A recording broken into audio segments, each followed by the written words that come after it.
In the world of pirates, embezzling a sum of 200 billion would subject one to the most severe punishment from formidable figures such as Sengoku and Garp. However, what they did not anticipate was that the navy surrounding them was comprised entirely of their own allies, having crossed over from another realm.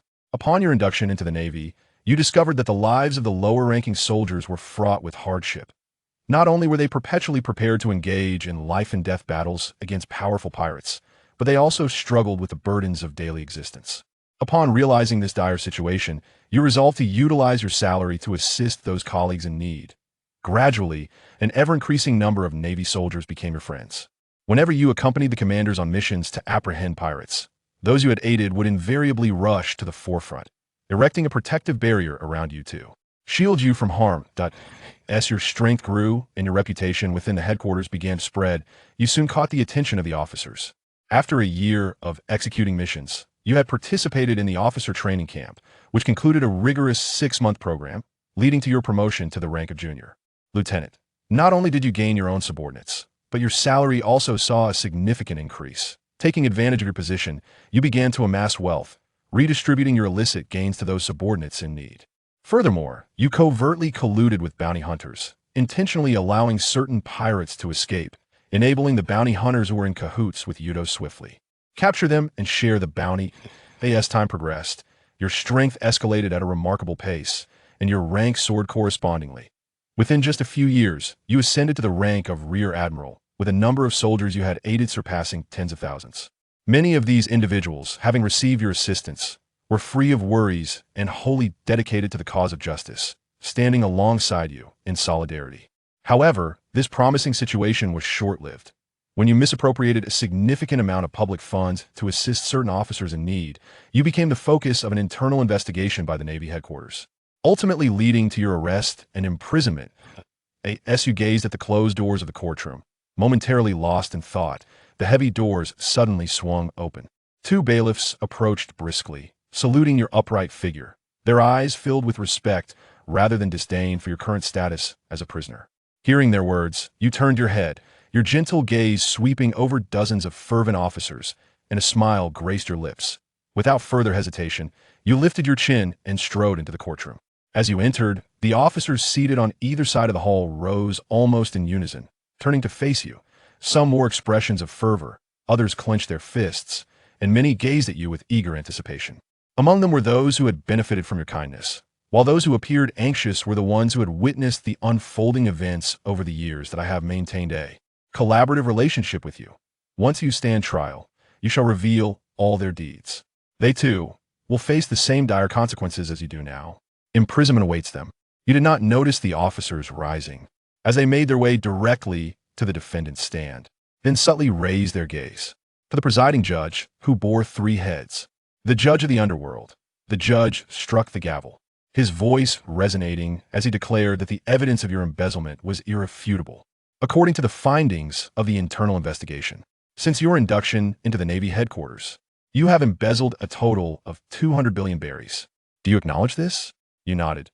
Well, the judge sighed internally with relief, then continued. However, the investigation team searched thoroughly for 3 entire months, yet they only uncovered 120,000 berries from your home. Where then did the 200 billion berries you embezzled vanish to? Are there others who conspired with you and partook in the spoils? At this pronouncement, the courtroom fell into a hushed silence. Some were taken aback upon hearing of your embezzlement of 200 billion. Yet only 120,000 berries were found at your residence.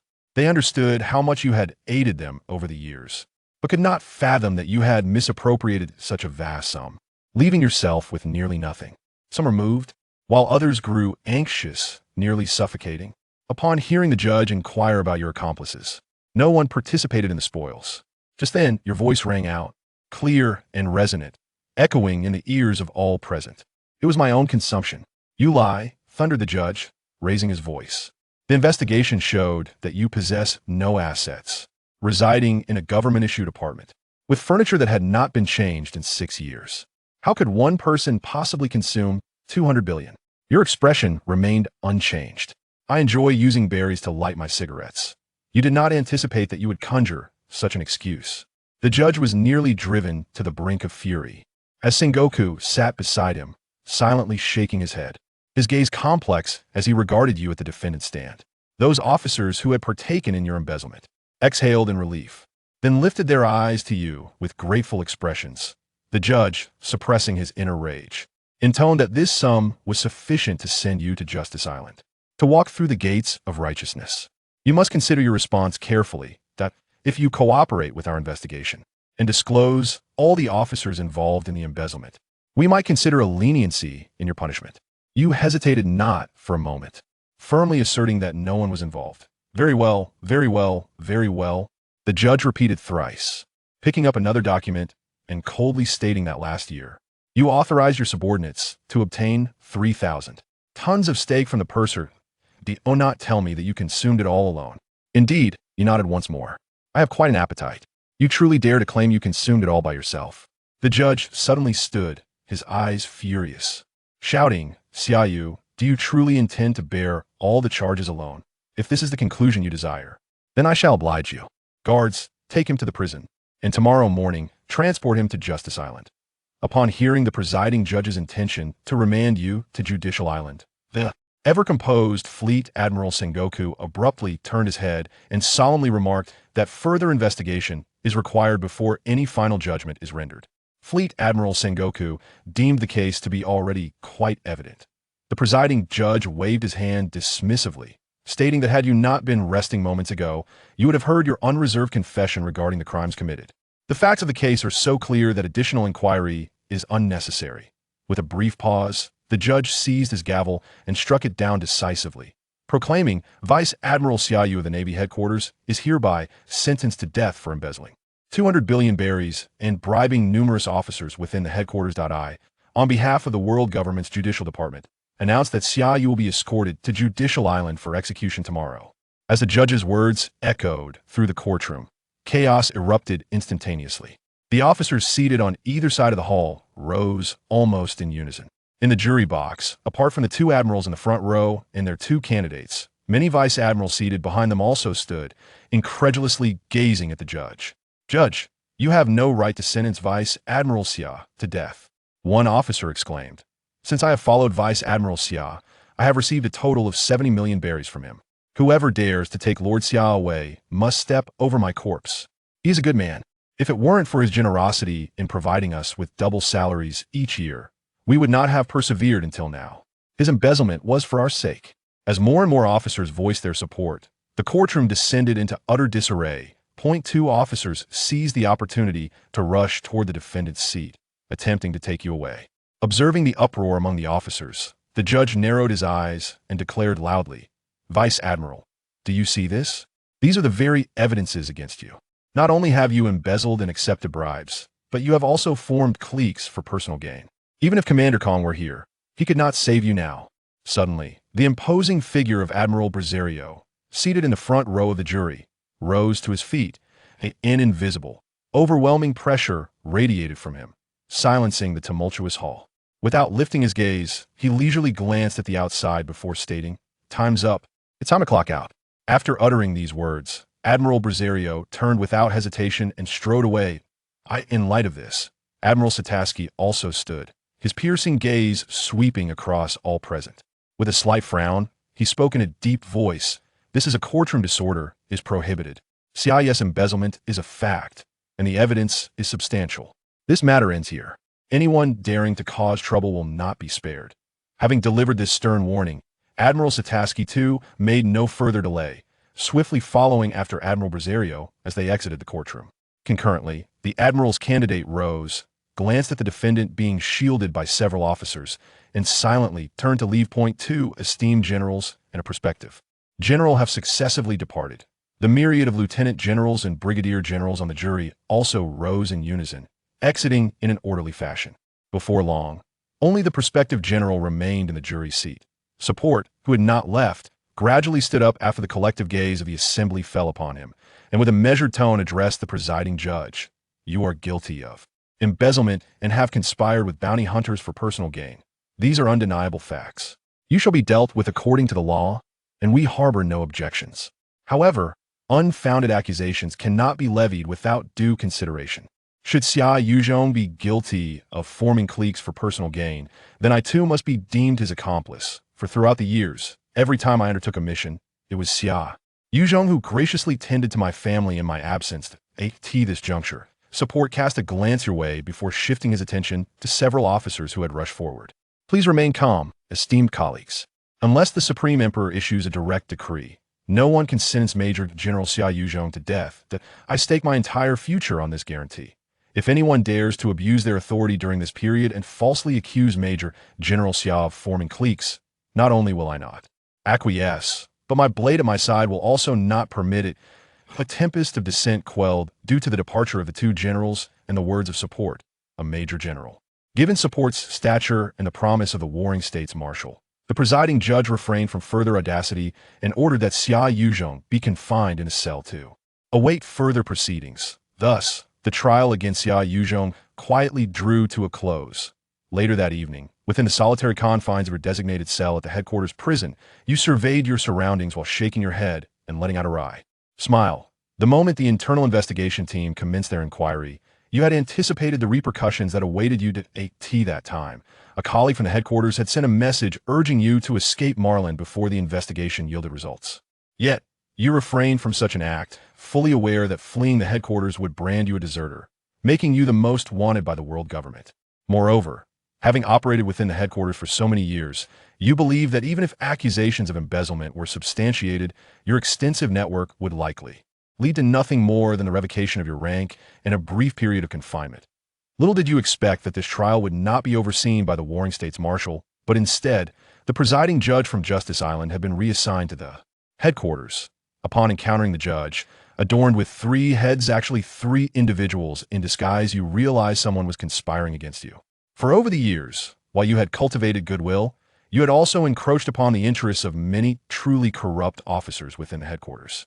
This indicated that the stakes had escalated. It was no longer merely about losing your general rank and facing a brief confinement, but rather, there were genuine threats to your life lurking within this opportunity for retribution.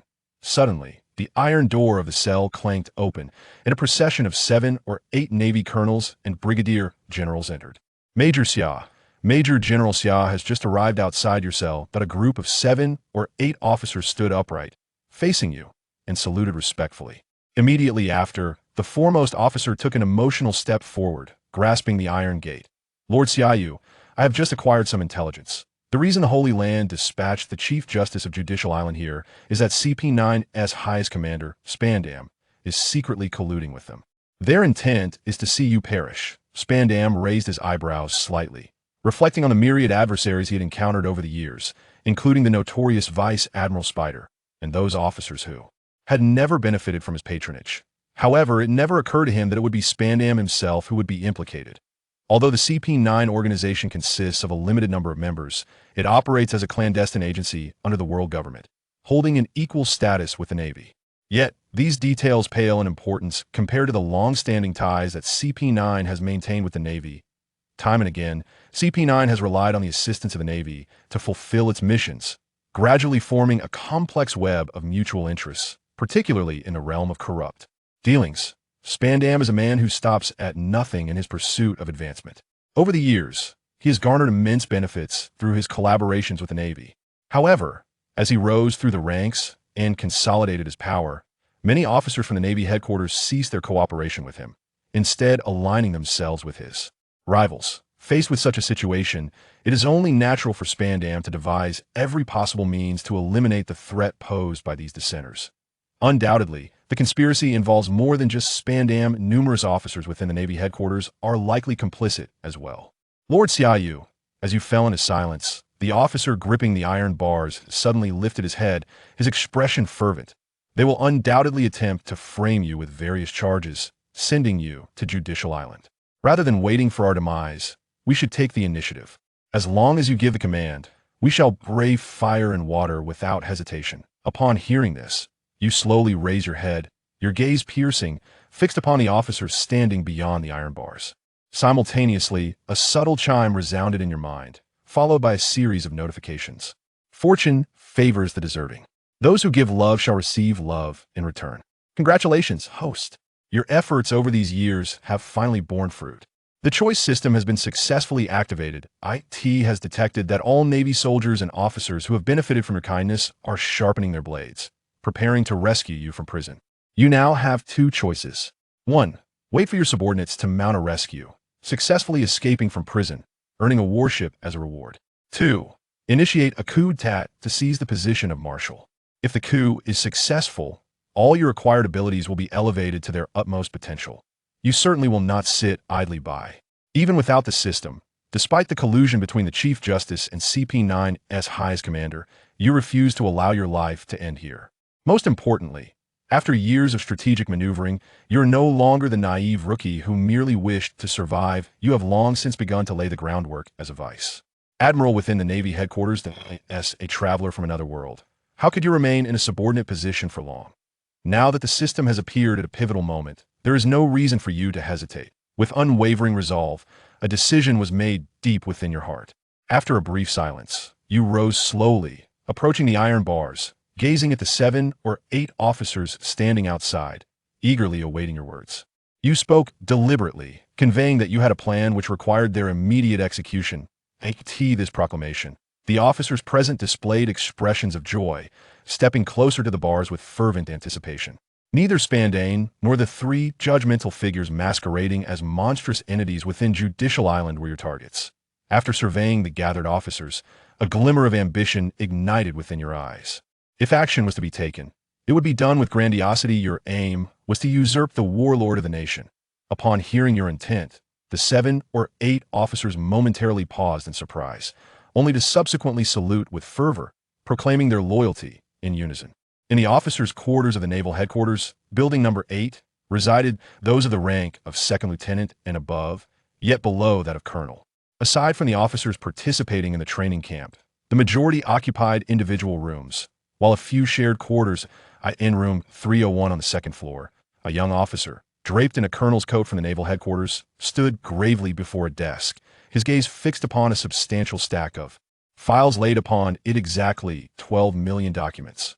Although he had ascended to the rank of colonel and commanded his own warship, he was acutely aware that such advancement was not solely attributable to his own merit. Prior to this, he had merely been a major at a naval branch in the West Sea. His transfer to the headquarters was facilitated by a fellow townsman who had recommended him to Vice Admiral Xia Yu. Through this acquaintance, he had gleaned much about Vice Admiral Xia, realizing that he was renowned for his benevolence. Whenever genuine need arose, he would extend a helping hand, irrespective of rank. When he had reached out to this townsman, it was in desperation, as his ailing mother required medical attention beyond what his modest salary could afford. During that trying time, he had sought assistance from numerous individuals, only to be met with indifference. Even the colonel at his branch had threatened to dismiss him due to his frequent absences to care for his mother. In his moment of despair, he recalled the townsman at the headquarters and reached out with a flicker of hope. Through this connection, he received a response from Vice Admiral Xia. Upon learning of his dire circumstances, the Vice Admiral personally left the headquarters to appear at the fabric base in the West Sea where he resided, ensuring his mother received treatment at the finest hospital, covering all expenses. With the Vice Admiral's aid, his mother's condition gradually improved. As he contemplated how he might repay the Vice Admiral, an unexpected transfer order arrived before him, instructing him to bring his mother to the Naval Headquarters. Upon their arrival, not only was he promoted to colonel, but he also became a subordinate of Vice Admiral Xia, while his mother was settled into the family residential area of Marinford. In a certain medical unit, there was a doctor specifically assigned to care for those in need. Stork understood why I chose to assist you. At that moment, you inquired earnestly. He shook his head, for he truly could not fathom why such a prominent figure as General Xia Yu would extend such generous support to him, a mere insignificant being. The response from the imprisoned general lingered in his mind, indelibly etched within. General Xia had said that because you, in the depths of despair, never entertained the notion of engaging in actions contrary to justice, as a member of the righteous Navy, one ought to uphold such principles. However, Stork often pondered that justice requires context. If my esteemed mother were gravely ill and in dire need of assistance, I would unhesitatingly abandon the notion of so-called justice. For when the world is vast, the mother's love is paramount. To protect her, I would confront the entire world without a second thought. The words of General Xia imparted a profound truth upon him if he could not safeguard those dearest to him. What significance would his steadfast commitment to justice hold? After enduring calamities, he cherished his gratitude towards the imprisoned general deep within his heart. Within the naval headquarters, he encountered numerous like-minded colleagues, and, under the protective wing of General Xia, established his footing. Yet, the good fortune was fleeting. Before he could embark on grand endeavors alongside General Xia, the general was abruptly incarcerated. Suddenly, a loud knock reverberated through the air, followed by the violent crashing open of the door behind him. Colonel Stork, the time has come when General Xia requires your assistance. Upon hearing this, Stork swiftly turned around. When he beheld the two officers who had barged into his quarters, his initial confusion transformed into fervor. His posture instantly straightened as he raised his hand in salute. With loyalty echoing in his voice, Stork proclaimed the motto, and throughout Building Number 8, the fervent shouts of loyalty resonated from each officer's dormitory, gradually coalescing into a mighty torrent under the night sky, swiftly spreading towards the other officers' quarters and barracks. Meanwhile, within the residential district for high-ranking officers of the Navy, dozens of young officers, shrouded by the cloak of night, hastily converged upon various independent courtyards. Among them, two young officers arrived at the entrance of the most remote courtyard without hesitation. Ringing the bell, as the chime echoed, the door of a three-story building within the courtyard swung open, revealing a middle-aged man adorned with a naval cap and clad in a dark red suit. This man was none other than Admiral Sakazuki, codenamed Akainu, one of the three most formidable commanders of the naval headquarters. Possessing the abilities of the magma fruit, he adhered to an unwavering doctrine of absolute justice, willing to categorize colleagues and civilians alike as targets for annihilation to accomplish his objectives, instilling a sense of trepidation among many soldiers within the headquarters. Most officers and soldiers tended to maintain a respectful distance from him. However, the two young officers standing outside the courtyard were undeterred by his furrowed brow and displeased demeanor. They stepped forward, heads held high, and in unison declared, "Admiral Sakazuki, General Xia wishes to see you." Sakazuki's gaze sharpened. The two young officers were fixated, their gazes unwavering, as an imperceptible pressure silently erupted around them, instantly locking them in place. They felt the formidable presence of one of the highest combat powers from headquarters, which enveloped them in a sense of suffocation. Their bodies quivered involuntarily, betraying their composure. Yet despite this overwhelming force, they remained resolute, standing tall in salute, embodying the discipline expected of soldiers who had endured imprisonment. Observing their reactions, the driver, Saka, experienced a fleeting glimpse of appreciation, albeit subtle, before decisively stepping forward to lead the way. As Saka followed the two young officers out of the courtyard, they proceeded towards the direction of the headquarters prison in this residential area. Many houses occupied by brigadier and major generals were flanked by at least two young officers, some of whom blatantly disregarded the presence of this high-ranking general. Moving with an urgency that suggested a significant incident had occurred, Saka, witnessing this scene, felt a shadow of discontent darken his expression. The judgment concerning him was far from concluded, and should he provoke a major incident, not even the supreme commander of the warring states could save him, nor would he be spared from repercussions. The two young officers walked ahead in silence, seemingly oblivious, quickening their pace. This prompted a flicker of amusement in Saka's eyes, though he stifled it. After all, not only were they now under his command as a major general, but they also shared a connection as junior disciples, as during their officer training, it was his mentor, the admiral known by the codename Black 10,000, who was responsible for their instruction. When you were promoted to major general and assigned to his command, Saka initially harbored reservations about his subordinate.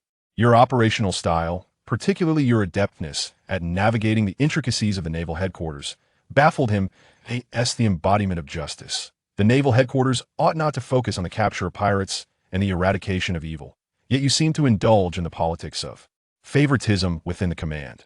Despite his initial confusion and even disdain, he soon recognized that when deployed on missions, your ruthless methods against the heinous pirates bore a striking resemblance to his own, perhaps even exceeding them in some respects. You approached each pirate capture not primarily with the intent to apprehend, but rather with a tendency to execute on the spot. Your rationale was that the funds allocated by the world government should not be squandered on the incarceration of such criminals, but rather utilized to enhance the salaries and benefits of the naval soldiers and officers responsible for apprehending them. It was this distinctive approach of yours that led Saka to overlook certain transgressions he deemed trivial, even during investigations.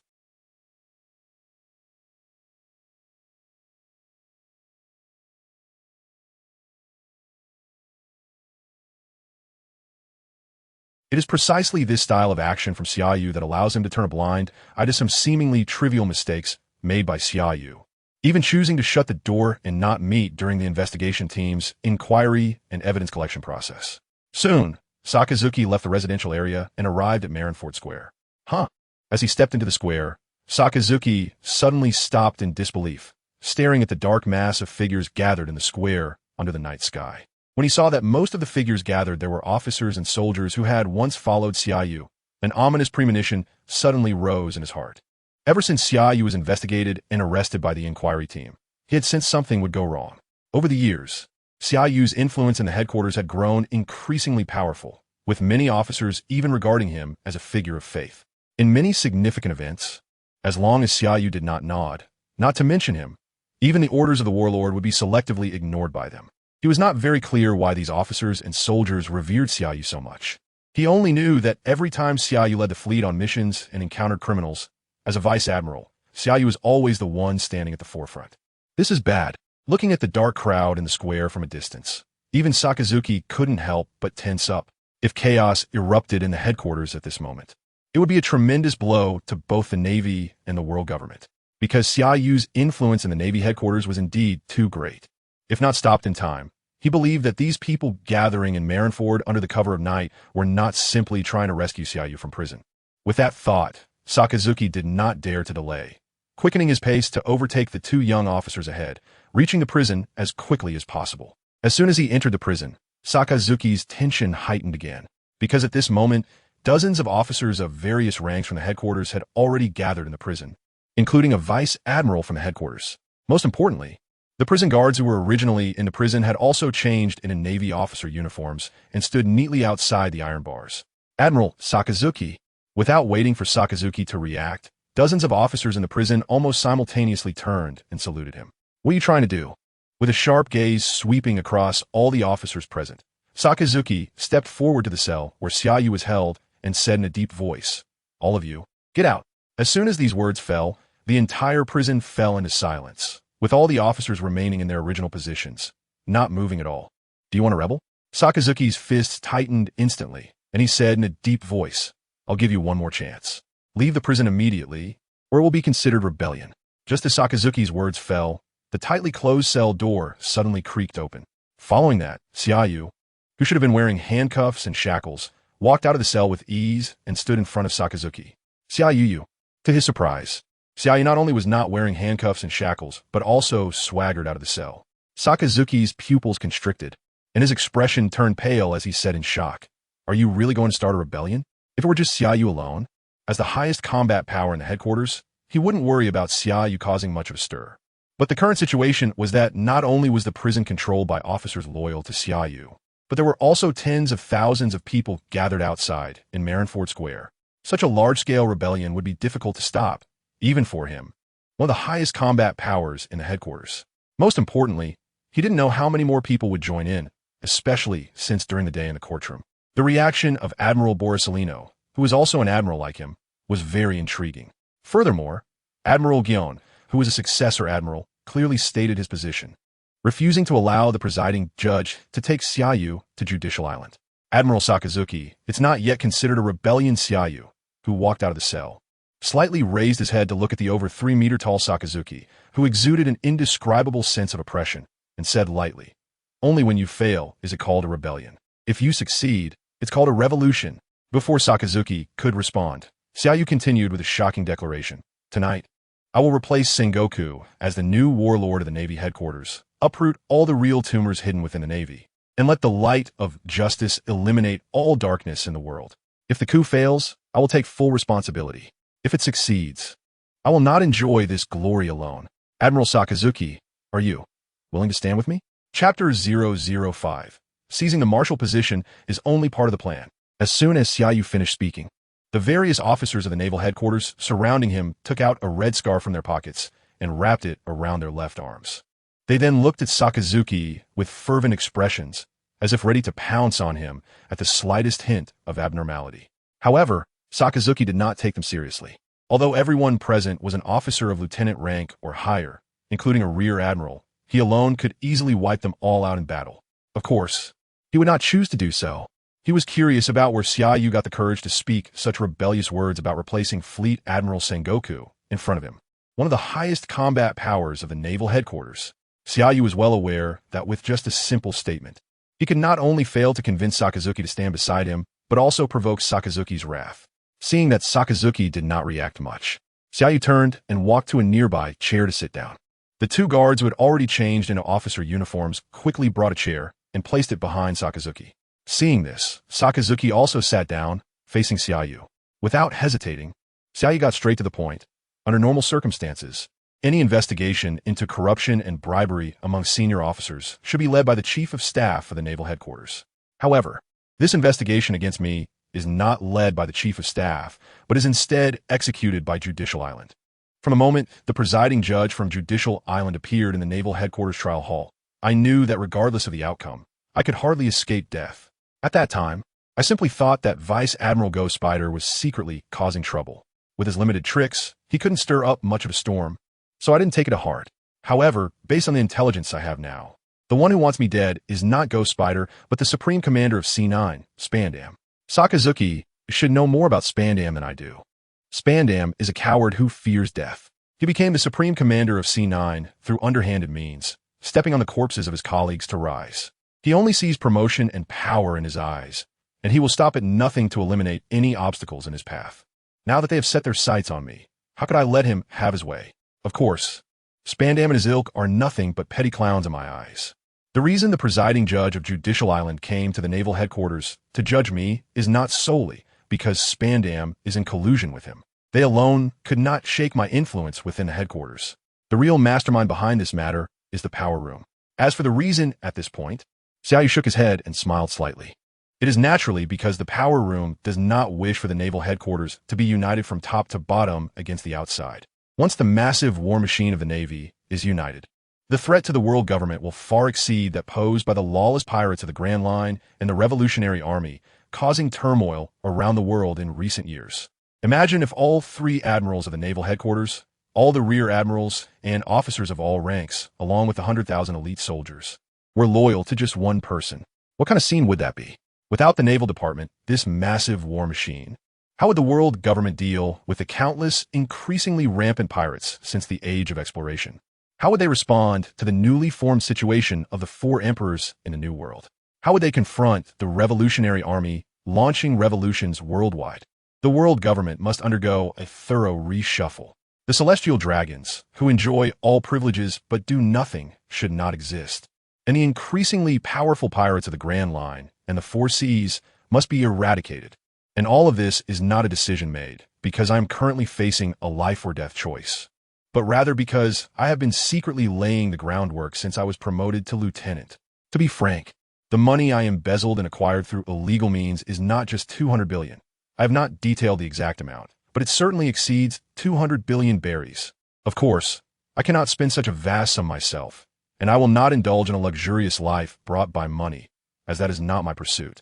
This is also why the investigation team only found over 100,000 berries in my home, because I distributed all that money to colleagues who truly needed it, such as the gentleman present. At this point, Xia Yu turned his head to look at a brigadier general standing to his left, Brigadier General Moto, who is just and ready to sacrifice his life for justice, resisting all temptations. However, he protected those who needed protection and upheld his steadfast sense of justice, but could not protect his wife and daughter. During a mission, his hometown was attacked by pirates, and both his wife and daughter died at the hands of pirates. Upon learning of this, he returned home immediately and pursued the pirate crew responsible for his family's deaths. But because of this, he was accused of dereliction of duty and imprisoned by his branch's colonel. I helped him. Not only did I help him take revenge, but I also got him transferred to the headquarters, and ultimately, through his own efforts, he became a brigadier general. There are many officers like Brigadier General Moto in the headquarters, and, of course, not limited to the headquarters. At least half of the colonels in the major naval branches across the four seas are my people.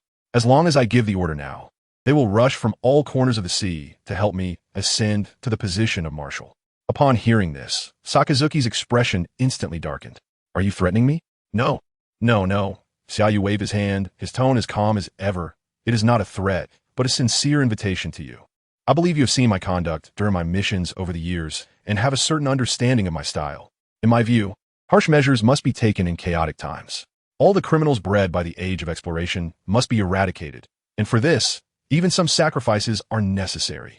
Therefore, even though many officers in the headquarters keep their distance from you, I have always respected you and hope to work alongside you to accomplish something earth-shattering.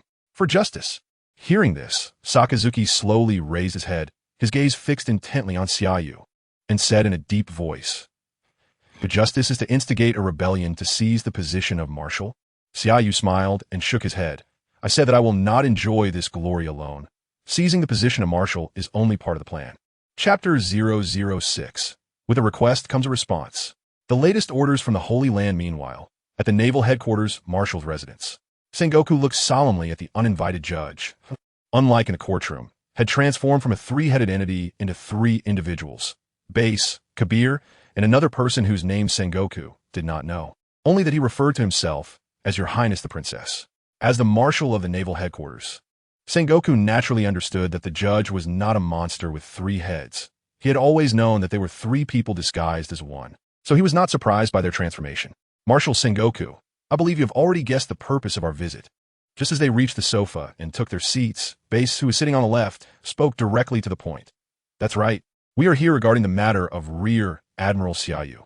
This investigation and trial against Rear Admiral Xia is not an imposition from Judicial Island. We at Judicial Island have no direct authority to intervene. After all, we all report to the world government and are of the same standing." As he spoke, Base took out a document from his pocket and handed it to Sengoku, stating that this was the latest order from the Holy Land. Sengoku's pupils slightly constricted as he fixed his gaze on the document placed before him. He was puzzled as to why the authority room wanted to eliminate Xia Yu, as the investigation and trial by Judicial Island into a Rear Admiral of the Navy was authorized by the authority room. Although he had little contact with Rear Admiral Xia, he knew that Xia Yu's rise to the rank of Rear Admiral was not merely due to good relations with officers at various levels. Much of it was due to his formidable strength and remarkably bright performance.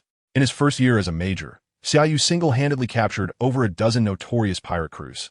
Although most of these pirates were executed on the spot by Xia Yu in extreme ways, it was precisely because of Xia Yu's thunderous methods that, wherever he went, whether towns or villages, almost no pirates dared to appear in those years. In Xia Yu's words, in chaotic times, harsh measures are necessary. Imprisonment and reformation are fundamentally ineffective against pirates. When it is time to kill, one must kill without hesitation. Otherwise, it is the impoverished masses who will suffer. Most importantly, the methods of Admiral Sakazuki were far more extreme than Xia Yu's. If he could tolerate and turn a blind eye to Sakazuki's methods, he would naturally overlook Xia Yu's methods of capturing criminals. Regarding the matter of Xia Yu's corruption and bribery, he viewed it merely as a mistake typical of youth. As a marshal, all he could do was provide appropriate warnings at the right times. The most crucial point was that Xia Yu's illegally obtained income was not used for personal enjoyment, but rather to do what the world government had failed to accomplish, helping those who truly needed assistance. As the marshal of the headquarters, and being known as the wise general, Sengoku certainly knew that corruption within the Navy had always existed. Yet, deep down, he understood that while some corruption must be eradicated, corruption like Xia Yu's was a positive development direction for the Navy as a whole. Seeing that Sengoku merely stared at the document without picking it up, Base did not waste time. He took out another investigation report from his pocket and said solemnly, "Marshal Sengoku, this investigation report is not from the internal investigation team, but from C0. According to this report, Xia Yu began to amass wealth through various channels 5 years ago and distributed all his illegal gains to his colleagues. In just 1 year's time, his illegal income exceeded 1 billion berries. In the following year, not only did he not restrain himself, but after being promoted to captain, he became even more extreme, illegally acquiring over 8 billion berries through various means. It was also in this year that he was promoted to major and was recognized at the conference for capturing and executing several pirate crews, becoming a hero and idol in the hearts of the younger generation of officers and Navy soldiers. Through the investigation by C0, it was found that it was also from this year that the situation began to develop in an uncontrollable direction, as he started to use the illegally obtained berries to form factions, turning countless officers and soldiers in dire situations into his loyal followers.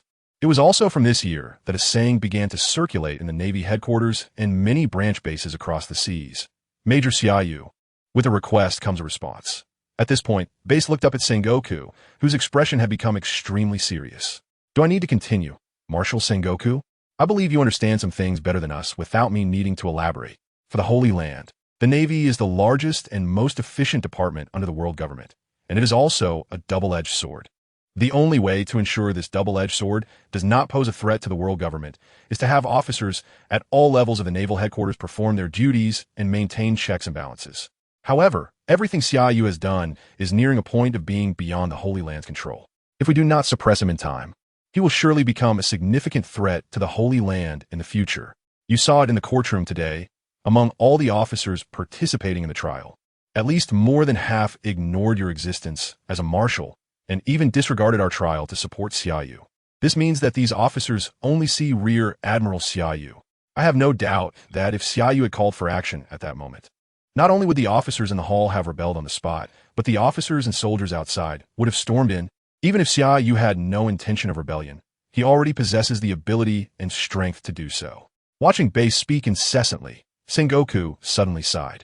Base's message was simple. Xia Yu must die, otherwise the Holy Land would not feel secure. Furthermore, Base's visit was not to discuss with him, but to instruct him not to interfere in this matter. After a brief silence, Sengoku picked up the document on the table and glanced at it, shaking his head helplessly. Why does the Holy Land choose this time? Do they not understand that the situation in the Grand Line is extremely severe? If there is turmoil within the Navy, the external situation will become even more unmanageable. Are you worried about the situation in the New World, Marshal Sengoku? Base smiled and replied dismissively, right now. There are only two matters in the New World.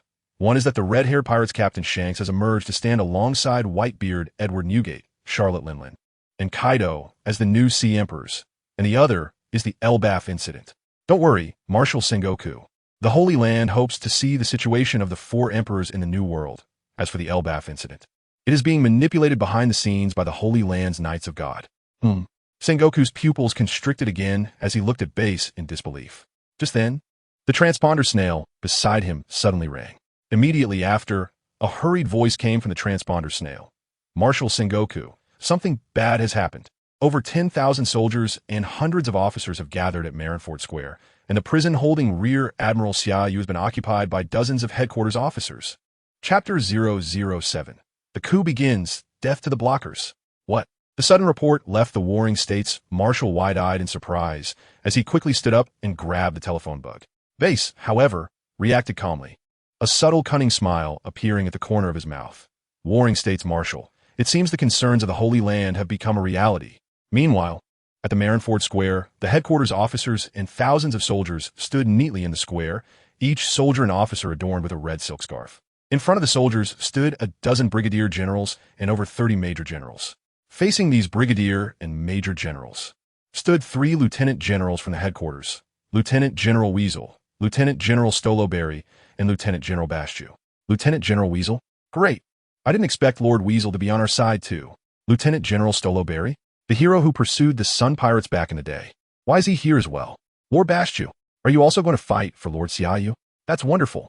Hearing the voices coming from the ranks of soldiers, the 3 lieutenant generals showed little reaction. After scanning the crowd, Lieutenant General Weasel slightly raised his head to look at the night sky. He was a veteran lieutenant general, having been in the position since Xia Yu was still a lieutenant, participating in many significant events and holding a high reputation in the headquarters. However, due to his rigid personality, even after being promoted to lieutenant general, he had few colleagues who could converse with him, and he was even ostracized by other lieutenant generals for being too serious and inflexible. Of course, he considered the ostracism among colleagues trivial. As he did not join the Navy for personal relationships, he aimed to ensure that more people received justice's protection. Thus, he devoted all his thoughts to work, participating in all major events, including the Battle of Eight Wool. However, during one mission, his elderly father fell critically ill and wished to see him one last time before passing. Unfortunately, when his brother called the headquarters, they did not relay this information to him immediately. In desperation, his brother learned of an officer in the headquarters who would help fulfill requests. To their surprise, upon learning of his father's last wish, Xia Yu, who was already a major general at the time, immediately took a warship to his hometown and brought his father to him. When he saw Xia Yu carrying his father off the ship and standing before him, he thought he was hallucinating. What surprised him even more was that Xia Yu not only brought his father to him, but also brought a medical team to ensure his father could speak with him for a few moments. Although his father eventually passed away, a deep friendship was forged between him and Xia Yu. In their free time, they would discuss the future of the Navy and explore some issues and corrupt practices within the world government and the Navy itself. Hey, what are you guys doing? Suddenly, a familiar voice came from behind the three. Turning to look, they saw the drunken Ghost Spider and Doberman, both lieutenant generals from the headquarters, clearly having consumed a fair amount of alcohol. As they approached, the smell of alcohol wafted through the air, causing Weasel to frown. Isn't that Lieutenant General Weasel? Ahaha, Stoloberry and Bastiu are here too. Come on, let's go have a drink. The Ghost Spider, with an arm around Doberman, glanced at the neatly arranged soldiers in the square, then shook off Doberman's swaying form and staggered toward Weasel, preparing to turn him around. Weasel did not move, but instead glanced toward the direction of the headquarters prison. At that moment, lights suddenly illuminated from the prison's direction, and a line of officers with red silk scarves began to emerge in 2 rows. Seeing this, Weasel wasted no time, decisively breaking free from the Ghost Spider's grip, turning to face the more than 10,000 soldiers standing in the square, and solemnly commanded, "All personnel, target the prison gate. Move out at a run." With a whoosh, thousands of soldiers simultaneously turned around and began to run toward the prison gate. The sudden scene caused both Ghost Spider and Doberman to change their expressions, and they exclaimed in unison, "Weasel, what are you doing?" "Gentlemen, times have changed." Before Weasel could speak, Bastiu, shouldering a large machete, suddenly turned around and declared dramatically, "The Navy needs a better marshal, and that person can only be Major General Xia Yu." "What?" Ghost Spider and Doberman echoed in unison once again. After a brief moment of shock, the two quickly regained their composure. Immediately, Ghost Spider stepped back as if facing a great enemy, fixing his intense gaze on Bastiu, and said solemnly, "Bastiu, how dare you speak such treasonous words?" "Damn it." Doberman also fully awakened at this moment and exclaimed, "Ghost Spider, stop them. They're trying to break into the prison." Bang, bang, bang. Before Ghost Spider could react, a series of crisp gunshots rang out, and the whizzing bullets instantly pierced through the bodies of Ghost Spider and Doberman, who had just taken out their telephone bugs. Following that, a swarm of soldiers rushed in, closing in on the two without hesitation and emptying their magazines. However, both were lieutenant generals of the headquarters. Even with their bodies pierced, they did not die on the spot. "Damn it, who told you to shoot?" Looking at the two men lying in a pool of blood, Weasel quickly scolded, "Don't waste time here. Hurry to welcome Major General Xia Yu." Bang, bang, bang. Just as Weasel finished speaking, the crisp gunfire rang out again. 2 officers, having appeared before Ghost Spider and Doberman at some point, pointed their guns at the heads of the two and also emptied their magazines without hesitation. "Lieutenant General Weasel, this is war." After executing Ghost Spider and Doberman, one of the officers wearing a Major General's insignia immediately looked up at Weasel with a fervent expression. "Anyone who stands in the way of Lord Xia Yu is our enemy." Having said that, the officer wasted no time and turned to race back into the main force, speeding toward the prison. Weasel's heart sank as he looked at the 2 lieutenant generals lying lifeless in the pool of blood, his expression complex. He certainly supported Major General Xia Yu, but he did not wish for this incident to result in the bloodshed and sacrifice of numerous headquarters officers. What he never expected was that powerful lieutenant generals like Doberman and Ghost Spider would meet their end in such a manner. At that moment, the sound of gunfire continued to ring out, echoing throughout the various dormitories and residential areas of the naval headquarters. Clearly, these were loyal officers or soldiers to Xia Yu, purging dissenters and taking action to assist Xia Yu in successfully seizing the position of marshal. As the gunfire suddenly resonated through the skies above Marinford, piercing alarms were triggered. In an instant, the sound of gunfire and alarms intertwined, forming the death knell, marking the beginning of a coup that had been planned for 6 years. Chapter 008. Follow Vice Admiral to fight a new war. Meanwhile, at the Navy headquarters armory, the sound of intense gunfire echoed through the skies above Marineford, waking the soldiers guarding the armory, who rushed towards the door. However, just as they reached the entrance, a group surged in. Following that, a barrage of bullets whizzed out, instantly clearing the soldiers inside the armory. Damn it! Inside the armory, several officers who were drinking and having fun stood up and rushed out upon hearing the piercing gunfire. However, they were already too late. As they burst through the door, the armory's entrance was blown open. Immediately, a major general in a coat dashed in front of them with astonishing speed. "Gentlemen, the armory is now under my control." Before the officers could react, the major general tossed them a document and coldly said, "You now have two options. Either follow Lord Xia Yu to fight a new war, or die." Amidst the blaring alarms, a team of over 1,000 people surged into the Navy headquarters building like a tide. Although it was already early morning, there were still many personnel on duty in the headquarters. The team that rushed into the main hall hadn't even had time to disperse when the patrolling soldiers on duty raised their guns, and the leading man, dressed in a colonel's coat, shouted, "Who are your subordinates to dare intrude into the headquarters? I order you." Before the colonel could finish his sentence, a figure darted in like a ghost. The next moment, pointing gun, with the cold voice ringing out, the colonel's body stiffened, and he looked down at the large hand that had pierced through his chest, disbelief written on his face. Before the colonel could react, a hail of gunfire erupted, instantly killing the soldiers on duty behind him. The piercing gunfire jolted the colonel awake. Ignoring the pain from the wound in his chest, he gritted his teeth and raised his head. When he saw the face of the attacker, he could no longer hold back and exclaimed, "Hound, Vice Admiral." The one who killed the colonel was the disheveled-haired Vice Admiral Hound, a Zoan-type dog fruit user. "I'm sorry," Hound said expressionlessly. "Killing you is not out of deep enmity. Rest in peace, Colonel." After saying that, Hound decisively withdrew his hand and quickly drew his gun, pulling the trigger at the Vice Admiral's forehead. Meanwhile, a group of soldiers carrying buckets of water and various cleaning tools immediately entered. After the colonel and other duty personnel were dragged away, they quickly cleaned the floor and laid down a red carpet. Vice Admiral Hound did not stop but walked briskly toward the elevator. Each time he reached a floor, fierce gunfire and various shouts and reprimands erupted. Despite this, Vice Admiral Hound remained unresponsive, standing indifferently in the elevator until he reached the top floor.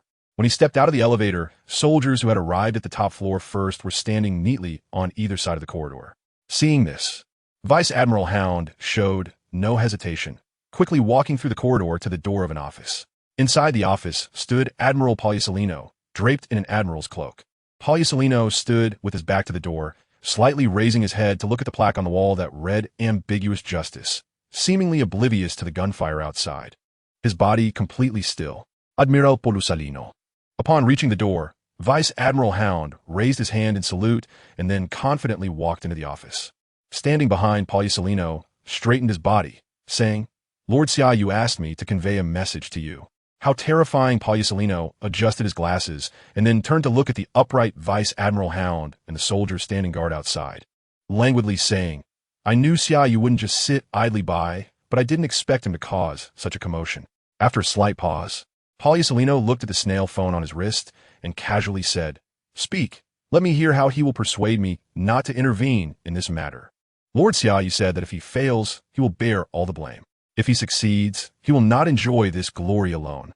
Lord Xia Yu also said that he has always been someone who responds to requests and repays kindness. As long as Admiral Poliusolino does not intervene in this matter, it will be a great help to him.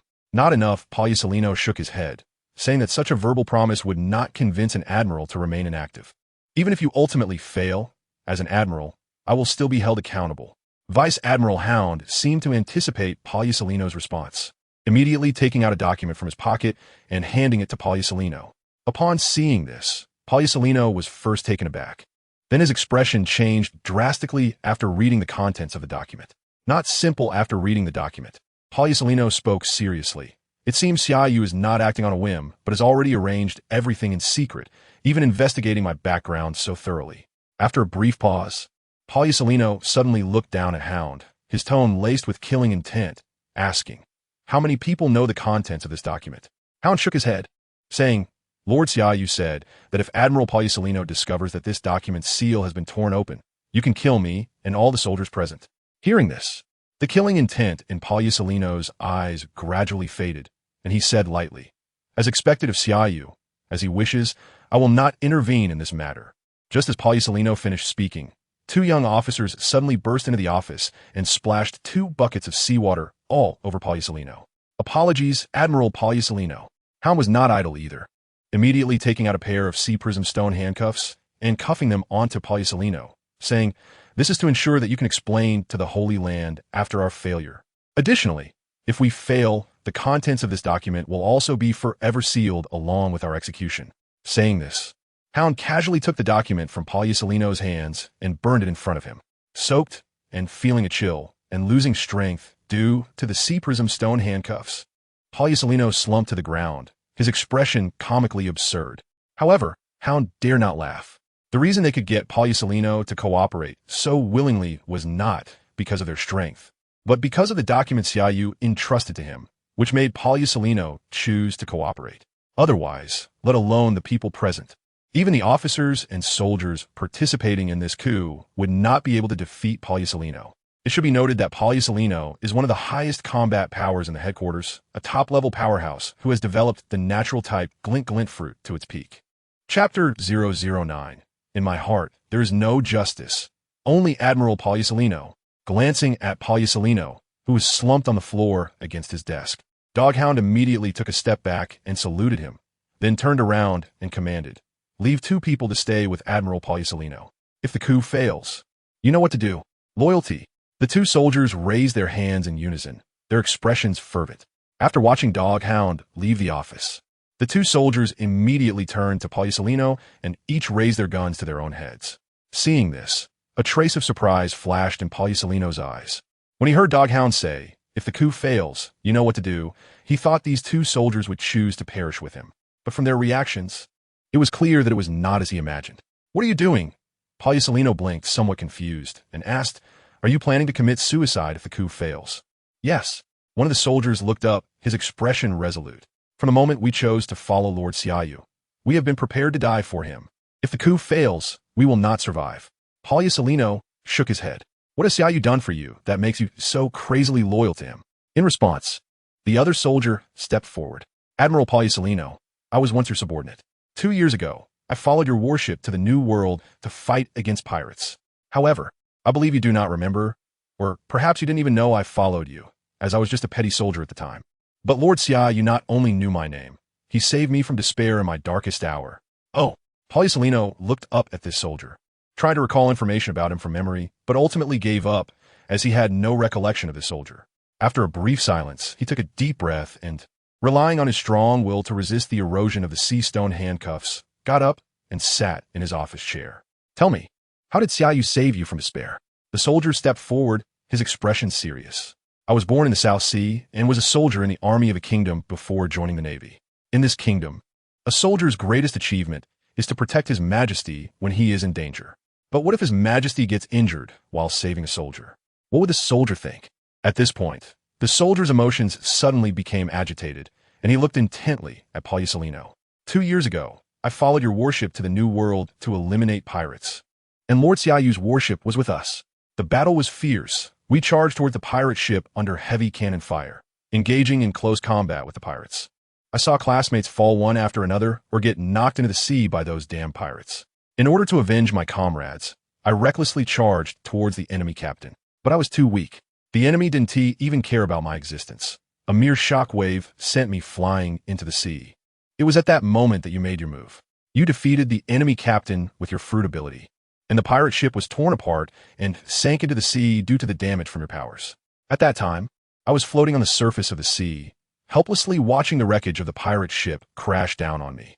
I do not blame you because war always comes with death. As a justice-seeking navy, we must be ready to sacrifice for justice at all times. But just when I was about to give up and embrace death, Lord Xia Yu's warship came over and rescued me just as the wreckage of the pirate ship was about to crush me, personally bandaging my wounds. From that moment on, there was no longer justice in my heart. Only Lord Xia Yu. Lord Xia Yu captures pirates, and I vow to follow him to the death.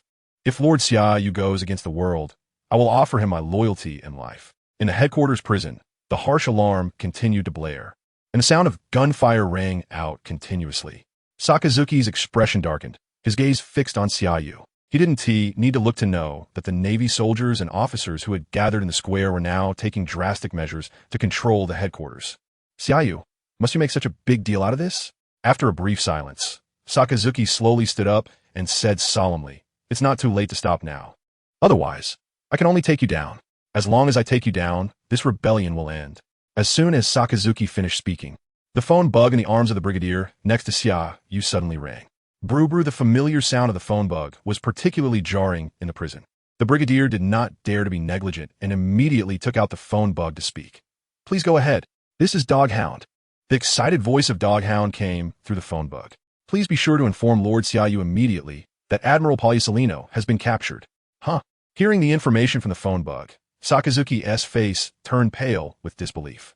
Polysolino was his closest brother in the entire Navy headquarters, and because of this, no one understood Polysolino's strength better than him. It would not be an exaggeration to say that unless Sengoku and Garp stood with Xia Yu, Polysolino alone could end this rebellion. But now the information from the phone bug was that Polysolino had been captured. After a moment of shock, Sakazuki let out a deep sigh. He did not believe that Polysolino would be captured, but at this time with Polysolino captured, there was only one answer. The ambivalent justice that Polysolino upheld meant that his only brother chose to stand by and watch. At that moment, the phone bug that had just finished the call rang again.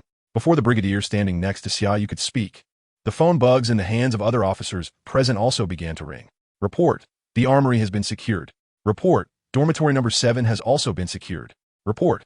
The science division has been secured. Report. Vice Admiral Gion has stopped Rear Admiral Kaji. Report. Major Tina has been captured. Report. All external phone bugs in the headquarters have been monitored. Report. One report after another made Sakazuki's expression increasingly grim. He never expected this rebellion to escalate so quickly, and he was even more shocked that even Vice Admiral Gion chose to stand with Xia Yu and intervened to stop Rear Admiral Kaji, who was also a candidate for Admiral. Although he had not yet heard a report from Fleet Admiral Sengoku, he knew deep down that if this rebellion was not stopped in time, the headquarters would soon witness an unprecedented bloodbath. Because not everyone in the headquarters was loyal to Xia Yu, at least half of the officers and soldiers would gradually appear to stop the rebellion from expanding. By then, the stability of the Navy headquarters would be completely shattered, and regardless of who ultimately emerged victorious, the Navy would suffer an unprecedented blow, potentially leading to a state of disarray that could affect the balance and order of the entire world. Most importantly, the officers from many branch bases in the Grand Line and the Four Seas were likely on their way to the headquarters at full speed. If those ships participating in the rebellion arrived and coordinated with the soldiers rebelling at the headquarters, even if Xia Yu could not smoothly seize the position of Fleet Admiral, it would still lead to a critical blow, turning the Navy headquarters into a mere shell. Chapter 010. I am a general. How much do you look down on me? Time is running out. Admiral Sakazuki. After listening to the reports coming from the den Mushi, Xia Yu slowly raised his head to look at the tall Sakazuki and said lightly, "You have 30 seconds to consider whether to share this glory with me or to continue serving the decaying world government with your so-called absolute justice. In my opinion, your so-called absolute justice is a huge joke because you don't even understand what absolute justice means. Absolute justice means treating even the celestial dragons equally. But you can't do that. Not only can you not do that, but you also have to endure oppression and reprimands from the world government. In fact, you deeply loathe the celestial dragons and are dissatisfied with the Gorsei of the Holy Land, but you dare not resist, or rather, you have not found the opportunity to resist. Now this opportunity is right in front of you." At this point, Xia Yu glanced at his watch and changed his tone. "You have 10 seconds left." As soon as Xia Yu's voice fell, all the officers around took a synchronized step forward. Then, to Sakazuki's surprise, each officer was holding a bucket filled with seawater that reeked of the ocean. Clearly a premeditated plan to deal with him. Although this seawater was not enough to completely incapacitate him, as long as he was restrained, Xia Yu would have the opportunity to take him down. It is known that while Xia Yu is the youngest vice admiral at headquarters, both his armament haki and observation haki are stronger than those of other vice admirals. More importantly, Xia Yu's swordsmanship is also very powerful, surpassing that of the candidate for Admiral Jai. Moreover, several of the officers had taken out sea prism stone hooks, clearly ready to attack him decisively should he choose to oppose Xia Yu. 3. Xia Yu spoke again, unhurriedly too. Clank, suddenly, the large iron door of the prison swung open. Following that, Vice Admirals Moshu, Bastille, and Stalaberry quickly rushed into the prison, with more than a dozen officers of various ranks standing in 2 rows behind them. Vice Admiral Moshu, Bastille, Stalaberry? How is this possible? Even you all have joined this rebellion? Looking at the 3 vice admirals lined up behind Xia Yu, a trace of shock flashed in Sakazuki's eyes. It should be noted that both Moshu and Bastille, as well as Stalaberry, are the backbone of the Navy headquarters, seasoned vice admirals. and have only been in contact with Xia Yu for a mere 6 years. He knew that the officers promoted during Xia Yu's 6 years at headquarters might waver in their sense of justice. But he truly could not fathom what reason could lead these seasoned vice admirals to turn against him and participate in this rebellion without hesitation. Lord Xia Yu. As soon as he arrived behind Xia Yu, Moshu immediately stepped forward and bowed. May I have a word with Admiral Sakazuki? No need. Xia Yu waved his hand and said lightly. Admiral Sakazuki has already made his choice. As soon as his words fell, Xia Yu's aura suddenly surged. Xia Yu, do you intend to use force to make me submit? Feeling Xia Yu's aura suddenly escalate to its peak. A cold light flashed in Sakazuki's eyes as he said in a deep voice, very well. Then let me see if you have the strength to become a marshal of the headquarters. As he spoke, being a user of the Magu no Mi, magma fruit, he no longer hesitated and decisively unleashed his fruit powers, with lava flowing down his arms to the ground. At the same time, he stepped forward with a massive fist of magma, shooting towards Xia Yu at an astonishing speed. Hades! With a loud shout, the once cool prison suddenly became extremely hot due to Sakazuki's fruit powers, and a massive fist of magma expanded infinitely in Xia Yu's pupils, moving at a speed hard to track with the naked eye. However, although Sakazuki's attack speed was fast enough, Xia Yu was already prepared. As the enormous fist containing intense heat approached, he decisively released all his strength, and the Navy's 6 forms activated quietly. Paper drawing, with a light sound.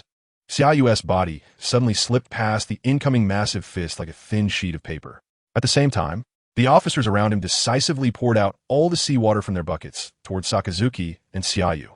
Splash in an instant. The torrential seawater engulfed both Xia Yu and Sakazuki, leaving Sakazuki with nowhere to hide in the narrow space. Naive, seeing the pouring seawater, Sakazuki coldly snorted and unleashed his magma fruit powers without reservation. As the seawater fell on him, it was instantly evaporated by the terrifying high temperature released by the magma. Seizing this once-in-a-lifetime opportunity, Xia Yu, who had dodged Sakazuki's attack using paper drawing, immediately appeared in front of Sakazuki and unleashed the spear hand from the Navy's 6 forms, turning his palm into a finger and accurately poking toward Sakazuki's chest. As if anticipating Xia Yu's counterattack, a cruel smile flashed across Sakazuki's lips as he coldly said, "Insect." Before Sakazuki could finish his words, Xia Yu suddenly shouted coldly, "Armament." Buzz, as the word sounded, the spear hand instantly hardened with armament hockey, then suddenly accelerated, piercing into Sakazuki's body with a soft sound. Having landed a hit, Xia Yu did not stop there. He activated the Navy's 6 forms again and vanished from Sakazuki's front. When he reappeared, he was already behind Sakazuki, holding a hook made of sea prism stone in his hand. Now's the time. Without any hesitation, Xia Yu, holding the hook and appearing behind Sakazuki, decisively shouted, "Everyone, attack together." Before his voice fell, the iron hook in his hand swept toward Sakazuki like lightning. Following that, several surrounding officers also threw their sea prism stone hooks. Moshu, Stalaberry, and Bastille were not idle either, drawing their weapons and watching the changes in the field with vigilance. Faced with the hooks sweeping in from all directions, Sakazuki's expression remained unchanged as he stood firm. At the moment the sea prism stone hooks were about to latch onto him, his figure suddenly flickered and vanished without a trace. "Don't forget, I am an admiral of the headquarters." As Sakazuki's figure disappeared, his voice immediately came from behind everyone, filled with indescribable anger and killing intent. "How much do you look down on me to think you can take me down with such tricks?" Chapter 011. The Shock of Conquerors Hockey Shocks Hakainu. Upon hearing this, Xia Yu immediately turned to look. He saw Sakazuki standing like a guardian deity blocking the door, his body emanating hot magma due to his elemental transformation. The oppressive aura unique to a Marine admiral made the various military officers in the prison feel suffocated, and some of the relatively weaker officers trembled uncontrollably under Sakazuki's powerful presence. "You brought me here to trap me through this prison?" After casting a cold glance at the officers present, Sakazuki suddenly stepped forward and said in a deep voice, "Good idea. But it seems this place might become your burial ground." Before he finished speaking, without any hesitation, Sakazuki raised his molten arm, Dogbite Red Lotus. In an instant, his molten arm transformed into a giant dog head engulfed in raging flames, which then lunged forward at an astonishing speed, carrying a terrifying energy wave, and appeared right in front of Xia Yu. Facing the incoming giant dog head, Xia Yu did not dodge. He quickly grasped the hilt of a long sword at his waist and drew it out like lightning. Buzz! The moment the long sword was unsheathed, a low-frequency vibration suddenly appeared in the space before Xia Yu. Immediately afterwards, visible flames wrapped around the sword's blade, and an invisible, immense pressure erupted from Xia Yu's body, causing another round of low-frequency vibrations in the void. Boom! A deafening explosion rang out as the rushing giant dog head collided violently with the longsword. A circle of terrifying shockwaves instantly surged out, knocking all the surrounding officers to the ground. Even the powerful vice-admirals, including Squirrel, Bastille, and Stoloberry, were uncontrollably blown back. Rumbling, finally, under the collision of the two violent energies, the ground could no longer withstand the force and let out a deafening roar. The ground beneath Xia Yu's feet cracked with countless fissures that quickly spread outwards, resembling a giant spiderweb that ensnared everyone present. Before everyone could react, the prison collapsed with a violent shake, and the intertwined, terrifying energies burst through the prison's roof, shooting up into the night sky. Sakazuki, who never expected Xia Yu to withstand his attack head-on and cause the entire prison to collapse, stared in shock at Xia Yu, who held the sword in one hand, his aura rising to its peak, his clothes fluttering wildly due to the shockwave, presenting the image of a conqueror. After being stunned for several seconds, Sakazuki finally regained his composure and exclaimed, "Conqueror's Haki." As he spoke, Sakazuki fixed his gaze on the longsword in Xia Yu's hand. Unlike an ordinary longsword, the sword Xia Yu held was now wrapped in a circle of flame clouds containing terrifying energy.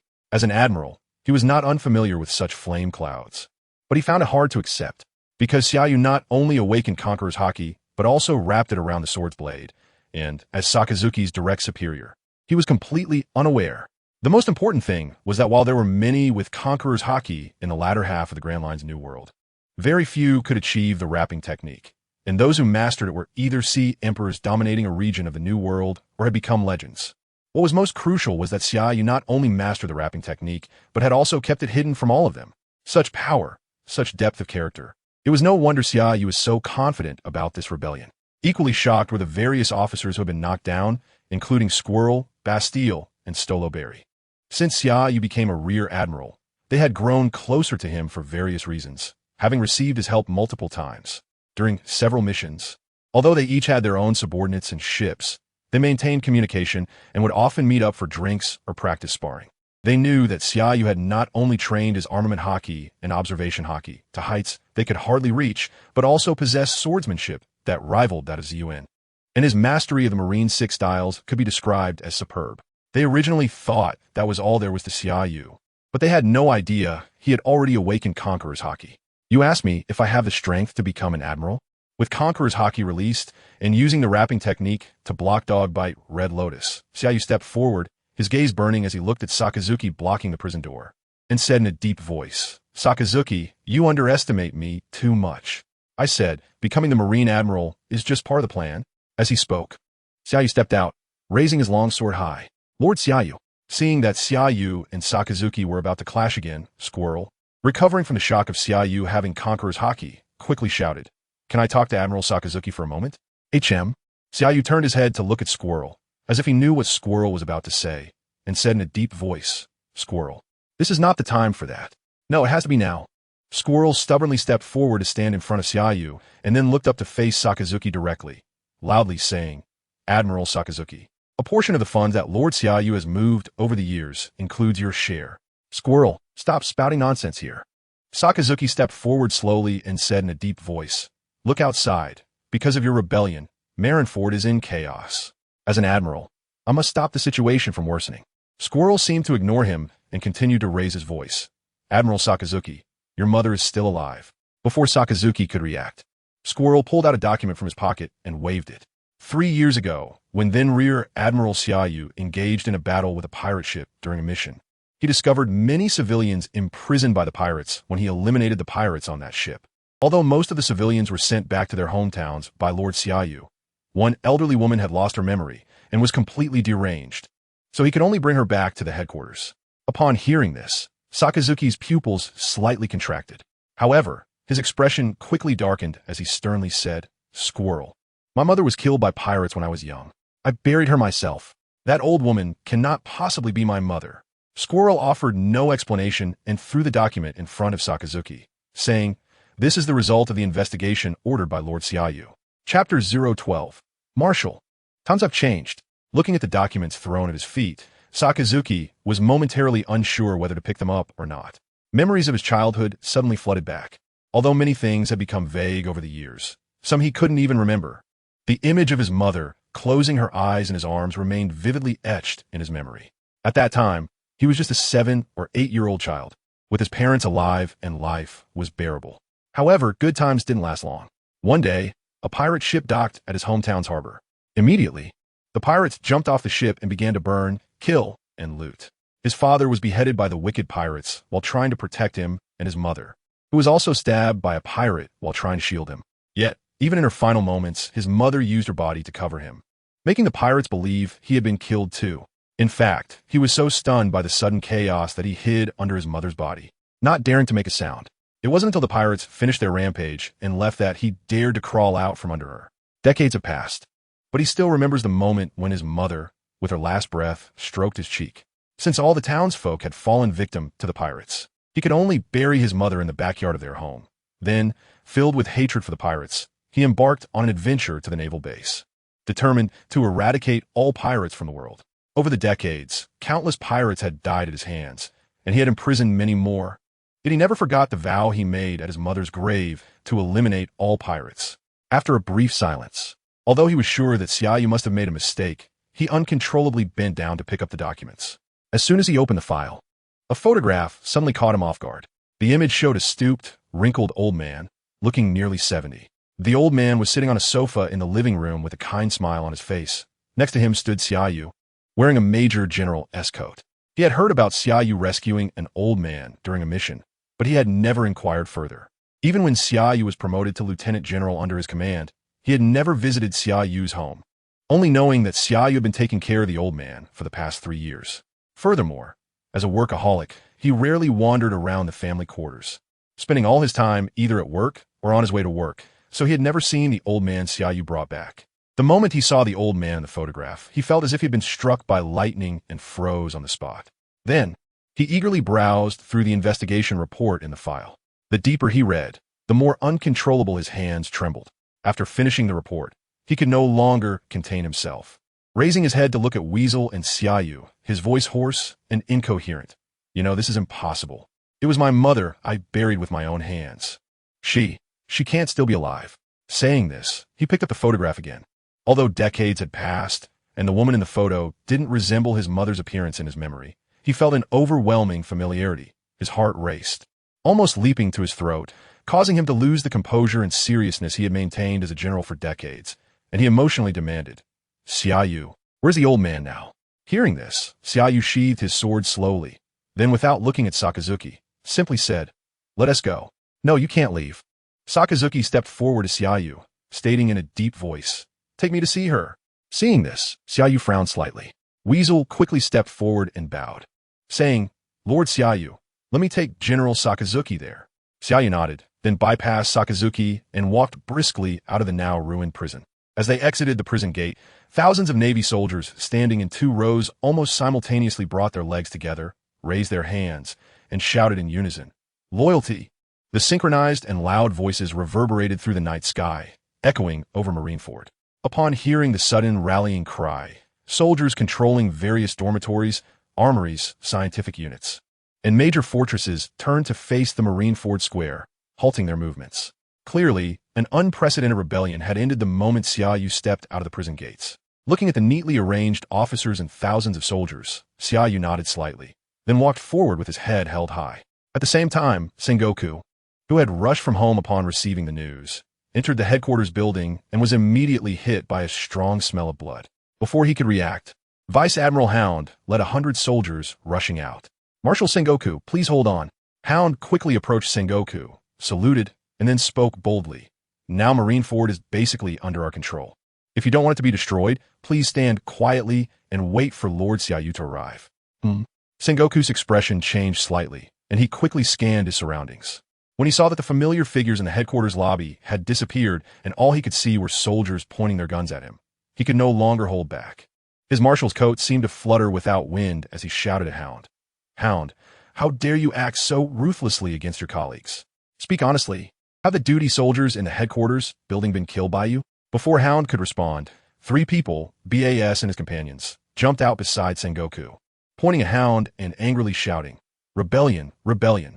You traitors will pay for everything you've done." Seeing BAS and the others suddenly jump out, Hound's eyes flashed coldly. "Shut up."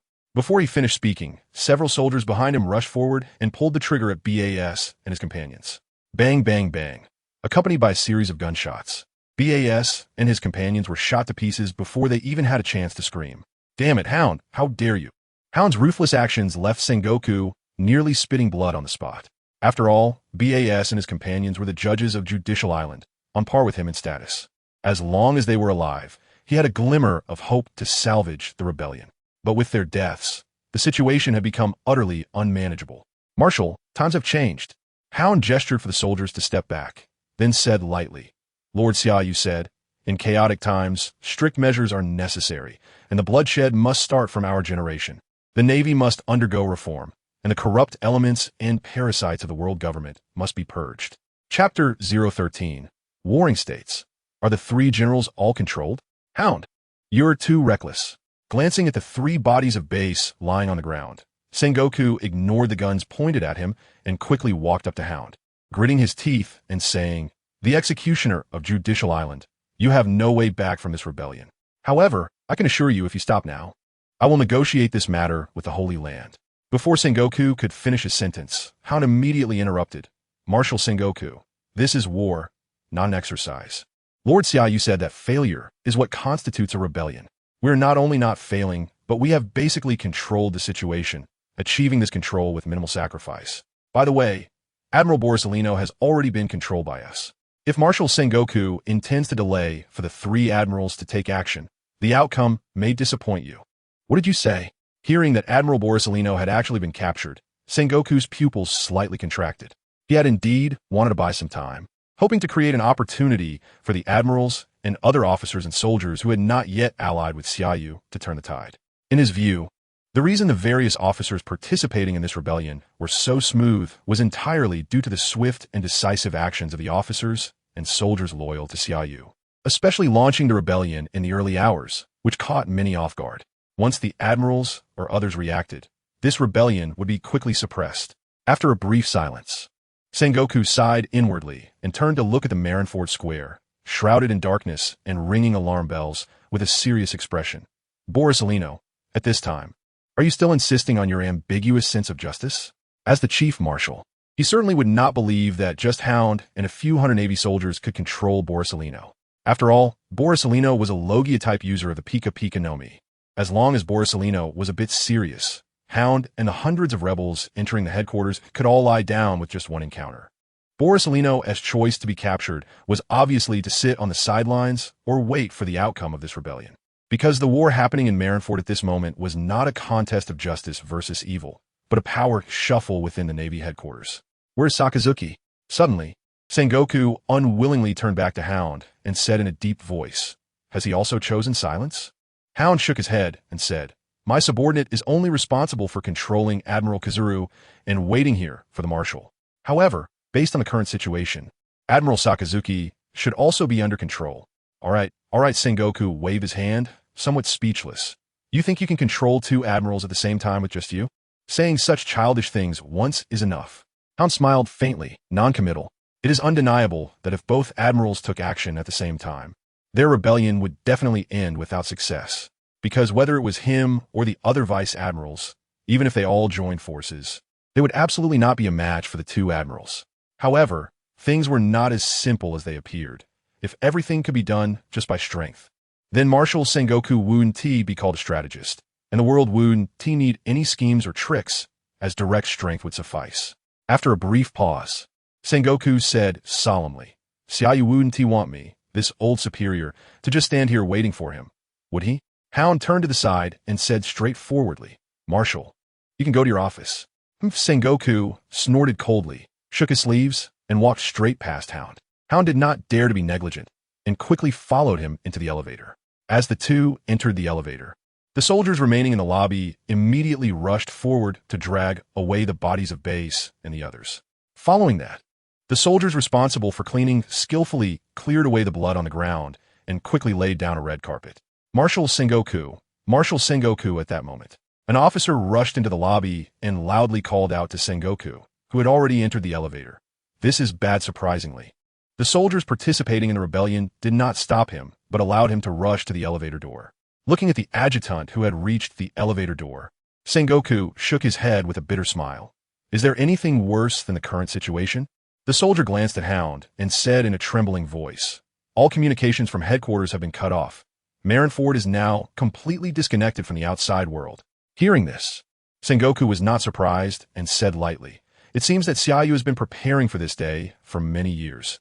Even without this trial, he would have launched a rebellion at the appropriate moment. Meanwhile, at the Navy headquarters in the female officer dormitory building, the entire building was surrounded by numerous Navy soldiers, and leading this rebellion was none other than Vice Admiral Gion, who carried the famous sword Kinpyra at her waist. The tall Gion stood at the front of the line, her cape fluttering in the wind, with a complex expression as she gazed at the front door of the dormitory building. Although she participated in this rebellion, she did not wish for too much bloodshed. Especially at this moment, she hoped that all the female officers would not come out of that door. Gion, what is going on? Just then, a voice filled with despair came over. Looking towards the sound, Gion saw a middle-aged man in a vice admiral's coat, handcuffed and pushed in front of her by two soldiers. The middle-aged man was none other than Vice Admiral Kaji, who was also a candidate for admiral like Gion. Vice Admiral Kaji's influence in the headquarters was no less than that of Xia Yu, as almost everyone in the headquarters knew he was fond of Gion. Even after being rejected by Gion dozens of times, he never gave up and would always find an opportunity to present flowers to Gion in various ways to confess. Tonight was his 91st failed confession. What he didn't expect was that this time not only did he fail to confess, but he also happened to encounter Gion, who was participating in the rebellion. In order to stop Gion from making further mistakes, he immediately intervened. However, facing Gion and the various officers following her, no matter how strong he was quickly subdued and even handcuffed by Gion herself. Being pushed in front of Gion, Kaji appeared very dejected, staring blankly at her, as if the most important thing in his life had been taken away. Meanwhile, in room 201 on the third floor of the female officer dormitory, a female officer dressed in a Navy major's coat, holding a lady's cigarette between her fingers, stood by the window, staring intently at Gion, who was leading hundreds of soldiers to control the entire dormitory building. Behind her in the dormitory stood 7 or 8 panicked female officers, clearly frightened by the sudden scene. Tina, what is going on? A female officer in a bathrobe approached the major and said with a trembling voice, why is Vice Admiral Gion surrounding the dormitory building with troops? Does she? Before the female officer could finish her words, the major named Tina suddenly moved, took a puff of her cigarette, and shook her head. Tina doesn't understand either. However, the alarm bells are ringing throughout the headquarters, indicating that something significant has happened. After a slight pause, Tina suddenly turned around and asked with a serious expression, have we contacted Mr. Karp? Chapter 014. The new Marshal of Headquarters, Reshaping the Navy. Unable to connect. The female officer shook her head and said, all the communication devices can't get through. The headquarters communications must have been cut off. Upon hearing this, Tina's expression gradually became serious. What on earth is happening? Tina couldn't understand. No, I need to go ask Gion. Don't, Major Tina. The female officer hurriedly stopped her. Didn't Gion just say? He ordered all of us to stay in the dormitory, and anyone who disobeys will be executed on the spot. Tina ignored her and walked straight out. The other female officers dared not defy Gion's orders, but she was not afraid. Setting aside her rank, she had a decent relationship with Gion privately, and she believed he would never kill her without reason. As soon as Tina arrived at the front door, more than a dozen female officers hiding inside surrounded her, asking questions all at once. Major Tina, what's going on? Is the headquarters under attack? It can't be an attack. If it were, Gion wouldn't have let us stay in the dormitory. A betrayal? Is there a traitor in the headquarters? Wait, could it be because of the incident with Admiral Xia Yu? I heard from colleagues in the courtroom yesterday that the presiding judge announced he would sentence Admiral Xia to death and transfer him to Judicial Island this morning. Major Tina, do you know what's happening? Looking at the group of female officers surrounding her, Tina frowned slightly and replied coldly, I don't know what's going on. Please step aside. I need to ask Gion. Saying this, Tina stepped forward. Tina, don't go out. As soon as Tina stepped outside, Gion's voice came from afar. What you need to do now is not to get involved. Stay in the dormitory and wait for things to settle. Gion, can't I even leave the dormitory? Tina kept walking, completely ignoring Gion's warning, and as she approached, she said, "If the headquarters is under attack, why can't we leave the dormitory to fight?" Tina didn't understand. The headquarters is not under attack.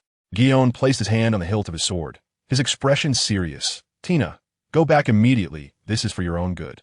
Tina stopped just under 5 meters away from Gion, scanned the soldiers on high alert around her, and then looked directly at Gion. "If the headquarters is not under attack, why are you all in such a state? Is it because of Admiral Xia Yu? Are you trying to stop Judicial Island from taking him away?" "Yes." Gion did not hide it. Looking at Tina with a complex expression, he said softly, "Tina, don't make it difficult for me. Go back to the dormitory. Once this is over, you will still be a Navy major."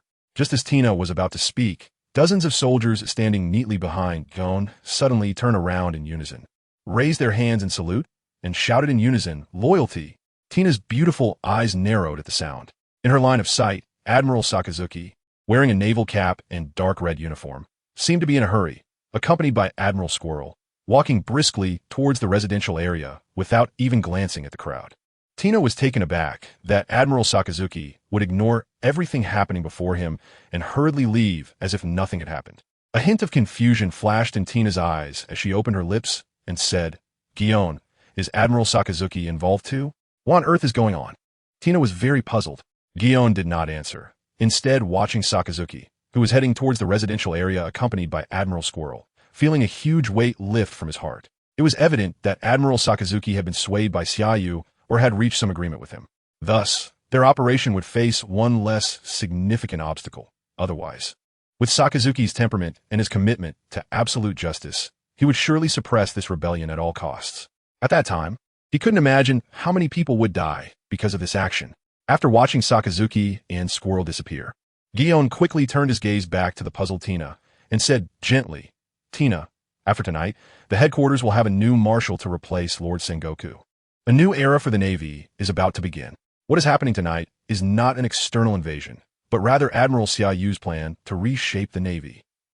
At the Navy headquarters residential area, accompanied by Admiral Squirrel, Sakazuki arrived at the front of a 2-story small courtyard. Around the distant gate, there were 2 to 3 dozen fully armed soldiers standing guard, clearly arranged by Xia Yu to prevent any disruption during the operation.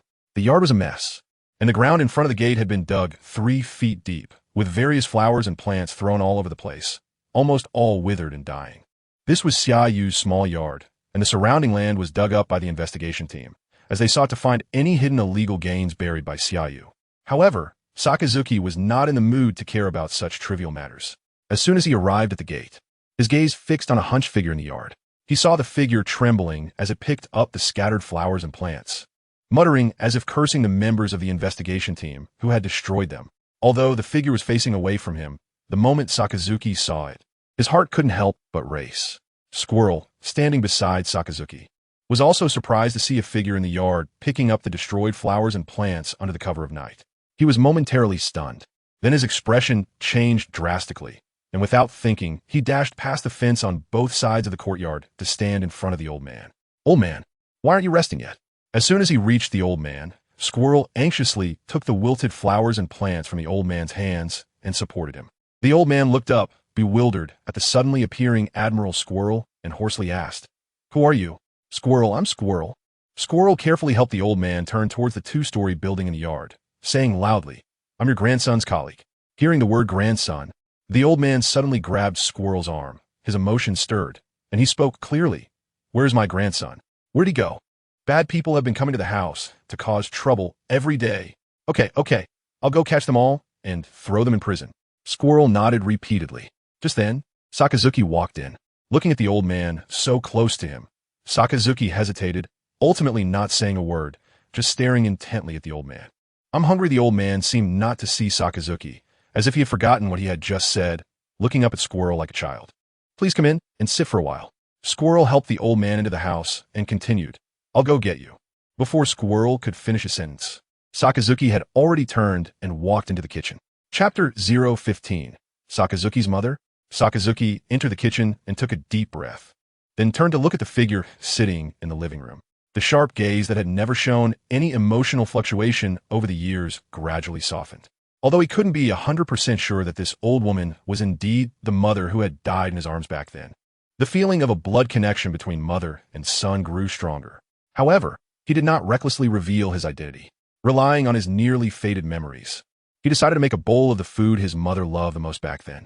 To be precise, it was the food he loved. Born in Beihai, he had liked eating white rice with chili since he could remember, due to the cold climate of his hometown. It wasn't that he particularly liked it. It was just a matter of circumstances. He had continued this habit until now, and gradually, his subordinates and colleagues who rarely interacted with him came to know that his favorite was white rice with chili. However, thinking that the old woman was hungry now, he abandoned the idea of testing her and skillfully made a bowl of ramen for her. Before long, he brought a steaming bowl of ramen to the old woman.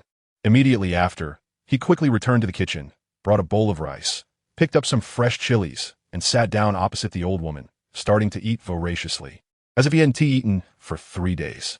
This left the squirrel beside the old woman puzzled, with question marks popping up above its head. Sakazuki's actions quickly caught the old woman's attention. After staring at him for a while, she seemed to forget her hunger and cautiously asked, "Are you also a colleague of my grandson?" Sakazuki nodded. The old woman immediately perked up, leaned closer to Sakazuki, and tentatively asked, "Could you share some white rice and chili with me?" Sakazuki was taken aback for a moment, then placed the bowl of rice in front of her. Seeing this, the old woman seemed worried that Sakazuki might change his mind, quickly grabbed the bowl of rice he handed over and the chilies on the table, hiding them under the table, and said mysteriously, "My son loves white rice and chili the most." Before she could finish her sentence, her head drooped in sudden disappointment, her voice choking up, "But I can't find my son." Before her words fell, she immediately turned to the squirrel and asked, "Hey, can you help me find my son?" Sure, the squirrel nodded repeatedly. "We've been searching for him all these years." "All right, what's my son's name?" The old woman thought for a moment, then suddenly stood up in a panic, looking anxious. I forgot who my son is." Who's my son?" Yes, white rice and chili." After spinning around twice, the old woman took out the rice and chili she had hidden under the table and handed them to the squirrel. "My son loves to eat white rice and chili. Can you help me find him?" The squirrel took the bowl of rice and chilies and placed them in front of Sakazuki, tentatively saying, "Old lady, do you think he looks like your son? His name is Sakazuki, a general of the Navy headquarters." "Who is Sakazuki?" The old lady glanced at Sakazuki and shook her head. "How could he be my son? My son is not this old. He is only 8. The squirrel shrugged helplessly and explained to Sakazuki, "Sorry, General Sakazuki, the old lady's dementia is getting worse. Usually, she can't even remember Lord Xia Yu. She only knows Xia Yu is her grandson, but doesn't know who Xia Yu is." Before he could finish, a look of surprise suddenly flashed in the squirrel's eyes as he looked incredulously at Sakazuki. At that moment, Sakazuki had his hat pulled down low, making it impossible for the squirrel to see his eyes. But the squirrel noticed 2 silent tears sliding down Sakazuki's face. Sakazuki was feeling both excited and conflicted. He was certain that the old woman in front of him was indeed the mother who had died in his arms back then. Yet he dared not acknowledge her, because back then, he had buried his still-living mother in the yard. If he had dug the grave deeper, he would have truly become the murderer of his mother. The thought of his mother waking up buried under the soil made his heart ache, nearly suffocating him. Most importantly, after all these years, although the old lady had forgotten who he was, she had never forgotten her favorite white rice and chili. After a brief silence, Sakazuki suddenly stood up, completely disregarding his usual image, tears streaming down his face as he quickly lifted the old woman's clothes from behind her. As the old woman's clothes were lifted, a deep scar on her back caught his eye. Even after decades, the scar was still clearly visible. With years of experience, he recognized at a glance that this scar was caused by a sharp blade piercing through her chest and exiting through her back. Looking at the scar, images of his mother being stabbed by a pirate flashed in Sakazuki's mind. "Why you let go of me?" The old woman was clearly startled by Sakazuki's actions, quickly turning around and slapping him across the face, then tremblingly ran behind the squirrel, nervously grabbing its arm. After being slapped, Sakazuki stood still, slightly raised his head to take a deep breath, then knelt down in front of the old woman, trembling as he called out, "Mother." Before he could finish, he heavily knocked his head down, his shoulders shaking violently, clearly trying to control his emotions to avoid crying out loud. The Marine headquarters at Marineford was filled with the smell of gunpowder. Although the situation had mostly been brought under control, there were still a few officers in the headquarters looking for opportunities to resist.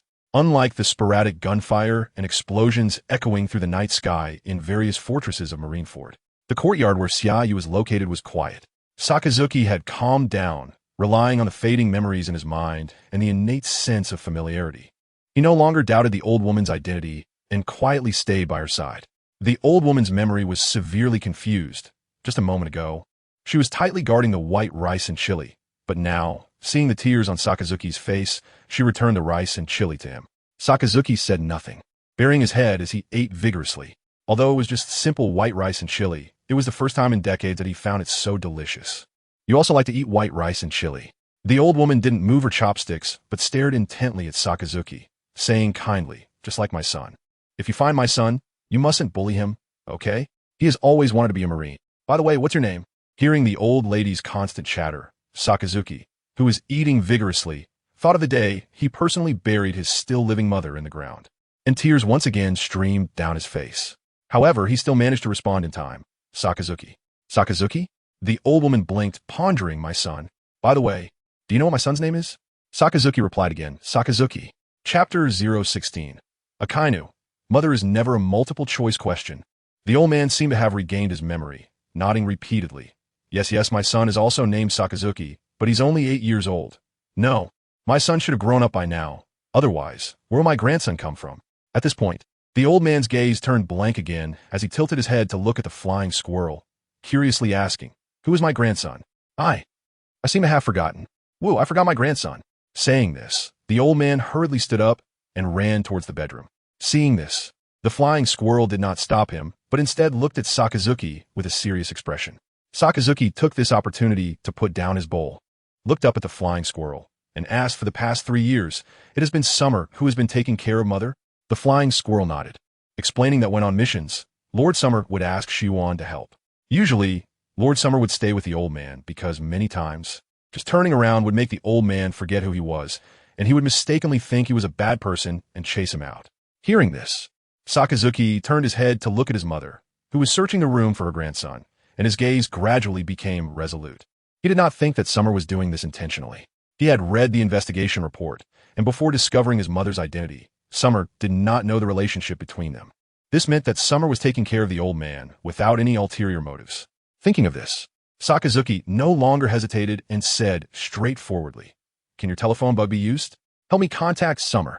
The flying squirrel took out the telephone bug and dialed. Soon, the call connected. Without waiting for the other party to speak, the flying squirrel got straight to the point. "Transfer to Lord Summer." A few seconds later, Summer's voice came from the telephone bug. "Flying squirrel, I give you 10 minutes. Regardless of what choice Sakazuki makes, you must immediately return to your position and accompany me to meet Sengoku." Sakazuki brought the telephone bug to his face and said in a deep voice, "I am Sakazuki. I will only ask one thing. If your answer is what I want to hear, I will help you ascend to the position of Admiral." Before the telephone bug could react, Sakazuki quickly changed his tone. "Since you have already investigated my mother's identity, why not use this as a condition to negotiate with me? You should be very clear that this is my only weakness. No reason." Summer's voice came from the telephone bug, calm and unhurried. "I believe that once you learn the identity of the old man, you will undoubtedly compromise on what happens tonight, even reluctantly fighting for me. Because at any time, a mother is never a multiple-choice question. But I won't do that, because for me, family is not something to be used as a bargaining chip." Meanwhile, on the road to the Navy headquarters building, Summer threw the telephone bug to Stolberry beside him, looking up at the towering headquarters building with his eyes gradually narrowing. Although he hadn't said much to Sakazuki, the very fact that Sakazuki took the initiative to contact him through the telephone bug was enough to indicate Sakazuki's attitude. For Sakazuki, the admiral of the headquarters, Summer did not need him to stand by his side at this moment. As long as Sakazuki chose to observe, a significant event could be accomplished tonight. Bang! Suddenly, a gunshot rang out, and a bullet tore through the air, heading straight for Summer's face. Before Summer could react, Baschu, who had been silently following him, suddenly drew his sword, the massive shark-slaying blade creating an arc as it sliced through the bullet. Then, Baschu stepped forward, the shark-slaying blade emitting a terrifying aura, and without hesitation, he slashed toward the incoming bullet. Swish! A wave of slashing energy containing a terrifying aura shot out, instantly slicing through the rooftop of a building hundreds of meters away. Accompanied by a shrill scream from the rooftop, the neatly severed roof tilted and fell with a crash, raising a cloud of dust. Summer did not stop his steps because of this minor incident. As Baschu struck out with his sword, He had already stepped forward, surrounded by Stolberry and a group of headquarters majors, lieutenant colonels, various officers, and hundreds of soldiers, heading straight for the headquarters building. Summer, you naval disgrace. Just as Summer stepped through the door into the hall, a furious roar suddenly erupted. Immediately, a figure from the soldier team guarding the first floor lunged at Summer like lightning. Pointing gun. Seeing this person about to reach Summer, Stolberry swiftly stepped forward, the Navy's 6 style pointing gun, accurately piercing into the intruder's chest. Damn it! The officer, who was blocked by Stolberry, had his pupils constrict and then widened, filled with furious rage as he glared at Stolberry, angrily saying, Stolberry, what is the meaning of this? You were the hero who chased after the Sun Pirates, the most trusted subordinate of Admiral Kizuru. Why are you betraying and following this naval disgrace, Summer? Stolberry grabbed the officer by the neck, expressionless, and said, discussing right and wrong now is meaningless. Anyone blocking Lord Summer is our enemy. So you can die. Before the words fell, Stolberry swiftly snapped his neck and then quickly followed Summer, who was heading toward the elevator. This is Stolberry, cold-blooded and decisive. In some ways, he is similar to Admiral Sakazuki, yet he happens to be a subordinate of Admiral Poliusolino.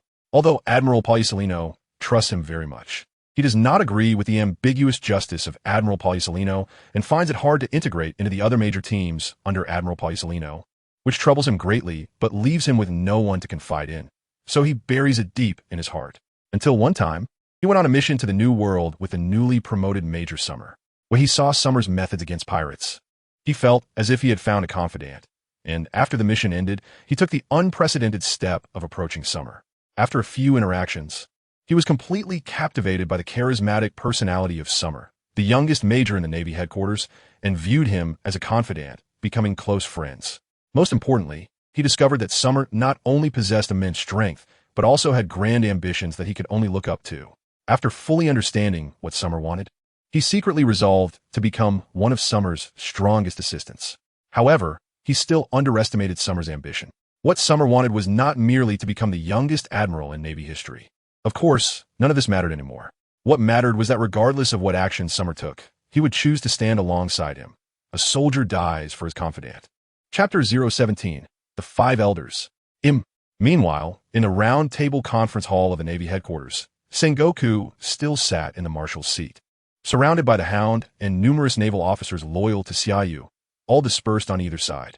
The conference hall was eerily silent, with only a few soldiers making heavy breathing sounds due to rising adrenaline. They were all naval soldiers and officers loyal to Xia Yu, and if it weren't for him, even if they had 10 times the courage, they wouldn't dare to bring Marshal Sengoku into this conference hall. It should be noted that this conference hall has never been a place they could enter, as only rear admirals and above in the Navy headquarters are qualified to enter. Yet now, they not only walked into this conference hall, but also brought the once revered marshal before them. Amidst the tension, a sense of unprecedented pride ignited within them. Bang! At that moment, the tightly shut conference hall doors were forcefully slammed open. Following closely, Vice Admiral Maynard rushed into the conference hall in anger, with Vice Admiral Fire Mountain right behind him. As soon as he entered the hall, Maynard's eyes widened in disbelief as he looked at Sengoku sitting in the marshal's position. It took him several seconds to snap back to reality, and with heightened emotions, he turned his gaze to the Hound and shouted, "Hound, what the hell is going on? Are you also involved in the rebellion?" The Hound shrugged slightly, calmly replying, "Maynard, please calm down. If you continue to make such a ruckus, I won't show you any mercy just because we are colleagues. Many have already died tonight. If you want to be one of them, I can accommodate you." Upon hearing this, Maynard rushed forward in a fit of anger. "Maynard!" Before he could reach the Hound, Sengoku suddenly spoke up in a deep voice, "Sit down." At that moment, Fire Mountain approached and patted Maynard on the shoulder before taking a seat to Sengoku's right. Maynard did not sit immediately, glaring at the Hound with wide eyes. As if knowing what Maynard was thinking, the Hound stepped forward and said in a low voice, "Maynard, I am now ordering you to sit down. Otherwise, this will be your burial ground." As the Hound's words fell, soldiers standing on either side of the conference hall raised their guns, their cold muzzles aimed directly at Maynard. "Marshal Sengoku, it's a rebellion. Xia Yu has rebelled." Suddenly, an urgent voice came from outside the conference hall. Before anyone could react, several figures rushed into the hall. Leading them was also a Vice Admiral of the Navy headquarters, named Steel Ray. Following closely behind were Vice Admiral Urban, with flowing long hair and fangs, and Rear Admiral Red King, who had 6 chins. As soon as they entered the conference hall, the three, who had been in such a hurry just a moment ago, froze in place. Sensing the tense atmosphere in the hall, they swallowed hard in unison and silently took their seats beside Sengoku. Seeing this, Maynard no longer confronted the Hound and decisively sat next to Fire Mountain. It was not that he had softened. It was just that the number of colleagues standing in the same camp as him in the conference hall was increasing, and the strategic-minded Sengoku remained silent. So he naturally chose to endure for the time being and observe the changes. Just as Steel Ray and the others sat down, clear footsteps sounded from outside the door. Soon after, Vice Admiral Gion entered the conference hall with an impressive demeanor, directly taking a seat in the vacant spot diagonally opposite Sengoku, to everyone's astonishment. As soon as Gion sat down, 2 rear admirals and more than 10 soldiers lined up neatly behind her. Gion, what does this mean? Seeing Gion sitting in a place she normally shouldn't, Maynard's expression changed slightly, and he said in a low voice, "Are you also involved in the rebellion?" Gion did not answer Maynard, but instead looked at Sengoku apologetically and nodded slightly, saying, "Marshal Sengoku, I apologize for what happened tonight. For the sake of true justice, I can only choose to follow Lord Xia Yu." As soon as these words were spoken, Maynard, Fire Mountain, and Steel Ray all widened their eyes. When they saw Gion enter the conference hall, they thought she had been invited by the rebels. But they did not expect that she had already turned her back on Sengoku and even referred to Xia Yu as Lord. This meant that Gion did not simply choose to stand alongside Xia Yu, but had chosen loyalty. Of course, these details were not what mattered most. What was important was that Gion was a candidate for the admiral position, the one most likely to become one of the next 3 admirals. A strong swordsman with a bright future. Such a person chose to be loyal to a rising young vice admiral. True justice? A hint of doubt flashed in Sengoku's eyes. He was even more curious than Maynard about Gion's choice. Yes, true justice. Gion nodded slowly, speaking nonchalantly. Lord Xia Yu told me some things about the world government. At first, I didn't believe him and even thought he was exaggerating. Even when I saw confirmation from Vegapunk in the science division, as per his suggestion, I was still skeptical. It wasn't until I went to the Holy Land to take my turn that I believed everything Lord Xia Yu said was not an exaggeration.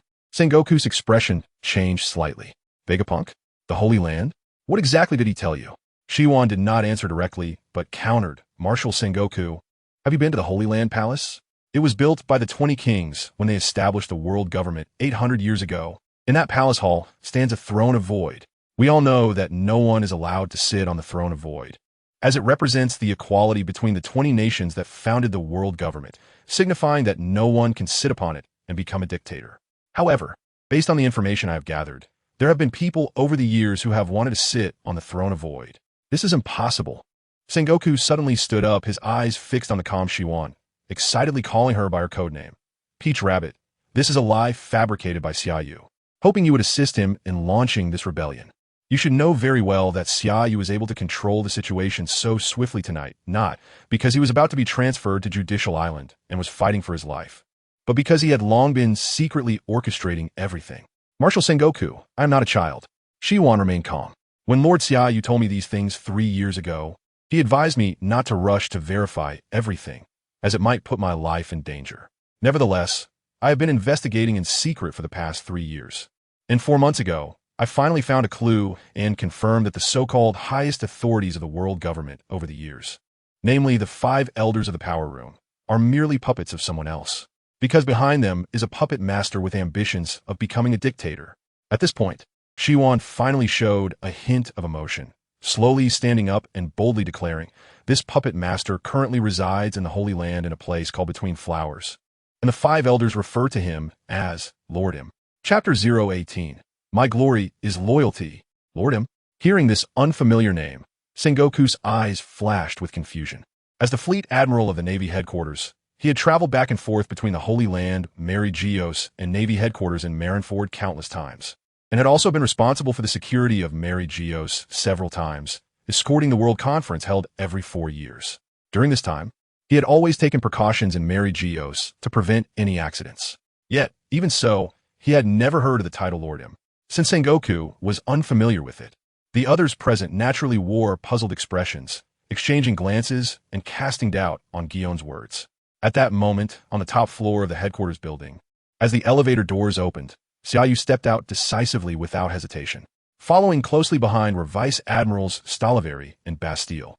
while several other rear admirals rushed out ahead of Xia Yu, standing respectfully in front of the conference hall door at the end of the corridor. As Xia Yu approached, the two rear admirals quickly pushed the door open. Seeing this, Xia Yu continued his pace, walking briskly into the conference hall with his head held high. With a rustle, Gion and the other officers in the conference hall, as well as the soldiers standing behind them, all rose and stepped forward. Xia Yu did not go to his designated position, but walked quickly in front of Sengoku, who was the focus of everyone's attention. Stand at attention. Before Sengoku could react, Xia Yu suddenly brought his feet together and raised his right hand towards Sengoku, saluting the fleet admiral. As Xia Yu's words fell, Stalavari Bastille, and the group of rear admirals following him also stood straight, while Gion and the others naturally did the same, straightening their bodies and shouting in unison toward Fleet Admiral Sengoku. Loyalty. Sengoku did not react much, calmly looking at Xia Yu, who was saluting him. Menard and other officers who had not yet submitted to Xia Yu showed unfriendly expressions, staring at Xia Yu as if facing a formidable enemy. Vice Admiral Xia Yu, you are quite busy tonight. After a brief silence, Sengoku shook his head and sighed. Speaking slowly, is achieving ambition with the lives and blood of your comrades the justice you uphold? In response, Xia Yu took out a document from his pocket and placed it in front of Sengoku, then stepped back a bit and said, Years ago, I met a prophet on Fishman Island who told me that I would rise to power over countless corpses. I do not believe that. In my view, life and death are determined by oneself. Fleet Admiral Sengoku, Marinford is now basically under my control. If you do not want to see more people die due to resistance, please sign your name on this document. Xia Yu, you traitor. Before Sengoku could react, Menard suddenly stood up, his eyes red as he glared at Xia Yu. As long as we are alive, you will not succeed. Seeking death. Stalavari and Bastille stepped forward in unison before Xia Yu could issue any orders. In the next moment, Stalavari's spear was pointed at Menard's chest, while Bastille's sword was already resting on Menard's neck. At the same time, Gion instinctively gripped the knife handle, and Hound showed a bloodthirsty smile. If Menard and the others, including Fire Mountain and Steel Rest, made any move, they would not hesitate to suppress them. Instantly, the atmosphere in the conference hall became tense, and a fight seemed imminent. Stalavari, Bastille, Menard, with his eyes bloodshot, said angrily, Xia Yu has only been in the headquarters for 6 years. What has he done to you that makes you abandon the Navy's honor and join him in rebellion? A soldier dies for his confidant, Stalavari replied coldly, staring at Menard and saying solemnly, My glory is loyalty. Bastille did not waste words, speaking in an unyielding tone. Sit down, or I will not show mercy. You. Menard, furious, instinctively wanted to step forward. At that moment, Sengoku slammed his hand on the conference table and said in a deep voice, Enough. Menard, sit down. After saying that, he no longer looked at the others, opening the document Xia Yu had placed in front of him. Upon seeing the contents of the document, Sengoku's pupils involuntarily shrank, and he looked up at Xia Yu, incredulously saying, You want me to temporarily take the position of Fleet Admiral? Xia Yu, do you think this is realistic? The appointment of the Fleet Admiral is not something I can decide. Without the Holy Land's permission. No need for the Holy Land's permission. Xia Yu smiled slightly and said, As long as the soldiers in the Navy headquarters and the major forts of the Four Seas and the Grand Line know that you are unwell, I can temporarily oversee all Navy affairs. Of course, Fleet Admiral Sengoku can choose not to sign, but in that case, many people will die tonight. Hearing this, Sengoku fell silent. As the Fleet Admiral, he certainly understood that this was Xia Yu's delaying tactic. As long as he could temporarily stabilize the soldiers of the Navy branches and forts in the Four Seas and the Grand Line, Xia Yu could eliminate all uncontrollable factors with minimal cost. Once Xia Yu completely took control of the Navy, the Holy Land would only have two choices, either to compromise with Xia Yu, who held the Navy in his grasp, acknowledging the legitimacy of Xia Yu as the Fleet Admiral, or, in their anger, to mobilize all combat departments of the world government to fight against the Navy under Xia Yu's command. Seeing that Sengoku had fallen silent, Xia Yu also stopped standing and walked straight to the empty seat across from Sengoku at the conference table. Just as he reached the table, Gion promptly moved the chair forward. After Xia Yu sat down, she stepped back, pressing down on the knife handle and standing to Xia Yu's left. Following that, Stalavari and Bastille quickly approached Xia Yu's right side, all looking at Sengoku, whose expression was grave. Fleet Admiral, you cannot sign this. Suddenly, Menard stood up again. Agitated, we are not without the power to fight. As long as we fight to the death and hold on until Vice Admiral Karp returns from his vacation, victory will surely be ours. Besides, the three admirals have not fully expressed their stance. Bang! Before Menard could finish, the tightly closed doors of the conference hall were once again burst open. Following that, Admiral Sakazuki, now wearing the Navy headquarters coat and a Navy cap, walked swiftly into the conference hall accompanied by Rear Admiral Groundhog. Then, under the incredulous gazes of Menard, Fire Mountain, and Steel Ress, he walked straight to Xia Yu's side. Admiral Sakazuki. No one expected Sakazuki to ignore Fleet Admiral Sengoku's presence and stand next to Xia Yu. Menard's pupils constricted as he exclaimed, "What? What are you doing? Even you? No, this is impossible. You are the admiral who cannot tolerate any sand in your eyes. What about the absolute justice you uphold?" Sengoku also looked up at Sakazuki at this moment, his voice deep. "Sakazuki, is this your choice?" Sakazuki slowly raised his head, a momentary hesitation appearing in his eyes, but in an instant he cast aside all distractions and nodded firmly, "Yes."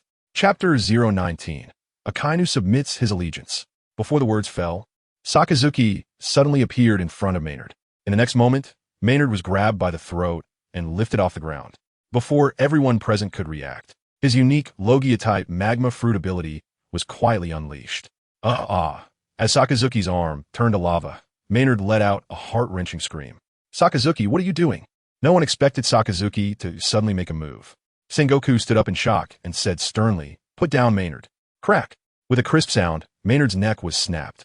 Immediately afterward, Sakazuki threw him aside, ignoring Sengoku's furious gaze.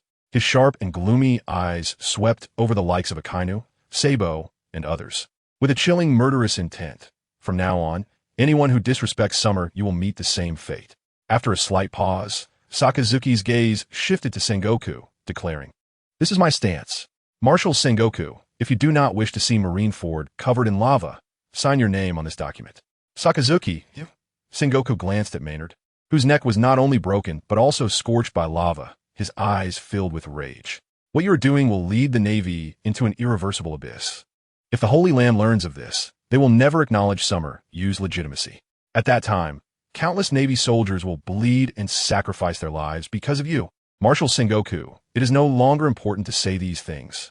Sakazuki fixed his intense gaze on Sengoku and said in a deep voice, "Since the moment I saw my mother, I no longer care about right or wrong." With that, Sakazuki stopped wasting words and turned back to Summer Yu, his eyes filled with unprecedented determination. Previously, he upheld absolute justice because he witnessed his parents being brutally murdered by pirates, and the seeds of hatred that had been buried deep in his heart since childhood had taken root. However, after learning that his mother had come back to life and had been taken care of by Summer Yu for 3 years, his unwavering sense of justice began to waver. It was not due to disappointment with the Navy or the world government, but rather a sense of guilt. Just the thought that his mother had not died, but was buried by him, made him want to punch himself. He could not imagine how his mother survived after breaking out of the ground, nor could he fathom what she had gone through in the years since he joined the Navy. Based on the fact that even if his mother had developed dementia and forgotten his name, she still remembered his favorite white rice and chili, he could conclude that she had been searching for him after surviving. Otherwise, she would not have remembered his favorite food despite her worsening dementia. He was grateful to Summer Yu for reuniting him with his mother, for giving him the chance to make up for the grave mistake he nearly made in his youth, and for the meticulous care she provided over the past 3 years. It should be noted that his mother, afflicted with dementia, could forget Summer Yu at any moment. In such circumstances, Summer Yu could have sent her to a nursing home at Navy headquarters or hired caretaker. Most importantly, according to the Weasel's account, Summer Yu's original plan was that if this operation succeeded, it would be great. If it failed and he died, he would have the Weasel hand over the investigation report to him, because Summer Yu was worried that if he failed and died, the elderly woman with dementia would have no one to care for her. Now, it was really over after watching Sakazuki, who had walked to Summer Yu's side with unwavering determination for a moment. Sengoku secretly sighed in his heart. The fact that Borisolino had not shown up yet was already clear enough regarding his stance, and with Sakazuki, the admiral who upheld absolute justice, firmly standing by Summer Yu's side, there was nothing he could do to change the current situation, even if he went all in. Although he still had the trump card of Karp, the hero of the Navy, and another admiral, Gion, to rely on. Karp was currently on vacation and had likely gone to the EC. By the time Karp returned, no matter how strong he was, He would not be able to contend with Sakazuki, Yu, and all the defecting officers at various levels. As for Admiral Gion, he had not held any hope, because he had ridden his bike somewhere in the sea area 3 days ago. From his understanding of Gion, he wouldn't return for 10 days or half a month. Even if Gion were to return now, under the current circumstances, the side with Yu and Sakazuki would not be afraid. Of course, now is not the time to discuss the worst-case scenario, because once Yu completely took control of the Navy, the Holy Land would likely make concessions, and they might even directly appoint Yu as the new Fleet Admiral of the Navy. After all, a new Sea Emperor had emerged in the New World, and the Revolutionary Army had gradually grown stronger over the years, seriously threatening the rule of the world government. If the Holy Land chose to go to war with Yu at this time, it would clearly not be a wise choice. Furthermore, if the Revolutionary Army allied with the Navy under Yu's control, the Holy Land would surely find itself in a situation of being attacked from both sides. And all of this was evidently part of Yu's calculations. Of course, whether he signed or not did not have much impact on Yu. As if he did not sign, Yu could simply eliminate all the soldiers and officers in the headquarters who had not chosen a side. After all, more than half of the officers and soldiers had chosen to pledge loyalty to Yu. After a brief silence, Sengoku slowly raised his head to look at Yu, his expression serious. Yu, since you entered the headquarters, how have I, Carp, and Zephyr treated you? Yu nodded. Very well, especially Teacher Zephyr. He had high hopes for me back in the officer training camp. As for Carp, although he has always wanted to train me to be his successor, I do not quite agree with his ideology. To be precise, I do not agree with the justice upheld by the Navy from top to bottom, because in my view, as long as the celestial dragons loom over the world government like a mountain, the Navy cannot have any so-called justice. That is why I want to use my way to free the Navy's justice from all constraints and shackles. Sengoku shook his head. I do not intend to debate with you. I just want to know, since we have all treated you well, why do you hide things from us? Yu smiled lightly and said, Marshal Sengoku, what I am doing is to instigate a coup. How can I not hide it? No. Sengoku waved his hand, looking intently at Yu. I am referring to the person that Gion just mentioned, since he knows something we do not. Why not choose to tell me, or Carp, or Zephyr, but instead tell Gion? Upon hearing this, Yu turned to look at Gion, standing beside him in surprise. You told them? Gion nodded. Yu did not blame him and returned his gaze to Sengoku, asking, do you believe everything Gion said? About the flower between, about the existence of him? I can assure you that you not only do not believe it now, but you also think I am making things up to persuade Gion and the others to follow me in the coup. Under the current circumstances, you do not believe. So do you think you would have believed if I had told you before? Sengoku's eyes remained fixed on Yu, as if trying to see through his true thoughts deep within. So, is there really a place called the Flower Between in the Holy Land? And is there an imp who wants to sit on the empty throne? Yu waved his hand. Marshal Sengoku, rather than being skeptical here, it would be better to go to the Holy Land and ask the 5 elders in person, or go see the Holy Land for yourself. Although I know that lives among the flowers, I do not know whether is male or female. If you can survive to see him's true form, remember to come back and tell me. However, before that, you need to sign this document and immediately give a speech to make those officers and soldiers who are hiding and waiting for an opportunity to reverse the situation give up their resistance. Chapter 020. Rewards arrive early, abilities maxed out. Looking at the documents placed in front of him, Sengoku hesitated. In the end, he chose to compromise, quickly signing his name on the document. After signing, the Hound, who was standing beside him, immediately stepped forward to take the document and handed it to his aide, saying decisively, quickly send copies of this document to all branches and fortresses. Yes, the aide didn't dare to delay, taking the document with both hands and turning to quickly run out of the conference hall. The Hound didn't step back, but instead held a broadcasting snail in front of Sengoku, bowing slightly and saying, Lord Sengoku, you will need to make a broadcast next, calling all officers and soldiers who have not given up resistance to gather at Marinford Square within 10 minutes, and announce that Lord Xia Yu will temporarily take over as Marshal. Upon hearing this, Sengoku no longer hesitated and straightforwardly took the broadcasting snail. After a brief silence, Sengoku took a deep breath and then spoke slowly. This is Sengoku. All officers and soldiers who hear this broadcast, please immediately cease fighting and lay down your weapons to proceed to Marinford Square. This farce must come to an end, as Sengoku's voice came through the broadcasting snail. Loudspeakers placed throughout Marinford began to sound, transmitting Sengoku's voice to every corner. In a Marinford female officer's dormitory, Major Tina and a group of female officers stood straight upon hearing the voice from the broadcast, all looking towards the headquarters building. It's Lord Sengoku's voice. Great. The rebellion is over. Do we win? Hearing the voices around her, Tina frowned slightly. Don't you understand Marshal Sengoku's words? Marshal Sengoku is telling us to stop fighting and lay down our weapons to go to the square. What does that mean?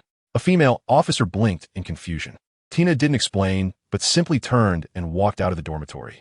When she stepped out of the dormitory building, over 100 female officers had gathered at the entrance, many orderly making their way towards Marinford Square.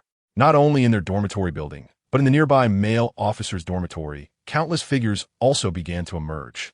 In no time, the road leading to Marinford Square was crowded with people. Some looked tense, while others chatted and laughed, as if everything happening in Marinford had nothing to do with them. Although people around occasionally greeted her, Tina maintained a distant expression, even too lazy to glance at them, and simply followed the crowd towards the square. A few minutes later, Tina arrived at the entrance of the square with the main group.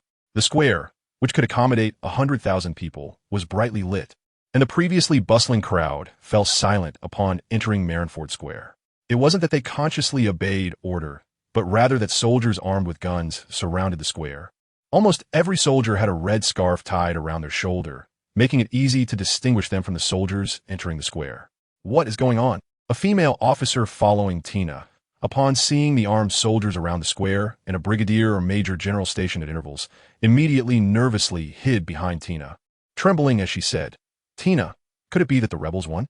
Will they kill us?" Before Tina could respond, Sengoku's voice came through the broadcast again. "I apologize for what happened tonight. From now on, Major General Xia, you will temporarily take over my duties as Marshal." As soon as these words were spoken, the originally quiet square erupted into chaos. The officers who had been trapped in the dormitory building rushed out one after another, raising their voices in protest. "Marshal Sengoku, how can you compromise with the rebels? What qualifications does Xia Yu have to replace you as the Marshal of the headquarters?" Marshal Sengoku must have been taken hostage by Xia Yu. Watching the suddenly chaotic crowd, the soldiers surrounding the square raised their guns. Shortly after, a major general led a 100-man squad rushing into the square. As he charged towards the chaotic crowd, he shouted loudly, "Be quiet. Everyone be quiet. Traitors, we will never agree to let Xia Yu lead the navy." Facing the approaching major general, an officer wearing a major general's coat raised his arm and shouted, "Who is willing to fight alongside me into the headquarters building?" Bang, bang, bang. Before others could respond, a series of sharp gunshots rang out without warning. Immediately, the major general who had just raised his arm was enveloped in clouds of blood, seeking death. Two soldiers following closely behind the major general, after firing their bullets, rushed to the wounded major general and decisively raised their gun, but to smash down on his head. The sudden scene plunged the chaotic square into a deathly silence. A major general from the headquarters was actually taken down by two soldiers. Everyone's eyes widened in disbelief as they stared at the major general who had fallen to the ground, struck down by the gun butt. Meanwhile, Sengoku, who was in the conference hall on the top floor of the headquarters building, immediately stood up and went to the window upon hearing the gunfire from the square. Although there was some distance and the square was filled with people, he could not see what was happening, only that everyone had suddenly quieted down. Like the calm before a volcanic eruption, a thick smell of gunpowder hanging in the air. Xia Yu showed no reaction, instead watching Sengoku with interest. The situation was basically under his control, so he was not worried about any unforeseen events. And he knew it would be difficult to convince all the soldiers and officers in the headquarters to give up resistance with just one sentence from Sengoku. Sensing the surging smell of gunpowder from the square, Sengoku couldn't think much more and immediately shouted loudly, "Do you want to turn Marinford into a river of blood? If you wish to see that scene, then fight to your heart's content. I believe those lawless pirates out at sea would be very happy to see you suffer from mutual destruction due to infighting. If you want this farce to end, obey the orders. I announce that from now on, Xia Yu will temporarily take over as Marshal. From this moment on, anyone who resists will be considered a traitor." After saying the word traitor, Sengoku felt as if his spirit had been drained and suddenly felt weak, almost collapsing to the ground. Although the true traitors were on Xia Yu's side, he had to say this to prevent further bloodshed and sacrifice. As for where the navy would go next, he could only place his hopes on the Holy Land and Xia Yu's final decision. Just as Sengoku announced that Xia Yu would temporarily take over as Marshal, A sudden voice echoed in Xia Yu's mind. Ding dong. Congratulations to the host for successfully staging a mutiny, becoming the Marshal of the Navy headquarters. Notification. Rewards are being sent. Notification. Detecting the abilities mastered by the host. Notification. It has been detected that the host has mastered the following abilities: Armament Hockey, Observation Hockey, Conqueror's Hockey, Swordsmanship, and the Navy's 6 styles. Notification. Enhancing the abilities mastered by the host. Notification. Swordsmanship has been successfully enhanced to the highest level. Notification. The Navy's 6 styles have been successfully enhanced to the highest level. Notification. Armament Hockey has been successfully enhanced to the highest level. Notification. Observation Hockey has been successfully enhanced to the highest level. Notification. Conqueror's Hockey has been successfully enhanced to the highest level. As the system notifications continued to ring, Xia Yu, who was completely unprepared, felt his vision blur. In the next moment, he found himself in a completely unfamiliar space. As information related to the abilities enhanced by the system surged in from all directions like a tidal wave. Like a sudden enlightenment, knowledge of the 3-color hockey, swordsmanship, and the 6 powers of the Navy, along with techniques and their application in battle, all merged into one at that moment, becoming second nature. In just a breath, Xia Yu felt as if he had experienced a whole season. Feeling the abundant energy fluctuations within him and the immense confidence that came from having various abilities elevated to their peak, Xia Yu's eyes gradually narrowed.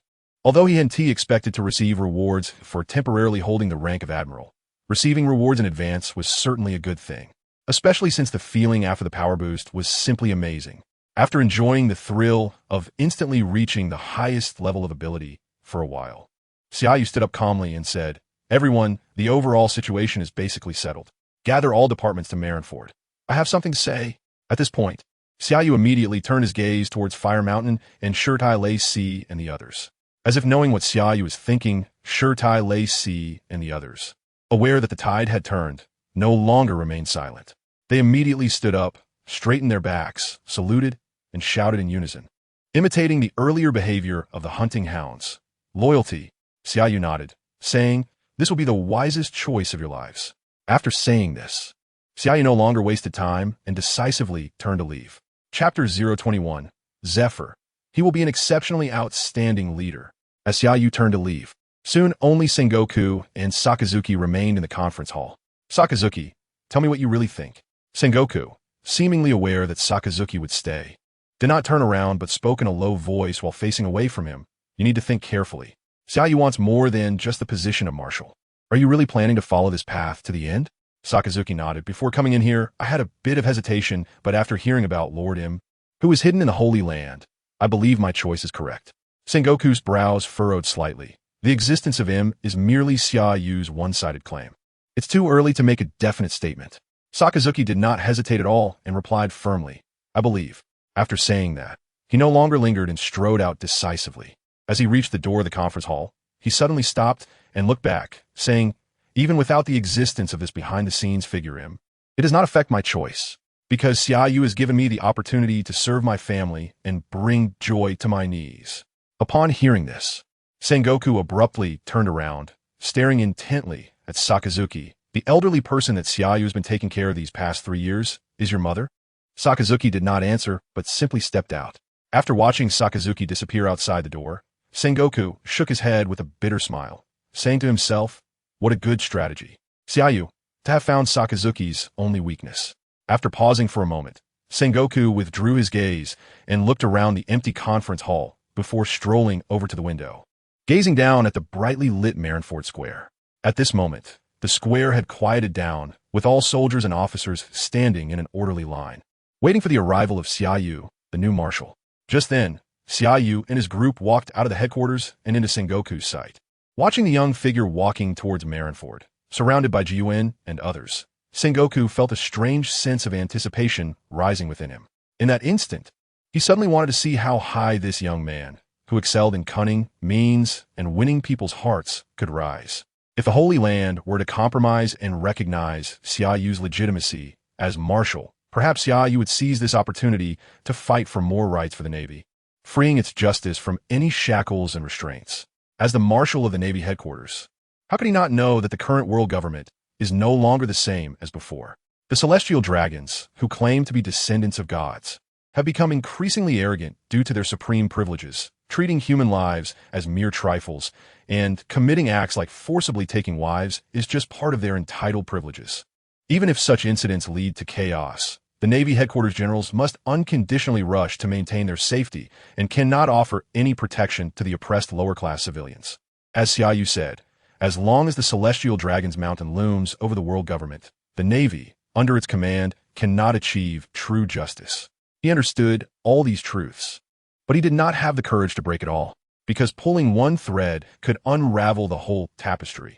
Once someone stands up to break it all, greater turmoil is bound to follow. Most importantly, the fact that the world government has stood atop the red line for 800 years must have its reasons for existence. All he could do was to try his best to fulfill his duties and spread the Navy's justice as far as he could. Watching Xia Yu and his group leave the headquarters building until they vanished into the night, Sengoku finally withdrew his gaze and murmured to himself, "Since ancient times, fame belongs to the youth. I too was once spirited back in my day." Before his words could finish, Sengoku's expression suddenly changed, and he quickly turned to look at the door. 3 figures stood there, having appeared at some point. The one in the lead was none other than Zephyr, the former vice admiral of the Navy headquarters, codenamed Black Arm. Following Zephyr were a young man and woman, both officers. The young male officer was named Binz, dressed in a peculiar outfit and a fruit ability user, highly trusted by Zephyr. The young female officer was named Ein, wearing black pointed high heels and a blue cloak, her eyes revealing a hint of melancholy, as if she had just experienced a parting of life and death. Zephyr? Sengoku was surprised to see him appear at this time, and quickly approached, a bit anxious. "What brings you here?" "Your arm." As he spoke, Sengoku looked at Zephyr's right arm. Zephyr raised his left hand to touch his severed arm, saying lightly, "Don't worry, it's been 3 years. I'm used to it now. However, you should urge the science team to hurry up and develop the mechanical arm." Sengoku hesitated, as if knowing what he was thinking. Zephyr walked directly to the conference table, pulled out a chair, and sat down. Then he looked up at Sengoku and said, "I forgot you have already handed over the Marshal's power to Xia Yu. But even if you're not the Marshal, the science team will still give you face." "Huh?" Sengoku's pupils contracted, staring at Zephyr in shock. "You're not surprised by what's happened at the headquarters? Could it be that you already knew Xia Yu would stage a coup?" Zephyr smiled and nodded. "He is my student." Upon hearing this, Sengoku helplessly shook his head, feeling somewhat powerless. "It seems you are completely disappointed with the Navy." "Yes." Zephyr glanced at his students Ein and Binz standing at the door, his words carrying a hint of resentment and hatred. "If it weren't for Xia Yu, I might have already created a brand new Navy. After all, you all forgot about the attack on the internship ship 3 years ago, which resulted in dozens of young lives being lost at sea, leaving me with no hope for the Navy." Sengoku's expression changed slightly, and he quickly spoke up to explain, "I haven't forgotten." "Haven't forgotten?" Zephyr suddenly stood up, emotionally charged. "Dozens of young officers from the headquarters lost their lives at sea. As the Marshal of the headquarters, you should have ordered a full pursuit until they were captured and publicly executed. Because only in this way would those pirates who dared to kill the Navy be made to fear, allowing the deceased young lives to rest in peace, and enabling the living to continue upholding justice. But you didn't do that. For 3 years, it wasn't just my heart you froze." As he spoke, Zephyr pointed at Ein and Binz, but them and all the young officers who carry the future of the Navy. Realizing that his emotions were on the verge of losing control, Zephyr paused for a moment, then sat back down, lowering his voice. "Sengoku, you're getting old. We're all getting old." Sengoku remained silent, standing there with a difficult expression, his feelings complicated. He would naturally not forget the incident 3 years ago when Zephyr's internship ship was attacked, resulting in dozens of young officers losing their lives at sea. He had been sending people to pursue the murderers of those young officers. But he did not explain, because as the Marshal of the headquarters, he had to consider more than just a single pirate. He had to think about the bigger picture and could not mobilize all 3 admirals for one pirate. However, what Zephyr said was also reasonable. Dozens of young officers were brutally killed, and the murderer was still at large. He bore an unavoidable responsibility. "I know what you're thinking." Seeing Sengoku remain silent, Zephyr spoke again. "Are you thinking that the reason I chose to stand by and watch is because Xia Yu promised me he would bring the pirates who attacked the internship ship to justice? To be honest, Xia Yu never promised me anything, but I believe he won't let me down." At this point, Zephyr turned his head to look at his quiet students standing at the door on Binz. "The overall situation has been decided tonight. From now on, you will follow Xia Yu." He will be an exceptionally outstanding leader. Chapter 022. In the name of the absolute justice of the Navy. Sakazuki, after leaving the conference hall, did not immediately follow Xia Yu out of the headquarters building. He first went to his office, glanced at the plaque hanging on the wall, and his gaze lingered on the words, thorough justice.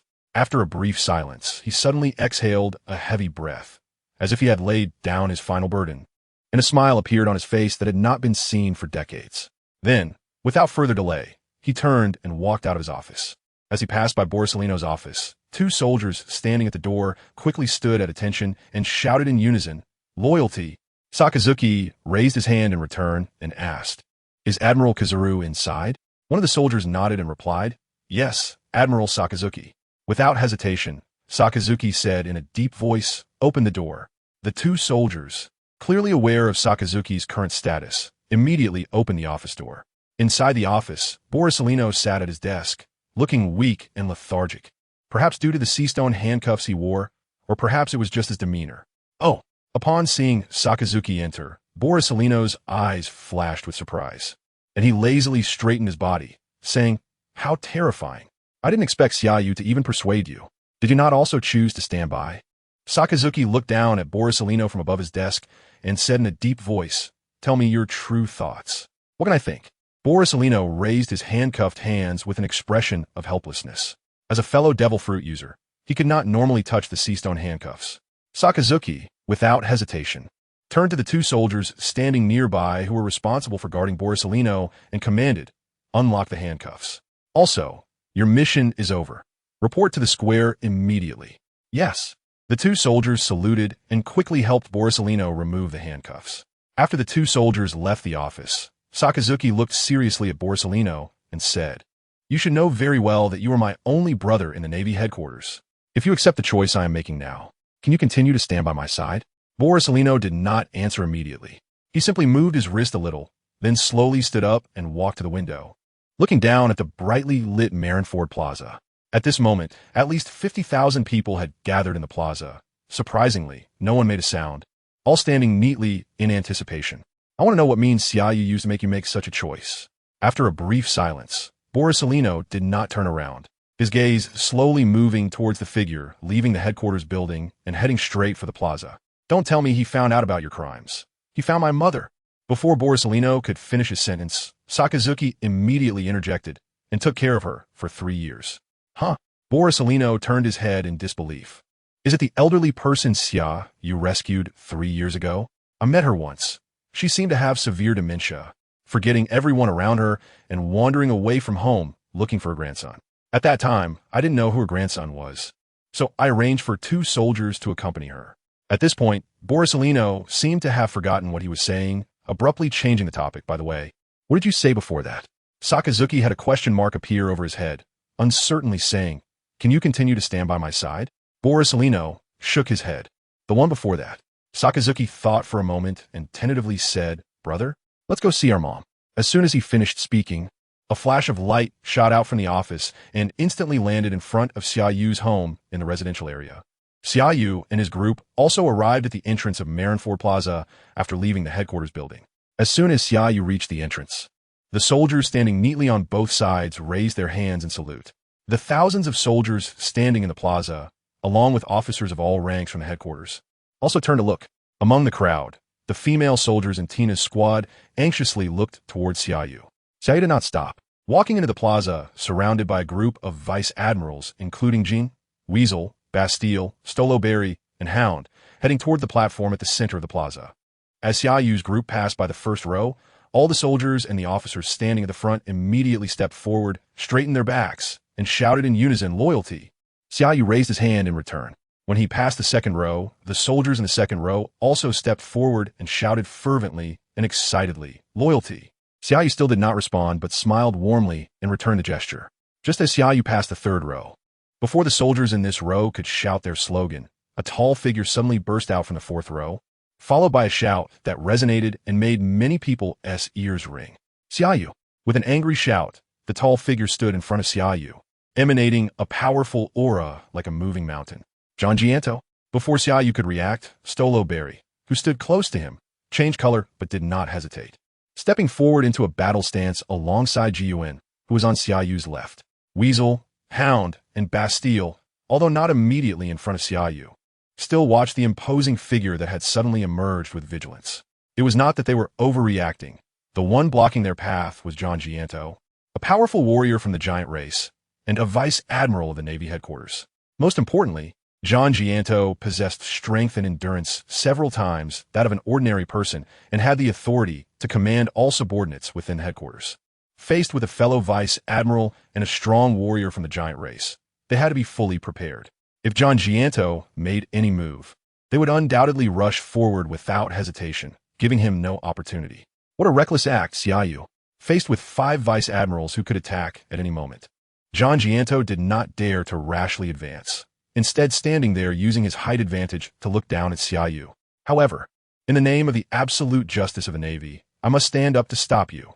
Before he finished speaking, Gion suddenly drew his giant sword with lightning speed, a mighty battle intent bursting forth, causing his oversized vice admiral coat to fly wildly. And an invisible pressure surged forth like a tsunami, instantly enveloping Xia Yu.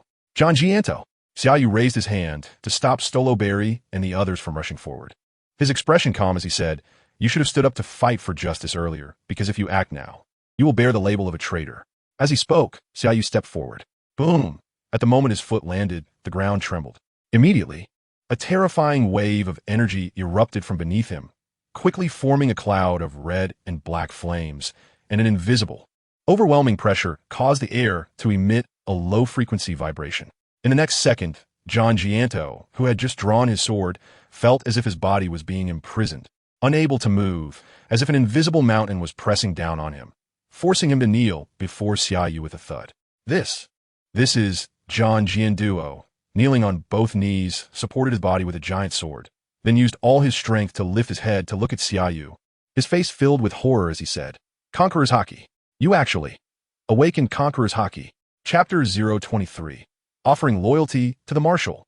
Not only Gion was shocked, but all the vice admirals standing behind Xia Yu, including Gion, as well as many officers in the square, were staring in horror at the kneeling figure. They were not shocked that Xia Yu had awakened the Conqueror's Haki, but rather that he was able to make the Vice Admiral Gion kneel before him without any resistance, solely using the Conqueror's Haki. Most importantly, Xia Yu's Conqueror's Haki did not affect anyone else present. It was solely focused on Gion. After a brief silence, a commotion suddenly erupted among the crowd, and various voices began to emerge. What happened? Why did Vice Admiral Gion suddenly kneel? Didn't you hear? It's the Conqueror's Haki. Lord Xia Yu released the Conqueror's Haki. What is the Conqueror's Haki? The Conqueror's Haki is a king's qualification that only one in a million possesses, an innate ability. The most important thing is that the Conqueror's Haki cannot be cultivated. It can only be enhanced by improving one's own strength. Even if the Conqueror's Haki is a king's qualification that only one in a million possesses, it's impossible for it to make Vice Admiral Gion kneel without any resistance. There is only one truth. Lord Xia Yu's strength is likely infinitely close to that of an admiral, or even surpassing it. Xia Yu ignored the shock of everyone present and walked steadily toward Gion. With each step he took forward, Gion felt the weight of the 5-element mountain above him increase, making it impossible for him to resist. His massive body began to crawl down as Xia Yu approached. When Xia Yu reached in front of him, he could no longer hold on and fell prostrate on the ground, completely pressed against the earth. However, even then, the pressure above him did not lessen in the slightest. As he lay flat on the ground, cracks immediately appeared on the surface, spreading out in all directions. Seeing the ground crack beneath Gion, the vice admirals following Xia Yu widened their eyes, and the soldiers in the square had to hurriedly dodge as the cracks spread beneath their feet. The Conqueror's Haki cracked the ground. Jin, who was following Xia Yu, looked down at the cracks spreading to his feet, then looked up at the figure standing in front of Gion, his face filled with disbelief. The Conqueror's Haki cannot be cultivated. It can only be enhanced with the improvement of one's own strength. Stoloberry also showed an enthusiastic expression at this moment, his words carrying a hint of excitement. Lord Xia Yu's ability to crack the ground with the Conqueror's Haki is enough to indicate that his strength may surpass that of an admiral. Xia Yu did not speak when he arrived in front of Gion. Instead, he calmly gazed at the giant vice admiral before him. Although Gion was pressed flat against the ground, due to his massive size, Xia Yu, who was less than 9 meters tall, could only look straight at him. Betting on the absolute justice of a navy? After staring at Gion for a moment, Xia Yu suddenly looked up and smiled. Vice Admiral Gion, aren't you the least bit curious about why you, as a member of the giant clan, have lived in the Navy headquarters since you were young? Gion struggled to raise his head, but found that it felt as if he was glued to the ground and could not lift it at all. He could only strain to speak. Xia Yu, as a Vice Admiral of the headquarters, you have initiated a rebellion to seize the position of Marshal. You have no right to talk about justice in front of me. It seems you really are not curious. Xia Yu shook his head and smiled, then simply took a step forward. Buzz! With Xia Yu's step, a low-frequency vibration appeared in the void again, and the Conqueror's haki, elevated to its highest realm by the system, surged forth. The next second, the ground collapsed with a bang, and Gion, who was on that ground, fell down, level with the surface. Not bad looking at the figure embedded in the ground. Xia Yu squinted his eyes, very satisfied with the Conqueror's haki elevated to its highest realm. Gion's appearance did not require him to take action, and the reason he stopped Stollerberry and others was to test just how overbearing the Conqueror's haki, recently elevated to its highest realm by the system, could be. Of course, releasing the Conqueror's haki to suppress Gion was merely a small test for him. The power of the Conqueror's haki at its highest realm was far beyond this. At this moment, a flash of light rose from the family residential area and then arced across the night sky, plummeting straight down to Marinford Square. As the flash disappeared, Admiral Sakazuki and Borisolino stood side by side, appearing behind Xia Yu. Admiral Sakazuki, Admiral Borisolino. As soon as the two admirals appeared, another wave of chaos erupted in the crowd, with many people placing their last hopes on them, excitedly shouting out loud. However, just when these people thought the two admirals had come to stop Xia Yu, Sakazuki immediately stepped forward, saluted Xia Yu, and said, "Marshal Xia Yu, Sakazuki reporting for duty." The appearance of Sakazuki instantly silenced Marinford Square. The soldiers and officers in the crowd who had been eagerly anticipating this moment flashed expressions of despair. Even the admiral who strictly upheld justice, Sakazuki, was pledging loyalty to Xia Yu. What reason did they have to hold on to hope? Borisolino, standing alongside Sakazuki, also saluted. Xia Yu turned to the two with a smile, and then stepped forward decisively. Seeing this, Sakazuki and Borisolino quickly followed. Subsequently, Gion, Squirrel, and other vice admirals also collected themselves and followed closely behind. Due to the small episode with Gion and the timely appearance of Admiral Sakazuki and Borisolino, there was no more noise among the tens of thousands of gathered soldiers in the square. All stood upright, looking toward the steps as they watched Xia Yu ascend to the high platform. Upon reaching the high platform, Xia Yu surveyed the crowd below and then took a step forward amidst the thousands of gazes. Attention! As soon as Xia Yu took a step forward, Sakazuki, standing at the foot of the platform, immediately turned around to face Xia Yu, saluting and loudly declaring, "Salute to the Marshal of the headquarters." Wow! Tens of thousands of people in the square took a step forward in unison and then raised their voices, shouting, "Loyalty!" The loud and synchronized voices echoed through the skies of Marinford, ultimately converging into a torrent that resounded endlessly beneath the night sky. In the conference hall of the headquarters building, Sengoku and Zephyr stood by the window, looking at the figure of the young marshal standing on the high platform in the square, feeling the air filled with a passionate and vigorous atmosphere. The two of them couldn't help but exclaim in unison, "Youth is wonderful." Before their words fell, their expressions suddenly changed, and they both looked up at the sea outside the Marinford walls. They saw a figure riding a bicycle under the moonlight, leisurely approaching Marinford. As this figure moved forward, the originally rippling sea in front of him quickly froze at an astonishing speed. Chapter 024. Pirates must be cleansed for justice. At the same time, on the high platform of Marinford Square, Xia Yu suddenly looked up towards the distant high wall amidst the crowd's attention. Just as he lifted his head, the high wall in his sight was immediately frozen into a sculpture. Following that, a figure climbed onto the high wall, facing away from the moonlight and looking towards Marinford Square. The one standing on the high wall was none other than the last of the three admirals of the Navy headquarters, codenamed Akiji, who possesses the natural ice fruit ability. It seems that something incredible has happened at the Navy headquarters while I was out, Akiji thought as he looked at the tens of thousands of soldiers gathered in the square, finally gazing in confusion at the high platform. Due to the sudden coldness that enveloped the entire square, many people present turned around immediately. When they saw the figure standing on the high wall, each of them showed a look of delight.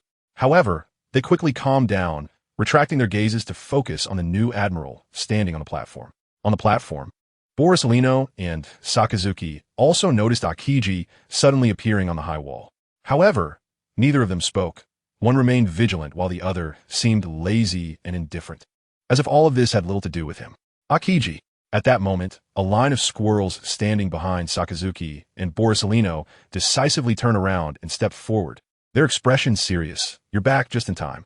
Lord Sengoku is unwell, and now Lord Xia Yu is temporarily taking over as Admiral. So that's how it is. Akiji looked again at the high platform, a mix of laziness and confusion on his face. But why is it Vice Admiral Xia Yu? If Admiral Sengoku is unwell, shouldn't the position of Admiral be filled by one of the three admirals? As a Vice Admiral, wouldn't Sengoku be worried about him not being obedient? As he spoke, Akiji's figure flickered and he arrived at Marinford Square, then slowly walked up the steps under everyone's gaze, standing before Sakazuki and Borsalino. Looking up at Xia Yu on the platform, I smell blood in the air. Can I understand this to mean that Admiral Sengoku is not actually unwell, but that you all initiated a coup? Xia Yu smiled and nodded. Your understanding is quite correct. As you can see, my position here is not due to Sengoku's appointment, but the entire Navy headquarters, except for you, has already pledged loyalty to me. After a brief pause, Xia Yu turned his head to look at Hunter. Hunter quickly stepped out and handed Akiji the document signed by Sengoku. Akiji took the document and glanced at it, then raised his head to ask, "Can I see Admiral Sengoku?" Of course, Xia Yu nodded. He is in the conference hall with Teacher Zifa. Upon hearing this, Akiji turned around and left decisively. Just then, two figures swiftly approached, none other than Ein and Binz, who had rushed over from the headquarters building. As they arrived at the bottom of the platform, Ein and Binz immediately straightened their bodies, raised their hands in salute, and called out in unison. Lord Xia Yu, Ein reporting for duty. Binz reporting for duty. Akiji, who had just turned around, was somewhat taken aback by the arrival of Ein and Binz. Being fellow students of Zifa, he was not unfamiliar with them. Not only was he not unfamiliar, but he also knew that both of them were survivors from the internship ship that was attacked 3 years ago. Regarding the attack on the internship ship, as a student of Zifa, he had always kept it in mind, searching for the perpetrators every time he went out on leave because he was well aware that the incident had greatly affected Teacher Zifa. If they couldn't catch the criminals, Zifa would become increasingly disappointed with the Navy, even possibly severing ties with it. However, he searched the seas far and wide and even ventured into the New World multiple times, but never found the attackers from 3 years ago. Of course, none of that was important. What mattered was that Ein and Binz appearing at this moment was enough to indicate that Xia Yu's coup to become the new Admiral of the Navy had not only received Zifa support, but they may have even participated in it. This also meant that, whether he accepted it or not, the situation had already been set. Thinking of this, Akiji silently exhaled a breath of cold air, then subtly turned his gaze back to Sakazuki and Borsalino. From their reactions, he could not see any discontent with Xia Yu's coup, especially Sakazuki, who seemed like a different person, his gaze particularly resolute, clearly having acknowledged the fact that Xia Yu had become the admiral of the headquarters. As for Borsalino, he appeared indifferent, but had no other distractions. Observing the reactions of the two admirals, Akiji did not linger any longer and quickly walked towards the headquarters building. Xia Yu did not pay attention to Akiji's departure, and after Ein and Binz returned to their positions, he took a deep breath and quickly scanned all the people present. Speaking slowly and deliberately, I know that among the tens of thousands of people present, many still find it hard to accept what happened tonight. Because in tonight's actions, many vice admirals, including Gecko Moria, Doberman, and Menard, as well as officers and soldiers below the rank of vice admiral, lost their lives. Many present were subordinates of these officers, and upon seeing their superiors' corpses, their first reaction was to rise up in resistance. However, Marinford was basically under the control of the rebels, leaving them no choice but to bury their anger deep within and plan to find an opportunity to escape Marinford and strike back. But when they saw both Admiral Sakazuki and Borsalino choose to pledge loyalty to Xia Yu, their anger was instantly extinguished. Most importantly, they never expected Xia Yu to say he would send ships to take them away. They did not doubt Xia Yu's words for over the years, although they had no contact with Xia Yu due to their superiors' disagreements with him.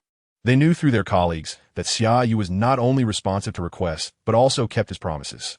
After a brief silence, several officers suddenly stood out from the ranks, standing straight and saluting Xia Yu, shouting in unison, "Loyalty!" As these officers stepped out of the ranks, The soldiers behind them also raised their hands in salute, echoing the resounding slogan. Loyalty! Loyalty!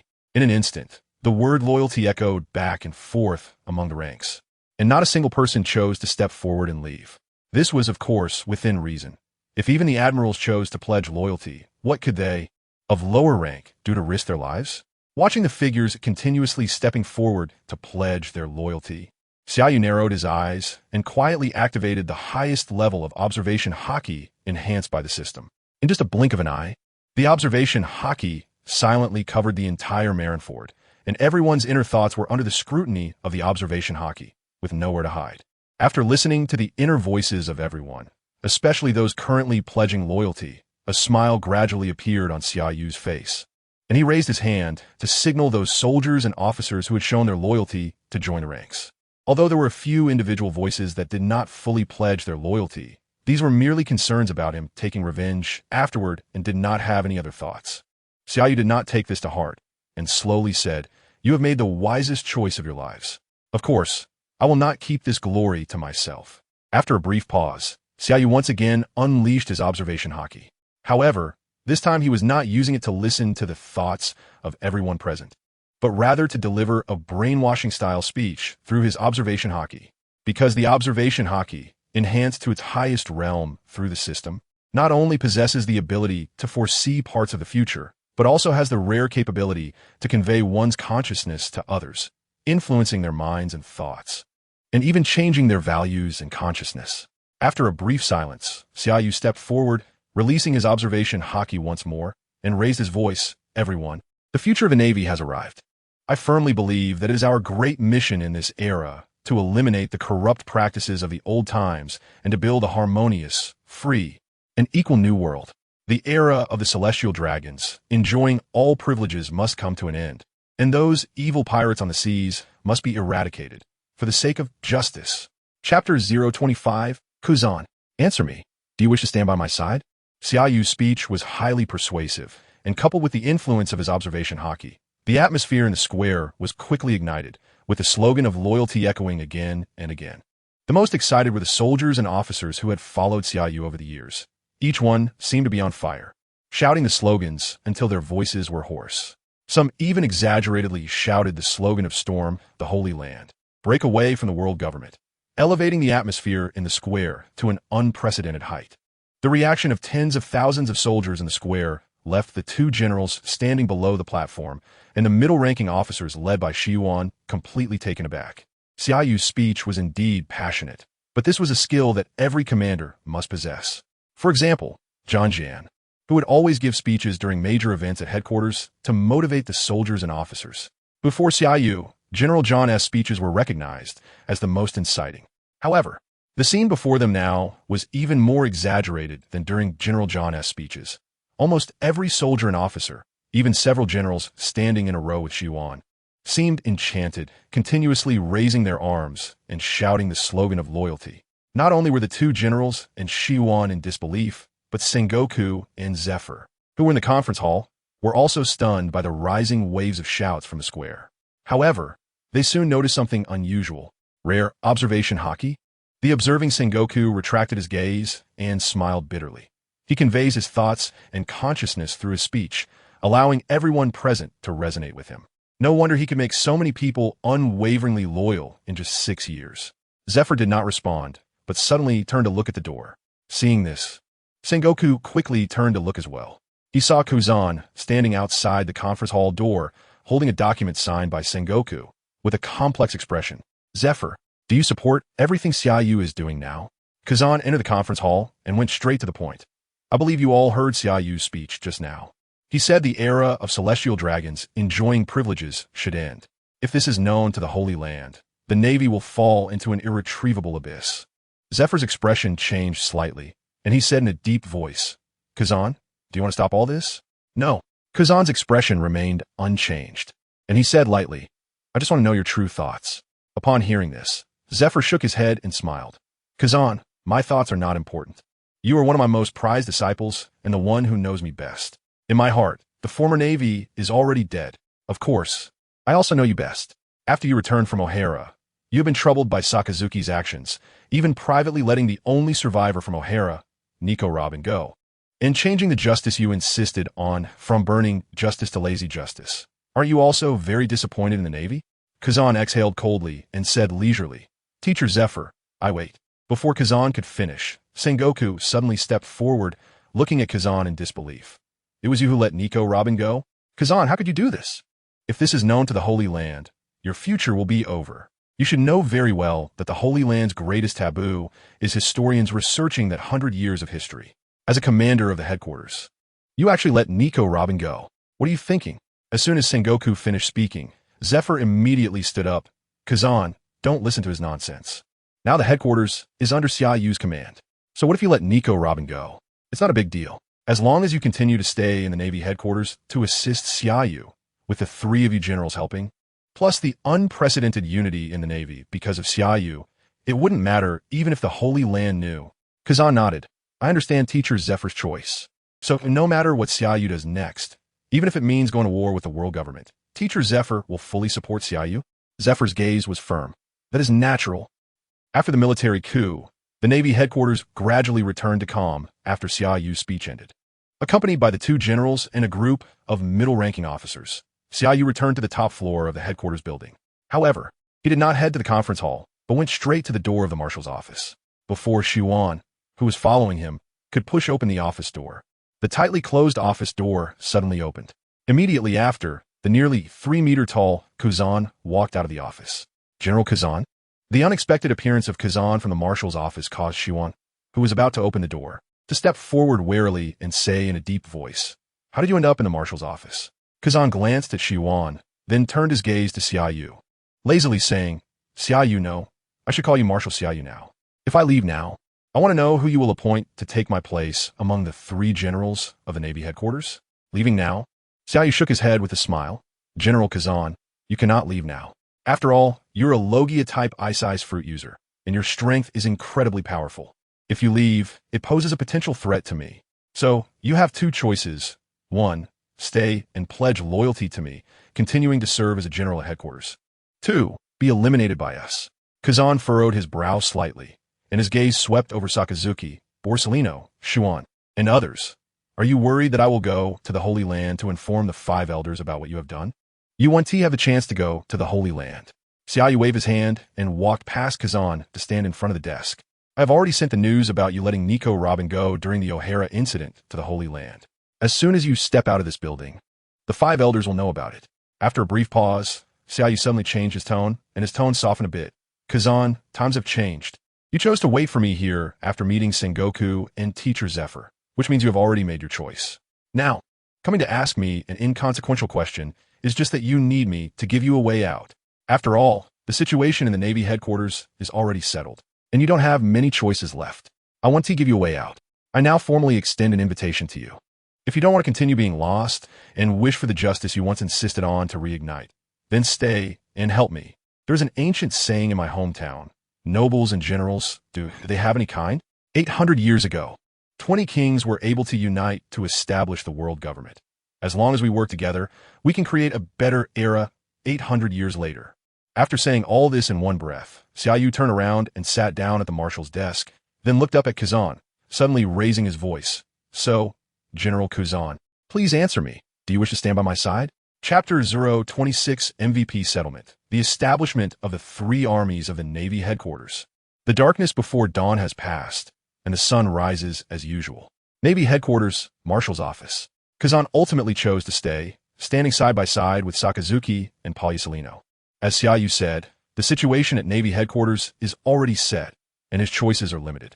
Of course, the real reason he stayed was not because he feared being taken down by Xia Yu, but because he, who had been confused about many internal matters for years, wanted to see if there would be any changes after Xia Yu became the marshal. He was even more curious about where Xia Yu, who was highly regarded by Teacher Zephyr and supported by so many officers at headquarters, would lead the Navy. Behind them, Gion, Squirrel, Stolberry, Bash, and several other vice admirals lined up, all looking at Xia Yu, who was sitting at the desk. Daylight has arrived. Xia Yu raised his head and glanced at the 3 admirals and the group of vice admirals present. His expression calm as he said, The Holy Land will soon become aware due to the inability to contact headquarters. Although the Navy headquarters is now under our control, the real competition has just begun.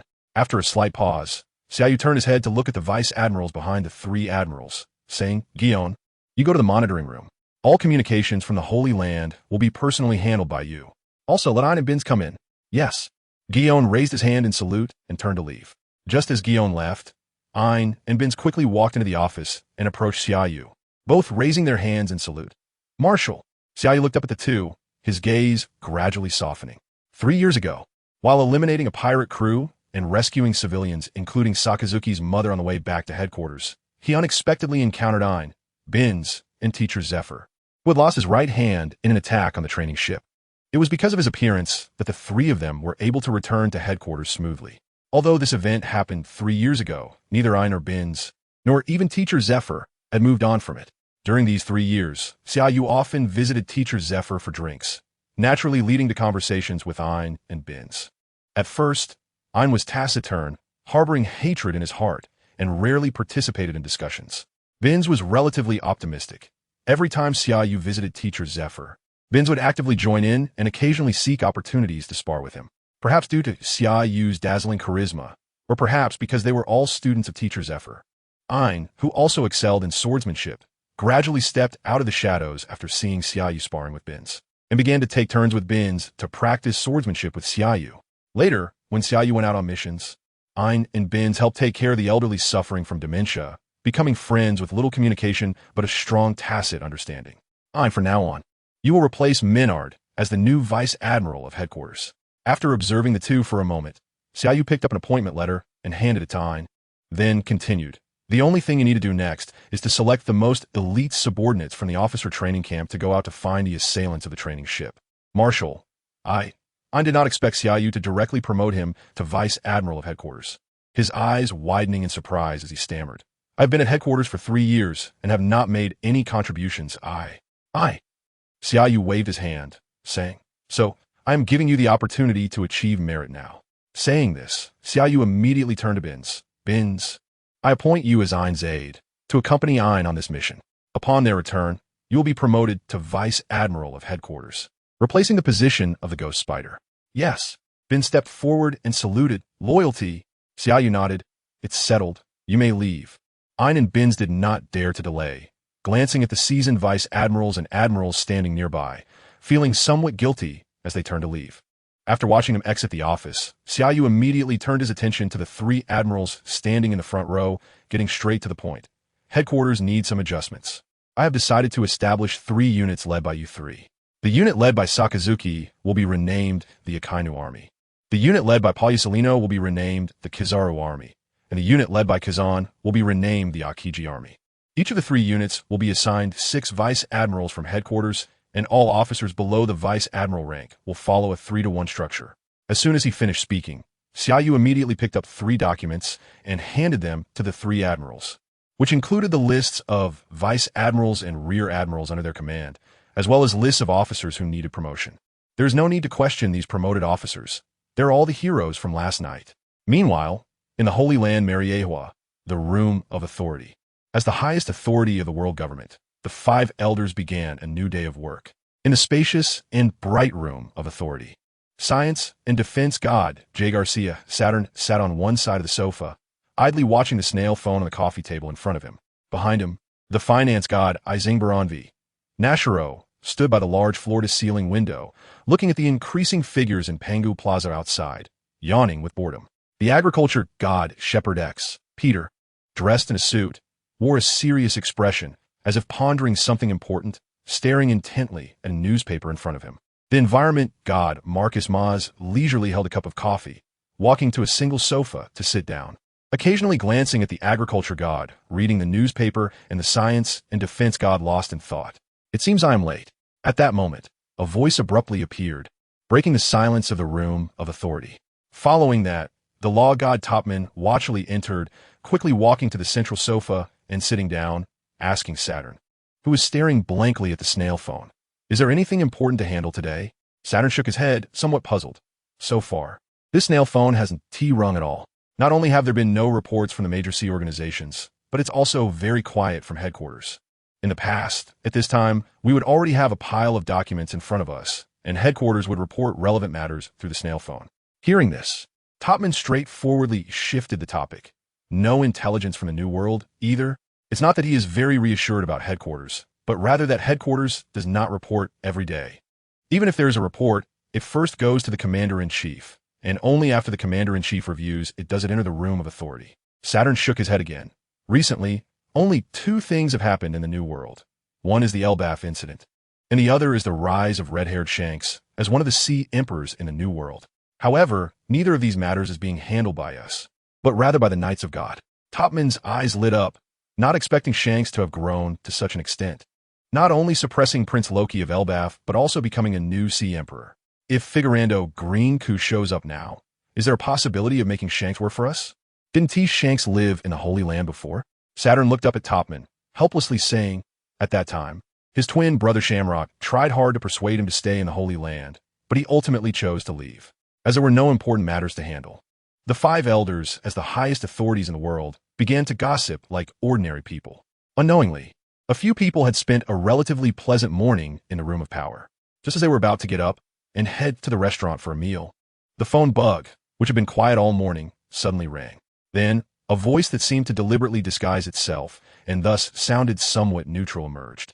The sudden voice from the phone bug caused the five elders to change their expressions drastically, and then they all stood up, facing the phone bug, and respectfully bowed, shouting, "Lord him." Chapter 027, Commander of the Entire Army, Kong. Meanwhile, at the headquarters of the world government, in the office of the Commander of the Entire Army, an elderly man nearing 100 sat at his desk, with a mountain-shaped hairstyle on his head, dressed in a sleeveless black shirt, and wearing a deep green armband. His expression was serious as he reviewed the mountain of documents in front of him. His codename was Kong, former Admiral of the Navy headquarters, and now the commander of the entire army of the world government. He oversaw all departments under the world government, including the Navy, the 8 sea organizations from C1 to C8, as well as the Navy Science Corps and the Navy Special Operations Forces. The documents Kong was browsing were the investigation report submitted by the Navy's internal investigation team regarding Vice Admiral Xia Yu. Although the report was over 1,000 pages long, most of it contained trivial matters. The most serious accusations were embezzlement, accepting bribes, cultivating death warriors within the Navy headquarters, and forming cliques. As a commander of the entire army, he wouldn't personally get involved in every matter, even if Xia Yu was a vice admiral. He wouldn't ask too many questions. At most, he would glance at related documents when an officer was promoted. Therefore, he didn't have a strong impression of Vice Admiral Xia Yu, only vaguely remembering that Karp and Sengoku had mentioned him when they came to the Holy Land headquarters. After reading the documents, Kong rubbed his temples, feeling a bit of a headache. Through the investigation report, he found that although this Vice Admiral Xia Yu was very young, his growth rate was astonishing. In just 6 short years, he had grown from a rookie to a strong individual who mastered both armament hockey and observation hockey, as well as the 6 styles of the Navy. His swordsmanship even surpassed that of the Admiral candidates. If it weren't for the staggering amount of money involved in the case and the fact that he had done what the world government least wanted to see, forming cliques, Kong would have undoubtedly kept him and nurtured his talent. He was very aware that the Navy headquarters was already experiencing a generational gap, with very few capable individuals among the younger generation. Once Sengoku, Karp, and the 3 admirals retired, the Navy headquarters would face a dilemma of having no successors. The investigation report also indicated that Xia Yu not only had an astonishing growth rate, but also possessed excellent leadership abilities. Given a little more time, he could be cultivated into a successor to the current 3 admirals, and he could even be guided towards becoming the next marshal of the headquarters. What a pity. How could such a promising talent take this path? After tossing aside the investigation report on Xia Yu, Kong sighed heavily and then turned his head to look at the door, calling out in a deep voice, "Come in." "Yes, Sir Kong." A messenger hurried into the office and stood opposite Kong. Kong got straight to the point. "Haven't you contacted the Navy headquarters yet?" Brew, brew, brew. Before the messenger could respond, the telephone bug in front of Kong suddenly rang. Seeing this, Kong quickly gestured for the messenger to be quiet, then picked up the telephone bug and said in a deep voice, "This is Kong." "Sir Kong, this is Vice Admiral Gion from the Navy headquarters." A gentle voice came from the telephone bug. "I'm sorry, there was a communication issue at the Navy headquarters last night, and it was only restored now. Lord Sengoku asked me to contact you immediately to avoid any worries." Kong was taken aback, surprised. "A communication issue? How could that be?" "Never mind, as long as it's restored. Where is Sengoku? Why hasn't he contacted me personally?" Ji Yuan's voice remained gentle as always. "Lord Sengoku is unwell and resting at home. Is there something you need? I can relay it." Upon hearing this, Kong stopped beating around the bush and said in a deep voice, I want to know how far along the trial of Vice Admiral Xia Yu is. It's already noon. Why is there still no news? You need to have Base report to me immediately. Understood. I'll go see Chief Judge Base right now. As Ji Yuan's voice faded, the telephone bug fell silent again. Kong did not take his eyes off it, staring intently at the now quiet telephone bug, feeling that something was off. Normally, even if Sengoku was unwell, he wouldn't let Vice Admiral Ji Yuan handle the reports. However, since a Vice Admiral had made a mistake, Sengoku, as the Marshal of the headquarters, bore some responsibility.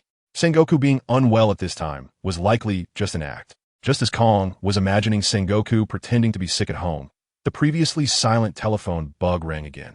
Before Kong could react, the voice of the Scientific Defense Marshal God Satan came through the telephone bug. Kong, why hasn't Sengoku's telephone bug been answered? The call to the Marshal's office was also redirected to Vice Admiral Ji Yuan. I want to know what is going on. Also, Base's telephone bug is unanswered.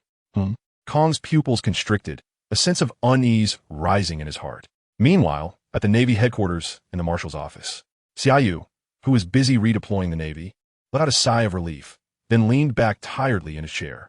Although he had everything under control at the Navy headquarters now, he knew in his heart that the Holy Land would soon discover something was off and would eventually learn everything that had happened at the headquarters through constant communication. Once that moment arrived, it would mean the official start of the confrontation between the Navy and the world government. However, he wasn't anxious. Now that he was in control of the world government's largest war machine, even if the Holy Land knew he had staged a coup to seize the position of Marshal, they wouldn't dare rashly confront him. Therefore, what he needed to do next was to adjust personnel at the bases throughout the Four Seas and the Grand Line, promoting all trusted individuals to become the highest officials at the major branch bases. Marshal, Ji Yuan pushed the door open and entered, looking a bit anxious. Just now, Sir Kong and Satan from the Five Elders called one after another. Although I managed to deflect their inquiries, it's clear from their reactions that they are starting to suspect something. Xia Yu nodded and asked, The Weasel and Base to You should have arrived at the Shambadi archipelago, right? Yes, Weasel and Base to You have taken over the naval base at the Shambadi archipelago and have controlled the entrance to the Holy Land. As soon as anyone comes down from the Holy Land using the elevator, they will be captured immediately. Xia Yu stood up from his desk. Now, it was just a matter of waiting for news from the major branch bases in the Four Seas and the Grand Line. Having been busy all night, he felt a bit hungry. Come with me to the cafeteria. Are you not going home, Sir Xia Yu? Ji Yuan blinked, cautiously reminding him. If you don't go back soon, the old man will come looking for me and AI in again. Xia Yu shook his head and smiled. Sakazuki should be in my home now. I won't disturb their reunion. Let's go to the cafeteria. All right. Ji Yuan smiled and followed Xia Yu out of the office. Sir Xia Yu. Just as the two stepped out of the office, a soldier rushed over, breathless, and said urgently, Vice Admiral. Vice Admiral Karp has returned. Chapter 28. Karp, I just went on vacation, and the Navy changed hands? At Marinford Port. Ahaha, what a long vacation it has been. A hearty laugh echoed from the deck of a warship. Following that, an old man wearing a dog mask and a Vice Admiral's coat jumped off the ship's deck. Monkey D.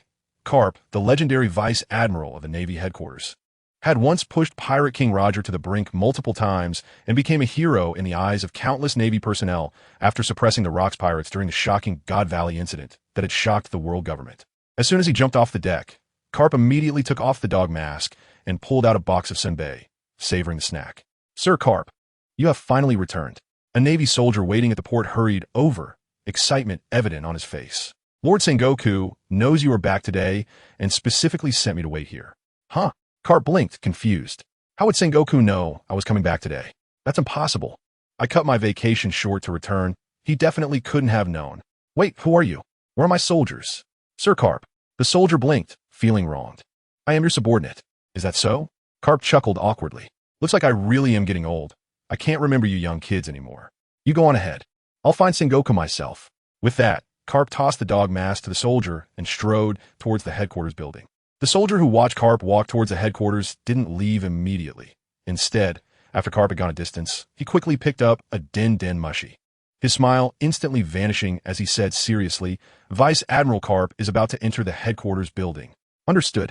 In the lobby of the first floor of the headquarters building, a Navy soldier who received the den mushy report immediately picked up another den mushy. before he could report the news. The elevator door across from him suddenly opened. Following that, Xia Yu and Gion walked out one after the other. Seeing this, all the soldiers in the lobby stood up, raised their hands in a salute, showing their loyalty. Xia Yu did not slow down, quickly walking out the door. As soon as he stepped out, Carp's figure came into view for both him and Gion. Ah, Xia Yu kid, I'm back. Carp, spotting Xia Yu walking out, hurried his pace, excitement on his face. Surprised. Huh? Unexpected, right? Looking at Carp approaching, Gion was the first to speak politely. Mr. Carp. Gion, what has happened to you in the past 2 years? Carp looked at Gion, somewhat disrespectfully saying, as long as you keep that crazy pursuer away, leave the opportunities for the young female officers in the headquarters like Tina. By the way, where's Tina? I can't reach her on the din mushy. Gion shook his head with a smile, feeling somewhat helpless. Mr. Carp, haven't you noticed the differences in the headquarters since you went on vacation? Nothing seems different. Carp blinked, then quickly looked around as if he thought of something, nodding repeatedly. I just passed the square, and there's a new human-shaped pit. Hearing this, Gion secretly exhaled a breath of frustration, subtly glancing at Xia Yu. Xia Yu, not wanting to beat around the bush with Carp, stated directly, I originally thought you would return a few days later. I didn't expect you to come back early. Since that's the case, I have no need to hide it anymore. The Navy headquarters is now under my control. To put it simply, I initiated a coup and seized the position of Fleet Admiral. Now, all the officers in the headquarters, including the 3 admirals, have made wise choices. Carp, chewing on the senbei, was filled with question marks, staring at Xia Yu for a while before he couldn't help but burst into laughter. A coup? Ha kid. You're getting funnier. But jokes like that shouldn't be taken lightly. If someone hears it, be careful of those who have been at odds with you over the years reporting you. Xia Yu did not laugh, and with a serious tone said, the ghost spider is dead, as well as Doberman and Menard. They were obstacles to my seizing the position of Fleet Admiral, and they all must die. As soon as Xia Yu finished speaking, dozens of officers suddenly rushed out from the headquarters building, quickly surrounding Carp under his incredulous gaze. Following that, more Navy soldiers with guns rushed over, encircling Carp in layers. The sudden scene caused Carp's smile to gradually stiffen. As he sensed the oppressive atmosphere in the air, he finally believed everything Xia Yu had said. After a brief silence, he put the box of senbei in his bag and then raised his head, staring intently at Xia Yu, saying in a deep voice, Xia Yu, what do you mean by this? Are you planning to take me down as well? If that's the case, these people alone won't be able to handle me. Xia Yu waved his hand to signal the encircling officers and soldiers to stand down. As soon as Xia Yu made a gesture, the sudden influx of officers and soldiers immediately returned the way they came. Watching this scene, Carp's expression changed slightly. He knew that Xia Yu had not given an order. He had merely used a gesture to command the soldiers and officers, who followed it without hesitation. Such discipline was something he hadn't seen in many years. Of course, that wasn't what's important. What mattered was that Xia Yu was not joking with him. The headquarters was indeed under Xia Yu's complete control. However, he still had countless questions in his heart. Although he had always had high hopes for Xia Yu since he entered the officer training camp, and Xia Yu had not disappointed him or Sengoku and Zephyr. Rising from a rookie to a vice admiral in just 6 years, he never expected this young vice admiral, whom they had high hopes for, would seize control of the Navy headquarters while he was on vacation. This was difficult for him to comprehend. Undeniably, Xia Yu had a terrifying talent that surpassed his peers, but it was absolutely impossible for him to defeat the 3 admirals. Even though he knew Xia Yu had won over many officers and soldiers over the years, it was impossible for a coup to succeed in taking control of the headquarters with just those people. Yet, the fact was that Xia Yu not only accomplished it, but also made the 3 admirals make wise choices. Suppressing his inner doubts, Carp asked the question he was most concerned about at that moment. What about Sengoku? He's still alive, right? Xia Yu nodded. He should be having afternoon tea with teacher Zephyr right now. Upon hearing this, Carp's eyes widened instantly. Even at this time, he still has the leisure to drink tea? Realizing he had lost his composure, Carp quickly cleared his throat twice, his expression serious. So, what do you plan to do with me? Are you going to put me under house arrest? Or strip me of my military rank? Then throw me over to have tea with Sengoku and Zephyr? Xia Yu nodded again. Carp, the current Navy headquarters no longer has ships capable of carrying you. You are all old. It's time to retire. I can't just leave like this, kid. Carp stepped forward, clenching his iron fist, and said solemnly, the massive war machine of the Navy is not something just anyone can control. Let me see if you can truly take on this heavy responsibility. Sensing the overwhelming fighting spirit suddenly emanating from Carp, Gion quickly stepped forward and said anxiously, Mr. Carp, please calm down. The reason Lord Xia Yu came to see you alone is that he doesn't want to be your enemy. Now that the situation is settled, your struggle would be meaningless. Gion stepped back. Carp rolled up his sleeves and said irritably, "It's one thing for the kid Xia Yu to act recklessly, but I didn't expect you, who are usually so steady, to follow suit. Don't you know that both the warring states and I, old man Zifa, have high hopes for him? As long as we step back, even if he's not the commander of our unit, he will definitely be one of the great generals. But he actually initiated a mutiny. Don't tell me about how the situation is already decided. As long as I'm still alive, he won't be able to continue his nonsense." Just as the words fell, Carp suddenly stepped forward, and a terrifying wave of air instantly spread from beneath his feet. In the next second, the combination of red and black conqueror's haki burst forth, intertwining around him, causing the void to emit low-frequency vibrations. An invisible, overwhelming pressure surged forth like raging waves, instantly enveloping Xia Yu. However, just as the invisible pressure was about to envelop Xia Yu, an even more powerful wave of pressure suddenly erupted, colliding with the oncoming conqueror's haki. Boom! As the two forces collided, a loud explosion echoed across the sky, and then a wave of destructive shockwaves surged outward from the center of Xia Yu and Carp, like a hurricane sweeping across flat ground, causing the earth to crack and buildings to tremble, presenting a scene as if the apocalypse had arrived. Chapter 029, Clash of Conquerors Haki, Disturbing Him. In a residential area of Marinford, in front of a standalone villa, Sengoku and Zephyr sat under a sunshade, each with a cup of tea in front of them, which was evident from the tea in the cups that neither had taken a sip. "Zephyr, I've always been curious about something." After a period of silence, both harboring their own thoughts, Sengoku spoke first, his expression serious. "I don't believe you support Xia Yu unconditionally, just because you believe he will capture the pirates who attacked the training ship. There must be other reasons." "Only you would think of that, Sengoku." Zephyr nodded, took a sip of his tea, and calmly said, 3 years ago, during my recovery at home, Xia Yu would come and chat with me every few days. He saw my disappointment with the Navy at that time and told me he had glimpsed part of the future, saying that one day, the culprit who attacked the training ship would become a member of the new warlords of the sea. And because of this, I would completely lose hope in the Navy and leave with Ein and Bins to form a new Navy. Hearing this, Sengoku's expression changed slightly as he tentatively asked, "Did you believe him?" "Of course not." Zephyr shook his head, then continued. He knew I wouldn't believe him. So he told me another thing. He said that 3 years later, the captain of the red-haired pirates, Shanks, would arrive in the New World, becoming a sea emperor alongside Edward Newgate, Charlotte Linlin, and Kaido, and told me to watch closely. He also said that Shanks would arrive at Elbaf before becoming one of the 4 emperors and would suppress the prince of the giant kingdom, Loki. At this, Sengoku suddenly stood up, staring at Zephyr in disbelief. "He told you this 3 years ago?" Zephyr nodded. "Not just these 2 things, but everything he saw about the future 3 years ago has now all come true. Shanks has indeed arrived in the New World and become one of the 4 emperors, and the prince of the giant kingdom, Loki, is imprisoned in the underworld." At this point, Zephyr turned to Sengoku and said solemnly, "If it were you, would you continue to doubt Xia Yu? Or would you believe he can indeed see part of the future?" "I chose the latter, which is why I no longer have any illusions about the Navy. Just because you can't catch the culprit who attacked the training ship doesn't mean you haven't tried. I can understand that. But to balance things, you let the pirate who killed so many young officers become a new warlord of the sea. What kind of Navy has the right to talk about justice?" Sengoku hesitated, ultimately unable to argue back.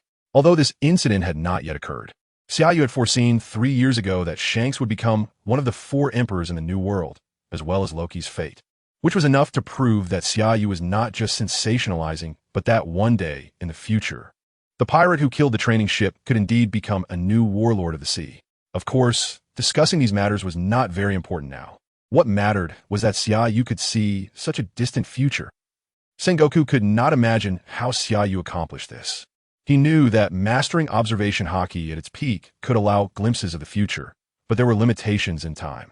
So far, no one had been able to see such a distant future, and yet Xia Yu not only foresaw events 3 years later, but also saw even further into the future. The most important thing was that the emergence of new warlords of the sea indicated that previous members had encountered accidents or betrayals. Boom! Suddenly, a deafening explosion came from the direction of the headquarters building without warning, followed by a terrifying wave of air that shook the void, making them feel the earth tremble from a distance. Before the two could react, a mass of red-black flames surged from the direction of the headquarters building, soaring into the sky with a destructive force, instantly breaking through the clouds above and forming a massive vortex. At first glance, it seemed as if the sky had been pierced, startling both Sengoku and Zephyr to their feet, and they both exclaimed in unison, "Clash of Conquerors Haki. Damn it, Carp is back."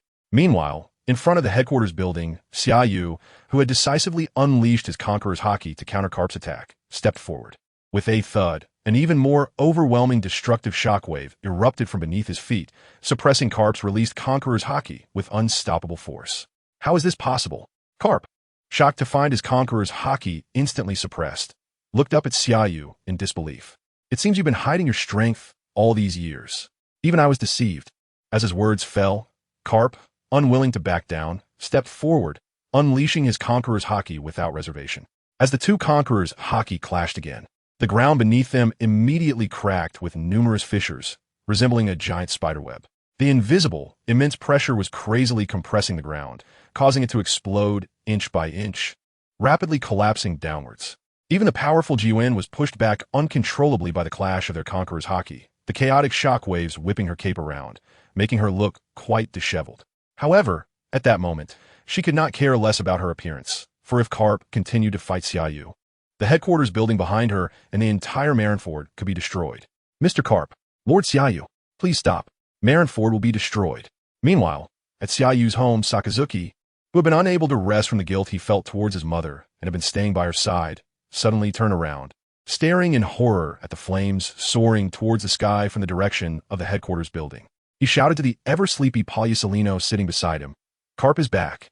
The clash of Conquerors Haki, how terrifying." Palyasalino glanced at the terrifying flames connecting heaven and earth outside the door, slowly stood up. "You stay here with Mother. I'm going to check it out." Before his words fell, he had vanished like a flash of light. When he arrived at the top of the headquarters building, Kazan also appeared beside him in a flash. Palyasalino did not look at Kazan, but instead shook off his previously lazy demeanor, staring in disbelief at the two figures standing opposite each other on the ground, exclaiming, "Marshal-sama, you actually suppressed Mr. Carp's Conqueror's Haki?" Kazan also spoke seriously. "He has deceived us all." In Mary Gios, in the flower garden, where butterflies danced in a peaceful scene, a figure suddenly appeared, raising its head to reveal a pair of dark red ripple eyes, gazing towards the marine headquarters in Marinford. When these ripple eyes saw the flames rising towards the sky from the direction of Marinford, an incredulous voice echoed through the flower garden, "No, this is impossible." A maid who heard the voice hurriedly ran into the garden, kneeling on one knee before the figure, trembling, "Lord him. Go. Notify the Knights of God, and have them rush to the marine headquarters at the fastest speed. I want to know who released the Conqueror's Haki." Chapter 030. The Return of Divine Avoidance. Shocking Carp. The sudden outbreak of battle quickly drew the attention of all officers and soldiers at Marineford. But officers and soldiers below the rank of Vice Admiral dared not approach at all. At first, some were awakened by the fighting and rushed over. But they didn't expect that before they could get close, they were swept away by the terrifying shockwave. Several of them fainted on the spot under the intimidation of Conqueror's Haki. Even the Vice Admirals did not dare to get too close and could only watch from a distance, in front of the main building's entrance. As the ground cracked and collapsed, with flames and clouds continuously rising, the main building towering over Marineford Square finally could not withstand it. The walls cracked open with a horrifying sound. Master Xia Yu, Mr. Carp, seeing the exaggerated crack in the main building's wall, Gion, who was holding a sword with both hands, forced himself to withstand the collision and raised his head to look at Xia Yu and Carp, who had caused the ground and the building walls to crack with just one clash. With all his strength, he shouted, "If you keep fighting, the headquarters will be destroyed." Buzzing. Before Gion could finish his words, a dizzying low-frequency vibration echoed, instantly drowning out her voice. Immediately afterward, a circle of destructive air waves surged forth from the center of Xia Yu and Carp. "Ahahaha, I am truly amazed, Xia Yu." Carp, his body enveloped in flames, stepped forward with all his might, laughing heartily. "Next, let us see if your armament Haki is just as domineering." As soon as he finished speaking, a terrifying aura burst forth from Carp, who was already surrounded by flames. In the next second, he leaped into the air, his fully developed armament Haki covering his entire body, and his fists, also surrounded by flames, turned black and shiny. With a clash of fist bones, Carp, leaping high into the air, did not hesitate at all. His armament Haki hardened, and with the terrifying power of Conqueror's Haki, he punched down decisively at Xia Yu, who stood on the ground. At the same time, swish, a sound of breaking air suddenly rang out. At the moment Karp's fist was about to land, Xia Yu left behind an afterimage in place, then appeared before Karp like a ghost. "Old man, you're too slow." Without any hesitation, Xia Yu, appearing before Karp, unleashed a punch imbued with the same terrifying power, which magnified infinitely in Karp's pupils. Boom! With a muffled sound, Xia Yu's punch, containing terrifying power, shattered Karp's armament hockey defense. And then, to the shock of the observing officers, Karp was sent flying like a heavy cannonball, crashing down over 100 meters away. Before the distant officers could react, Xia Yu suddenly turned sideways and reached out towards Juon's direction. "Gion, I'll borrow your sword." Before the words were out, the renowned sword Jinbaira, which was originally tucked at Juon's waist, flew into Xia Yu's hand. As soon as Xia Yu grasped Jinbaira, the sword was instantly enveloped in flames. In the next second, holding Jinbaira, Xia Yu shot out at an astonishing speed, the flame-wrapped sword slashing towards Karp, who was over 100 meters away. In an instant, the dazzling sword energy surged like divine punishment, stirring the air and producing a dizzying low-frequency vibration, carrying the terrifying power to cut through everything, slicing down towards Karp, who had just turned to stand and prepare to counterattack. This is divine avoidance, faced with the terrifying slash that magnified infinitely in his pupils. Karp's face went pale with shock as he widened his eyes. He wanted to evade, but it was too late, and he could only release his armament Haki and Conqueror's Haki without reservation. However, he was still a step too slow. With a loud explosion, the black and red flames erupted, filling the space. Karp then felt a deathly aura wash over him, and his body uncontrollably shot backward at an astonishing speed. Boom, boom, boom. Accompanied by a series of deafening explosions, Karp crashed through several buildings. Unable to hold back any longer, he spat out a mouthful of blood mist, and then fell among the debris on Marineford Square. In an instant, as Karp crashed down onto Marineford Square, the surrounding sounds seemed to vanish. The distant observing officers were wide-eyed, shocked beyond belief at Karp being defeated by Xia Yu in one blow. Not only the distant observing officers, but even the two admirals, Borsalino and Gion, standing on the rooftop of the main building, couldn't help but gasp in shock at the sight of Xia Yu defeating Karp with a single move. When they saw Xia Yu's Conqueror's Haki collide with Karp's Conqueror's Haki, they realized that Xia Yu had been hiding his strength all these years. But they still underestimated the upper limits of Xia Yu's power. Is it divine avoidance? After a brief moment of shock, Borsalino adjusted his glasses, his expression unusually serious. "I never expected that after so many years, the divine avoidance created by Pirate King Roger would reappear at Marine headquarters. It's not the divine avoidance created by Roger." Kazan shook his head, equally serious. "On the eve of the Battle of Eitval, I followed Mr. Karp to the New World. When Roger used divine avoidance, he was standing still, while just now Commander Xia Yu executed it while moving. Most importantly, Xia Yu was only 6 or 7 years old when Roger was executed.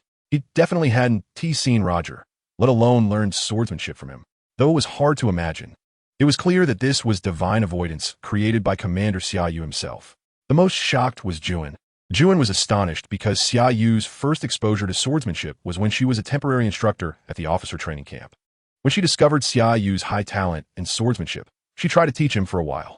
Although Xia Yu's rapid progress in swordsmanship over the years amazed her, she believed that she still had a slight edge over him.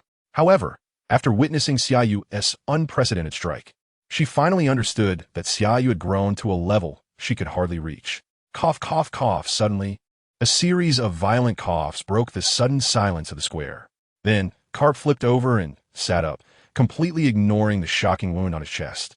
Staring wide-eyed at Xia Yu, who stood with the sword, "You said we were going to compete with Conqueror's Haki and Armament Haki. Why did you suddenly use a sword?" Ouch! Before he could finish, Karp suddenly let out a cry of pain, then looked down at the wound Xia Yu had inflicted on his chest, angrily cursing. "You brat, do you want to kill me?" Seeing Karp's reaction, Xia Yu's mouth twitched slightly. He casually tossed Jinbaira back into Juon's sheath and said lightly, "You can still curse, so it seems you won't die." After saying that, Xia Yu turned and walked to Juon's side. "Let us go, after a fight. I'm even hungrier now." Chapter 031. The entire army receives a year's salary? Long live the Marshal. I didn't expect Xia Yu to throw me aside and walk away. Karp was momentarily taken aback and shouted anxiously, "Don't go, Xia Yu. It was my fault for being careless just now. Come on, let's continue. I can still fight. Xia Yu seemed not to hear him, and quickened his pace toward the cafeteria. Along the way, every officer and soldier he encountered stood up straight, and the shouts of loyalty continued until they reached the cafeteria hall. Just as Xia Yu left the square, Zifa and Sengoku rushed over. When they saw the gaping wound on Carp's chest, Sengoku quickly stepped forward to support Carp, while Zifa turned back and shouted, "Quick, go call the medical team." "No need. No need." Carp quickly interrupted, "It's just a superficial wound. No need to make such a fuss." "Ouch, Sengoku, why are you touching my wound? It hurts. Now you know it hurts?" Sengoku glared at Carp and said irritably, "Why did you act so impulsively? Now that the situation in the headquarters is settled, even if you can defeat Xia Yu, what good will it do? Don't forget, the 3 admirals have already made their choices. They won't let you run wild. Give me some sunbae." Carp pointed to his pocket, grinning through the pain. Sengoku said nothing, took out a box of sunbae from Carp's bag, and threw a couple into his mouth while handing the box to Carp. Seeing this, Carp forgot about his wound and exclaimed angrily, "Give me back my sunbae." Sengoku ignored him and enjoyed chewing. Just then, 2 nurses from the medical team ran over, looking at the shocking wound on Carp's chest. Zifa squinted his eyes and then looked up at the rooftop of the headquarters building. Although Borisolino and Gion, who had been watching from the rooftop, had disappeared at some point, Zifa did not retract his gaze. Earlier, when he and Sengoku had just caught the clash of conquerors hockey, they hadn't thought much of it, only wanting to rush over to stop Carp and Xia Yu from continuing their fight. Now, calm down, he began to understand why Xia Yu had not attacked Gion, who had also returned after the mutiny, but chose to clash with Carp instead. The reason was simple. Although the Navy headquarters was completely under Xia Yu's control now, both the 3 admirals and other officers who did not participate in the mutiny would have some doubts about Xia Yu's strength. After all, even though Xia Yu had made rapid progress over the years, he was still only a rear admiral. In this situation, if Xia Yu wanted to completely control the Navy headquarters, he had to defeat someone much stronger. Kazan was a good sharpening stone, as he was one of the highest combat powers in the Navy headquarters, but not the most suitable one. Carp, as a legendary rear admiral of the Navy headquarters and a hero who had pushed the previous Pirate King Roger to the brink several times, was obviously the most suitable candidate. As long as he defeated Carp, the officers and soldiers who did not participate in the mutiny last night would be greatly shocked and would not dare to harbor any dissent in the following days. Most importantly, the 3 admirals, known as the highest combat power of the headquarters, would also look at Xia Yu with new eyes and even recognize this young marshal. Marshal. In the Navy headquarters cafeteria, the 2 officers who were about to leave were taken aback when Xia Yu suddenly appeared. One moment they were laughing and joking, and the next they became serious and saluted. As their voices fell, the cafeteria hall instantly fell silent, and all the officers and soldiers present looked at Xia Yu with fervent expressions. Although the cafeteria was some distance from Marineford, they had all witnessed the fight, and when they saw Xia Yu knock Carp, the legendary rear admiral, flying with one sword strike, the entire cafeteria erupted.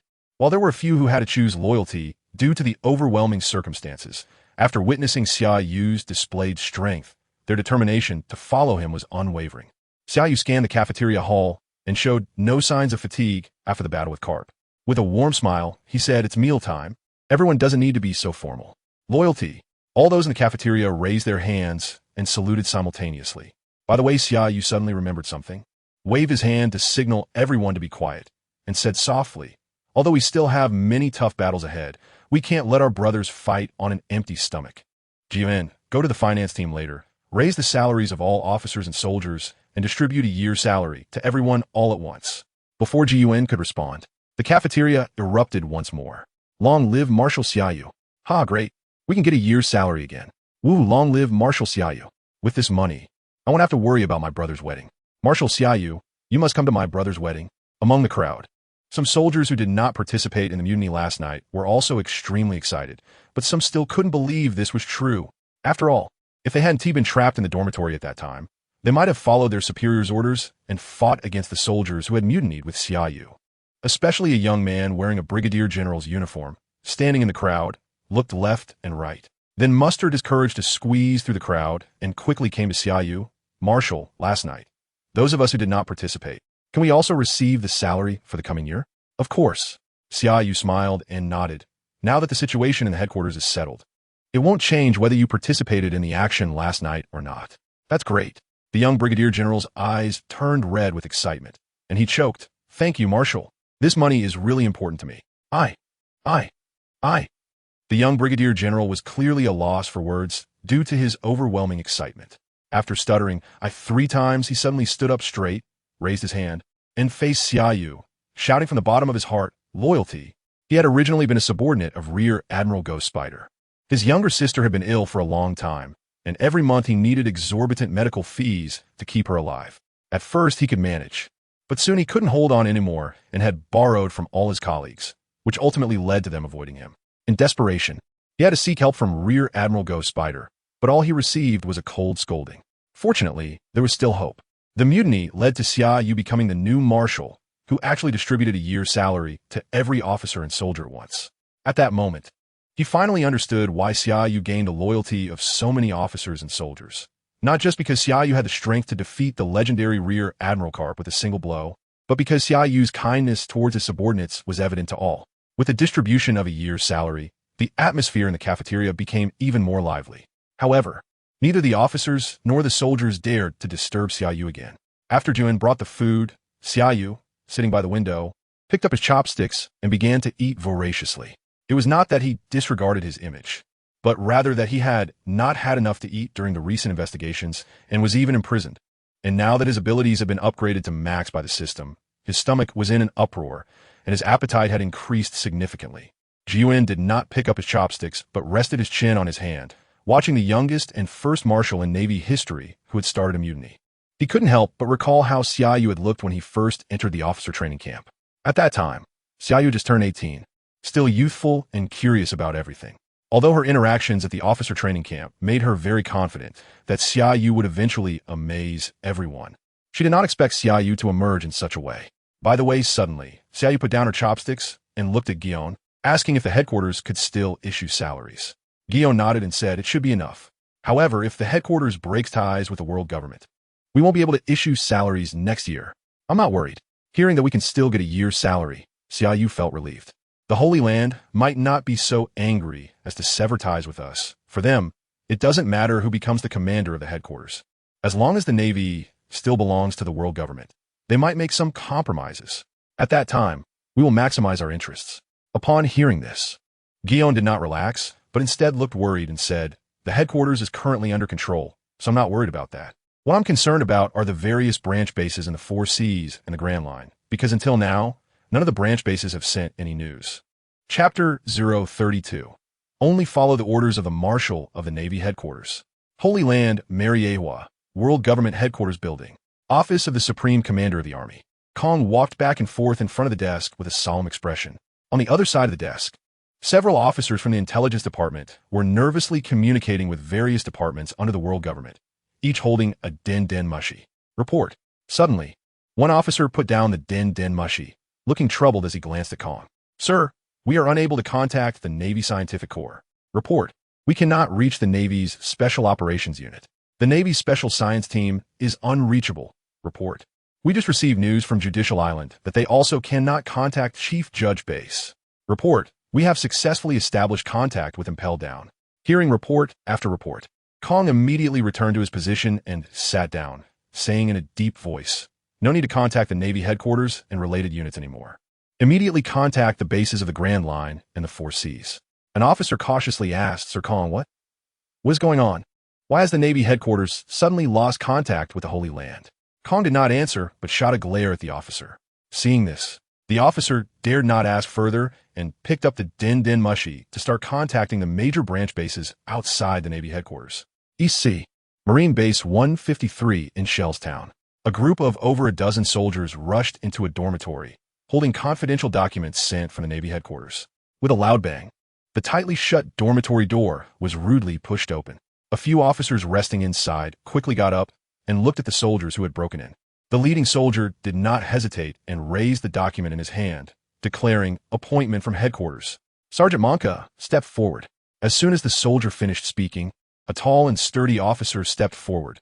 It was Sergeant Monka of Base 153. By the order of the newly appointed Marshal Xia Yu from the Navy headquarters, from now on, Sergeant Monka is promoted to colonel and will take command of Base 153 immediately. Upon hearing this, Monka's eyes ignited with flames of excitement. He stepped forward, raised his right hand high, and shouted loudly, "Loyalty! Great! Are we finally going to make a big move? Long live Marshal Xia Yu." As Monka received the appointment letter, the officers standing beside him jumped up in excitement. At the same time, another soldier quickly stepped forward, handing a brand new colonel's uniform to Monka. "Colonel Monka, from now on, Base 153 is under your command. Please give your orders." Looking at the colonel's uniform presented to him, Monka's eyes turned red with emotion, and his hands trembled slightly as he took the uniform. When he had just joined Base 153 in his youth, he was filled with passion, hoping one day to cleanse all the evils on the sea. However, due to the oppression from above, even though he always took the lead in capturing pirates and took on the most dangerous tasks, his achievements were ultimately taken by others, leaving him as a mere petty sergeant in middle age. It wasn't until 2 years ago that a significant figure came to the headquarters. He didn't know this person at first, but was specifically called out by them. At that time, he thought he must have done something wrong and didn't even dare to lift his head when he met this person. To his surprise, this significant figure was not only young, but exceptionally gentle. What shocked him the most was that this person seemed to understand him very well, as if they had known each other for a long time. If it weren't for the difference in rank and the fact that they were from the headquarters, he would have wanted to get drunk with them and vent all his frustrations and grievances from the years. This significant figure was none other than Marshal Xia Yu, who was now appointing him as colonel of Base 153. When Xia Yu left Base 153, he had asked him one question: whether he was willing to pledge his loyalty. Of course, he was willing. In middle age, he had understood many things. To rise, one must have backing. In the following 2 years, although he had not had any further contact with Xia Yu, he occasionally received substantial amounts of berries sent by Xia Yu, with instructions to distribute them to those truly in need of help. Over the 2 years, he received more than 100 million berries. However, he did not keep a single berry for himself, distributing it all to soldiers and colleagues in need. He knew in his heart that this was a test from Marshal Xia Yu. The appearance of this appointment letter indicated that he not only passed the test, but also gained Marshal Xia Yu's recognition. "Colonel Monka." At that moment, a soldier holding a din mushy rushed over, stammering, "Yes, sir, the Supreme Commander's office from the Holy Land is calling." "Huh?" Monka turned sharply to look at the soldier, saying in a deep voice, "What Supreme Commander's office?" "From now on, Base 153 will only follow the orders of Marshal Xia Yu from the Navy headquarters, and no one else matters." Saying this, Monka threw on the colonel's coat and strode out of the dormitory, commanding, "Pass my orders. All officers and soldiers of Base 153 assemble at the parade ground." Meanwhile, EC, Navy Base 16. A young man clad in a brand new colonel's coat, surrounded by 7 or 8 soldiers, strode aggressively toward the colonel's office. Bang! With a dull sound, the tightly closed door of the colonel's office was slammed open by a soldier who rushed ahead. Before the colonel's office could react, the group of 7 or 8 people rushed in with their weapons drawn and immediately subdued the 2 aides standing in front of the desk. "What are you doing?" Sitting at the desk was an officer also wearing a colonel's coat, his face covered with stubble. On the desk in front of him lay thick piles of berries, most of which had already been opened. "Mouse, colonel of the Navy Base 16 in the EC. A disgraceful Navy officer who abused his position to collude with pirates and oppress innocent civilians in his jurisdiction. Colonel Mouse." The young man in the brand new colonel's coat quickly approached the desk, looking down at Colonel Mouse and stating directly, "Because you have long colluded with pirates and oppressed the innocent people in your jurisdiction, I, in my capacity as the new colonel of Base 16, hereby sentence you to death, to be executed immediately." "What nonsense are you talking about?"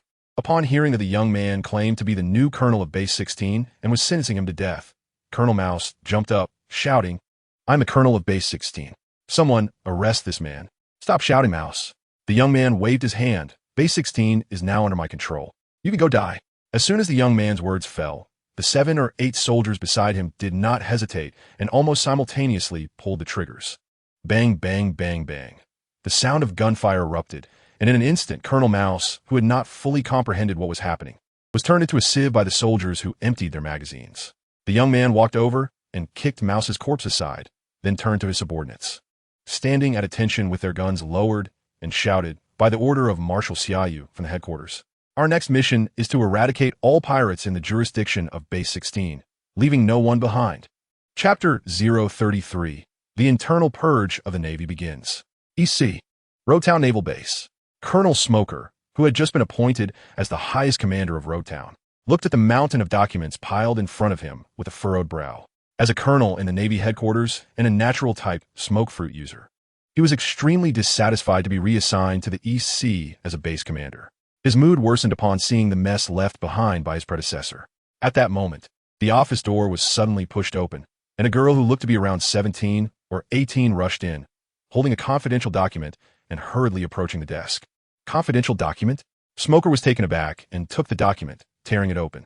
Seeing this, the girl quickly turned her head away. Dasky, what are you doing?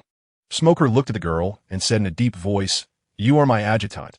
Are you going to let me handle all these documents by myself?" Huh? The girl named Dasky blinked, looking confused, and said, "This is a confidential document. I can't look at it. I didn't say anything about the one in my hand."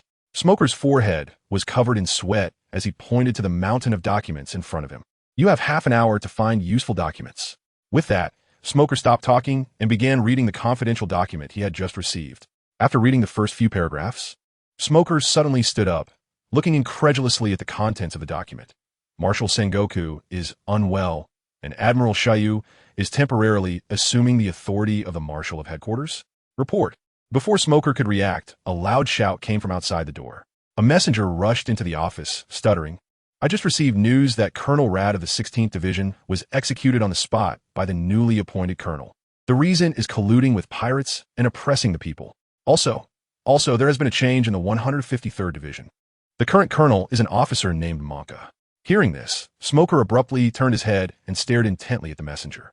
What is the name of the new colonel of the 16th Division? It seems to be called Stock, sent from headquarters. Damn it. Upon hearing the name Stock, Smoker couldn't help but curse. I know this Stock. He is a confidant of Xia Yu. And the Monka of the 153rd Division is also one of Xia Yu's people. After a brief pause, he placed the document in his hand down and said solemnly, "Something big has happened at headquarters. This confidential document was not sent voluntarily by Marshal Sengoku. It is highly likely that headquarters has already fallen into Xia Yu's hands. If I am right, at the same time I received this document, many branch bases in the EC and even the Grand Line have undergone personnel changes. And these people are all absolute confidants of Xia Yu." What? What does that mean? Dasky still reacted slowly, looking confused. Isn't Admiral Xia Yu a vice admiral? How could he temporarily assume the authority of the Marshal of Headquarters? Smoker looked at Dasky and said, "A mutiny. Xia Yu must have launched a mutiny to forcibly seize the position of Marshal." Huh? Smoker's sudden statement startled Dasky, causing her glasses to nearly fall off her nose. After hurriedly adjusting her glasses, she asked with a bewildered expression, "How is that possible? Vice Admiral Xia Yu is a good person. I've heard many stories about him. Many officers and soldiers in headquarters facing difficulties have received his help." Smoker slammed his hand on the desk. That's his way of winning people's hearts. Suddenly, the telephone snail on the desk rang. Before Smoker could react, a strong voice came from the telephone snail. "Is Colonel Smoker there? This is the office of the Supreme Commander of the Holy Land. Lord Kong has orders." Hearing this, Smoker didn't dare to delay, immediately standing up straight and respectfully saying, "Lord Kong, Smoker, great to hear from you. This is Kong." The voice of Kong sounded somewhat anxious through the telephone snail. To make a long story short, Headquarters has completely lost contact with the Holy Land. It should have fully fallen into Xia Yu's hands. Not only Headquarters, but many bases in the EC have no one answering the telephone snails. If nothing unexpected happens, those bases with unanswered calls must have been controlled by Xia Yu's confidants. What you need to do now is to contact those branch bases that have not yet been controlled as much as possible and stabilize the situation in the EC. Before Smoker could agree, the call quietly ended. Dasky's head was buzzing, clearly stunned by the sudden event. "Lord Smoker, how could this happen? Vice Admiral Xia Yu, why did he launch a mutiny?" Smoker remained silent, his gaze fixed on the now quiet telephone snail. Previously, he had only speculated, but after receiving the call from Lord Kong, his guess had turned into reality. However, that was not important. What mattered was that he couldn't understand how Xia Yu, as a vice admiral, had accomplished such a significant feat, managing to firmly control headquarters and directly sever contact with the Holy Land. It should be noted that not only did the Navy headquarters have Sengoku stationed, but it also had the three highest combat powers of the headquarters and several vice admirals. Even if Xia Yu had won over many people over the years, as long as the three admirals had not defected, headquarters should not have fallen into Xia Yu's hands so quickly. Not only should it have been impossible, but Xia Yu could have also been taken out by the three admirals. Yet the reality was that in just one night, the Navy headquarters had fallen into Xia Yu's hands, and Marshal Sengoku had even signed a document allowing him to temporarily assume the authority of the Marshal of Headquarters. Dasky, the situation at headquarters is dire. After a moment of calm contemplation, Smoker slumped into his chair, feeling powerless as he said. Xia Yu's ability to seize control of headquarters so quickly indicates that at least 2 of the 3 admirals have defected and supported him. Moreover, Vice Admiral Gion has been close to Xia Yu for the past few years, and many vice admirals led by her must have participated in this mutiny. Dasky was confused, asking, What should we do? Smoker slightly raised his head to look out the window, his expression complex as he said. Xia Yu sent stock to take out Colonel Rat and made Monka the colonel of the 153rd Division, yet Roadtown Base remains calm. Clearly, this is our new marshal giving me a chance to make a choice. Dasky still looked puzzled and repeated, Lord Smoker, what should we do? Wait. Smoker seemed to have made a significant decision, instantly revitalized, and said with determination, if Xia Yu launched a mutiny purely for his own selfish desires, I will bet on the justice of the Navy and fight him to the end. If he continues to uphold the justice of the Navy after taking control, I will stay in Roadtown and do my part. I have no interest in power struggles and do not wish to participate. As Smoker had guessed, at the same time he received the document, more than half of the original base commanders in the West Sea, North Sea, and South Sea branch bases were rapidly replaced. An internal purge within the Navy had officially begun. Chapter 034. Consolidating Power? The Revolutionary Army is restless, reckless, and audacious. Summer Yu is simply lawless, actually launching a mutiny. In the Holy Land, the Power Room, the faces of the 5 elders gathered together were extremely grim. Just now, the latest intelligence from the Commander-in-Chief's office confirmed that the entire headquarters has completely fallen into Summer Yu's hands. It was this latest information that nearly caused 4 of the 5 elders to crack on the spot, especially when they learned that not only the Navy headquarters, but also many branch bases in the 4 Seas and the Grand Line were unable to make contact. The last shred of hope in their hearts was instantly shattered. I knew that this summer you would definitely cause trouble. The financial war god, Izambaron V. Nejiru, holding a katana, looked grimly at the 4 elders present, his killing intent surging. When Spandam found me, I felt the threat, which is why I ordered Judicial Island to intervene and conduct an investigation. I thought we were fast enough, but he had already revealed his fangs in the dark. Spandam? Sitting in the center on the sofa, the legal war god topman Vachely looked up at Izambaron V. Nejiru, asking how he would come to you. Just a power-obsessed Ant Izambaron V. Nejiru coldly replied, How he found me is not important. What matters is what should we do now? According to the latest intelligence reported by Kong, it can be confirmed that not only the 3 admirals of the Navy headquarters, but also many vice admirals and nearly 100 000 Navy soldiers have chosen to stand behind Summer Yu. The 4 Seas and many bases in the Grand Line are now undergoing personnel changes. And Summer Yu is clearly aiming to completely control the Navy from top to bottom. He dares to launch a mutiny and seize control of the Navy now. And in the future, he will definitely use the Navy to confront the world government. Therefore, my suggestion is to take advantage of his unpreparedness and have Kong lead all troops except the Navy to surround Marineford. I can assure you, as long as the entire army presses forward, there will definitely be some in the Navy headquarters who will turn against him in the heat of battle. After all, once they follow Summer Yu to confront the world government, they will bear the label of traitors from then on. Calm down, Izambaron. The legal war god topman Vachely waved his hand and said seriously, This is a major issue that requires long-term planning. First, we need to understand Summer Yu's purpose. If he only wants to become the Marshal of the Navy headquarters, then we will satisfy his wish and let him officially replace Sengoku. Of course, this is just our delaying tactic.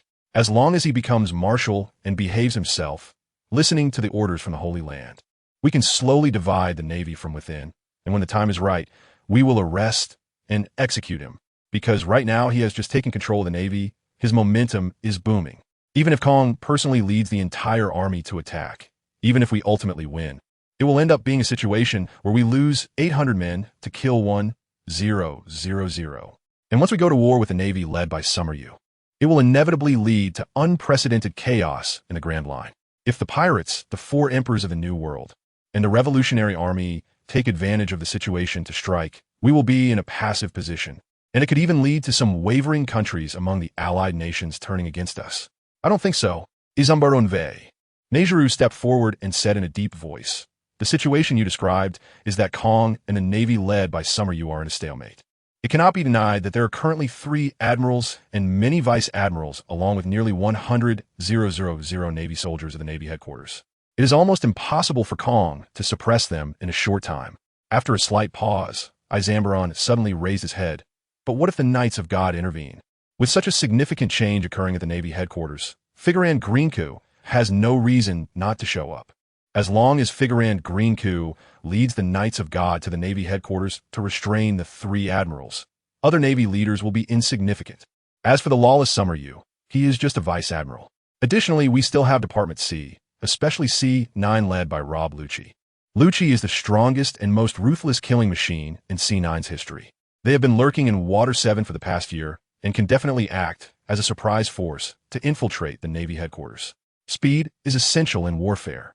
As long as we strike decisively and eliminate Summer Yu, not only will this mutiny end, but the Revolutionary Army and the so-called 4 Emperors of the New World will not dare to stir up trouble when they realize the situation has been regained under our control." Upon hearing this, Topman fell silent, while the other 3 elders looked at him in unison, clearly agreeing with Izambaron's response strategy. No, at that moment, a sharp voice suddenly interrupted. Immediately after, the door to the power room was pushed open, and a tall figure appeared before the 5 elders. The newcomer was cloaked in a robe that dragged on the ground, completely wrapped in the cloak, revealing only a pair of dark red, wave-like eyes, exuding an oppressive and terrifying aura that made the 5 elders, who wielded the world's highest power, hurriedly stand up and kneel on both knees, prostrating on the ground. "Lord this Summer Yu is not as simple as you think." Wrapped in the cloak, slowly walked past the 5 elders and stood in front of the huge floor-to-ceiling window, turning his back to the 5 as he controlled his voice and said, "Earlier, a battle broke out at the Navy headquarters. To be precise, it was a clash of conquerors hockey. In the collision of these 2 conquerors hockey, I sensed a familiar aura, very similar to the conqueror hockey possessed by Joy Boy back in the day." Upon hearing this, the 5 elders turned to look at him with horrified expressions. "It seems you do not know much about this Summer Yu." Slowly turned his head back, a cold glint flashing in his dark red, wave-like eyes. "Have you been sitting in your position for too long, and your eyes have grown dim?" The sudden remark startled the 5 elders, causing them to break into a cold sweat. Immediately changed the subject, saying, "You no longer need to intervene in this matter. I will send the Knights of God to investigate. As long as this Summer Yu, who launched the mutiny, is not from the D family, or has no connection to Joy Boy, then this so-called mutiny is merely a change of person for the position of the Marine Headquarters Marshal." Meanwhile, due to the sudden personnel changes in the various Navy branch bases in the 4 Seas and the Grand Line, spies for various forces lurking in these bases quickly sent out the intelligence. Even the Navy headquarters received a piece of information transmitted through encrypted Den Mushi to the Revolutionary Army's headquarters. In the Grand Line, at the Revolutionary Army's headquarters on Baldigo Island, in the icy snow, a Revolutionary Army officer rushed towards a tent not far ahead with the top-secret information he had just received. Leader! As soon as he burst into the tent, the Revolutionary Army officer gasped for breath and said, "The Navy headquarters has sent a top-secret report. Former Vice Admiral Summer Yu launched a mutiny last night and has now taken control of the Navy headquarters this morning. Now many branch bases of the Navy in the 4 Seas and the Grand Line are undergoing an unprecedented internal purge, and all base commanders have been replaced by Summer Yu's trusted confidants." As the officer finished speaking, the tent fell into a dead silence. Sitting at the head of a conference table inside the tent was none other than the leader of the Revolutionary Army, Monkey D. Dragon, who had been labeled the most notorious criminal by the world government at the World Conference 2 years ago because his Revolutionary Army aimed to overthrow the world government. After a brief silence, Dragon, cloaked in a green robe with a gruesome scar on his face, said in disbelief, "Vice Admiral Summer Yu? The youngest Vice Admiral who has suddenly risen in the last 3 years? What is going on? How can a Vice Admiral dare to launch a mutiny and succeed? When did the Navy headquarters become so vulnerable?" The reporting officer replied, "This information is sent directly by that esteemed person. It can't be wrong." Understood. Upon hearing that the information came from that esteemed person, Dolag immediately stood up and ordered, "Send orders to the 5 armies to closely monitor every move of the world government. As soon as they engage in battle with the Navy controlled by Xia Yu, the 5 armies will strike simultaneously, taking this opportunity to liberate as many countries as possible. Chapter 035, Kaido. This utterly boring world is better off destroyed. In the Grand Line, at the G5 Navy branch, in the office of the base commander, sat a tall, middle-aged man with short hair and lightning-shaped sideburns. His name was Virgo, codename Onitake. He was a vice admiral in the Navy and also the base commander of the G5 branch. However, this was merely his surface identity. His true identity was a high-ranking member of the Don Quixote family, the first-generation Corazon, who had infiltrated the Navy as an undercover agent and gradually rose to the rank of vice admiral through his efforts, ultimately becoming the base commander of the G5 branch. At that moment, he had a serious expression, staring intently at the ringing phone bug on his desk. After it rang 3 times, he picked it up and said in a deep voice, "Who is it?" "Virgo, it's me." A cold female voice came from the phone bug. It was Vice Admiral Dole. "Oh, it's Vice Admiral Dole." Virgo instantly restored his friendly demeanor and politely asked, "What can I do for you? Did you receive the document signed by Lord Sengoku? What do you think about Vice Admiral Xia Yu temporarily holding the authority of the Marshal?" In the office of the G14 branch, a tall woman in her 30s stood against her desk, her dark short hair with bangs framing her large eyes, which were filled with anxiety about the future. "I just received news that many branch bases throughout the 4 seas have undergone large-scale personnel changes, and many of the newly appointed colonels are close confidants of Xia Yu. If nothing unexpected happens, a new vice admiral will soon be parachuted in here. After all, I don't have a deep relationship with him." "Vice Admiral Dole, you have something to say," Virgo replied softly. "Based on what you said, can I understand that you believe Xia Yu has launched a coup to take control of the headquarters and is now purging dissidents? Isn't that obvious?" Dole raised her voice slightly, her emotions becoming agitated.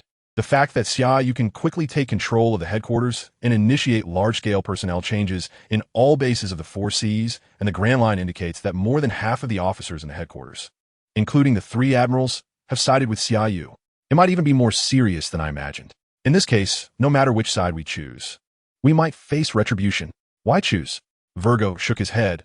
What is happening now can only be described as an internal power struggle. As long as the Holy Land hasn't made a statement, there's no need for us to make a choice immediately. We just need to focus on what we have to do right now. After a slight pause, Virgo continued, "Vice Admiral Dole, our conversation ends here. Goodbye." With that, Virgo ended the call decisively, then took out a baby-sized encrypted phone bug from a hidden compartment in his drawer and dialed it out. "Virgo." As soon as the phone bug connected, a familiar voice immediately came through. "Contacting me at this time is not a wise choice." Virgo spoke with a serious expression. "Doflamingo, do you remember what I told you before? I might be purged by the Navy, but that's just my speculation. I want to stay and watch the changes." "What do you mean? What did you tell me?" A frantic voice came from the phone bug. "Virgo, are you forgetful again?" "Then let me say it now." Virgo did not hesitate at all and briefly recounted what he had learned about the events happening at the Navy headquarters. As he finished speaking, the office fell silent, and the phone bug seemed to fall into a hush. After several seconds of silence, a unique laughter suddenly erupted from the phone bug. "Ha ha, I know this Vice Admiral Xia Yu. I met him the last time I went to the Navy headquarters for the 7 Warlords meeting. At that time, he didn't stand out at all. I didn't expect that just 2 years later, he would cause such a huge incident at the Navy headquarters. A coup to seize the position of Marshal. Ha ha, I really underestimated this Vice Admiral. Next, those old geezers in Mariewa will definitely be in a frenzy. Ha ha, in a new world. In the kingdom of Dressrosa, in the open courtyard outside the palace at the highest point of the kingdom, a flamboyant man under a sunshade, wearing sunglasses, a pink feather coat, and cropped pants, raised a drink from beside him and laughed heartily at the phone bug in front of him. Doflamingo, head of the Don Quixote family, king of Dressrosa, member of the Warlords of the Sea, and a paramecia-type user of the string fruit. After a bout of laughter, Doflamingo grabbed the phone bug and said in a serious tone, "Virgo, with your strength, you can escape without any problems. So what you need to do now is to watch and wait. If they really plan to replace you, you might as well take this opportunity to present your justice to the Holy Land. You might receive unexpected surprises. If the Navy headquarters doesn't plan to purge you, it means they still trust you. Continue to stay undercover. I want to know if this Xia Yu just wants to become the marshal of the headquarters or if he has greater ambitions." After saying this, Doflamingo stopped wasting words and directly ended the call, quickly dialing another phone bug. Wororo, as soon as the phone bug connected, a rough laughter immediately came through. "Joker, long time no see." Meanwhile, on an unknown island in the New World, A chilling laugh suddenly echoed from a huge, deep pit. Then, an imposing figure emerged from the pit. What did you say? Joker. A coup at the Navy headquarters? The monstrous head that just emerged from the pit boomed. Wororo, this little brat Xia Yu, is doing quite well. Before he finished speaking, the towering figure standing at the edge of the pit jumped out, his height exceeding 7 meters, exuding a powerful aura that stirred the surrounding air into ripples. Kaido, governor of the beast pirates, one of the 4 emperors reigning in the New World, a user of the fish fruit, mythical Zoan type, azure dragon form. A terrifying being known as the strongest creature among all living things in land, sea, and air, with a bounty of 11 billion berries. This utterly boring world is better off destroyed. Hurry up, Joker, start preparing for the ultimate war. As the Revolutionary Army, Doflamingo, and the 4 emperors Kaido received the news of the coup at the Navy headquarters, other forces in the Grand Line also received the information in succession. Soon, major news agencies in the Grand Line learned of this world-shattering news and printed it for distribution worldwide. The busiest among them was Sabaody Archipelago, as the gateway to the Holy Land at the top of the Red Line and a necessary stop for entering the latter half of the Grand Line. Coupled with its proximity to the Navy headquarters at Marineford, Sabaody Archipelago gathered talents from various fields around the world. Human trafficking groups, pirate crews, adventurers, world nobles, and reporters from major news agencies converged here, and of course, there were also top-tier powerhouses who once roamed the seas. In District 13 of Sabaody Archipelago, in a bar with a sign reading Shaki's Bar, a tall woman whose real age was hard to discern stood at the bar, one hand holding a lady's cigarette, and the other holding a recently obtained piece of information. After reading the intelligence, she immediately looked up at the only guest sitting in the corner of the bar and said slowly, "Don't you want to know the contents of this intelligence, really?" Chapter 036. The Invasion of the Knights of God Headquarters. The world situation was tumultuous, yet the Navy headquarters seemed as if nothing had happened, radiating peace and tranquility. Over the years, various military officers and soldiers who had followed Xia Yu and had their fates changed by his emergence were performing their duties in an orderly manner, allowing the vast war machine of the Navy headquarters to operate smoothly. Although the officers and soldiers who did not participate in the coup had their thoughts changed by Xia Yu's speeches, they still harbored deep concerns about being marginalized for their lack of contributions, and even feared retribution for not pledging loyalty to Xia Yu from the beginning. However, when they, along with other soldiers and officers, received their salaries for the upcoming year, their worries dissipated, and they returned to their posts with renewed vigor. Many even secretly resolved to offer their loyalty to Marshal Xia Yu in the forthcoming changes. At one of the forts in the Navy headquarters, several soldiers stood by the artillery platform, vigilantly watching the boundless sea beyond the high walls. Next to them, 2 officers clad in colonel's coats leisurely smoked cigarettes.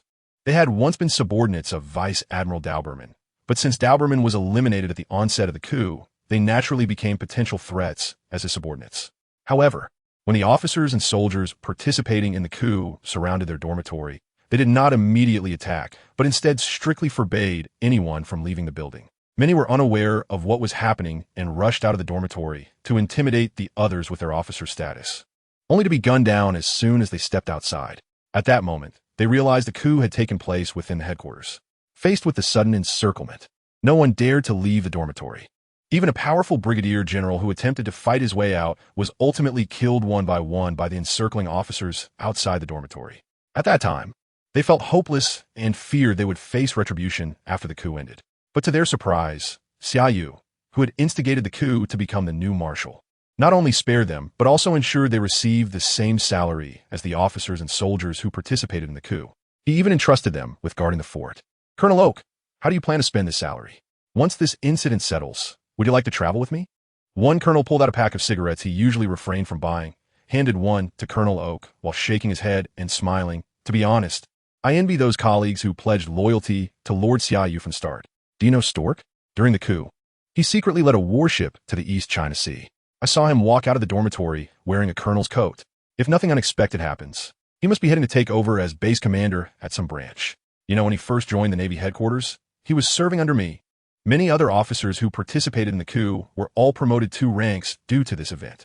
A major who previously served under me is now my superior. A brigadier general. Stop envying, Colonel Snake," Colonel Oak said as he took the cigarette and sniffed it, shaking his head and smiling.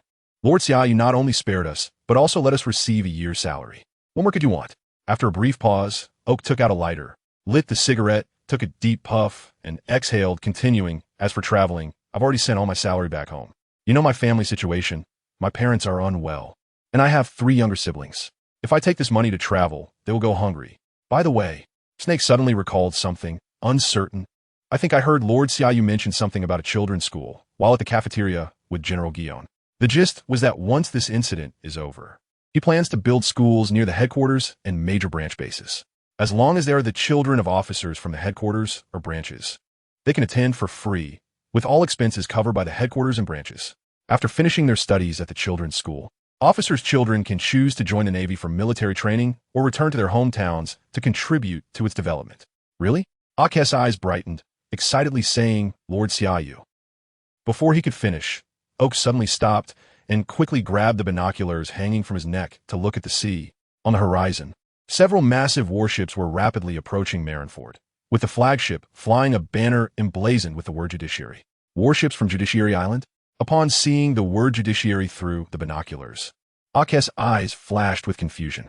Could it be that the Holy Land couldn't contact the headquarters and sent people from Judiciary Island to check the situation? Who cares what the situation is? Snake stepped forward, speaking in a deep voice. "I don't want to return to those miserable days. I only recognize Lord Xia Yu as the Marshal of the Navy headquarters." Before he finished, he immediately looked at the soldiers standing by the artillery platform and decisively ordered, "All hands prepare for battle." "Snake, don't be impulsive." Oak quickly intervened. "Report first. What if they sent representatives from the Holy Land to negotiate? You could ruin Lord Xia Yu's grand plans." "Huh?" Once again, before he could finish speaking, Oak suddenly widened his eyes in disbelief, looking at the top of the headquarters building. Without waiting for him to react, a terrifying aura suddenly erupted from the top of the headquarters building. Instantly, the previously clear sky darkened, and flames began to rise from the rooftop.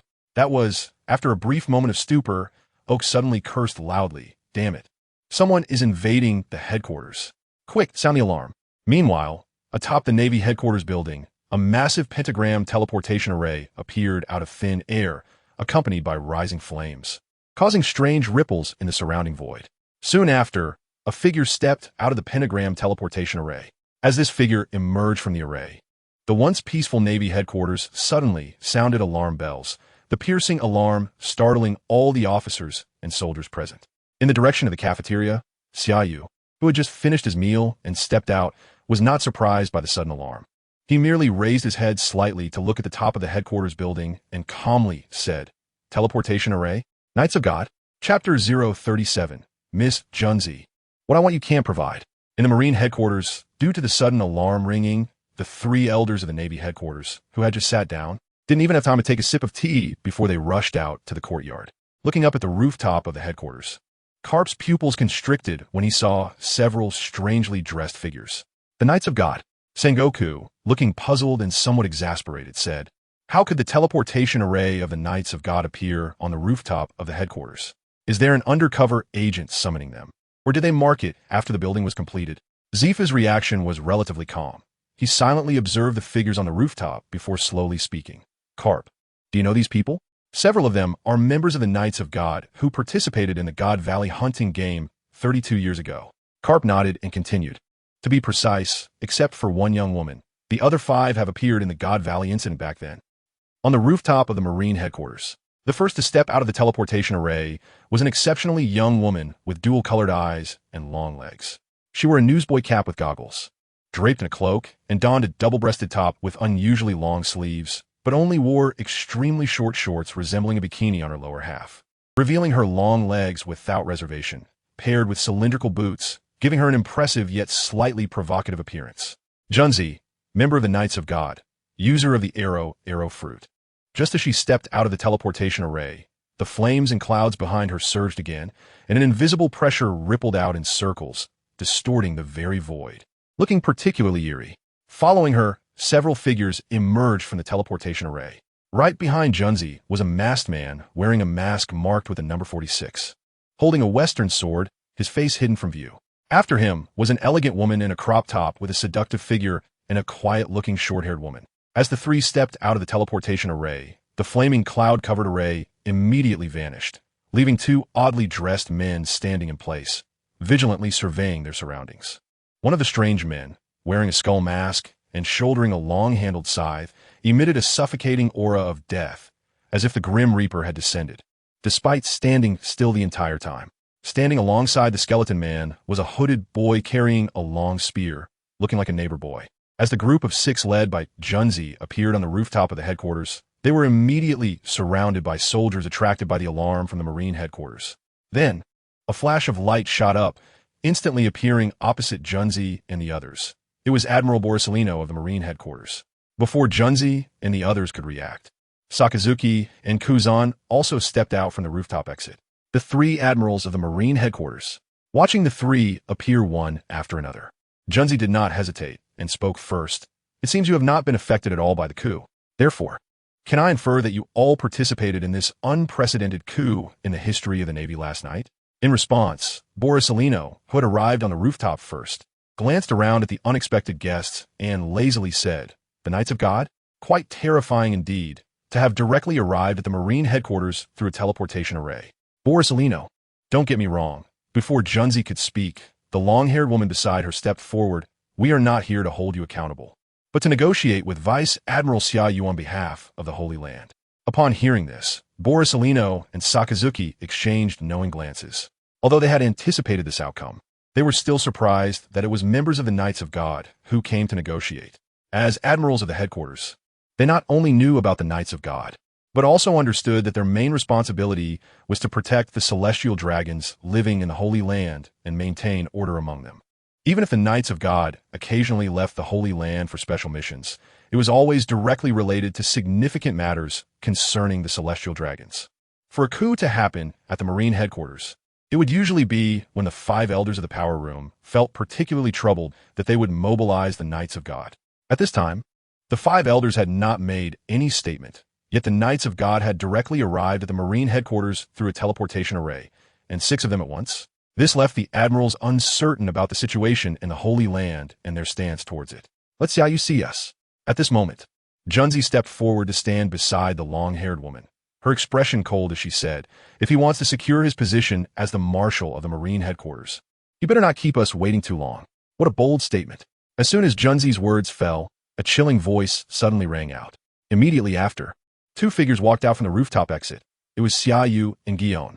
Xia Yu, stepping out from the exit, did not pause his steps and walked straight to the 3 admirals, then raised his head to stare directly at Junzi, saying in a deep voice, "Miss Junzi, you are not qualified to negotiate with me, because what I want, you can't provide.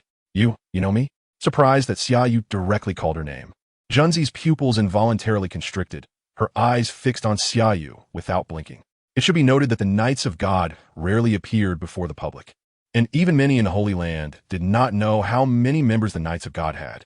This is because the Knights of God included not only the celestial dragons residing in the Holy Land, but also many strong individuals recruited from the seas. After joining the Knights of God, almost always concealed their identities. Most importantly, she had not been with the Knights of God for long, besides some members knowing her identity. Even the 5 elders did not know that she was now a member of the Knights of God, and the Xia Yu in front of her, who had instigated a coup to seize control of the Navy, had only joined the Marines for a mere 6 years and looked very young. Under such circumstances, it was almost impossible for Xia Yu to know her name. Xia Yu did not answer Junzi. His sharp gaze swept over the other 5 members of the Knights of God, and in a flat tone said, "If I'm not mistaken, the 5 of you should also be members of the Knights of God who participated in the God Valley hunting game 32 years ago. It seems you haven't been doing very well. Despite being members of the Knights of God for over 30 years, you are still just followers. After so many years in the Knights of God without making a name for yourselves, you might as well switch sides and pledge allegiance to the Navy. I can offer you a bright future." Chapter 038. The Might of Conqueror's Haki, sending the Knights of God flying. Xia Yu spoke lightly, but each word exploded like thunder in the ears of the 5 members of the Knights of God behind Junzi. The incident in God Valley 32 years ago had long been erased from history, and not only that event, but even the island where God Valley was located had disappeared from the map. Because of this, the number of people who knew about this matter, even within the Navy headquarters, was very few. The only one who knew they participated in that hunting game back then was Karp, who was involved in the God Valley incident. Even Sengoku, the fleet admiral, was unaware of it. Most importantly, they could be certain that this was their first meeting with Xia Yu. Even if Karp had informed Xia Yu about that incident, There was absolutely no way, Xia, you could recognize them upon first meeting. Not only did the 5 members of the Knights of God show expressions of disbelief, but the 3 admirals standing behind Xia Yu also looked up at him. Although they were admirals of the headquarters, they were only in their teens and early 20s when the God Valley incident occurred, with the youngest, Gion, being only 11 years old. Therefore, they were not clear about the God Valley incident. Even after gradually growing up and eventually becoming admirals, they only sensed some abnormal information through some classified documents related to the Sea Overlord Rocks, whom they encountered in the past. Of course, none of this mattered. What was important was that, as the 3 admirals of the headquarters, they were unaware of the God Valley incident, while Xia Yu, who was merely a rear admiral before, not only understood the incident very well, but also specifically named the 5 before him as participants in the God Valley hunting game, which inexplicably gave them the illusion of being young in front of Xia Yu. You actually know about the God Valley incident. After a brief shock, the long-haired woman next to Junzi suddenly stepped forward, and the skeletal man reflexively grabbed his long-handled scythe, while the hooded man quickly stepped back, raising his spear in a combat stance. In the face of the 3's reactions, Xia Yu calmly took a step forward and said lightly, "I told you. You filthy shrimp have no right to negotiate with me. Return to the Holy Land immediately and let the 5 elders come to speak with me in person." After a slight pause, Xia Yu suddenly changed his tone and said, "No, the 5 elders have made no response. Instead, you came to the Navy headquarters through the teleportation array. Can I assume that it was not the 5 elders who sent you here, but Im?" Upon hearing the name Im from Xia Yu's mouth, the 6 members of the Knights of God, including Junzi, all changed their expressions dramatically. "Damn it, you actually know about Lord Im's existence. You know too much." As the words fell, a flash of killing intent flickered in their eyes. The leading Junzi quietly activated his devil fruit ability, and a giant arrow wrapped in bandages appeared out of thin air, shooting towards Xia Yu at an astonishing speed. The sudden turn of events caught the 3 admirals standing behind Xia Yu and Gion, who was just a step away from him, completely off guard. They were unfamiliar with the name Im and did not expect that merely mentioning this name would cause the other party to become so frantic that they would launch an attack without hesitation. Although Gion had learned about Im's existence, she also did not expect it to be so taboo that just uttering the name would instantly ignite a war. At that moment, she finally understood why Xia Yu had not wanted her to rush to investigate the truth about the flowers and Im's existence. The Firefly wants to compete with the Bright Moon? Before the 3 admirals and Gion could react, Xia Yu's voice suddenly brimmed with killing intent. In the next second, Xia Yu swiftly grabbed the long knife at Juin's waist. As Xia Yu gripped the handle and drew the blade, the visible black and red Conqueror's haki erupted forth. However, the Conqueror's haki did not emanate from Xia Yu's body or feet. Instead, it bizarrely shot out from scabbard. Before the blade was fully drawn, the terrifying Conqueror's haki enveloped the rooftop. Bang, bang, bang. The giant arrow that had just shot towards Xia Yu exploded into pieces under the impact of the Conqueror's haki, instantly turning to ashes that scattered in the air. Watching his released arrow shatter into ashes by the Conqueror's haki, Junzi's pupils constricted, and he exclaimed in horror, "Conqueror's haki? No, this is impossible." The long-haired woman next to Junzi also widened her eyes, incredulously saying, "It's even stronger than Rock's Conqueror's haki from back then. Who exactly are you? Damn it, I can't bear it any longer." The other 2 members of the Knights of God felt as if their bodies and souls were splitting apart the moment the Conqueror's haki enveloped them. They were frozen in place, and an unprecedented fear surged within them. Under the horrified gazes of the Knights of God, Xia Yu, gripping the handle of the knife, showed no hesitation. He decisively and swiftly drew Juin's sword from its scabbard. Buzz! The moment the blade was drawn, an even more domineering Conqueror's haki surged forth, centered around Xia Yu, sweeping over the Knights of God like a tidal wave, accompanied by a low-frequency vibration in the air. Both Junzi and the other 5 members of the Knights of God could no longer hold on and uncontrollably stumbled backward. "Get back. Tell him that from now on. You must fear not only Nika, but also me, Xia Yu." As the words fell, the long knife, wrapped in the highest level of Conqueror's haki, swung horizontally. In an instant, a fierce wind swept across the rooftop, and from the high heavens, thunder rumbled ominously. The visible shockwaves shook the void, and the mixed black and red Conqueror's haki instantly engulfed Junzi and the other 5 members of the Knights of God. Ugh! A few uncontrollable cries of despair rang out consecutively, and the 6 members of the Knights of God, who had just arrived through the teleportation array, were swept away by the conqueror's haki, like 6 cannonballs shot out, soaring toward the Holy Land at the top of the Red Earth continent. The 3 admirals standing behind Xia Yu widened their eyes at this moment, all showing expressions of shock. Although they were not clear about the strength of the Knights of God that had suddenly appeared on the rooftop, the terror of the conqueror's haki Xia Yu had just released far exceeded their imagination. It is worth noting that among the known conqueror's haki users, even a pirate King Roger, who was executed 16 years ago in Lowtown, could not send someone flying so high and far just with conqueror's haki. At that moment, whether it was Sakazuki, Borsalino, or Kozan, they were all completely convinced by Xia Yu's power and understood where Xia Yu's confidence in launching this coup d'etat came from. It was not from the officers and soldiers who had received Xia Yu's help over the years and chose to pledge allegiance to him, but rather from Xia Yu himself, who possessed the qualities of a king. After sending the 6 members of the Knights of God flying with 1 slash, Xia Yu returned the long knife to Gion's scabbard and then turned to look down from the high wall of Marinford at the approaching warships, saying calmly, Borsalino, sink those warships, they're an eyesore. Received, Borsalino, regaining his composure, decisively released his unique light fruit and leaped into the air. Chapter 039, Foolish Spandam, Holy Land, Mary Gios. World Government Headquarters, C9 Supreme Commander's office. A middle-aged man sat upright at his desk, staring at the telephone snail on the table, his expression unusually grave.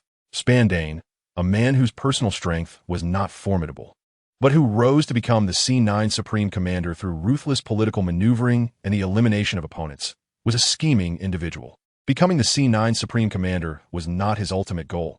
What he truly desired was to be a part of the Room of Power. To achieve this ultimate goal, he needed to navigate relationships carefully and establish good connections with other departments under the world government, especially with the Navy headquarters, which he had long coveted as a massive war machine. This was why he frequently collaborated with the Navy headquarters. 14 years ago, he even went to the archaeological island O'Hara in the West Sea with Admiral Sakazuki and Admiral Kazan from the Navy headquarters, obtaining a golden telephone snail from then-Admiral Sengoku, and later initiated the buster call that erased O'Hara from the map. At that time, he believed this opportunity would elevate him further, but unexpectedly, upon returning to the Holy Land, he remained in the position of C9 Supreme Commander, which led him to contemplate eliminating C9. This was because C9 was a covert intelligence organization, and, as long as it existed, he would be trapped in this position without any hope of advancement. However, before he could devise a foolproof plan, the undercover agents he had painstakingly placed within the Navy headquarters and the various military officers he had cultivated suddenly severed contact with him one after another. Initially, he did not take it to heart, but as more and more officers who had previously been in contact with him began to distance themselves, he was forced to pay attention and secretly started investigating a certain vice admiral named Xia Yu. When the investigation report was presented to him, even this calculating man, known for his unscrupulous methods to climb the ranks, broke out in a cold sweat. The report indicated that more than half of the officers at the Navy headquarters had strong ties with Xia Yu, especially those who had previously interacted with him and even collaborated had begun to cut ties with Spandane after coming into contact with Xia Yu. Some of these officers even threatened that if he did not recognize the situation, they would expose his deeds, even at the cost of self-incrimination. The carefully built network of relationships was abruptly severed, and he could hardly bear it. He immediately brought the investigation report and secretly met with the financial warlord of the 5 elders, Izambaron V. Nejiru. After reading the investigation report, Izambaron V. Nejiru immediately ordered Judicial Island to intervene for investigation and evidence collection, ultimately successfully arresting Xia Yu.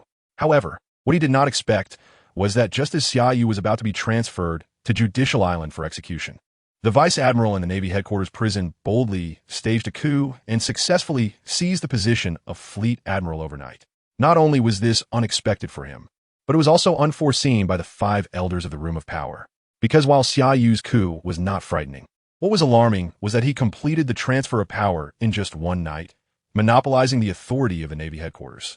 This meant that not only had the 3 admirals switched sides, but many elders in the Navy headquarters also stood behind Xia Yu. Father.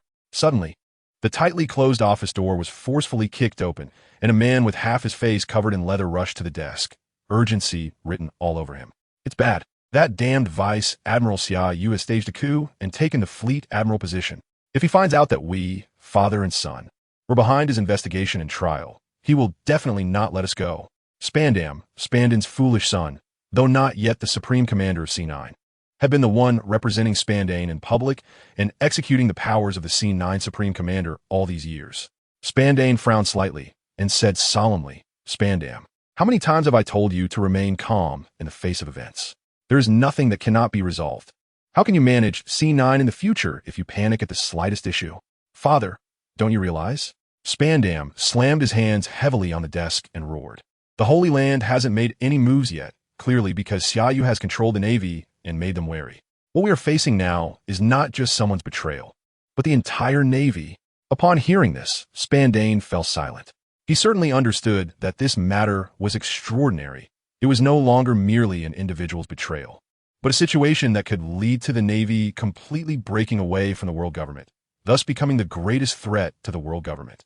In such a scenario, the only choice for the Holy Land was to make concessions and reach some sort of agreement with Xia Yu, recognizing Xia Yu's legitimate status as Fleet Admiral of the Navy headquarters, allowing this massive war machine to continue serving the world government. To reach this agreement, someone from the Holy Land would have to step up to bear the consequences of this incident. From the surface, it appeared that the trigger for Xia Yu's coup was the sudden trial. If the Holy Land truly made concessions, the ones who would bear the consequences of this incident would have to be the father and son. Just as Spandane was secretly pondering countermeasures, Spandam, standing in front of the desk, suddenly looked up at the sky outside the window, his eyes widening in shock, stammering, Father, what? What is that? Spandane instinctively turned to look. Upon seeing it, his pupils involuntarily constricted. Outside the window, several figures were approaching at an astonishing speed, tracing arcs in the sky like meteors as they rapidly descended toward the Pangu Plaza of the Holy Land. Boom, boom, boom, before the father and son could react. A deafening explosion rang out. Following that, thick smoke began to rise from the direction of Pangu Plaza. The sudden scene instantly triggered alarms throughout the Holy Land. And amidst the piercing alarm sounds, numerous figures rushed in from all directions, quickly surrounding Pangu Plaza. That madman wouldn't dare to attack the Holy Land, would he? Watching the thick smoke rise from the direction of the plaza, Spandam swallowed hard and immediately turned to rush out. Spandam, to his surprise, Spandam recklessly ran out at this moment. Spandane was suddenly startled awake, watching his foolish son rush out, unable to help but curse. Damn it, idiot! Cursing aside, Spandane still got up and chased after him. By the time the father and son arrived at Pangu Plaza, the rising smoke had already dispersed with the wind. In the plaza, surrounded by layers of people, 5 large human-shaped craters stood out prominently. Although everyone surrounding them was on high alert, no one dared to rush forward recklessly. Cough, cough, cough. Accompanied by intense, coughing sounds, a figure immediately crawled out of the crater, standing up in a disheveled manner. It was the soldier who had been blown back by Xia Yu's Conqueror's Haki. Chapter 040. The Leader of the Knights of God. The proper way to use Conqueror's Haki. Step back. All of you step back. Just as the atmosphere in the square was tense, the crowd on the right side suddenly parted, and an imposing old man wearing a cloak, sporting a half-moon hairstyle and a western sword at his waist, strode into the square and approached one of the large pits. Greetings, Lord Green. As the old man reached the pit, the soldier who crawled out from it hurriedly knelt on one knee to greet him, ignoring the bandages that had fallen from the corner of his mouth. Upon hearing the soldier's title, the surrounding crowd erupted in excitement. Lord Green? He is the leader of the Knights of God? Oh my! After being stationed in the Holy Land for so long, it's my first time seeing this esteemed person. Has the Knights of God been alerted? What's going on here? How could that woman in her underwear fall from the sky? Lord Green actually came in person. Could it be that the Holy Land is under attack? The old man was none other than Fagalanda Green, the leader of the Knights of God, once a king active in the Valley of the Gods. How embarrassing, soldier!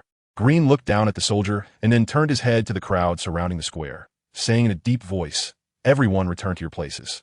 This area is now under the control of the Knights of God. No one is allowed to approach without my permission. As soon as Green finished speaking, the previously noisy crowd immediately quieted down and began to orderly return the way they came. Lord Green, I have important intelligence.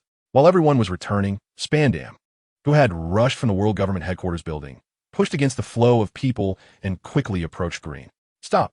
Before Spandam could get close to Green, a member of the Knights of God, standing not far behind Green, drew his sword, pointing the blade directly at Spandam's throat. Seeing this, Spandam was so frightened that his legs went weak and he fell to his knees, trembling as he shouted, "Lord Green, I have important intelligence." Green didn't even glance at the kneeling Spandam, lightly waving his hand and saying, "Drag him away." Just then, Spandane followed.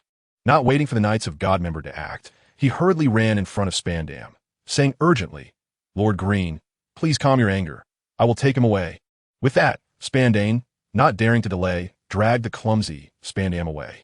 Although he was the highest officer of C9, in front of Green, the leader of the Knights of God, he was nothing but an ant. Because Green not only protected the celestial dragon's safety and maintained their ruling status, but he also had the power to judge and execute them.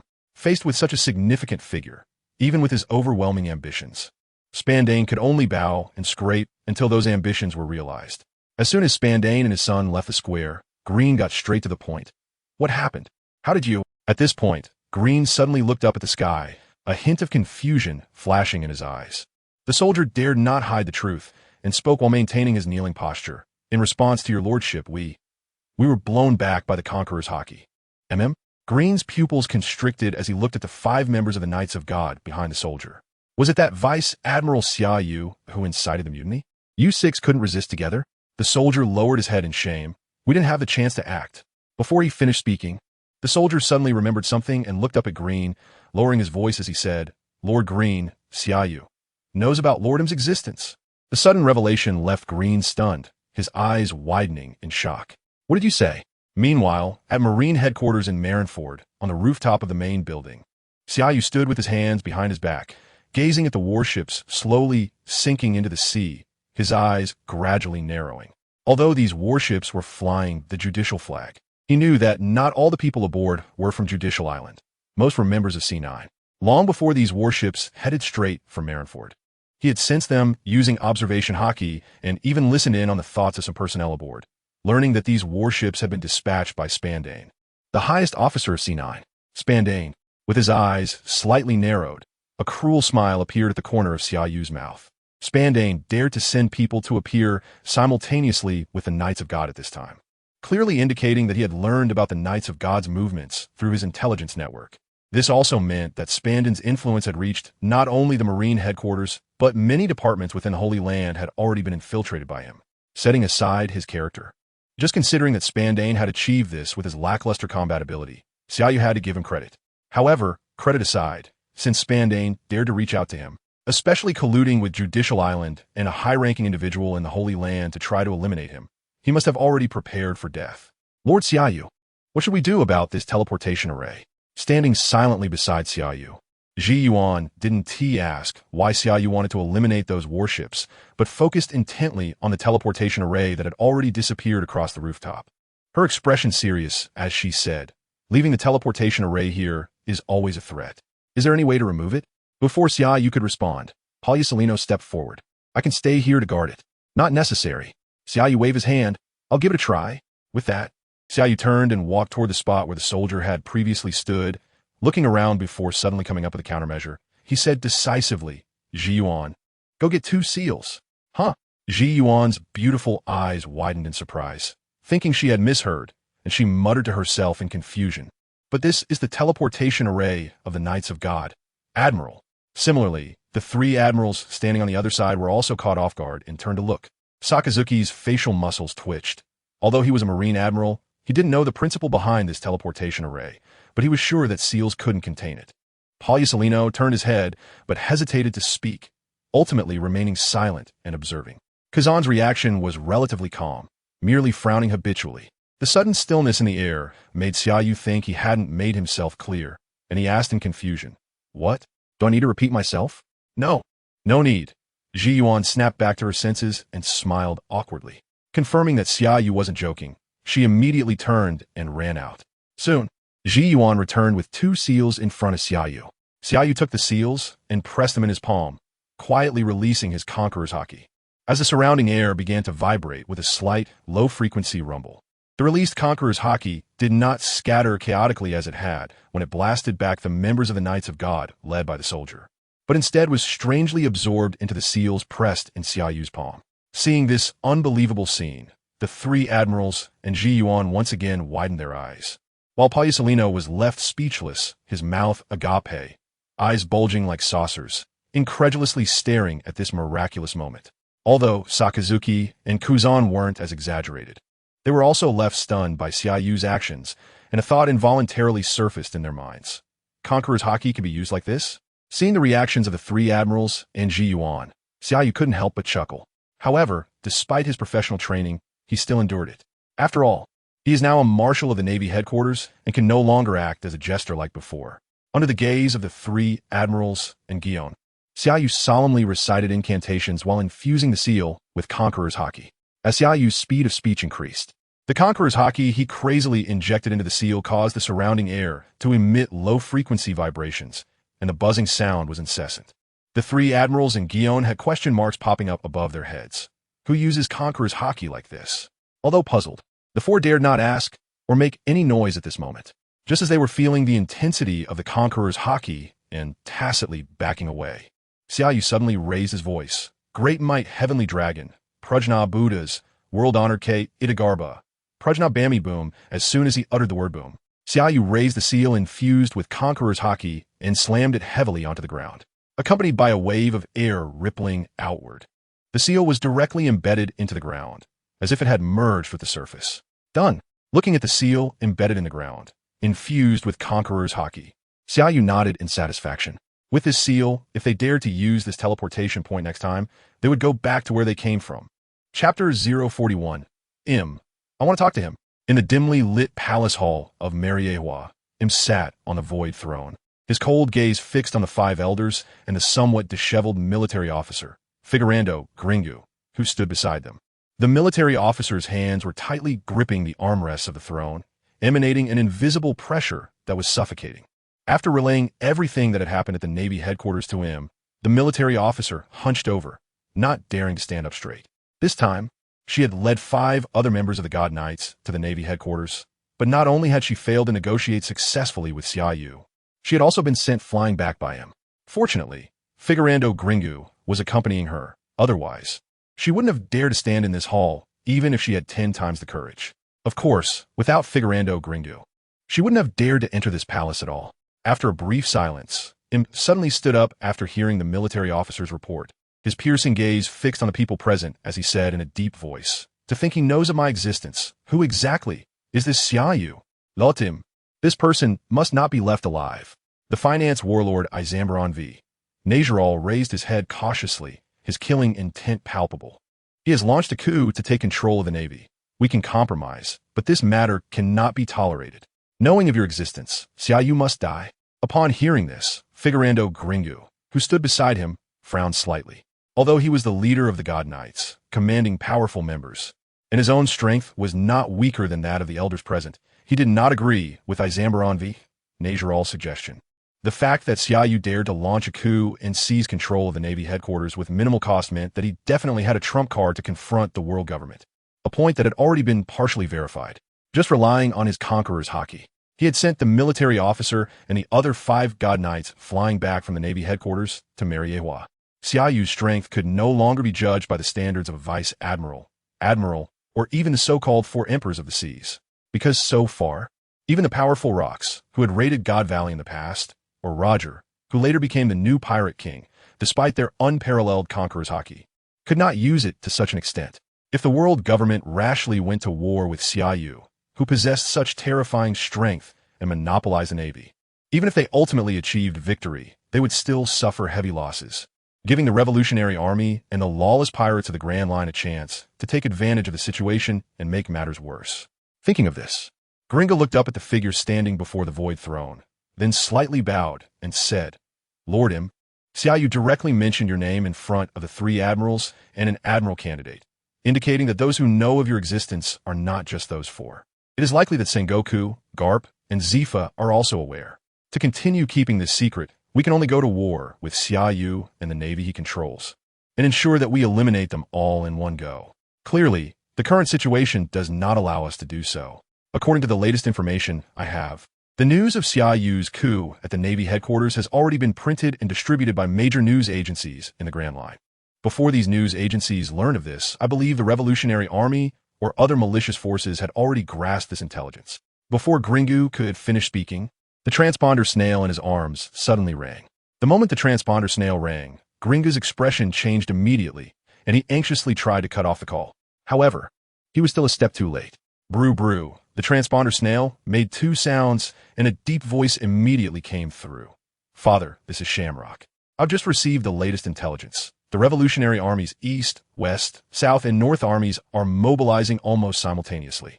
Additionally, the undercover agents in Wano have reported that Kaido of the Beast learned about Xia Yu's coup at the Navy headquarters through Doflamingo and is preparing to launch a top-level war.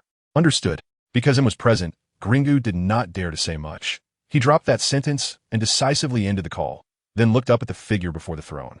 As the transponder snail fell silent, the hall instantly became quiet. Although the 5 elders maintained their expressions, they were internally panicking. Especially Izambaron v. Najural, as part of the reason for things evolving to this point was that he had listened to Spandam's advice to investigate Xia Yu. Initially, he thought of eliminating Xia Yu before he became powerful, but he only considered that he couldn't let the investigation of Xia Yu cause turmoil within Navy, which was why he ordered Judicial Island to intervene, hoping they would bear the wrath of the Navy headquarters officers. Besides that, he did not worry too much, as he believed that the relatively weak Xia Yu might be a threat in the future, but was not worth mentioning at present. However, the reality was that this seemingly weak vice admiral had brazenly launched a coup and brought various forces into chaos through the coup. All of this seemed logical, but it was all part of Xia Yu's calculations. He was certain that the Revolutionary Army and Kaido of the Beasts, who controlled Wano, knew about the Navy headquarters coup through Doflamingo not because their intelligence networks were so powerful, but because Xia Yu had done it intentionally, aiming to create a situation where multiple parties were at odds. Of course, none of this mattered. What mattered was that he did not expect Xia Yu to know of Lord M's existence. It should be noted that Lord M's identity was still the highest level secret. Apart from the 5 of them, only Figurando, Gringu, and a few original members of the God Knights knew.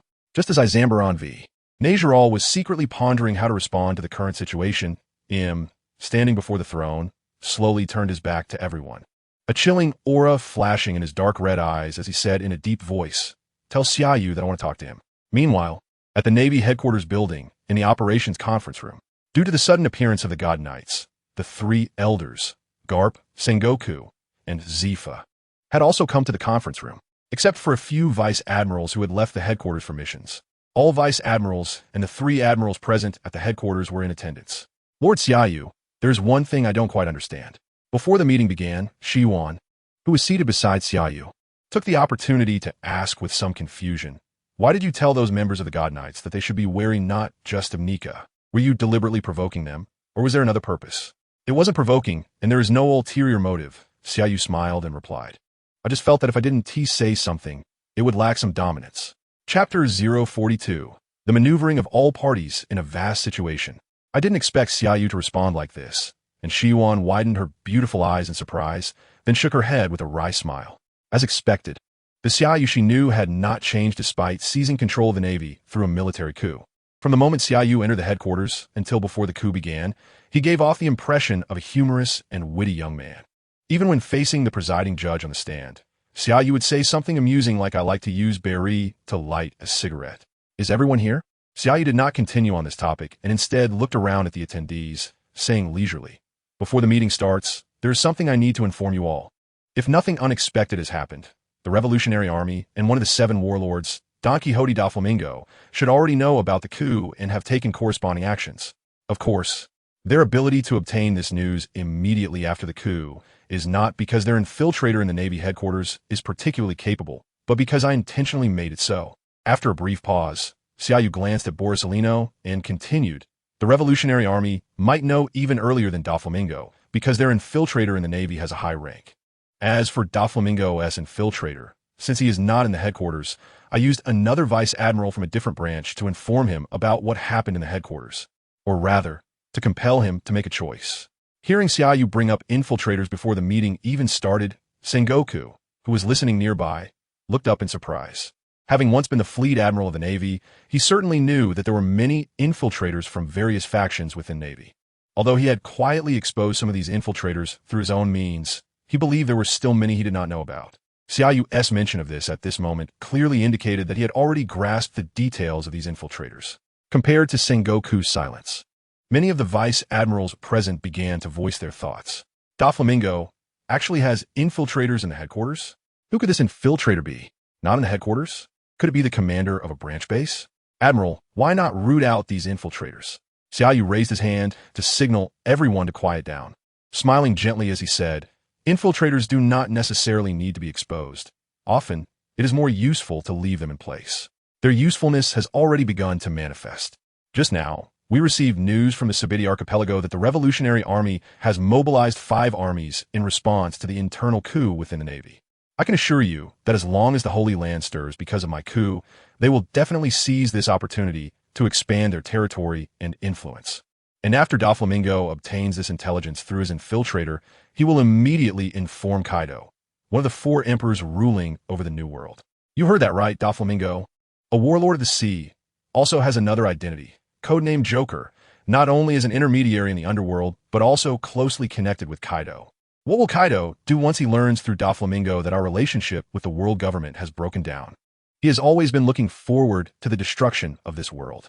Although the news will eventually spread across the globe, there will be a time lag. At that moment, the Holy Land will definitely seize this time gap, determined to suppress us quickly and end the war. I dare to initiate a coup. Naturally, I'm not afraid of going to war with the world government. The key issue is, what will other factions do once we go to war with the Holy Land? The Revolutionary Army is unlikely to make a move against us at this time, having been committed to overthrowing the world government. They will not launch a sneak attack against us, but may send envoys to connect with us, as this is the best opportunity for them to incite the Navy. For the Revolutionary Army, the world government is their ultimate goal, but for other factions, especially those unruly pirates at sea, the Navy is their greatest threat. Therefore, I intentionally stirred up the situation early, making the Holy Land believe that everyone has their own concerns, allowing them to sit down calmly to negotiate with us. Having said all this in one breath, Xia Yu suddenly turned to look at Carp, Sengoku, and Zifa, smiling. You must be eager to see the figure behind the world government, that I mentioned. Of course, I believe many of you here are also curious about this person.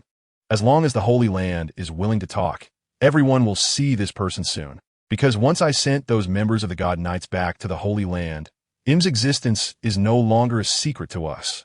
As long as Im does not wish for the Revolutionary Army and the D-Clan to profit from a war with us, you will see him soon. Buru, as soon as Xia Yu finished speaking, the transponder snail placed quietly in front of him suddenly rang. Immediately, a familiar voice came from the transponder snail. This is Junzi. Upon hearing these words, all eyes in the room turned towards her, especially Sengoku and Carp, who without realizing it took out a box of sunbae and began eating. Miss Junzi, it seems you weren't injured by the impact of the Conqueror's haki. Xia Yu squinted his eyes, relieved. After all, we haven't reached the point of completely tearing our faces, and perhaps we will become partners fighting side by side next. On the other end of the transponder snail, Junzi, standing in the Holy Land Palace Hall, glanced up at the oppressive figure in front of the throne with a hint of nervousness, and directly got to the point. Lordum wants to see you. All right. Xia Yu did not hesitate at all and immediately asked, when? Tomorrow. Xia Yu nodded. I hope to see Spandam and his father when I arrive at the Holy Land tomorrow. After finishing, Xia Yu directly ended the call, and then looked up at the crowd who had gathered their attention, slightly shrugging. It seems the Revolutionary Army in Kaido are going to be busy for nothing. Holy Land, World Government Headquarters Building, C9 Supreme Commander S Office. Spandam sat at his desk with a face like ash, staring blankly at the transponder snail on his desk. Just moments ago, he had received terrible news. Several warships he had dispatched from Judicial Island to the Navy headquarters had been completely sunk with no survivors. While the deaths of these individuals were unfortunate, the crucial issue was that the Navy had sunk warships flying the judicial flag at the slightest provocation, indicating that either Xia Yu or he would have to pay with their life for this incident. From the reaction of the Holy Land, the cunning Spandam had roughly guessed that the Holy Land would not go to war with a navy controlled by Xia Yu, at least not now. Not going to war meant compromise and concession. And compromise and concession would require paying a certain price, such as offering him the Supreme Commander of C9, to quell Xia Yu's anger over the coup. Father! Father! Suddenly, a panicked voice from Spandam rang out from outside the office. Before Spandam could gather his thoughts, Spandam burst through the door and rushed to the desk, saying anxiously, "The God Knights are on their way here." At these words, Spandam slumped helplessly in his chair, a flash of despair and fear crossing his eyes. Chapter 043. A complete takeover of the Navy? One astonishing move. As the sun set, slowly sinking toward the horizon, it appeared as if it were melting, casting a magnificent crimson glow across the vast ocean. After the meeting, Xia Yu made his way to the rooftop of the headquarters building, squinting his eyes as he gazed out at the endless sea, his mind racing with thoughts. 6 years ago, when he opened his eyes to find himself in the world of pirates, he was instantly filled with excitement, ready to roll up his sleeves and make a big impact. However, there was also a fear of this unfamiliar world, as he was uncertain if he could gain a powerful golden finger like the protagonists in many of the novels he had read before his journey. As time passed, the coveted golden finger he had longed for never appeared. Nevertheless, he did not become disheartened. Instead, he decisively abandoned his fantasies and faced reality, training twice as hard every day while building good relationships with the soldiers and officers around him. Gradually, he realized that even without a system, he seemed capable of carving out a place for himself in this world. Thus, the originally simple desire to survive as long as possible in this world turned into an attempt to start laying plans. With his growing strength and the increasing number of people gathering around him, his ambitions began to swell. However, according to his plans, he would not make a desperate gamble at this moment. With his current strength and connections, he could at most survive this trial. Seizing the position of admiral and controlling the Navy was nearly impossible. What he did not expect was that the system would truly manifest, even rewarding him before he had fully solidified his position as the admiral of the Navy, instantly elevating all his abilities to their peak. When his abilities were first enhanced, Xia Yu clearly felt that his strength had reached an unprecedented height. Yet, even though the techniques regarding the 3 types of hockey, swordsmanship, and the 6 styles of the Navy, as well as the combat experience endowed by the powerful system, felt innate to him, he could not truly grasp how strong an ability at the highest level could be. It was only through fighting Carp and knocking back 6 members of the Divine Knights that he realized his strength had reached its absolute pinnacle. Especially with the Conqueror's hockey, his previous understanding was still based on his knowledge before the journey. But after the system elevated it to the highest level, he finally recognized how significant the notion of Conqueror's hockey surpasses everything truly was. Of course, all of this had already happened. What lay ahead for Xia Yu was the meeting with him tomorrow and some plans for the future. Although I had made concessions, he would not naively believe that I had genuinely compromised, having controlled the world government from behind the scenes for so many years. How could I yield due to a single military coup? The reason for the talks was merely to temporarily stabilize him. Naturally, he also needed some time to buffer. Now, waging war against the world government, a colossal entity that had stood atop the Red Soil continent for 800 years, was not a rational choice. A moment of impulsive fervor could very well lead to him, who currently held the initiative, becoming passive. Of course, if he merely wanted to be a sea emperor in this world, he wouldn't need to launch a coup. He could simply leave the headquarters with the officers and soldiers loyal to him and establish a new base without such a fuss. As a great traveler, becoming a pirate with the dragon-slaying technique and a system in hand was simply a colossal joke. Lord Xia Yu? Suddenly, a familiar voice came from behind him.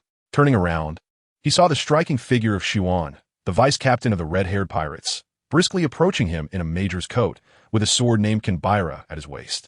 Xia Yu turned his head and asked, "Is everything arranged?" "Yes." Gion handed a document to Xia Yu and continued, "Aside from Lord Sengoku, Mr. Carp, and Teacher Zifa, the 3 admirals also want to go to the Holy Land. Additionally, I've noticed that both Admiral Gion and Admiral Akainu are in somewhat negative moods. I'm worried about them. As you know, they have had quite a few disagreements over ideals over the years, and there were times they nearly came to blows. Don't worry." Xia Yu waved his hand and smiled. It's only natural for them to be a bit negative right now due to Im's existence, which has shaken their respective ideals of justice. Especially Akainu. Deep down, he has long harbored dissatisfaction with the celestial dragons and the 5 elders of the power chamber. But due to his identity and the justice he upholds, he has chosen to endure. Now that a behind-the-scenes controller of the world government has suddenly emerged, anyone with true justice in their hearts would feel demoralized. Kazan is the same. Back during the O'Hara incident, he was already confused about the Navy's justice.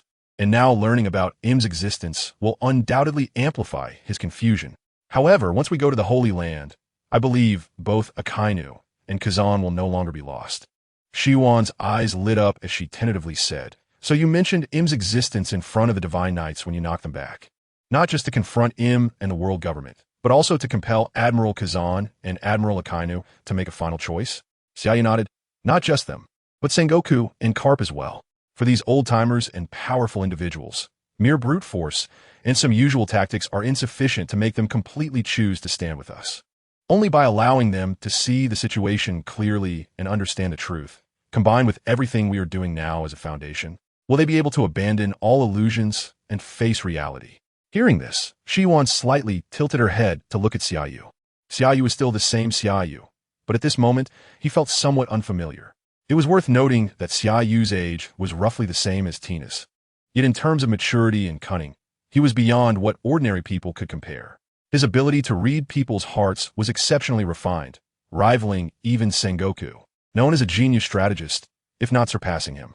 The sea breeze sweeping in from the ocean rustled the coats of Xia Yu and Gion, creating a faint sound in the wind.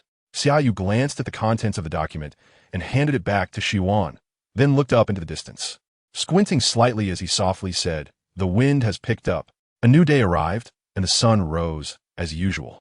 With newspapers printed by major news agencies being delivered by newsbirds to all corners of the world, the Great Rout and the various powers across the seas were shocked by the contents of the articles.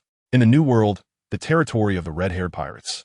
Members of the red-haired pirates, dressed in various styles, lay sprawled on the ground, snoring loudly, scaring the birds in the surrounding woods into silence. Recently crowned as one of the 4 emperors of the New World, red-haired pirates Captain Shanks had passed out after a grand feast with his crew, clutching a bottle of alcohol, and slept until he woke up naturally. As he opened his eyes, Shanks saw a figure sitting across from him, none other than Ben Beckman, the vice-captain of the red-haired pirates. Beckman did not turn to look at Shanks upon his awakening. Instead, he held the newspaper delivered by the newsbird with an unprecedentedly serious expression.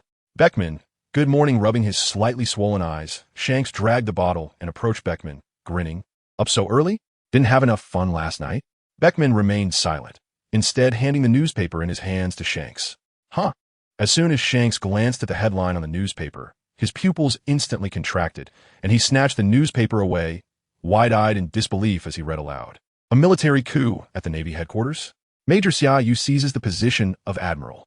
After a brief moment of shock, Shanks suddenly looked up at Beckman. "When did this happen?" "Last night, during our feast." Beckman pulled out a cigarette and lit it, his expression serious as he said, "Before you woke up, I contacted the intelligence members hidden in the Shambodi Islands.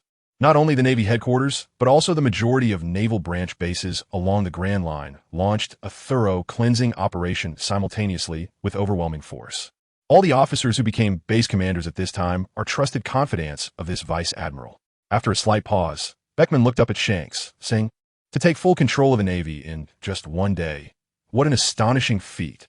I have a feeling that moving forward, whether it's the balance between the Holy Land and the world government member states, or the balance between the Navy and the 4 emperors of the New World, will be completely disrupted because of this vice admiral." Chapter 044, Hawkeye, Crocodile. Meanwhile, in the New World, in the territory of the Whitebeard pirates, on the Moby Dick, symbolizing the identity of the world's strongest man, a giant over 6 meters tall sits at the bow of the ship, adorned with various 4 tubes, holding a latest newspaper. His gaze focused and serious. Although he makes no movements, simply sitting there exudes an overwhelming kingly aura, an invisible pressure that makes it hard for anyone to look him in the eye. Edward Newgate, captain of the Whitebeard pirates, a tremor fruit user, holds the title of the world's strongest man, and his crew affectionately refers to him as Old Man. On the deck, the captains and combatants of the Whitebeard pirates maintain silence at this moment, as if afraid to disturb their old man, walking softly and making no sound. Closest to Edward Newgate is Marco, one of the captains of the Whitebeard pirates, known as the Phoenix with his golden punk hair, one of the few captains looking up at their old man. However, he also remains silent, quietly waiting, because they had already read the contents of a newspaper before their old man. They knew that the current situation of the world government and its navy had become tense overnight. Although they are pirates and captains under the strongest man in the New World, they would not panic due to sudden changes. But they all had to take the news delivered today seriously. The reason is simple. Once the world government and its navy, this war machine, become tense, it will inevitably affect the situation of the entire world, and the hard-won stability in the New World will be shaken. Gulalala, after finishing the newspaper, Edward Newgate suddenly laughed heartily, boldly saying, "It seems Sengoku and Garp have aged. They were actually outsmarted by a kid." However, the ones who should be worried now are not Sengoku and Garp, but the 5 elders in the Holy Land. After a slight pause, Edward Newgate's expression changed. picking up the newspaper again, his face serious. What exactly does this kid named Summer want? Does he just want to instigate a coup and become the Admiral of the Navy to continue serving the world government? Or does he want to take the Navy, this massive war machine, away from the world government and become a king in his own right? If it's the former, it won't have much impact on the current situation. If it's the latter, the already turbulent Grand Line will surely face a storm. Hearing this, Marco stepped forward and said, "Old man, I have arranged for personnel at Sabaody Archipelago. No matter what happens next, we will be able to grasp it immediately." At this point, Marco suddenly changed the subject. Moreover, Kaido went to Sky Island to commit suicide again yesterday. Unlike before, he didn't succeed this time and didn't return to Wano. Instead, the three disasters of the Beast Pirates have successively left Wano. He must have known this news in advance and wants to take this opportunity to start a new war. Don't worry about it. Edward Newgate waved his hand, his gaze fixed on a photo on the front page of the newspaper, stating each word clearly. Summer? He really is an extraordinary young man. In a certain sea area of the Grand Line, on a coffin-shaped small boat cutting through the waves, a young man with eagle-like sharp eyes sits cross-legged on a deck that can only accommodate him, carrying a large sword with a cross-shaped hilt. Although the small boat splashes waves, an invisible force blocks the water just before it lands on him, dispersing it with the wind. Dracul Mihawk, known as Hawkeye, sits at the pinnacle of swordsmanship, a former Navy hunter, now one of the 7 warlords of the sea under the world government. At that moment, a sudden bird call came from the sky. When Mihawk looked up, a news bird had lowered its flying height to his head. Seeing this, who enjoys reading the news, did not hesitate to throw a belly to the newsbird while taking a newspaper. Just as he saw the headline of the newspaper, Mihawk, who had been relaxed a moment ago, suddenly stood up, a flash of shock crossing his eagle-like eyes. A coup occurred at the Navy headquarters? Admiral Summer fully takes over the Navy. Intentions with the world government rise? After quickly reading the news, Mihawk regained his composure and looked ahead. He was not unfamiliar with the name Summer. During a summons issued by the Navy, as a member of the 7 warlords of the sea, he had attended a meeting at the Navy headquarters. Although he had never met Summer at that time, he heard some news about him from several officers at the headquarters. He wasn't interested in much else, but he remembered the name because an officer mentioned that a young powerhouse had emerged from the Navy headquarters, mastering all 6 forms of the Navy in just 6 years. Not only that, this young powerhouse also had astonishing talent in the field of swordsmanship, surpassing many sword masters at the Navy headquarters. Admiral Summer? After a brief silence, a spark of battle intent suddenly ignited in Mihawk's eyes. To fully take over the Navy headquarters in just one day, I didn't expect you to have grown to such an astonishing level. It seems it's time to meet you. As soon as the words left his mouth, the aura unique to the world's #1 swordsman burst forth. The next second, the coffin-shaped small boat beneath him suddenly accelerated, rushing towards the Navy headquarters at breakneck speed. After just a few seconds, as the small boat surged out of a giant wave, it suddenly malfunctioned, coming to a halt. Looking at the small boat that had stopped and was drifting with the waves, Mihawk, who had been full of vigor just a moment ago, was instantly filled with question marks. He then helplessly exhaled a breath. After quickly scanning the surrounding sea area and confirming there were no ships nearby, he decisively removed his supreme great sword and used it as a paddle, skillfully rowing through the waves. In the first half of the Grand Line, in the kingdom of Alabasta, in a dim room of the largest casino in Rainbase, Rain Feast, a formidable man stands with his back to the only beam of light in the room, emitting an unsettling low laugh. Ha ha, it's truly unexpected that the Navy headquarters has been fully taken over by an admiral. As soon as he finished speaking, the man suddenly turned around, revealing a face with a cross-shaped scar and slick-back hair, exuding an oppressive aura of an ambitious person. Sir Crocodile, one of the 7 warlords of the sea, and also the founder of the criminal organization Baroque Works, codenamed Mr. Zero. Of course, no one in the kingdom of Alabasta knows his true identity right now, as he is currently establishing a very righteous hero persona in Alabasta, using this identity to seek opportunities to implement a long-concocted plan. Mississippi. All Sunday, just as he turned around, holding a cigar in his mouth, Crocodile looked toward the shadowy corner opposite him and slowly said, "Our plan needs to be advanced." With Crocodile's words, a tall young woman wearing a white cowboy hat immediately stepped out from the shadows. Nico Robin, vice president of Baroque Works, codenamed Mississippi. All Sunday, a flower fruit user, and also the only survivor of the O'Hara incident, branded as the O'Hara demon by the world government, with a bounty of 79 million belly. After glancing at Nico Robin, who walked out from the shadows, Crocodile said seriously, "The world government or the Navy headquarters is likely to issue a summons to the 7 warlords of the sea. If the Navy headquarters becomes irreconcilable with the world government due to this coup, the 7 warlords caught between the Navy and the world government will be the first to be implicated. To ensure our plan is not affected, I need to temporarily leave Alabasta. I'll leave the matters of Baroque works to you." At this point, a smile curved on Crocodile's lips as he gazed intently at the woman in front of him wearing a white cowboy hat. "I hope you won't let me down." Nico Robin. Chapter 045. Quietly become a legend. The Dark King Rayleigh. As the world's major powers experienced undercurrents due to the naval headquarters mutiny, a large warship slowly departed from the Marinford port, heading towards the Sabeti archipelago. On the deck of the warship, Xia Yu, dressed in the marshal's coat of the naval headquarters, stood at the forefront, with the 3 admirals behind him, each lost in their own thoughts. Gion maintained a distance of 1 step from Xia Yu, her hand resting on the hilt of her sword, letting the sea breeze billow her coat. Beneath her calm exterior lay a heart filled with tension. This was, of course, understandable. Although the Holy Land made a concession and that figure hiding behind the scenes, chose to meet with Xia Yu, it did not mean that they were genuinely sincere. If the Holy Land were to go back on their word, it would undoubtedly lead to an unprecedented fierce battle. "Don't be nervous," Xia Yu suddenly broke the silence on the deck, as if he sensed Gion's thoughts, speaking lightly. "Even if the Holy Land goes back on their word, they cannot hold us. The most important thing is that the current situation does not allow them to go back on their word. Not only are we affected, but every move the Holy Land makes is also stirring the nerves of the informants lurking in the shadows." Upon hearing this, Gion secretly shook her head and smiled. Since the day she met Xia Yu, he had always seemed like a neighborly boy in her eyes. Even though she knew that Xia Yu had made rapid progress over the years and would surely achieve extraordinary things in the future, she never imagined that one day she would be comforted by him like a little girl needing consolation. She was indeed a bit nervous, but she wasn't afraid. However, despite being much older than Xia Yu, his sudden remark of "don't be nervous" still warmed her heart. Unknowingly, the boy who once trained with her in swordsmanship had grown into a towering tree, providing her with such reassurance. As the naval headquarters was not far from the Sabeti archipelago, it wasn't long before the archipelago came into view. The warship did not head to the naval base located in the Sabeti archipelago, but instead directly sailed towards the port leading to the Holy Land.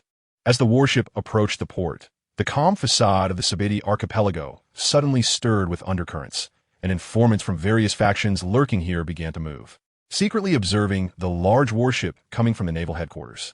In Area 13 of the Sabeti archipelago, outside the bar run by Xia Qi, the owner Xia Qi held a lady's cigarette in one hand and a telescope in the other, peering through the trees at the large warship sailing across the sea. As she saw the young figure standing before the 3 admirals and Gion on the deck, even she, who was once the emperor of the daughter's country, couldn't help but exclaim. At such a young age, he possessed such astonishing charisma. The coming era would undoubtedly belong to him. At this point, Xia Qi suddenly turned her head to look at an old man standing not far away, full of vigor, unstoppable. The old man standing beside Xia Qi narrowed his eyes slightly, using his powerful vision to take in all the figures on the warship, and generously praised. "He surpasses the one who invited me to sea to turn this world upside down back in the day. Silvers Rayleigh, the former vice-captain of the Roger Pirates, known as the Dark King, a top-tier powerhouse of the old era referred to as the right arm of the Pirate King." After the Roger Pirates disbanded, Rayleigh took on a mysterious mission and remained in the Sabeti archipelago as a coding craftsman. To better hide his identity, he often frequented various casinos in the Sabeti archipelago and sometimes even pawned himself to human traffickers, only to be sold to slave auctions. Oh, suddenly, a glint flashed in Rayleigh's eyes as he shifted his gaze from the young figure standing at the bow to the 3 old men sitting on the deck of the warship. Sengoku, Garp, and Zephyr? Xia Qi rolled her eyes and smiled. With the 3 highest combat powers of the naval headquarters, plus the elder Sengoku, Garp, and Zephyr all present, such a powerful lineup would make even the Holy Land think twice. Hearing this, Rayleigh's eyes lit up, and he said decisively, "I'll go join the fun." Before his voice faded, he vanished in a flash, disappearing into the nearby woods of the bar. When he reappeared, he was already by the port leading to the Holy Land. At this moment, the port had gathered quite a number of naval soldiers stationed in the Sabeti archipelago.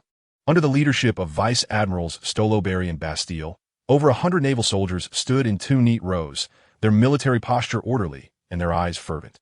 With the arrival of the naval headquarters warship, merchant ships providing various food supplies to the Holy Land avoided the port, all moving to the sea outside the port. At this moment, all the merchants on the merchant ships gathered on the decks of their respective vessels, eagerly watching the warship slowly approach the port. As the warship docked, Stolo Berry and Bastille, who had been waiting at the port, immediately straightened their bodies. Gion and the three admirals jumped off the deck at the first opportunity, with Gion standing alone on the left while the three admirals stood opposite her, waiting for Xia Yu to disembark from the warship. However, Xia Yu, who had been standing on the deck, was now nowhere to be seen.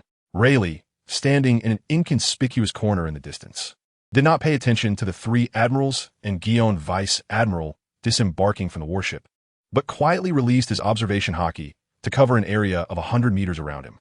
Through his observation hockey, he captured all the informants lurking nearby, and every whisper was caught without missing a word. With the three admirals from the headquarters, along with the former Admiral Sengoku and the naval hero Garp, Xia Yu was evidently gearing up to confront the Holy Land. Xia Yu was indeed confronting them, but it seemed the Holy Land had made a concession.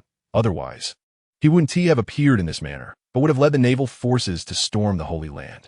Where is he? Where is Xia Yu? He was just on the deck. How could he vanish in the blink of an eye? Now was not the time to worry about where he was, but rather what would happen when he, along with the three admirals and the elders Sengoku, Garp, and Zephyr, headed to the Holy Land. What else could happen? The Holy Land had made a concession, and Xia Yu had gained greater rights for the Navy. There was also another possibility. The Holy Land might lower its stance to lure Xia Yu and his group into the Holy Land, then strike them down in one fell swoop. Are you serious? Not to mention that the entire Navy is under Xia Yu's control. The Revolutionary Army's 5 forces, who received this information earlier than us, are also mobilizing simultaneously. If the Holy Land dares to go back on their word at this moment, they will be met with an unprecedented revolutionary storm. As Rayleigh shook his head at the trivial chatter he captured through his observation hockey, he retracted his hockey and looked up at the deck of the warship.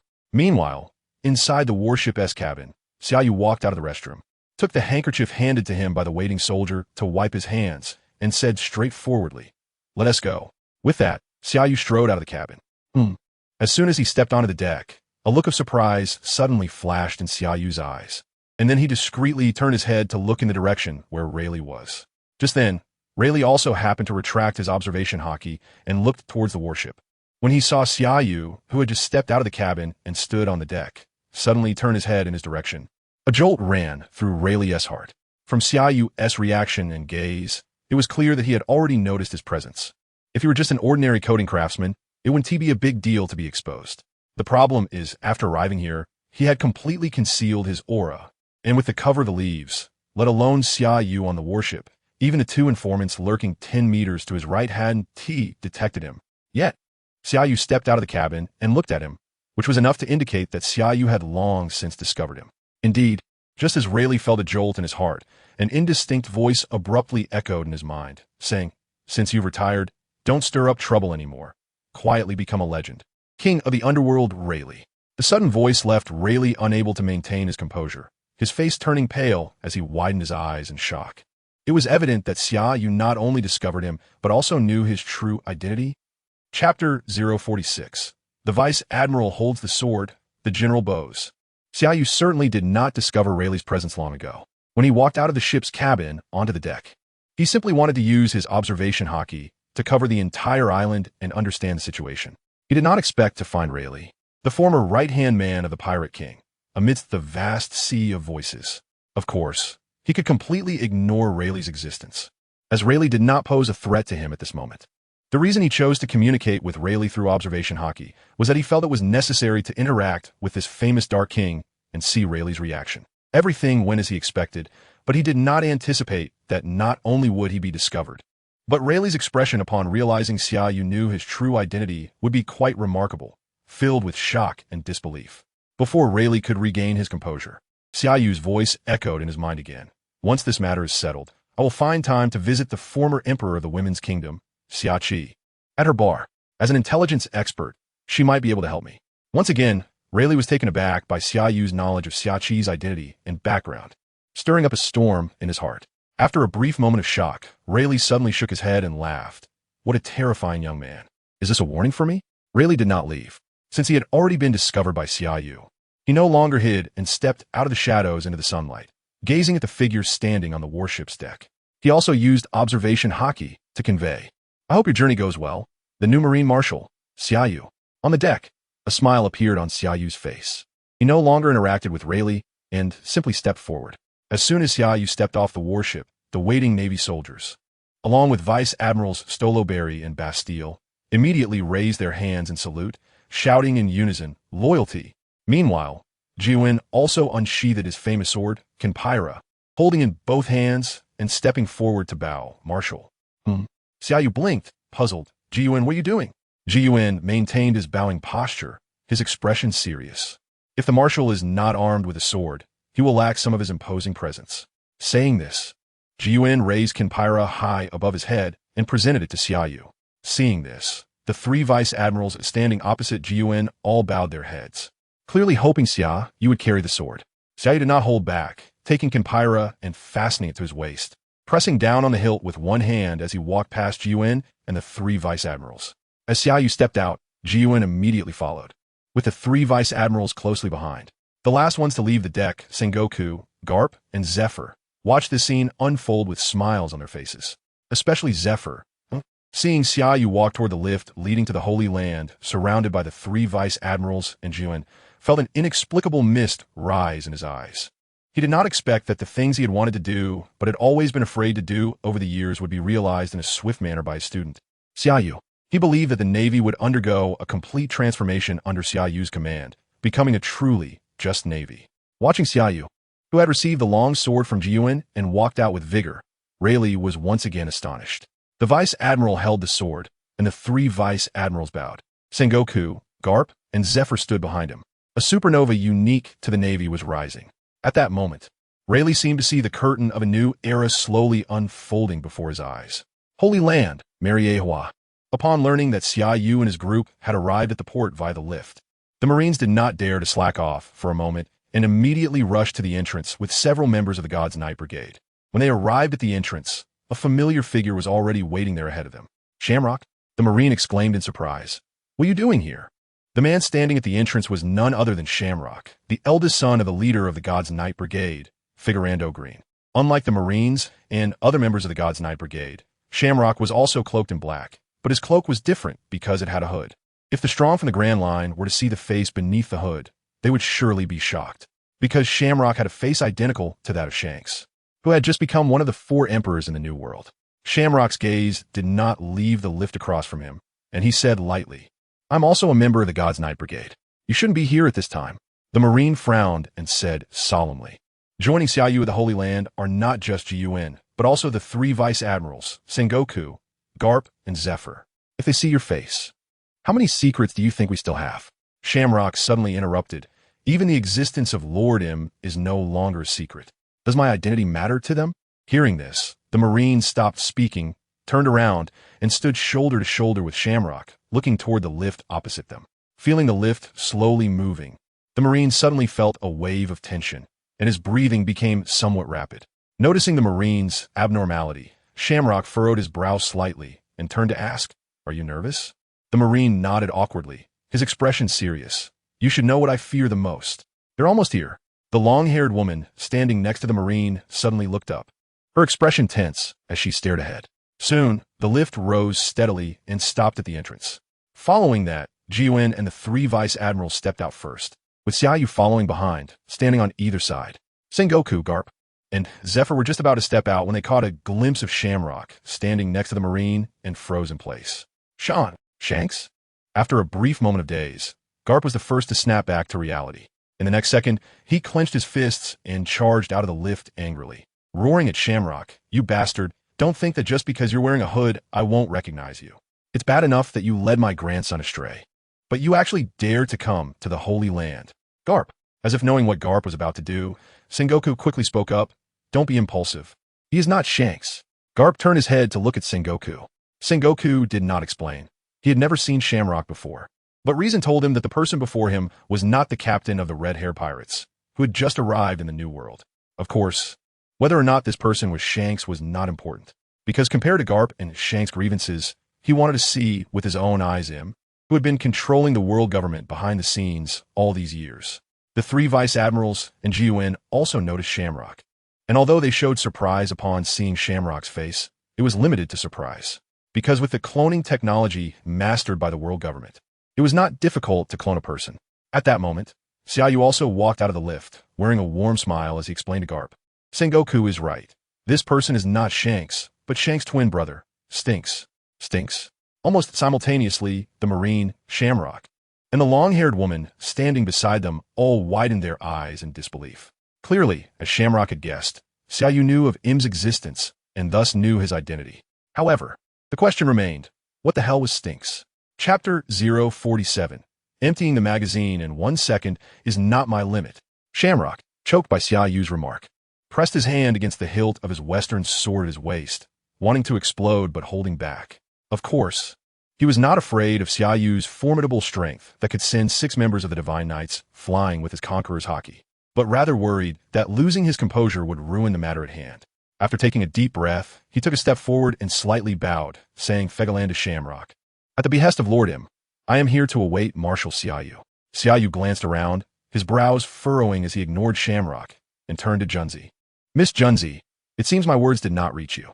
Since Im wants to see me, then show your sincerity." Junzi seemed to anticipate Xia Yu's question, turning slightly and waving her sleeve, saying straightforwardly, "Bring him up." With Junzi's command, several fully armed palace guards wearing helmets, who had been standing not far behind the members of the Divine Knights, immediately turned and ran out. Shortly after, these palace guards returned quickly, escorting Spandam. "Kneel." As soon as they brought Spandam in front of Xia Yu, one of the soldiers kicked Spandam hard, forcing him to kneel on the ground.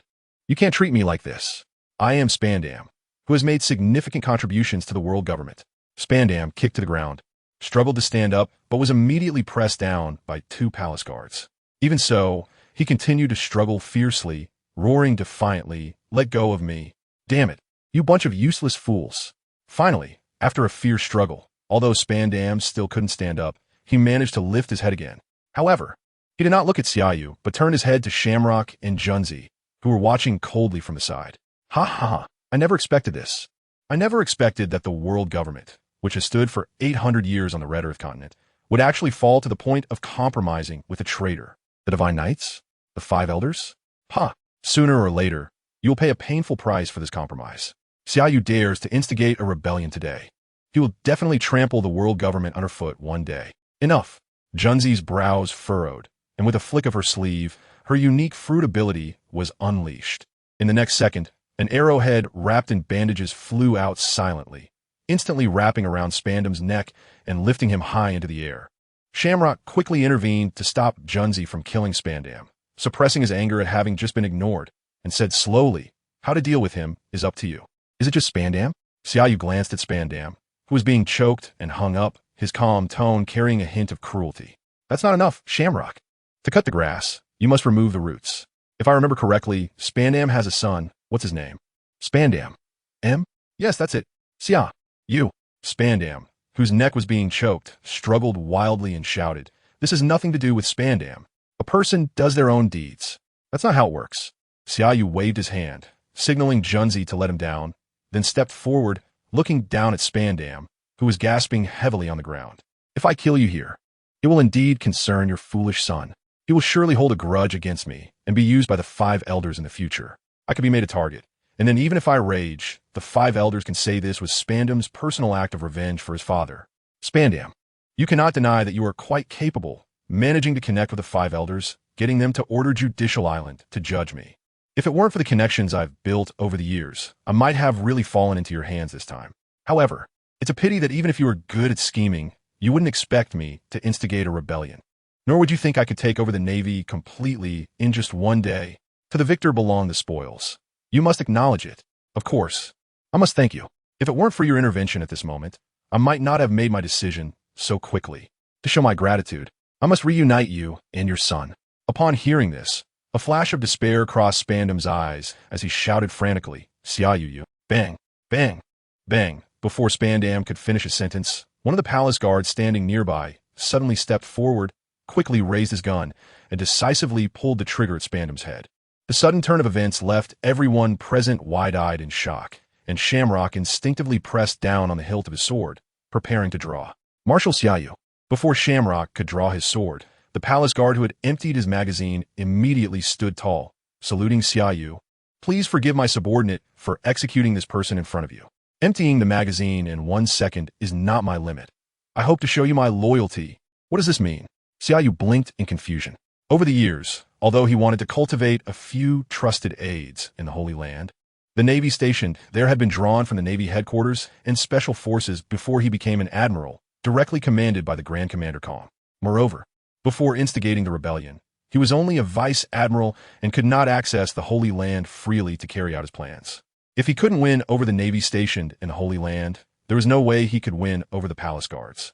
As if sensing what Xia Yu was thinking, the palace guard quickly removed his heavy helmet, revealing a young face.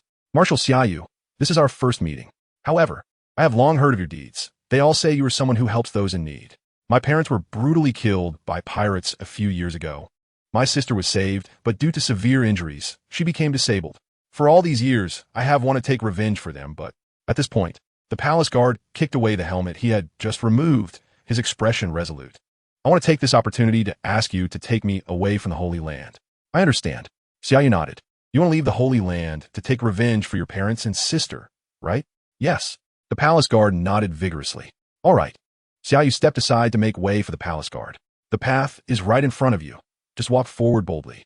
The palace guard was momentarily stunned by Xia Yu's straightforward agreement, then couldn't help but raise his hand in salute and shout loudly, "Loyalty!" Xia Yu waved his hand, "Go." Yes. The palace guard responded again, then ignored Shamrock and the others, striding confidently towards the elevator. Just as he reached the entrance of the elevator, the palace guard suddenly turned around, knelt on both knees before Xia Yu, and choked out, "Lord Xia Yu, if I can successfully take revenge and return alive, can I become your subordinate?" Xia Yu nodded. "You already are, soldier." For the brothers who sent updates, liked, and supported with love, here's an extra chapter. To all the 3 admirals, for Emperor groups, 5 elders, 6 pence, and 7 warlords. If you like this book, could you add it to your bookshelf and follow it? I want to create a group. Hey, I will reply to all related messages. Additionally, the upcoming updates will be posted at 12 midnight, with 2 stable updates every day. Since Tomato is in free mode, adding more updates does not significantly increase the author's income. So, let's start an update activity. Every time the free gift support with love increases by 1,000, an extra chapter will be added. Chapter 048. Good fortune is never enjoyed alone. Responsibilities are borne by one. Watching the palace guard throw down his helmet and walk into the elevator, Shamrock and the others standing nearby had extremely grim expressions. They never expected that Xia Yu's influence had penetrated the Holy Land to the extent that a palace guard, meeting him for the first time, would turn against them on the spot. In the past, they would have executed him without hesitation, because this behavior was worse than treason. However, Shamrock and the others dared not voice their anger, as Xia Yu was currently at the height of his power. At this moment, they couldn't even think about executing that palace guard. Even a hint of dissent could provoke Xia Yu's wrath, turning this negotiation into a new war. It wasn't that they were exaggerating. Xia Yu was indeed capable of such actions. According to their intelligence, when Xia Yu was still a colonel in the Navy headquarters, he once fought fiercely over a mere cannon fodder soldier who had just joined him, ultimately enduring a week-long confinement imposed by the warring states general. Always responsive to requests, grateful for favors, never enjoying fortune alone, and bearing all responsibilities, this was Xia Yu. Like Shamrock and the others, those standing behind Xia Yu, including the 3 admirals, warring states, Zifa, and Carp, were also taken aback by the palace guard's sudden action. The few present had once been Xia Yu's superiors or higher-ups, and they were somewhat aware of his actions over the years in the headquarters. Yet they still couldn't believe that Xia Yu's influence was so profound that it could compel a palace guard, who had merely heard of his deeds, to take such a remarkable step. It is important to note that the position of a palace guard in the Holy Land is far superior to any palace guard from a member nation of the world government, as this is the Holy Land, the center of the world. For many, being a palace guard is an unreachable honor. Not just ordinary people, but even many Navy soldiers stationed in the Holy Land dream of being selected as palace guards. To make someone who has already become a palace guard give up such hard-won glory is equivalent to taking their life. Yet, the palace guard not only turned against them, but also hoped to become Xia Yu's subordinate in the future, which clearly showed that the image Xia Yu had established over the years had deeply ingrained itself in people's hearts, influencing not only the Navy, but also many on the vast Red Earth continent, who must have regarded him as a belief. What's going on here? Noticing the sudden silence around him, Xia Yu, after watching the palace guard leave, scanned the crowd with some unexpectedness, then turned his gaze towards Shamrock with a warm smile, saying, "Stinky Kex, what kind of expression is that? Are you dissatisfied because I let that soldier leave? There's no need for that. He just wants revenge for his parents and sister, and he hasn't done anything wrong. Even if he had, it's not your concern. He is now my soldier." Upon hearing this, Shamrock's facial muscles twitched violently as he struggled to suppress the anger within him, correcting him, "I am not Stinky Kex. My name is Fagalanda Shamrock. Sorry, my memory isn't very good." Xia Yu nodded, then shifted the topic, asking, "How long will it take you to bring Spandam here?" Shamrock's brow furrowed instantly. Was he really going to go for a complete annihilation? Spandam had already paid the price for his actions. Before Shamrock could finish his sentence, Xia Yu's gaze suddenly became sharp, his previously warm smile vanishing, and he said in a deep voice, "Shamrock, don't think that just because I've talked with you a bit more, you can act recklessly. I'll give you 10 minutes. In 10 minutes, bring his head to me, or bear the consequences." After saying this, Xia Yu turned around and left without further ado. Seeing this, the military officer quickly winked at Shamrock, then hurriedly followed Xia Yu along with several other members of the Divine Knight Corps. At that moment, a group of palace guards suddenly rushed over. Each palace guard was clad in heavy silver armor, and with their large number, their arrival created a shocking sense of an army charging forward. However, these palace guards did not approach Xia Yu. The leading palace guard immediately spread out to the sides as they got close, forming a neat line along the automatic walkway. In no time, hundreds of palace guards had lined up on both sides of the automatic walkway. Soon after, a group of people appeared on the automatic walkway, and at the forefront was none other than the Supreme Commander of the world government, Kong. Following Kong were dozens of soldiers stationed in Holy Land, along with Vice Admiral Thru, who had come to the Holy Land for an impromptu meeting but was unable to return promptly due to Xia Yu's mutiny. Just as Tsuru arrived in front of Xia Yu, she stepped forward and looked up at him, her calm tone carrying a hint of complex emotion. "Xia Yu. Xia Yu, well done." Before Tsuru could finish her sentence, a pink figure suddenly jumped out from behind the tall Kong. The figure was a girl with strawberry blonde hair. She wore a pink hat and a pink dress, exuding a charming aura from head to toe.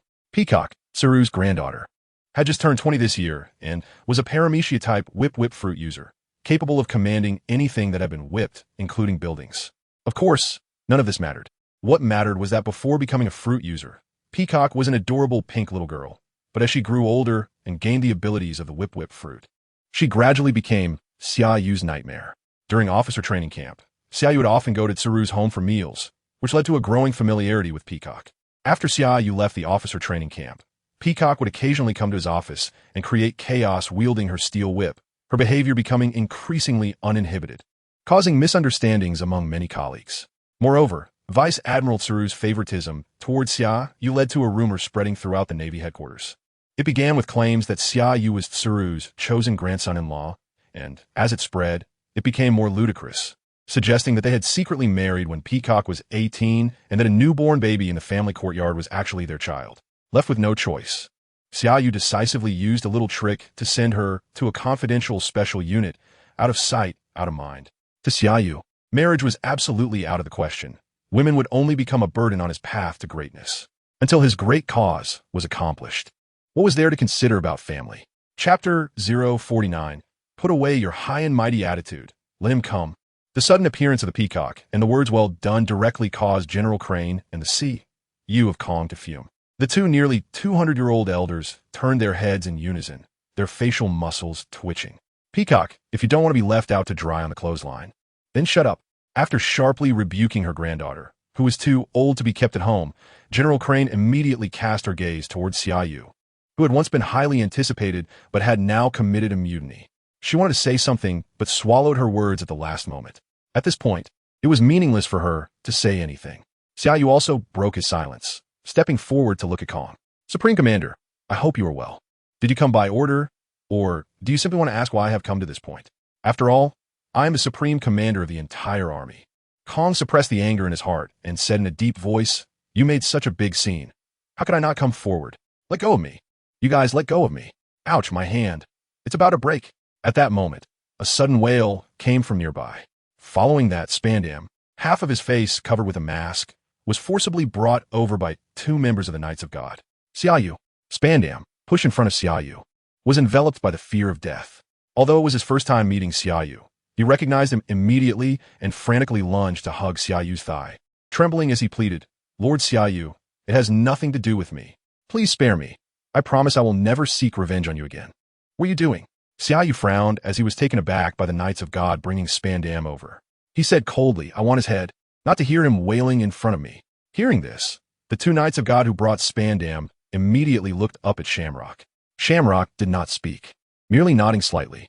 Seeing this, one of the Knights of God did not hesitate and dragged Spandam away, swiftly drawing his sword and slashing down. "Damn it!" Xia Yu lifted his foot, muttering those two words as he walked into the automatic walkway. "Xia Yu, wait for me." Just as Xia Yu stepped into the automatic walkway, before Gion and the three generals could catch up, the peacock quickly ran towards Xia Yu. However, just as she was about to approach him, she was stopped by Junzi, who had arrived at Xia Yu's side first. "You cannot accompany him." The peacock's expression darkened as she was forcibly stopped. "Why can't I accompany him? I am a colonel of the Blade Unit." Upon hearing this, Xia Yu, who had distanced himself in the automatic walkway, turned back helplessly. "Peacock, this is not the time for nonsense. Go back." "Oh." Under Xia Yu's gaze, the peacock, who had wanted to argue a bit more, quickly swallowed her words and reluctantly returned to General Crane's side. Gion, who had been silently standing by, did not greet General Crane. Although she was on good terms with him, as Xia Yu said, it was not the time for idle chatter. After giving General Crane a silent glance, Gion did not linger and walked past General Crane and Kong along with the three generals. "Carp, stay." Just as Sengoku, Zifa, and Carp were passing by, Kong suddenly spoke up. "The person Xia Yu wants to see now, you cannot meet." Carp abruptly looked up, staring wide-eyed at Kong. "Why can't I?" Kong's expression was serious. "Because you are AD." At these words, Sengoku, who was walking alongside Carp, suddenly stopped, looking up at Kong in surprise. "Lord Kong, did you already know that there is a mysterious power behind the Five Elders?" Facing Sengoku's question, Kong shook his head and sighed. His tone softened as he turned to look at the young figure slowly departing on the automatic walkway. "Maybe you knew earlier than I did." "I see." Sengoku nodded and quickly turned around with Zifa to enter the automatic walkway. Carp did not follow, but looked at Kong with dissatisfaction, wanting to erupt, but ultimately held back. Though he was over 70, he was still considered young in front of Kong, who was nearing 100 years old. Of course, age was not the issue. The key problem was that Kong was not only his superior, but also his teacher. Kong ignored Carp's dissatisfied gaze, crossing his arms as he watched the figure gradually disappear on the automatic walkway, his eyes flashing with an unprecedented confusion. Until he learned about the mysterious existence of him, he had been thinking about how to salvage the situation, as he was the supreme commander and had to take full responsibility for the mutiny occurring in the Navy headquarters, even if it meant going to war with Xia Yu, who controlled the Navy headquarters. However, after learning that there was a mysterious power above the Five Elders, his initial shock gradually turned into confusion, leaving him unsure of what the right choice was. Compared to Carp, he was more eager to see this mysterious power that surpassed the Five Elders with his own eyes. But the Five Elders had strictly forbidden him and General Crane from participating, unless he too staged a mutiny like Xia Yu. Otherwise, he could only obey orders. Accompanied by Junzi and Shamrock, Xia Yu entered the holy land of Pangu City on the automatic walkway. He looked up at the grand and magnificent world government headquarters building ahead and quickly surveyed the surroundings, unable to help but exclaim, "Such a vast and beautiful piece of land, yet it is inhabited only by a group of celestial dragons. It really is a waste." As soon as Xia Yu finished speaking, a group of figures suddenly emerged from the main entrance of the world government headquarters. At the forefront was the seemingly highest authority, the Five Elders. The first to step out was the Justice Marshal God, Topman Vacheli. Following him were the Agriculture Marshal God, Shepherd X, the Science and Defense Marshal God, Jaguruja Satan, and Environment Marshal God, Marcus Mas. Bringing up the rear was the Finance Marshal God, Izamblin V. Nejuru, holding a katana and wearing a grim expression. The Five Elders stepped out in a line centered around Topman Vacheli, and as the five stood side by side, a unique oppressive aura emanated from them, stirring the air beneath their feet and creating visible ripples.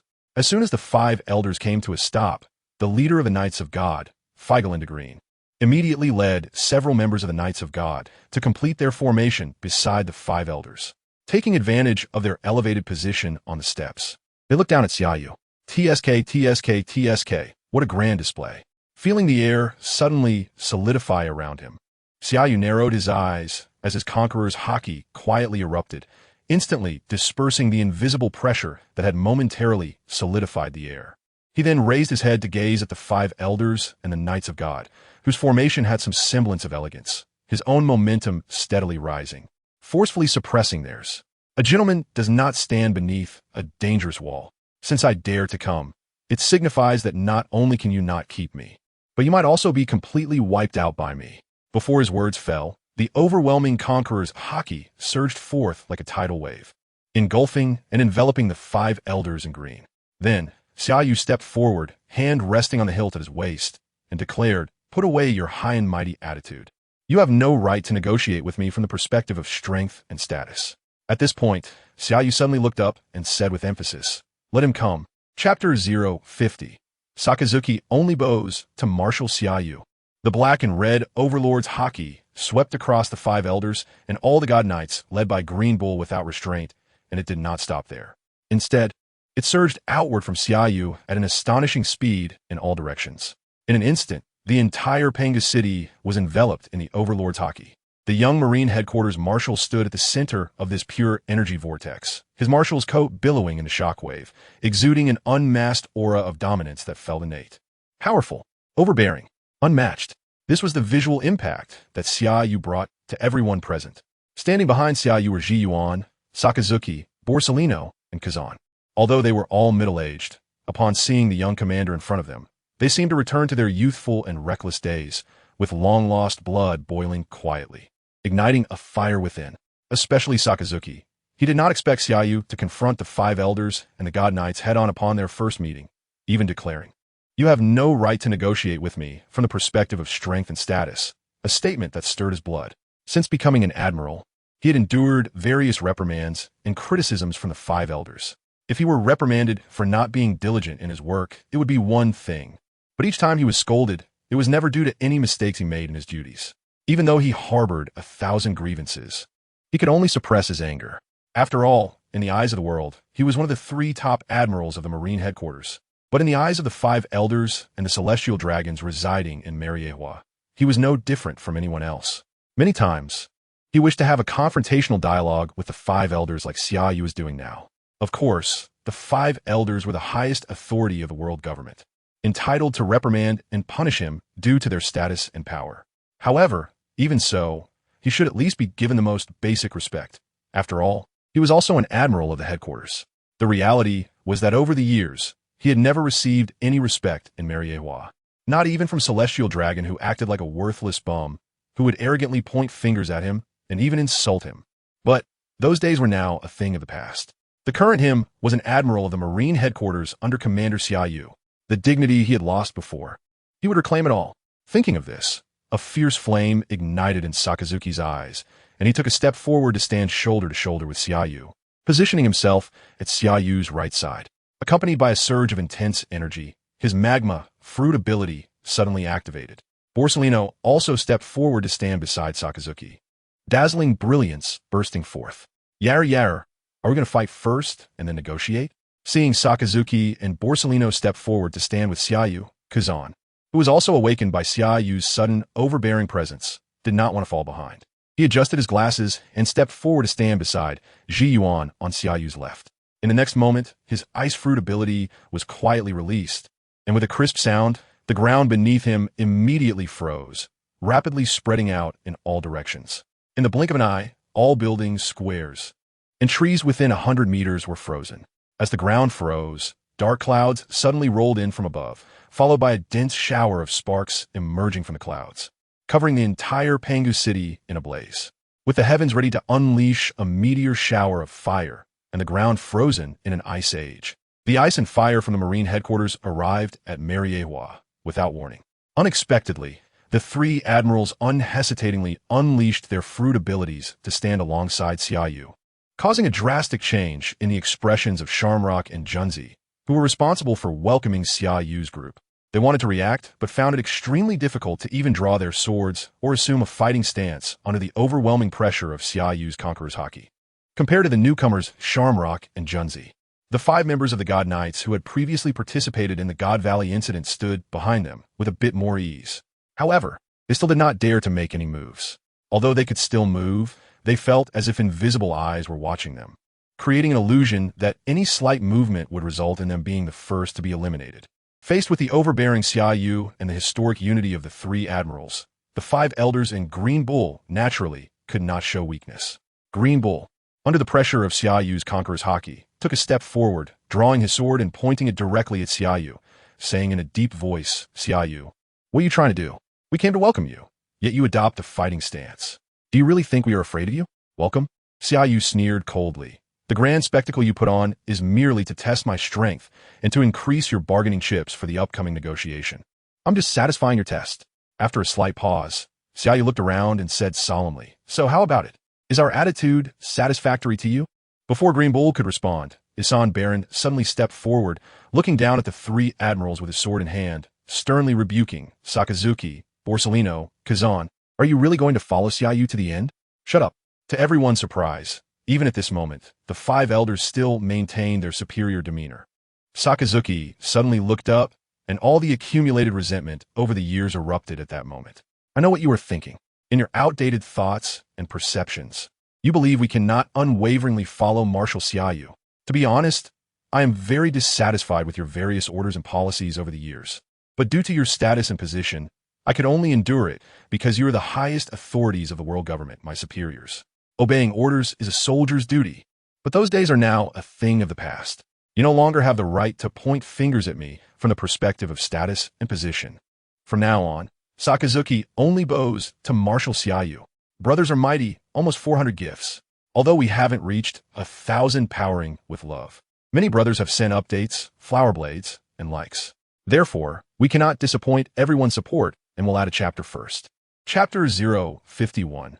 The throne of the void now belongs to me. Above the sky, the rolling dark clouds suddenly spread like a meteor volcano, causing everyone in Mariehua to feel an unprecedented sense of oppression. The tense atmosphere rapidly spread to every corner, forcing the world nobles residing in the Holy Land to hurriedly return to their estates under the protection of their bodyguards. Damn it, the meteor volcano. It's Sakazuki. How dare he? So now the Marine headquarters is completely under the control of the mutineer Xia Yu? Even Sakazuki, who adheres to absolute justice, has turned against them. Stop talking, quickly protect the celestial dragons, and get them out of here. Be careful not to fall under the absolute justice that Sakazuki practices. In Panga City, the celestial dragons leisurely strolling in the square, garden, and by the lake changed their expressions drastically as they felt the suffocating and terrifying pressure bearing down on them, scrambling to escape in a panic. Fortunately, each celestial dragon was accompanied by bodyguards and C0 agents, known as the strongest shield of the celestial dragons, who reacted in time to prevent a stampede from occurring. At the same time, at the entrance of the automatic walkway, Kong, Vice Admiral Crane, and Carp stood side by side, all looking up at the World Government Headquarters building with unprecedented seriousness on their faces. The peacocks standing beside them glanced at the meteor volcano, constantly flashing like sparks in the rolling dark clouds. Instinctively moving behind Vice Admiral Crane, is Sakazuki's meteor volcano about to break out into a fight? After a brief pause, she turned her head to Carp and tentatively asked, "Mr. Carp, if a fight breaks out, who will you help?" "Don't worry, it won't break out." Carp, usually cheerful, now wore a serious expression as he gazed towards the World Government Headquarters building, sensing the scorching energy and bone-chilling aura coming from afar. He spoke slowly. "The Gorosei probably want to create some pressure for Xia Yu to gain the upper hand in the upcoming negotiations. After all, this kid Xia Yu has kept everyone in the dark. Even I don't know what his strength limit is, so the Gorosei naturally want to test him first." However, it was evident that Xia Yu did not give them a good face, and, at that moment, Sakazuki completely stood behind Xia Yu. By covering Panga City with the meteor volcano, he was telling the Gorosei that this is the Holy Land, and if war breaks out, he would first feed the useless celestial dragons in Panga City to the magma. Hearing Carp bluntly insult the celestial dragons as useless, Kong and Crane almost turned their heads simultaneously. However, they did not stop him, as Carp had never had a good impression of the celestial dragons who enjoyed all privileges in the Holy Land. Even if the celestial dragons were standing in front of him, Carp would not hesitate to call them trash. It was also because of his disdain for the celestial dragons that Karp had repeatedly refused promotions to admiral. In Karp's view, becoming an admiral would mean losing a lot of freedom and having to rush to rescue the celestial dragons he despised when they encountered danger. Of course, their turning to look at Karp was not solely due to him insulting the celestial dragons, but they were also surprised that Karp could analyze the situation in the Holy Land so thoroughly. In front of the World Government Headquarters building, as Sakazuki's voice fell, the atmosphere became tense. Izambalong looked up at the meteor volcano shrouding Panga City and at the frozen ground. Even though he was filled with murderous intent, he dared not make any moves at that moment. Their earlier display was just to test Xia Yu's strength and how the three admirals would react. However, while the outcome was obvious, it was not what they expected. They thought the three admirals would unite against Xia Yu, but they did not anticipate that Sakazuki and Gion would directly unleash their powerful moves. Under such circumstances, if they continued to test, conflict would be inevitable. Once the battle commenced, the meteor volcano suspended high above would surely pour down, indiscriminately attacking everyone residing in Panga City. The freezing ability covering 100 feet would instantly spread, turning Panga City into an ice city. They were certainly unafraid, but the celestial dragons living in Panga City would undoubtedly suffer heavy casualties. Step back. Suddenly, a somewhat sharp yet low and hoarse voice came from behind the Gorosei, and several members of the God Knights led by Greenbow. Immediately after, tap, tap, tap, the crisp footsteps seemed to carry a natural rhythm, clearly ringing in the ears of everyone present as they approached. Turning to the sound, they saw him, whose entire body was wrapped in a cloak dragging on the ground, with only a pair of dark red rippled eyes visible, slowly walking out from the doorway. Upon seeing this, the Gorosei and the members of the God Knights quickly stepped aside, bowing respectfully and simultaneously calling out, "Lord M, with dark red rippled eyes," continued walking without stopping, directly passing in front of the Gorosei and Greenbow, looking down at Xia Yu and the others standing at the bottom of the stairs.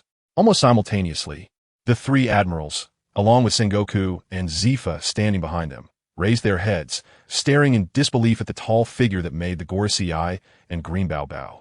Whether it was the three admirals or Sengoku and Zifa, although they had already believed in M's existence, witnessing it firsthand still left their heads buzzing. "Follow me." Ignoring the presence of the three admirals and Sengoku and Zifa, M looked at Xia Yu for a moment, and a sharp yet slightly low voice echoed again. Before everyone could react, a huge teleportation array suddenly appeared beneath their feet. In the next second, the scene before everyone abruptly darkened, and they found themselves in a somewhat dimly lit palace hall. "This is..." In disbelief, Sengoku exclaimed as he realized they had unexpectedly moved from in front of the World Government building to the palace hall in the blink of an eye. The Holy Land Palace. Before his words could finish, his pupils constricted sharply as he looked in horror at the tall figure wrapped in a cloak standing before them. Under his gaze, the figure turned its back to everyone in the hall and ascended the steps to stand before the Void Throne at the top of the hall. As him reached the Void Throne, he slowly turned his head, his dark red rippled eyes sweeping over the shocked Sengoku, Zifa, and the three admirals. "I believe Xia Yu has already informed you of secrets you should not have known. As you can see, the Void Throne now belongs to me." Before the six could recover from their shock, Im directly bypassed the row of weapons placed in front of the Void Throne and sat down upon it. Upon seeing this, the six people gradually shifted from initial shock to relief and finally turned their gaze back to the young Marshal standing just a step in front of them. Chapter 052. The Five Elders Who Transformed Back to Their Original Forms. As the core of the Marine headquarters, Sengoku and the others naturally understand various aspects of the world government very well, especially the empty throne in the palace hall. They not only know that it was crafted by 20 kings 800 years ago, but also that after the world situation stabilized, the original 20 kings unanimously decided to establish a vow that no one could sit on the throne and no one could become a dictator. However, at this moment, the empty throne that had been vacant for 800 years actually has an owner, and they don't even know what the other party looks like. It seems that him knows what the six are thinking, and he speaks again. "Since you have chosen to follow Xia Yu, it doesn't matter to you whether I sit on the empty throne or not." After a slight pause, Im shifts his gaze to Xia Yu. "I am very curious about you. When I first sensed the Conqueror's haki you released, I thought that man had returned. Clearly, you are not that man, nor are you Nika."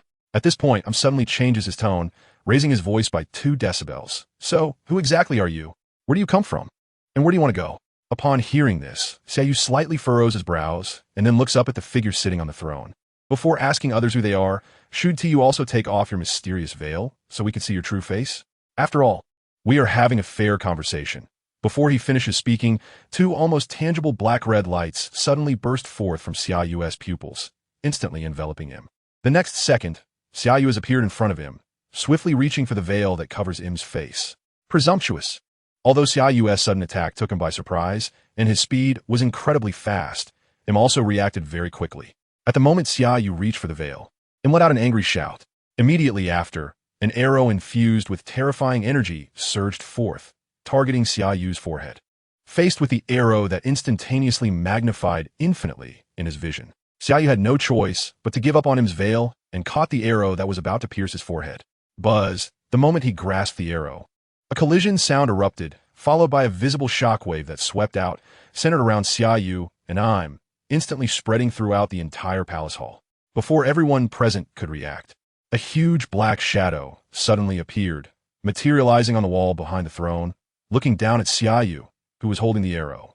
The other end of the arrow was surprisingly connected to this enormous shadow, which resembled a monster. No one expected Xia Yu to suddenly attack him and the five elders. Standing across from the three admirals, Sengoku, Zifa, and Gion were the first to react. Then a terrifying wave of energy erupted from within them.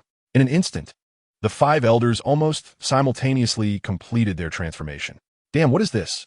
Seeing the five elders transform into terrifying monsters, Sengoku's eyes nearly popped out, while Gion and Zifa took a defensive stance, ready for battle. Similarly, the three admirals also did not expect the situation to take such a turn.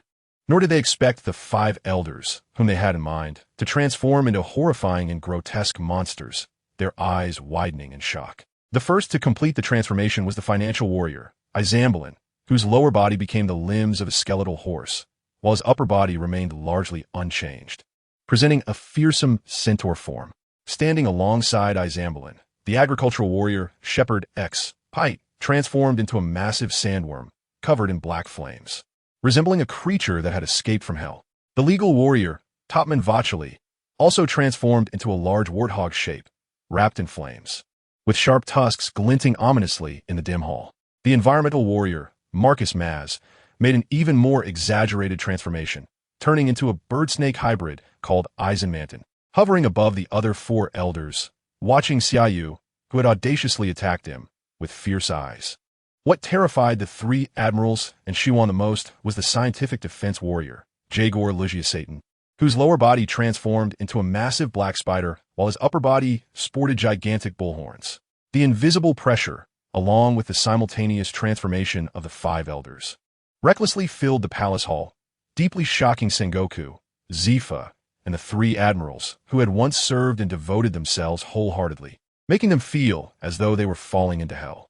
At the same time, Xia Yu, holding the arrow, suddenly turned around, unleashing an overwhelming conqueror's haki that enveloped the freshly transformed five elders. Buzz, the dizzying low-frequency vibrations of the air exploded in everyone's ears as the vast and furious conqueror's haki surged towards the transformed monster-like five elders. Faced with the sudden onslaught of conqueror's haki, Satan, whose lower body had become a massive spider and was wrapped in black flames, let out an uncontrollable scream. Immediately after, his body reverted back to its original form and then collapsed to the ground as if exhausted. Thud, thud, thud. The other four elders were also unable to withstand the sudden impact of the conqueror's haki, reverting back to their original forms one by one. Watching this visually shocking scene unfold, the three admirals, along with Sengoku and Zifa, all widened their eyes, and Sengoku couldn't help but swallow hard. It should be noted that he is also a holder of the Conqueror's haki, but from being a rookie to becoming an admiral in the Grand Line and then the fleet admiral of the Marine headquarters, he had never seen anyone wield the Conqueror's haki to such an extent. It was simply awe-inspiring. Although the three admirals had already witnessed the shocking sight of Xia Yu sending the Knights of God flying from the top of the Marine headquarters, they were still not immune, once again shocked in place. Because at this moment, Xia Yu was not facing members of the Knights of God, but the highest power holders of the world government, the five elders. To revert the five elders back to their original forms using only Conqueror's haki. If a full-scale battle were to erupt, the three admirals did not dare to think further. Because at this moment, They completely understood what Xia Yu meant when he faced the 5 elders in Green Ku at the World Government Headquarters and said, "A gentleman does not stand under a dangerous wall." Just then, a terrifying sword aura suddenly erupted. At the same time, the 5 elders were reverted back to their original forms. Green Ku, who stood beside them, made his move. However, just as he drew his sword and unleashed the terrifying sword aura, Akainu stepped forward, his magma fist tightening instantly, his killing intent coldly declared, "Green Ku, if you dare to swing your sword, I will do whatever it takes to take you down." As Akainu's words fell, Kizuru, Akiji, and Shiwan immediately stood beside him. This time, Sengoku no longer stood by and watched, as Im's actions while seated on the empty throne made him lose all illusions about the world government, decisively standing next to Zifa in solidarity. Meanwhile, all members of the Knights of God, including Shamrock and Junzi, took up battle stances. Enough! Just as everyone was on edge, Im, seated on the throne, suddenly spoke. Green Ku stepped back. Before Green Ku could react, Im immediately turned his gaze to Xia Yu, who had captured the arrow and used Conqueror's Haki to revert the 5 elders back to their original forms. "Let us stop testing each other here. Undoubtedly, you have the qualification for a fair conversation with me." After a slight pause, Im changed his tone and said solemnly, "Junzi, grant a seat for Marine Fleet Admiral Xia Yu." Slow.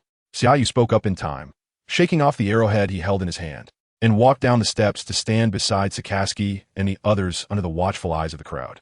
He then turned to look at the figure on the throne and said in a deep voice, "Is this so-called fair dialogue just letting us sit here and continue to look up at you? High above? At this rate, there will definitely be an update today, covering my face in disbelief.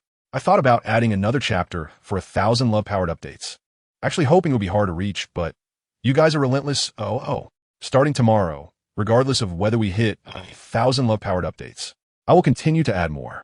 Chapter 053 for the first time in history. Standing on equal ground with the 5 elders, the rolling dark clouds and suffocating meteor volcanoes that had enveloped the Holy Land, Panga City, gradually disappeared as Im transported Xia Yu and the others through the teleportation array. The frozen ground, covering a 100-foot radius, also quietly melted away, leaving wisps of cold air floating in the atmosphere. Standing on the automatic walkway, Kong, Vice Admiral Crane, and Carp all breathed a sigh of relief after sunlight once again shone down from above. They all understood deep down that the disappearance of the meteor volcanoes did not mean that Sakazuki had given up the fight, but rather that the Holy Land's test had failed. "Kong, why can't I accompany you because I am AD?" Carp, who had relaxed due to the disappearance of the meteor volcanoes, looked at the Supreme Commander Kong standing beside him and asked in confusion, "Now that Xia Yu has completely confronted the world government, it shouldn't matter that I am AD, right? How could it not matter?" Kong shot Carp a glare and replied irritably, "That person is most wary of the D-Clan. If you were present, this negotiation could very well turn into a war. You just saw it. Sakazuki and Gion both expressed their positions, and any uncertain factors could lead to an outbreak of battle. That person?" Carp's brow furrowed instantly as he said in a deep voice, "Kong, do you acknowledge him as the true power behind the world government?" "Aye." A trace of confusion flashed in Kong's eyes. Compared to Carp and Sengoku, Im's emergence had the greatest impact on him, because until last night, he had no knowledge of Im's existence, until Im summoned him directly through the 5 elders. He thought Im would appear in the power chamber, but unexpectedly, Im summoned him directly in the Holy Land Palace. When he walked into the palace hall and saw the 5 elders kneeling before the empty throne and the figure seated upon it, he felt as if his brain had crashed. The long vacant, empty throne had been occupied by a king without his knowledge as the supreme commander of the world government. Thinking back to the scene when he was summoned by him last night, and some of the words Im said to him, he momentarily didn't know how to respond to Carp. After a brief silence, Kong turned around and looked at Carp with a serious expression. As it concerned the truth of that blank 100-year history, the secrets of the D-Clan, and the legend of Nika, I am currently very confused and cannot give you an accurate answer for the time being. However, Carp, Xia Yu might know many things we do not. He should be able to provide you with the answers you seek. As for me," Kong paused slightly, then turned his head towards the direction of the World Government Headquarters building, as if he had shed some heavy burden, and said with a sense of relief, "Once this matter is over, it will be time for me to retire." Meanwhile, in the Holy Land Palace conference room, Im, who ultimately chose to compromise, sat opposite Xia Yu at opposite ends of the rectangular conference table. Sengoku, Zephyr, Gion, and the 3 admirals sat face to face with the 5 elders in Green Bull.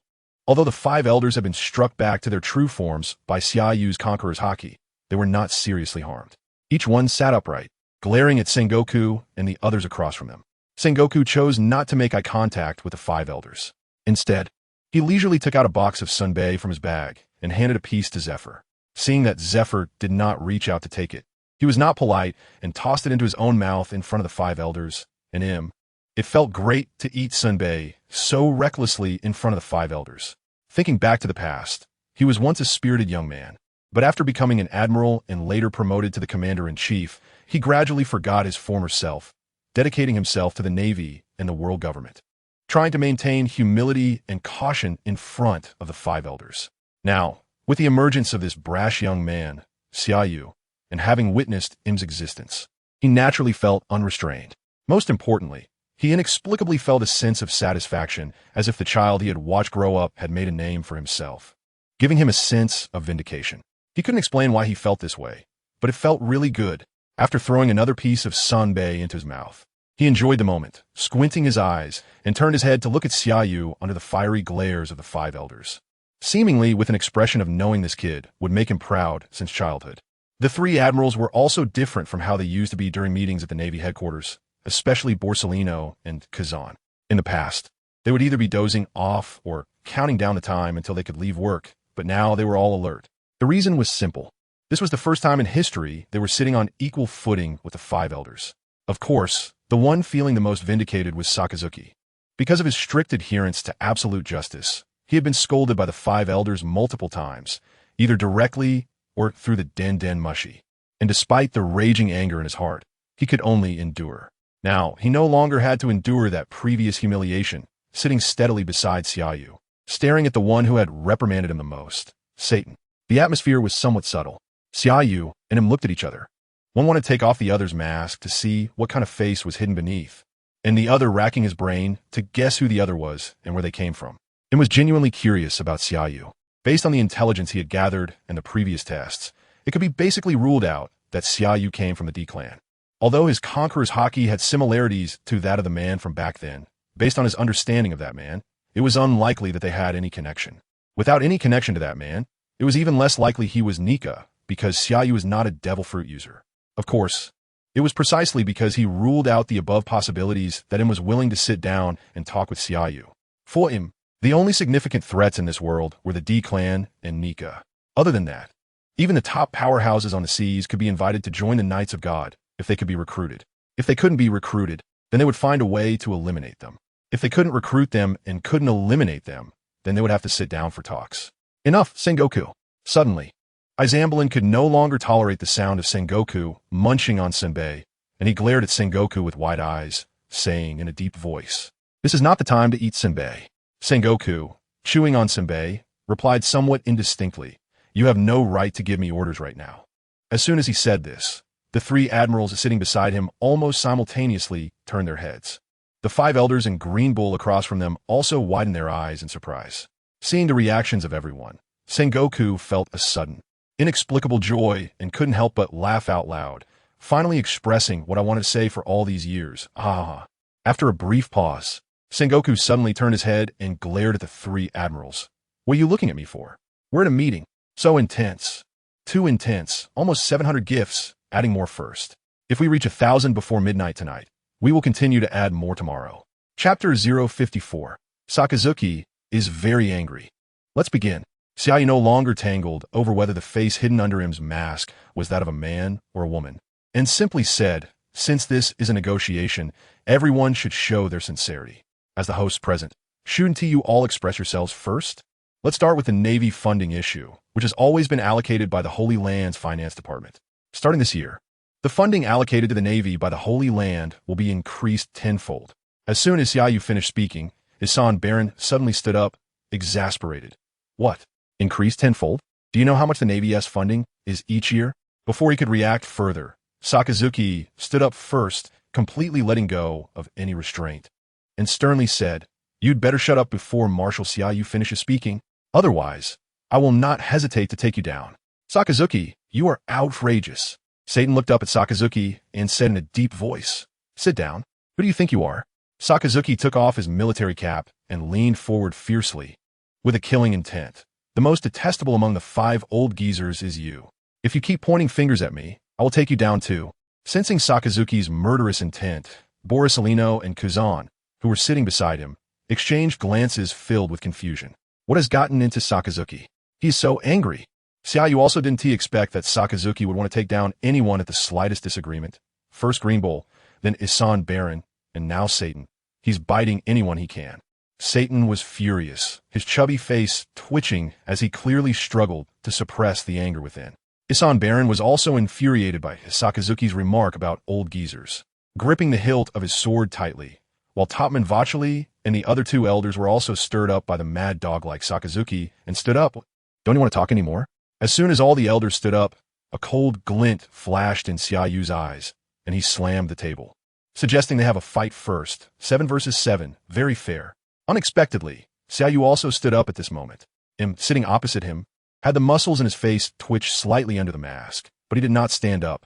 Instead, he gently raised his hand and tapped on the table. As the crisp tapping sound echoed, the 5 elders felt their bodies stiffen, and they immediately sat back down in unison, forcibly suppressing their inner anger. Once the 5 elders sat down, immediately looked at Xia Yu and leisurely said, "You may continue. No one will dare to interrupt anymore." Seeing this, Xia Yu also stopped at a suitable point, gesturing for Sakazuki to sit down, and then leaned on the table, looking down at him. Regarding the Navy funding issue, there is another way to handle it. That is, in the future, the Holy Land will no longer allocate funds. Instead, the Navy Department will collect the heavenly gold from the allied countries in conjunction with the celestial dragons, with half of the heavenly gold going to the Navy. Upon hearing this, Isan Baron could not help but lift his head again. Half of the heavenly gold going to the Navy? Why don't you go rob it then? The moment Isan Baron raised his head, shot him a glare that made him quickly retract his neck and dare not make a sound. No problem. After glaring back at Isan Baron, straightforwardly nodded. In the future, half of the heavenly gold will belong to the Navy. But if the Navy receives this half of the heavenly gold, it must continue to fulfill its duty of protecting the allied countries. That is natural. Xia Yu nodded and then continued. Next is the issue of the Navy's affiliation. There are also 2 proposals. First, the Navy will still belong to the world government and obey the orders of the authority room. But the positions of the 5 elders in the authority room must be changed to a rotating system, rotating every 6 months. And each rotation must ensure that 2 of the 5 positions are from the Navy headquarters. Second, the Navy will become independent from the world government, and the relationship will no longer be hierarchical, but rather a partnership. This second point does not affect the first funding issue. Regardless of the final outcome of these 2 proposals, I must emphasize one point. The privileges of the Celestial Dragons are ineffective in front of the Navy. If the Celestial Dragons are threatened or harmed, the Admirals of the Navy headquarters must rush to provide support unconditionally, and this will no longer exist. The Navy exists solely to maintain order and justice in the seas. If any Celestial Dragon abuses their identity outside the Holy Land, they will also face just punishment. Of course, I can make a concession on this point. For the punishment or execution of the Celestial Dragons, the Navy will hand it over to the Knights of God. But a Navy headquarters officer must be present. Upon hearing this, narrowed his eyes. It was clear that Xia Yu intended to divide the power of the world government. The rotating system for the 5 elder positions means that although the Navy headquarters will still take orders from the authority room, the 2 Navy officers in the rotating elder positions will have greater authority, allowing them to issue orders to other departments outside the Navy through the authority room. As for the second point, there was no need to bring it up, as the current Navy under Xia Yu's control had already formed a situation of forcing a palace coup. Whether it became independent from the world government was no longer important. However, had his own plans. Although Xia Yu's intentions were very clear, given the current situation and some uncontrollable factors in the future, still straightforwardly said, the proposal for rotation is good. Perhaps this will become a breakthrough for a better future between the world government and the Navy. As for the Navy having law enforcement authority over the Celestial Dragons outside the Holy Land, with the Knights of God managing the handling rights, that's fine too. Before him finished speaking, the 5 elders almost simultaneously looked up and exclaimed in unison, "Absolutely not. Lord him." Unlike the reaction of the 5 elders, the 3 admirals, Gion, Sengoku, and Zephyr did not expect him to agree so readily. After all, the resolute proposals put forth by Xia Yu were entirely beneficial to the Navy. As seasoned veterans in the workplace, They could easily see that Xia Yu wanted to push the headquarters officers into the authority room to divide the power of the world government. When Xia Yu proposed the first plan, they all secretly broke into a sweat, thinking that it would never agree. But once again, the results exceeded their expectations. It not only agreed to the rotating system for the power of the authority room, but also granted the Navy law enforcement authority over the world nobles. Whether the elders rotate or not is not important. What matters is that from this moment on, the Navy no longer has to endure the humiliation from those world nobles. For a moment, the three admirals and Gion almost couldn't help but shout the words loyalty. After serving the world government devotedly for 800 years, the Navy finally received the respect they deserved and welcomed a long-awaited moment of glory. Chapter 055, The Mary Geo's Treaty. The five elders take turns. The negotiation meeting continued until noon. Many of the conditions proposed by Xia Yu were agreed upon by him, though some were rejected. However, Xia Yu did not take it to heart, as the rejected conditions were intentionally put forth to create confusion. Outside the Holy Land Palace, Xia Yu stood side by side with Junzi, both looking towards the tightly closed palace gates. Behind them stood 5 members of the Divine Knights who were blown away when they followed Junzi through the teleportation array to the Navy headquarters, as well as several members of the Divine Knights who had previously stood behind Green Goo. Unlike the 5 Divine Knights behind Xia Yu and Junzi, the names of these members bore the character Saint. It is well known that among the celestial dragons in the Holy Land, men's names are prefixed with Saint. This means that these Divine Knights were not specially recruited from outside the Holy Land, but were strong individuals selected from among the celestial dragons residing there. The 2 leaders were Jem and Somas. Both were key combat members of the Divine Knights, and were also devil fruit users. Jem was a user of the dragon fruit, mythical beast type Qilin form. Since his fruit power had long been awakened, he appeared in his human Qilin form, with a long neck surrounded by white, floating clouds, dressed in a luxurious military uniform and the cloak common to the Divine Knights. Although standing, Jem had his eyes closed, seemingly asleep, and was mumbling incoherently. Somas, on the other hand, was a Paramecia-type thornfruit user. Despite his advanced age, he was extremely muscular and had an imposing figure, exuding an aura of strength without any pretense. However, though Somas was older, he was somewhat disrespectful and was currently squinting at Junzi. Somas, noticing Somas' gaze was somewhat inappropriate, Xia Yu frowned slightly and said in a deep voice, "Watch your gaze." "Ahaha, I've been discovered." Somas laughed heartily, shifting his gaze from Junzi's outfit to the tightly closed palace gates, disrespectfully asking, "Junzi, you really don't have to wear a cloak." Upon hearing this, Junzi blinked slowly, then his beautiful eyes widened, and his face, not covered by the bandages, flushed red, quickly turning away to adjust his cloak. Xia Yu could no longer tolerate it and spoke again.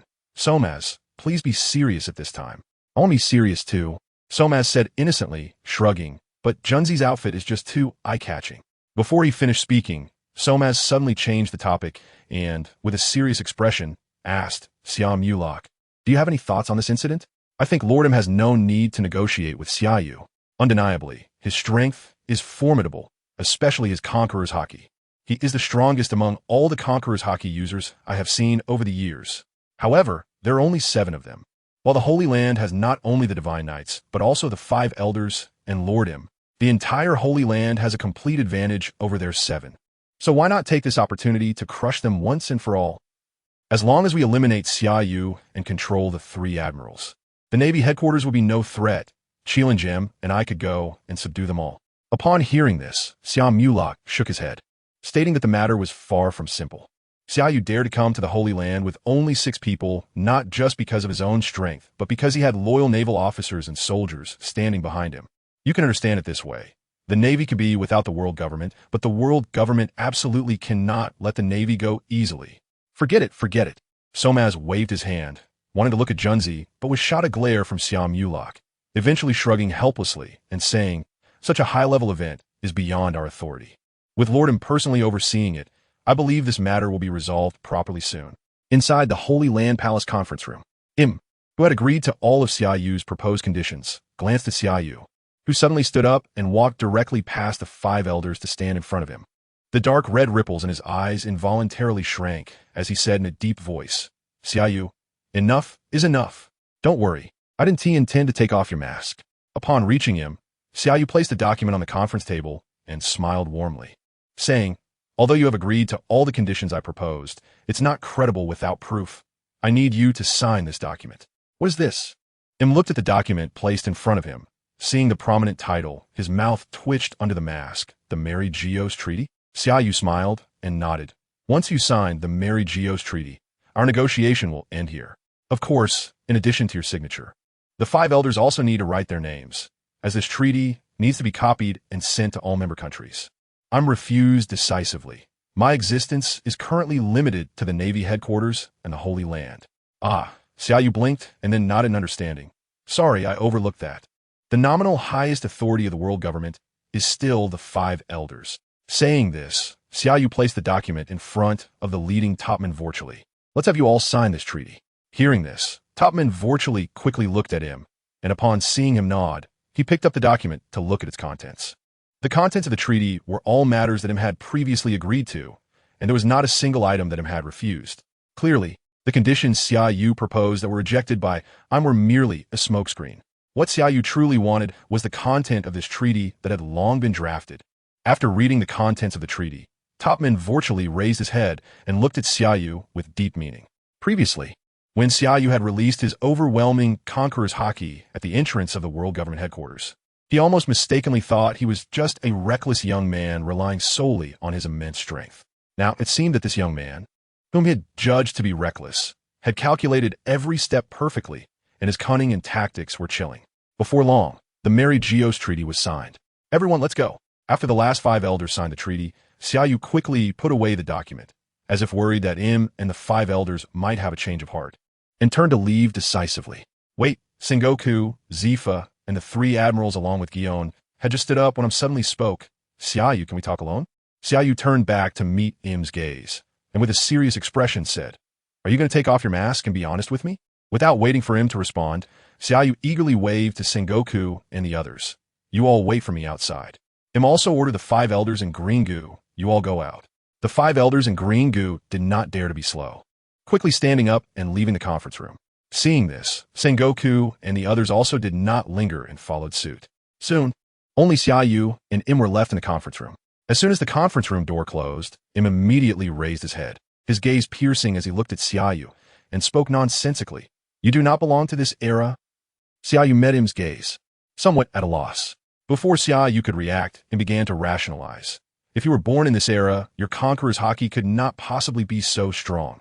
I previously inferred whether your conqueror's haki might be the one left behind by that man. But after my observations just now, it's clear that it's not. So, there can only be one answer. Like me, you do not belong to this era. So, do you come from 800 years ago or an even more distant past? That man you mentioned is Joy Boy, right?" Sensing the hint of confusion in Im's wave-patterned eyes, Xia Yu couldn't help but speak up. "Don't worry, I'm not Joy Boy, nor am I Nika. I am just me. However, if you agree to one more condition, I will tell you where I come from." Im's eyes lit up, pupils slightly dilating. "What condition?" Before the words were finished, Im suddenly snapped back to reality and directly refused without hesitation, saying it was absolutely impossible for me to take off my mask. Xia Yu shrugged slightly, pretending to be helpless. "All right, you have a curious appearance and gender, and I have an unknown origin that you can't figure out. It's fair. Brothers, strong as ever. Come early tomorrow for an update." Chapter 056, The Great Voyage Storm. Absolutely invincible. Outside the Royal Palace Hall, the first to step out were the 5 elders in green goo, standing in front of the members of the Knights of God, followed closely by Sengoku and his 6 companions who walked directly to face them.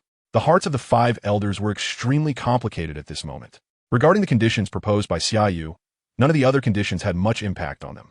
The only exception was the rotation of the 5 elders' seats, which they sincerely could not accept, because Xia Yu's intention was very obvious, with complete control over the Navy. Xia Yu didn't need to come to the Holy Land at all, and could directly lead the Navy to break away from the world government. The reason Xia Yu didn't do this was simple. Directly leading such a massive war machine away from the world government and becoming enemies would bring huge sacrifices to both sides, possibly even leading to mutual destruction, benefiting the Revolutionary Army, those lawless pirate forces in the Grand Line, and all the affiliated countries. Of course, this was also an issue that their Lord Im had to face. It was precisely because both their Lord Im and Xia Yu did not want to reach this point that they chose to sit down and talk. One side sought to retain the Navy as a massive war machine, while the others sought greater benefits and power from this military coup. Although they all understood the stakes involved, why was it specifically the rotation of the 5 elders' seats? The rotation of seats meant that any of the 5 of them could be replaced. After holding the highest power in the power chamber for so many years, they had grown accustomed to and enjoyed power, and suddenly having to rotate was naturally difficult for them to accept. However, now that things had come to this, they could only face reality. Seeing the reaction of the 5 elders, Junzi first cast a puzzled glance at the 6 members of the Navy headquarters opposite them, then looked at their captain, Green Goo, who also wore an unhappy expression. She blinked in confusion and then focused her gaze on Shamrock. Although Shamrock did not show much reaction from the expressions of his father and the 5 elders, he could basically guess that this negotiation meeting would most likely end with Xia Yu's complete victory. However, he was also curious about the outcome of this negotiation meeting and stepped forward to Green Goo's side, asking, "Father, is it over?" Green Goo nodded. Unlike the reaction of the 5 elders, the emergence of the rotation of their seats was not a bad thing for him as the captain of the Knights of God. Because who knows, it might rotate to him next. The reason was simple. Lord M could accept the condition proposed by Xia Yu, partly because they could not afford to lose the huge war machine of the Navy, and partly because of their dissatisfaction with the inaction of the 5 elders over the years. Even without Xia Yu's appearance, the 5 elders might still undergo an adjustment in the near future. Half an hour later, the tightly closed palace gates were opened again. Immediately, Xia Yu stepped out with a beaming smile. He glanced at the crowd waiting at the gate, ignoring the 5 elders and the members of the Knights of God, and walked straight to Gion, handing over the document in his hand. Then he walked alone to the edge of the steps, turned his back to the crowd, and slowly spread his arms, taking a deep breath of the fresh air of the Holy Land. Xia Yu's sudden action left the 6 members of the Navy headquarters, as well as the 5 elders and the Knights of God members, somewhat bewildered. However, soon, Xia Yu stood with his hands behind his back, looking down at the surroundings, and said to himself, "It's such a waste that so much land on this vast red Earth continent is left empty." Before his words had fallen, Xia Yu suddenly turned to look at the Navy's 6-member group, saying, "Teacher Zephyr, when you go to the power chamber to rotate as a 5 elder, remember to arrange for some people to cultivate a piece of land to plant something. Almost everyone in my hometown loves to farm, and I'm no exception." Zephyr selectively ignored the fact that Xia Yu liked farming, his eyes widening in shock. "Me? Rotate as a 5 elder?" Xia Yu nodded. "You and Mr. Sengoku." Before Zephyr and Sengoku could react, Xia Yu immediately shifted his gaze to the 5 elders. Seeing their grim faces, Xia Yu couldn't help but laugh. "What's wrong with you? It's just giving up 2 seats. Do you need to look so worried? Hey, Zamblin, do you need a mirror to see your expression right now? Especially your eyes. Wide open like copper bells. Be careful not to fall out. And you, Satan." At this point, Xia Yu, who had been smiling just a moment ago, suddenly turned serious. "I know you're not happy about this, but have you ever thought about why I would agree to the rotation of the 5 elder seats? All the reasons boil down to your lack of ability, especially in the past few decades, first with the Rocks pirates attacking God Valley, then the advent of the Great Pirate Era. Facing the increasingly rampant pirates, what have you done? Besides issuing bounty notices, what else can you do?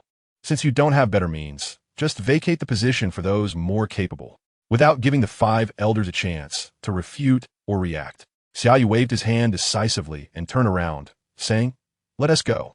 At this, Gion quickly put away the document and hurried to keep up.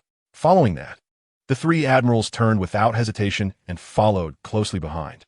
Zephyr and Sengoku did not leave immediately. Instead, they stood still, looking at each other. After being stunned for several seconds, they finally came to their senses and said in unison, "Are we becoming the 5 elders?" Xia Yu, who had already walked far away, turned back to glance at Sengoku and Zephyr, who were still in a daze about becoming the rotating 5 elders, and suddenly called out, "Sakazuki." Reacting out of instinct, Sakazuki immediately stood up straight. Seeing this, Xia Yu couldn't help but chuckle. "It's not work time now. No need to be so serious." Sakazuki remained silent, his body still straight as a rod. "Okay, if you like it that way." Xia Yu shrugged slightly. "Next time during the rotation, you can take the place of the 5 elders and give Topman and Zamblin a good scolding." "Me?" Sakazuki and Zephyr had the same reaction, their eyes widening in shock. "Not just you," Xia Yu said seriously. "In the future, the positions of the 5 elders will be rotated among you 3 and Gion." The moment these words came out, Gion, Pagliusolino, and Kazan were all taken by surprise. looking up as if they wanted to say something, but found that anything they said at that moment seemed pale. Ultimately, like Sakazuki, they stood straight, faced Xia Yu, raised their hands in salute, and shouted in unison, "Loyalty!" "Ha, good!" Xia Yu laughed heartily as he looked at the four saluting him, then turned to walk away. His bold words echoed in their ears. The great voyage storm gathers. The four seas churn with fury. We must eliminate all harmful pests. Absolutely invincible. It has a certain flavor to it. As of now, rounding up to exactly 1,000 additional update. Regardless of using love to generate power, whether brothers vote or not, love is here. Unchanged. Continuing with additional updates tomorrow. Don't ask why, just know it's love. Chapter 057. Im's little calculation supporting a naval king?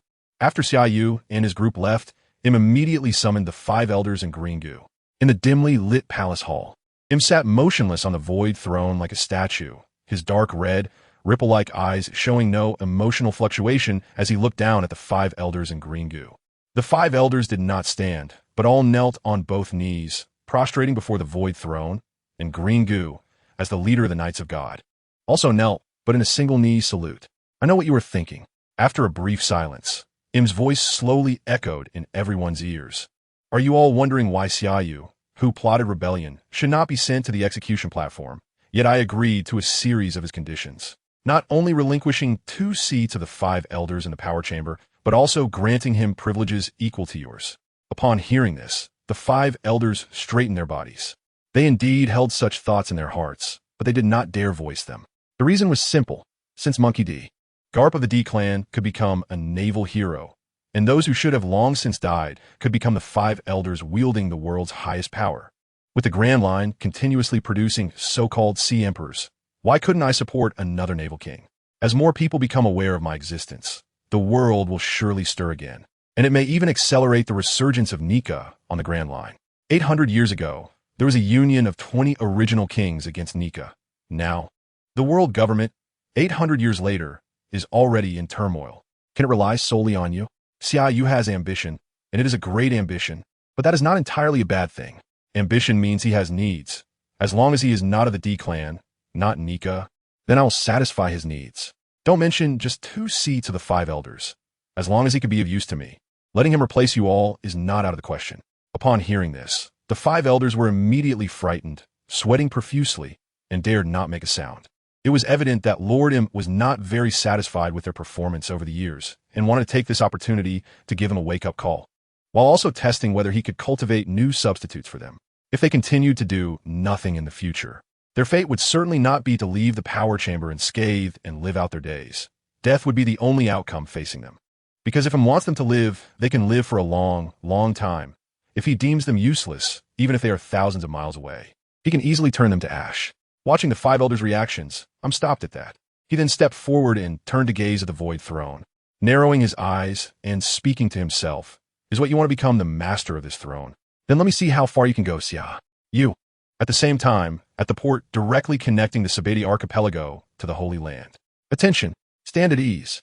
Salute. As soon as Xia Yu and his group stepped out of the lift and onto the steps, Stoloberry and Bastiu, who had been waiting on either side of the steps at the direct port, stepped forward and saluted.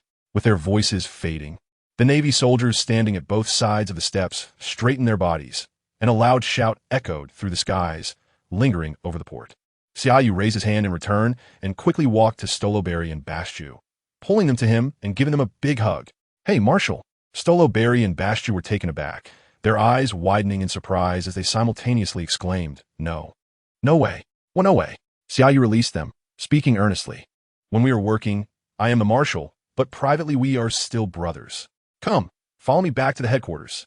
Saying this, Xia Yu grabbed one hand of each of them and stepped down the stairs. Initially, Bastiu and Stoloberry were pulled down the stairs by Xia Yu, but soon they regained their composure and instinctively turned to look at the young Marshal walking between them, their backs straightening gradually. During Xia Yu's time at the Holy Land, they were worried that something might happen to him there, and also began to worry that if their marshal were to rise in status due to this military coup, he might drift further away from them. The reality proved that they were overthinking. When Xia Yu held their hands and said, We are brothers, it felt as if sand had entered their eyes, and their eyes turned red in an instant. This glory I will not keep to myself. Their marshal, whom they vowed to follow, had not gone back on his word. Damn, the world government has compromised. It was simply unbelievable that Xia Yu left the Holy Land so quickly. Judging by his expression, he had clearly gotten everything he wanted. Quick, report the situation here immediately. The intelligence personnel from various parties who had been secretly monitoring this major event since Xia Yu set off for the Holy Land had not even had time to eat lunch. And now, upon Xia Yu's sudden return from the Holy Land, they quickly took their positions. In no time, news agencies from around the world, the Revolutionary Army, the four emperors of the New World, and the intricate underground forces of the world all received this news in succession. In the bar in Area 13 of the Sabeti archipelago, Xia Yu pulled a cigarette from a pack and lit it, exhaling a puff of smoke before slightly tilting her head to look at the figure standing outside the bar door, casually saying, "Rayleigh, in the truth you saw with Roger when you arrived at Laughtail, was there a shadow of this young marshal?" Standing outside, Rayleigh looked at the massive naval ship returning to the Navy headquarters through the dense trees and shook his head. There were no records related to him. "Then perhaps you need to change your plans from back then," Xia Yu said as she walked out of the bar, leaning against the door. "You chose to stay in the Sabeti archipelago while Jabba stayed in Elbaf to wait for the person Roger was expecting to appear. Now that person has not appeared, but the young marshal who made the Holy Land compromise has emerged, taking full control of the Navy with a thunderous momentum. It is clear that he will target the eradication of pirates next, if he truly intends to carry out a purge against the Grand Line and the pirates of the Four Seas. The person Roger was expecting could very likely meet an untimely end." Upon hearing this, Rayleigh turned his head to look at Xia Yu and smiled. "Although I was once a pirate, if he can truly eradicate pirates and bring peace to the world, I would be glad to see that day come." "Oh." A hint of surprise flashed in Xia Yu's eyes, somewhat unable to believe that such words came from the former right-hand man of the Pirate King. "Rayleigh, you've changed during these years of seclusion in the Sabeti archipelago." "Changed?" Rayleigh was taken aback for a moment, then smiled in realization. "Perhaps it is because these years have been too peaceful." Haha, just then, the din mushy placed on the bar counter suddenly rang. Xia Yu did not hesitate. Turning to the bar counter and speaking first, "It's me." A somewhat anxious voice came from the din mushy. "Xia Yu has signed the Mariewa Treaty with the Five Elders, and this treaty is currently being printed in large quantities and will be sent to the world government member countries today. As for the contents of the treaty, I didn't dare to look at the full text, just glanced at it briefly. I remember one of the clauses states that the seats of the Five Elders will appear on a rotating basis, with 2 seats belonging to the Navy headquarters. At the same time, Xia Yu enjoys privileges equal to those of the Five Elders. Additionally, the recruitment authority of the 7 warlords of the sea will henceforth solely belong to the Navy headquarters. And Xia Yu will have full control over the replacement of warlords and the abolition of the warlord system. Chapter 058, All Officers. Welcome back, Marshal. At the Navy headquarters, almost all officers and soldiers were present, standing neatly at the port, eagerly welcoming their marshal's return. As the massive warship slowly sailed into the port, the officers of all ranks, standing in formation, took a step forward almost simultaneously, looking up at the spirited young commander standing at the bow of the ship. Following that, everyone simultaneously raised their hands in salute and shouted in unison, "All officers and soldiers of the Navy headquarters, welcome back, Marshal." As the voices of the officers faded, the neatly arranged Navy soldiers behind them, stretching from the port to Marinford Square, also raised their hands in salute. "Loyalty," the orderly and resounding slogan echoed across the skies of Marinford, like thunder erupting from a clear sky. Marinford had finally welcomed its long-awaited moment of glory.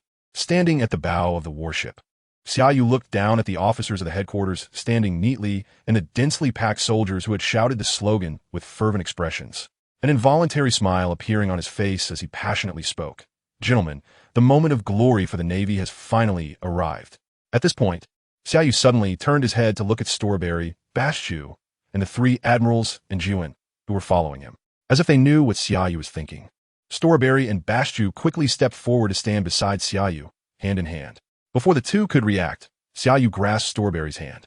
Gion understood immediately, confidently approaching Xia Yu's side, taking his hand and turning to look at the 3 admirals. Although the 3 admirals knew what Xia Yu intended to do, they were all of age and felt a bit shy at first. However, Sakazuki quickly took one hand of Borsalino and held Giyuan's hand with the other. Although Borsalino's face turned slightly red, he still took Kazan's hand. The moment the group held hands, Xia Yu immediately stepped forward, holding Giyuan and Strawberry's hands, and his bold voice resonated across Marinford. This glory belongs to every officer and soldier present, to all our colleagues who sacrificed for justice. To the entire Navy, long live the heroic Navy. Xia Yu's voice was not loud, but each word echoed clearly in the skies above Marinford, making everyone present, whether they were vice admirals or soldiers, feel as if they had been injected with adrenaline, their expressions fervent as they shouted the slogan in unison. The resounding slogans surged one after another, echoing endlessly over Marinford, eventually converging into a torrent that surged in all directions. The highest commanders of the Navy branches across the four seas and the Grand Line, upon learning about the Marinford Treaty, despite being far from the Navy headquarters, still echoed the slogan of loyalty that shocked the world. Thus, Xia Yu boldly initiated a coup, fully taking over the Navy and signing the Marinford Treaty with the Holy Land, marking the end of this event and the beginning of a new era. Later historians would name this coup event the Spring of Marinford and refer to this era as the glorious age of the Navy. The next day, parts of the Marinford Treaty were printed in newspapers by major news agencies, appearing all over the world through numerous newsbirds. Meanwhile, the Navy headquarters news department also published the latest newspapers. The front page of the newspaper personally published and distributed by the Navy headquarters did not mention the content of the Marinford Treaty, but instead showcased shocking photos that left the world in awe. Dominating most of the page was a group photo of all officers, from the marshal to ordinary soldiers, of the Navy headquarters. In the photo, the young marshal sat firmly in the C position, with the three highest combat powers of the headquarters sitting with crossed legs to his right, while the former Marshal Sengoku, Vice Admiral Karp, and former Admiral Zephyr sat to his left. Behind the young marshal stood all the vice admirals, rear admirals, brigadier generals, and various ranks of officers led by Gion. The reason this photo occupied most of the page was that behind all the officers of the Navy headquarters stood a densely packed, fan-shaped formation of soldiers. Some of these soldiers held long swords, some pointed their guns to the sky, and others crossed their arms over their chests. Although everyone, including the various officers, had different appearances, they all radiated the unique smiles of victors. Below this photo was a row of densely packed names. The first line was exclusively occupied by Xia Yu, the youngest marshal in the history of the Navy headquarters. Next was Sengoku at the forefront of the elders, followed by the three highest combat powers of the headquarters. After that, the names of the vice admirals of the Navy headquarters and the vice admirals of various branches were listed without distinction.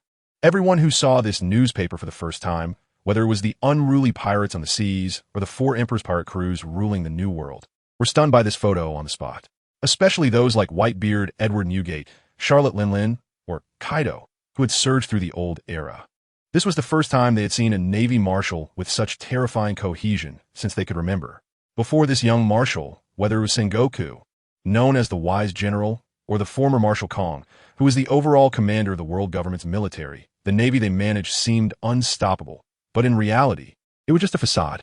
Especially under Sengoku's leadership, the Navy headquarters appeared harmonious among the three admirals. But in truth, they were far from united. Notably, the two admirals, Gion and Sakazuki, who had interacted with the Navy many times, were well aware that they held entirely different ideologies. As for the other admiral, Borisolino, who bore the code name Kizaru, had given an ambiguous impression since he became an admiral, leaving people unsure of what he was thinking. It was precisely because the three admirals were not united, each following their own justice, coupled with the world government's intentional maintenance of balance at sea through the warlords of the sea system, that ultimately led to the Navy, this massive war machine, being unable to operate normally. If the Navy headquarters could unite as one, even if just two admirals worked together, it would have been nearly impossible for the so-called Four Emperor situation to emerge in the New World today. Of course, all of this had become a thing of the past. With the appearance of this group photo of the Navy headquarters, the once mighty Navy seemed to have vanished into the annals of history. A brand new Navy under the leadership of the young Marshal Xia Yu would undoubtedly become the nightmare of all pirates. Sabaody Archipelago, Area 13. At the dock, Rayleigh, who had just finished coating a ship, sat in a row with several coating workers, holding the newspaper published by the Navy headquarters, gazing thoughtfully at the young marshal seated in the C position. When the Roger pirates disbanded, their captain Roger surrendered and walked to the guillotine. He, along with Jabba, who was known as the left arm of the Pirate King, and the ship's Dr. Crocus, retreated to the Sabaody Archipelago, Elbath, and Twin Cape, respectively. Although they were in hiding, It was actually to wait for the appearance of a member of the D clan with powerful strength, will, and unparalleled cohesion. As anticipated by Roger, undoubtedly, the young Navy Marshal in the photo possessed powerful strength and unmatched cohesion. The only thing that could not prove whether he was the member of the D clan that Roger anticipated was that Xia Yu's name did not carry the D. However, none of this mattered anymore. The seas to come would undoubtedly tremble because of this powerful and united navy. Xia Yu would also become the most brilliant figure of this era. Chapter 059. My Hawk comes for a meeting? What meeting? Naval Headquarters, Officer's Family Residential Area. In the yard of the Xia Yu family, Sakazuki sat on the ground, seriously trimming a potted plant. Not far from him, Borisellino leisurely watered the flowers and plants in the yard with a watering can. On the grass opposite them, a huge sunshade was set up. Under the umbrella, Sengoku and Garp were arguing over a box of senbei, their faces flushed with anger. Especially Garp, who managed to snatch 2 pieces from the box, while Sengoku devoured the rest, which made him very furious as he raised his fist, ready to give Sengoku a piece of his mind. Although Zifa, sitting opposite them, showed no change in expression, he almost couldn't help but laugh when he saw the two acting like children fighting over a piece of senbei. For a moment, he felt as if he had returned to his youth. In their era, Sengoku was the biggest troublemaker among the 3, always managing to make the scatterbrained Garp explode with rage. At that moment, a chill swept through. Following that, Kazan quickly walked up to the 2 and placed 4 or 5 boxes of senbei on a coffee table. Before Kazan could set down all the senbei, Garp and Sengoku had already swept the ones on the table clean. Seeing this, Kazan let out a heavy breath of cold air and handed the last box of senbei to Zifa. Zifa was not polite and tore open the box immediately. Suddenly, an astonished voice came from behind Kazan. Before Kazan and Zifa could react, a head popped out from behind Kazan. It was Sakazuki's mother. The elderly woman, peeking out from behind Kazan, curiously looked at the senbei in Zifa's hand and then glanced at Garp and Sengoku, who were munching on senbei. She then grabbed Kazan's clothing and excitedly said, "Eldest son, what is this?" Huh? Kazan turned to look at the elderly woman grabbing his clothing, his facial muscles twitching slightly, and then raised his hand to point at Sakazuki, who was trimming the potted plant. "Elderly lady, I'm Kazan. Your son is the one over there." No. He is not my son." The elderly lady shook her head, holding tightly onto Kazan's clothing. "He is my grandson. You are my son." Huh? Almost simultaneously, Sengoku, Zifa, and Garp all widened their eyes and looked at Kazan in disbelief. Not only the 3 of them, but Sakazuki across from them nearly broke down at his mother's words. No, elderly lady, you got it wrong." Kazan, equally surprised that the elderly lady could mix up their relationships to this extent, felt a bit flustered. Although he and Sakazuki had disagreements about justice and principles, he didn't dare take advantage of Sakazuki. Setting aside those factors, purely in terms of age, Sakazuki was 5 or 6 years older than him. According to the elderly lady's reasoning, he, who was 5 or 6 years younger than Sakazuki, had somehow become Sakazuki's father. But strangely, he felt a bit pleased about it. Thinking this in his heart, Kazan didn't dare show it. After all, Sakazuki was currently glaring at him with eyes that could kill. "I didn't get it wrong." The elderly lady was stubborn and serious, shaking Kazan's clothing. "Son, you're being biased. Buying for them, but not for me. Mommy is angry." Hiss! Kazan took a deep breath and cast a historic plea for help at Sakazuki. Concerned that his mother would continue to make a fool of herself, Sakazuki quickly stood up and jogged over, awkwardly saying, "Mother, you got the wrong person. I am your son. I am Sakazuki." "What is wrong with you, child? You are my grandson, right? What is your grandson's name?" The elderly lady paused slightly, then no longer thought too much and simply changed the topic, pointing at the senbei in Zifa's hand and tightly holding on to Kazan. "Son, mommy wants to eat that." "Oh dear, this is troublesome." Kazan glanced at the clothing being tightly held by the elderly lady, wanting to break free but fearing a beating, so he steeled himself, tried to look calm, and attempted to speak as a son. All right, mother, please wait a moment. I will go buy it for you." "No, I want to go with you." The elderly lady still wouldn't let go of his clothing. All right, Kazan, completely at her mercy, decided to give up struggling, nodding repeatedly like a dutiful son. "All right, I will take you with me." Saying this, Kazan took the elderly lady's hand and tried to slow down his pace to walk leisurely out of the yard. Oh, as soon as they stepped out of the yard, the elderly lady suddenly stopped and immediately looked at a bicycle parked under a tree at the entrance, curiously asking, "Son, is that your bicycle? Can I ride it?" Kazan nodded again, quickly ran over to push the bicycle back, then hugged the elderly lady with one arm and grabbed the handlebars with the other, saying softly, "Mother, hold on tight. All right, my son is great." The elderly lady was as excited as a child, tightly hugging Kazan as the bicycle rolled out, her mouth babbling nonstop. In the yard, Sakazuki, who had been furious at first, gradually softened his gaze upon seeing Kazan hugging his mother and getting on the bicycle, eventually revealing a smile that he might not even realize he had. How wonderful in the living room. Xia Yu witnessed all this unfold in the yard. After watching Kazan take his mother away, he turned to Gion beside him, unable to suppress a smile, and said, "Gion, did you see Sakazuki's expression? It was hilarious." He nearly erupted when his mother mistook Kazan for his son. Gion smiled and nodded. She had naturally seen it all. However, seeing Sakazuki's reaction made her a bit nervous. Today was a day off of the naval headquarters, a wonderful time for officers to gather, and she didn't want to see Sakazuki and Kazan fighting at this moment. Fortunately, not only did Sakazuki not explode, but he also smiled after watching Kazan and his mother leave. Knowing what that smile meant, Gion felt no more worries and smiled. It seems that because of the elderly lady's appearance, the relationship between the two admirals has eased quite a bit. Xia Yu shrugged slightly. That's natural. Having an elder at home is like having a treasure. "Admiral!" Suddenly, a shout came from outside the yard, instantly attracting the attention of the two admirals and the three elders inside. Before the five in the yard could react, a colonel rushed into the yard, heading straight for the living room. After saluting Xia Yu, he hurriedly said, "Jorakal Mihawk has come to the headquarters." Meanwhile, at the Marinford port, a coffin-shaped small boat quietly docked to the shore, and the world's greatest swordsman Mihawk, carrying his supreme great sword, stepped forward gracefully amid a crowd of tense naval soldiers surrounding him. "I am Jorakal Mihawk. Just to inform you, Admiral, I have come to meet you. In today's update, brothers, can we discuss something? Let us stabilize at 2 update a day, and let us rest for a few days, okay? Big shot. No way. Why not big shot. Do you still want to earn electricity through love while standing? I do. I want more. Big shot. Then we will continue to update tomorrow. You will have everything you want. Add more. Continue with the updates tomorrow. Chapter 060. The Rookie Eager for Military Achievements. Mihawk was ignored. Mihawk? Xia Yu was taken aback and exclaimed, without a summons, he actually dared to come to the headquarters. The colonel officer explained, he said he came to keep an appointment. Hearing this, Xia Yu smiled and said, "I remember now. 6 years ago when I was stranded on that deserted island, he happened to pass by. I still owe him a favor. If it weren't for his chance encounter, I wouldn't have joined the Navy afterward." With that, Xia Yu waved to the colonel officer. "Go ahead and invite him here." "Yes." The colonel officer saluted and then turned to run out. Bang! As soon as the colonel officer turned to run out, the kitchen door was forcefully pulled open.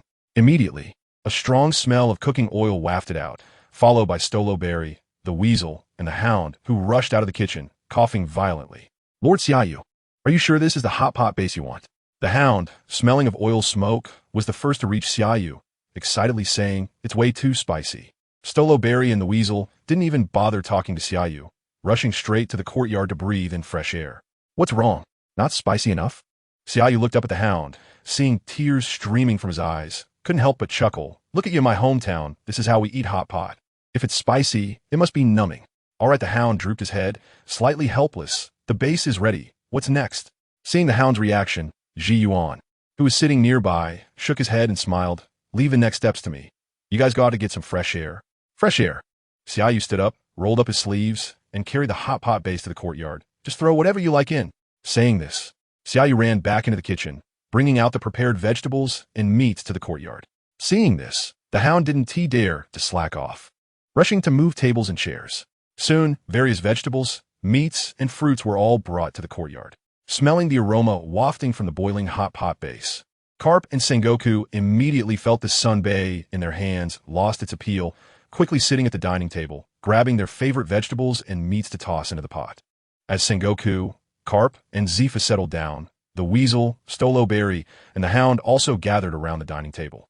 Just as Xia Yu sat down next to Zifa with chopsticks and a bowl, Palyasalino and Gion walked over. Gion, who had just sat down beside Xia Yu, looked around and noticed that Sakazuki was missing. She quickly turned to look across the courtyard, seeing Sakazuki pacing back and forth at the courtyard. Staring anxiously at the main gate, she called out, "Sakazuki, stop pacing." Knowing what Sakazuki was waiting for, Xia Yu decisively spoke up, "If you're worried, Just go over and take a look. No, it's fine. Sakazuki, who had his thoughts seen through by Xia Yu, turned back stiffly. I'll wait here. You guys eat first. After saying that, Sakazuki resumed pacing, occasionally glancing at the gate. At that moment, the familiar sound of a bicycle bell rang out. Soon after, Kazan appeared around the corner, speeding towards a courtyard gate on his bike. Kazan! Seeing Kazan returning alone on his bicycle, Sakazuki wasted no time. Lunging out the courtyard gate and asking in a deep voice, "Where's my mother?" Kazan didn't say a word, slowly turning around. On his back was an elderly woman who, due to her age, looked almost like a child. Hanging onto Kazan's neck with one hand and holding several bags of snacks with the other, looking as happy as a child. Mother! Seeing his mother hanging on Kazan's back, Sakazuki was so shocked he almost fell apart, shouting as he quickly stepped forward to lift his mother off Kazan's back. As soon as he held his mother, Sakazuki glared at Kazan. How could you let my mother hang on your back? Was she false? Kazan looked helpless and explained, I couldn't help it. She wanted to be carried. Upon hearing this, Sakazuki's tone softened instantly, shyly saying, Thank you for your hard work. Kazan glanced at Sakazuki in surprise. After years of working together, it was the first time he heard those words from Sakazuki. Of course, none of this mattered. What mattered was that ever since reuniting with his mother, Sakazuki seemed to have completely changed. At the Holy Land, he was like a mad dog, wanted to take down anyone he encountered. But back at the headquarters, especially in front of his mother, Kazan saw a warmth in Sakazuki's eyes that he had never seen before. Let's go. We haven't had a meal together in a long time. After a brief silence, Kazan took the initiative to invite, how about we have a drink? Meanwhile, at the Navy headquarters, Mihawk, accompanied by a colonel officer, felt as if he had come to the wrong place as he walked into Marinford Square. He still remembered the last time he came to the headquarters due to a summons. It felt somewhat oppressive, especially the Navy soldiers on duty, standing at their posts with lifeless expressions, seeming to put on a stance of being on high alert despite the beautiful weather. Most importantly, Marinford Square was usually deserted, appearing very bleak. However, at that moment, the square was filled with neatly arranged dining tables, crowded with Navy soldiers and various ranks of officers gathered around tables piled high with food and drink, the sounds of shouting and laughter echoing, lively and full of energy. Knowing that Mihawk was acquainted with Marshal Xia Yu, who had not yet become a Navy officer 6 years ago, the colonel officer felt no hesitation in saying with pride, Today is a collective holiday for the Navy headquarters. Marshal Xia Yu has ordered all officers and soldiers to put down their work and set up a feast in the square. Whether officers, soldiers, or their family and friends can participate. After a slight pause, the colonel officer suddenly stopped, turned to Mihawk, and instinctively blurted out, Eagle-Eye, did you come here just to mooch off the food? Mihawk looked at the colonel officer with a head full of question marks, thinking, as the world's #1 swordsman, did he really need to come to the Navy headquarters to mooch food? However, just as he was about to retort, his stomach unexpectedly growled loudly. Aha! I knew it. The colonel officer laughed and turned around. Don't worry, Lord Xia Yu and the others are having a private hot pot at home. Since you and Lord Xia Yu are old acquaintances, with Lord Xia Yu's generosity, there will definitely be plenty of red wine and beef. Due to his hungry stomach, Mihawk couldn't be bothered to explain. Following the colonel officer across Marinford Square, Mihawk soon noticed something astonishing. When he entered Marinford years ago, many soldiers and officers showed fear at his title as the world's #1 swordsman, some even trembling at his approach, while more didn't even dare to look him in the eye. But as he walked through, neither the soldiers nor the officers in Marinford Square seemed to know him. They merely glanced at him casually before returning to drinking and eating heartily. Some even shot back at him with remarks like, what are you looking at? Or, oh, isn't this Eagle-Eye Mihawk? Completely disregarding him. The colonel officer walking ahead seemed to know what Mihawk was thinking and explained again. Don't get me wrong, Mihawk. They are not targeting you. Not just you. Even the 5 Elder Stars are not afraid right now. Let me put it this way. Everyone in the headquarters is extremely eager to achieve military merit to repay the Marshal. Especially those new recruits who just glared at you. They dare to follow the Marshal in rebellion even during their training period. Rob. Hand over your love-powered energy. Save your life. Doghead. And remember to add a bookshelf. Chapter 061. Daring to draw a sword against Mihawk, the burning flame of the bear's nest at this moment. The entire naval headquarters was eager to achieve military merit, and Mihawk's facial muscles twitched slightly.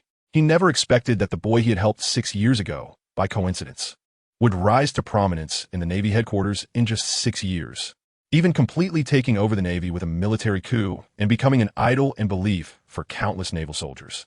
Recalling 6 years ago, when he first met Xia Yu was just a 15 or 16-year-old boy, trapped on a lonely island, pitiful and alone.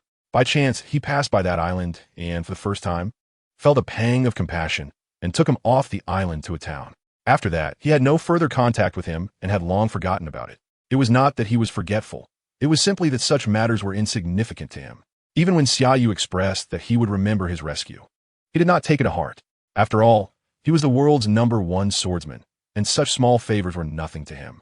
However, during his recent visit to the Navy headquarters due to a summons, when he heard several officers mention the name Xia Yu, he did not connect it to the Xia Yu he once helped.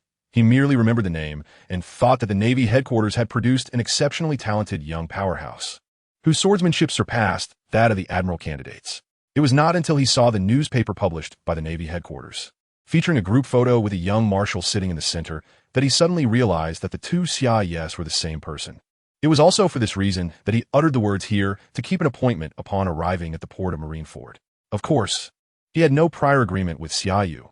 6 years ago, when he sent Xia Yu to the town, he simply waved goodbye without leaving a trace. As he passed through Marineford Square under the guidance of the colonel officer, the scene before Mihawk abruptly changed. He saw a narrow road ahead filled with dining tables. Just like the scene in the square, where officers and soldiers of all ranks mingled, creating a lively atmosphere. However, as he followed the colonel officer into this road, the previously boisterous officers and soldiers suddenly fell silent and turned to look at him. Eagle Eye, Dracula Mihawk. After a brief silence, several middle-aged officers closest to Mihawk and the colonel officer immediately stood up from a dining table, some wearing brigadier coats, others with major general insignia, and a few were shirtless, revealing powerful abs. As these officers stood up, a clamor erupted along the narrow road, with nearly all officers and soldiers rising to their feet, glaring at the suddenly appearing Mihawk. In an instant, a fierce killing intent surged forth, and the naval officers and soldiers, who were originally clad in righteous uniforms, suddenly resembled members of a gang in the underground world, showing fierce gazes that were not intimidated by Mihawk's reputation as the world's #1 swordsman.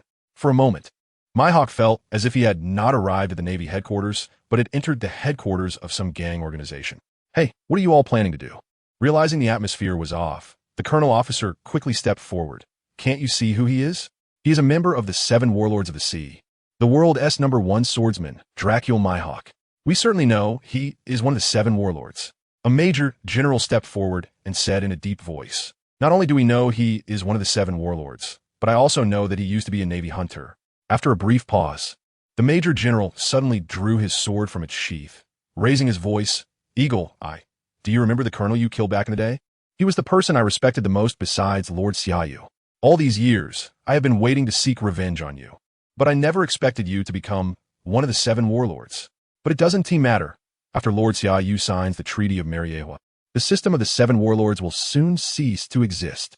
With that, the major general stepped forward with his sword, raising his voice again. "In the name of the Navy's justice, I, Noah, a major general of the Navy headquarters, challenge you. Dracula Mihawk, please give me guidance. And me, Eagle Eye, I almost died at your hands back in the day. How could I miss out on this? Brothers, calm down. He is the world's #1 swordsman. You will die."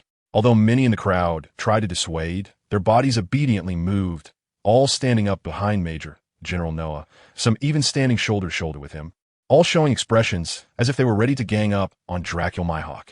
Oh, I didn't expect these naval officers to not fear me at all, but instead, they all stood up to challenge me. Mihawk's eyes flashed coldly, and the supreme great sword behind him seemed to sense its master's thoughts, exuding a suffocating aura of death, surging towards the obstructing naval officers.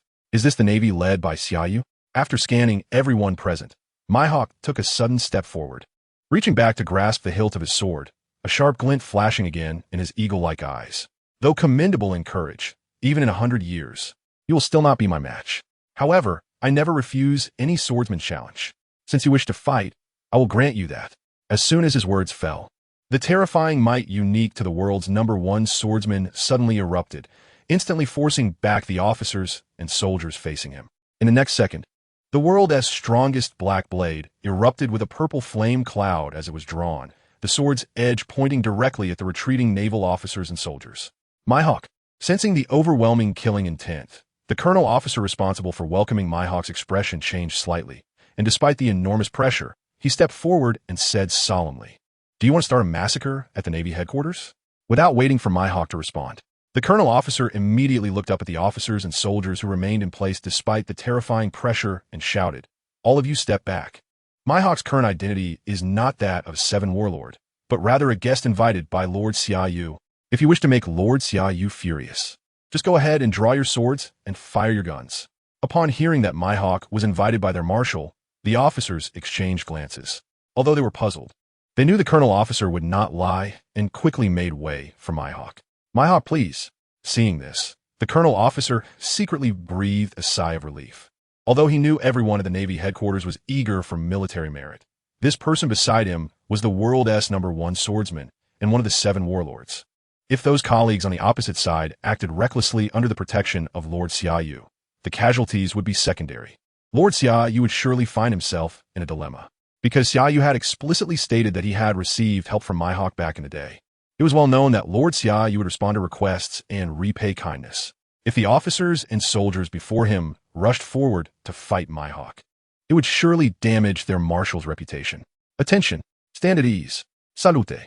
Suddenly, at the end of the narrow road, loud shouts rang out, causing all the officers and soldiers who had just opened the way for Mihawk to instinctively straighten their backs and then uniformly step aside and salute. As the officers and soldiers stood at attention, straightening their backs and saluting, several figures emerged at the end of the road. Leading them was none other than Xia Yu. "Mihawk, long time no see." With a warm smile on his face, Xia Yu quickly walked in front of Mihawk, who was surrounded by the shouts of loyalty. He originally planned to wait until the end of the military celebration banquet to issue a summons to the Seven Warlords, but he didn't expect you to arrive early.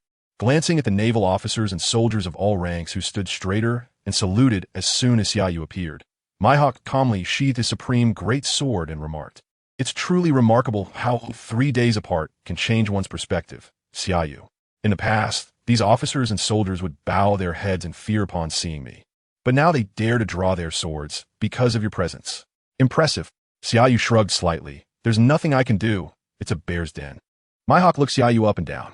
Unlike the youthful demeanor he had 6 years ago, Xia Yu now exuded a sense of maturity and vigor, with the aura of a king evident in his every move. If Xia Yu hadn't taken the initiative to greet him, even facing him directly, he wouldn't have dared to confirm that this young naval marshal was the same boy he had helped 6 years ago. Of course, none of that mattered. What was important was, Mihawk frowned slightly and asked, "Are you planning to abolish the Seven Warlord system?" "I have that idea." Xia Yu nodded, then changed the subject. "But now is not the time to discuss work. Let us go drink." Additional chapters will be written after a nap moi. Chapter 062, The Most Terrifying Power on This Sea. Looking at the 3 naval veterans, Sengoku, Garp, and Zephyr, surrounded by a hot pot in the yard, their mouths greasy, as well as the silent but continuously toasting Akainu and Akiji. Even Mihawk, the world's greatest swordsman, couldn't help but feel a chill run down his spine. To be precise, the atmosphere emanating from the Navy headquarters at this moment made him inexplicably uneasy. It was one thing for the various officers of the Navy to be united, but it was another to see the 3 admirals sitting at the same dining table, enjoying themselves with the former fleet admiral and Navy hero Garp, along with former Admiral Zephyr. If this scene were published by the Navy's press department, it would surely have a profound impact, just like the previous group photo of the Navy headquarters. For a moment, Mihawk regretted coming to the Navy headquarters at this time. At that moment, he finally understood why the officers and soldiers on that narrow road had the audacity to draw their swords to block his path. It wasn't because they blindly believed they could defeat him, the world's greatest swordsman, but because they had unprecedented confidence. He could guarantee that had he dared to swing his supreme great sword at the blocking officers and soldiers, the 3 admirals sitting here would have immediately taken action. While he might have a chance to defeat one of the admirals in a full force battle, if all 3 admirals acted together, not only he, but even Whitebeard Edward Newgate, known as the strongest man, would kneel. At that time, it was trivial to lose the title of Warlord of the Sea. Whether he could leave alive was uncertain. "Ha ha, Mihawk, long time no see." Just as Mihawk was feeling a chill looking at the former and current admirals in the yard, Garp, with a greasy mouth, suddenly turned his head and waved his hand, shouting, "Don't just stand there, come drink with me." Sengoku also looked up at Mihawk at this moment, saying, "So, it's Mihawk. I didn't expect you to show up at this time. Since you're here, hurry up and sit down." After all, you're still a warlord of the sea. Akainu and Akiji were clearly a bit drunk, completely ignoring Mihawk's presence. They both raised their glasses, mimicking the catchphrase that Xia Yu had been using for years while drinking. And said in unison, Cheers Borsellino also seemed not to see Mihawk, tossing out his catchphrase, "It's really scary. You guys have already drunk 5 Gion. Enough is enough, Akainu. Are you two planning to drink until you drop?" Seeing that the 3 admirals were actually ignoring Mihawk, Garp immediately became annoyed. Hey, do you 3 have no manners? Can't you see Mihawk is here? Oh, the 3 admirals synchronously looked up at Mihawk and said in unison, "Sit." Mihawk said nothing and forced himself to find an empty seat to sit down. Just after sitting down, Mihawk realized something was wrong. He was the world's greatest swordsman. So why did he feel inexplicably anxious, like a sheep entering a wolf's den? After discreetly scanning the people present, Mihawk let out a sigh. He was indeed the world's greatest swordsman, but aside from a few vice admirals, the others were not figures he could provoke. It would not be an exaggeration to say that this was the most treacherous situation he had faced since becoming the world's greatest swordsman. The pride that belonged solely to the world's greatest swordsman was something he dared not flaunt. Mihawk san at that moment. Gion brought a pair of chopsticks and placed them in front of Mihawk, while Hound tossed a box of wine beside him and then returned to his seat, acting somewhat coy. A mere vice admiral dares to give me a cold shoulder? Glancing at the Hound vice admiral sitting across from him, Mihawk exhaled again, suppressing the impulse to draw his sword. It changed. The Navy as he knew it had completely transformed. In the past, under Sengoku's command, the Navy officers, let alone the arrogant soldiers he had just encountered, would have been polite even when meeting a vice admiral like him. Especially the Weasel and the Hound vice admiral. Just a casual gesture from him could make them feel like they were facing a formidable enemy. However, at this moment, the Weasel was solely focused on eating hot pot. And while the Hound vice admiral had brought him a box of wine, it was clear he was reluctant. Here comes Xia Yu, who had also brought a box of wine from the living room, sat down beside Mihawk, grinning at everyone, 1 box of wine for each person. And no one can leave until it's finished saying this. Xia Yu casually took out a bottle of red wine and handed it to Mihawk, then opened another bottle and boldly declared, "Forget about raising glasses. Just take your bottles and let's all drink together to welcome Mihawk's arrival." As soon as this was said, everyone who had been drinking and eating turned to raise their bottles and focus their gaze on Mihawk. Mihawk looked at the bottle of wine Xia Yu handed over, then glanced at the box of wine beside him. His lips moved slightly as if he wanted to say something. But ultimately he held back and simply raised the bottle to drink heartily. "Ha, good. Such a beautiful moment. Let's drink to our heart's content." Xia Yu laughed heartily after finishing a bottle of wine, wiping his mouth, and then pulled out another bottle from his box to hand to Mihawk. Mihawk was filled with question marks while his mouth twitched. What happened to the promise of 1 box per person? Why is he just continuously handing over the wine from his own box? "Admiral, you can't cheat." Gion, sitting beside Xia Yu, saw Mihawk's reaction and chuckled softly, saying, "Just now, Vice Admiral Hound brought a box and placed it beside Mr. Mihawk. What you're holding now is your own wine." "Aha! Seems like that's the case." Xia Yu scratched the back of his head and decisively retracted the bottle he had handed over. "Don't just stand there, Mihawk. 6 years ago, if you hadn't passed by that deserted island in time, I would have had to start a survival adventure. Great kindness is unspoken. It's all in the wine. Come, cheers." After drinking 2 bottles with Xia Yu, the alcohol began to take effect, and Mihawk gradually relaxed, no longer appearing as high and aloof as when he first sat down, but instead took the initiative to engage Xia Yu in conversation. Xia Yu naturally answered all questions, and even when Mihawk inquired about the military coup, Xia Yu only concealed the existence of the system and his identity as a traveler. Upon hearing about Xia Yu's growth over the 6 years at the Navy headquarters, and how he rallied everyone to his cause, Mihawk, who was already 7 parts drunk, surprisingly began to sober up. As the world's greatest swordsman, he would not naively believe that Xia Yu could win the loyalty of so many officers and soldiers in just 6 years with money alone. What truly inspires loyalty and sacrifice is never money. Rather, it is Xia Yu's brilliant charisma that can quickly draw people together, forming the most terrifying power on this sea. The update may be late, but it's here, moi. Seeking power from love. Chapter 063. Members of the Rocks Pirates. Bakin Gomstasi because Sakazuki's mother was shouting again about wanting to ride a bicycle. Kazan, who was unexpectedly becoming a caregiver, had no choice but to take her away. This time, Sakazuki did not stay behind and, along with Borsellino, got up to escort his mother, running behind the bicycle and out of the yard. Just as the 3 admirals were taken away by the old lady, several vice admirals rushed into the yard. shouting loyalty to Xia Yu before dragging up the three of them: the flying squirrel, the hunting dog, and Bashu. The departure of the six did not affect Sengoku and Garp, who were devouring their food. These two old guys had clearly let loose, with no burdens of identity. They were just two old children, fighting for sanbei and grabbing beef in the hot pot, making the one-armed Zifa shake his head in disapproval. Xia Yu, suddenly my hawk, who had been chatting pleasantly just a second ago, stood up abruptly, looking down at Xia Yu. When I came to the Navy headquarters back in the day, I heard many legends about you. Many officers said you're the most gifted young powerhouse in the history of the Navy headquarters. Not only mastering the 6 forms of the Navy, but also achieving remarkable accomplishments in swordsmanship. Let us take this opportunity to have a thrilling battle, and let me see how far your swordsmanship has developed. As soon as these words were spoken, Sengoku and Garp, who had been fighting over food just a moment ago, fell silent almost simultaneously, while Zifa also unexpectedly looked up at the flushed and thick-necked Mihawk. At that moment, although Mihawk still carried the supreme great knife on his back, he looked somewhat out of place with the title of the world's #1 swordsman, appearing like a drunken man, swaying in front of Xia Yu as if he might fall at any moment. Before Xia Yu could respond, the usually gentle Xuan frowned and decisively stood up, saying, Mihawk, although I am very grateful that you once reached out to Admiral Xia Yu for help, that does not mean you can act recklessly in front of him.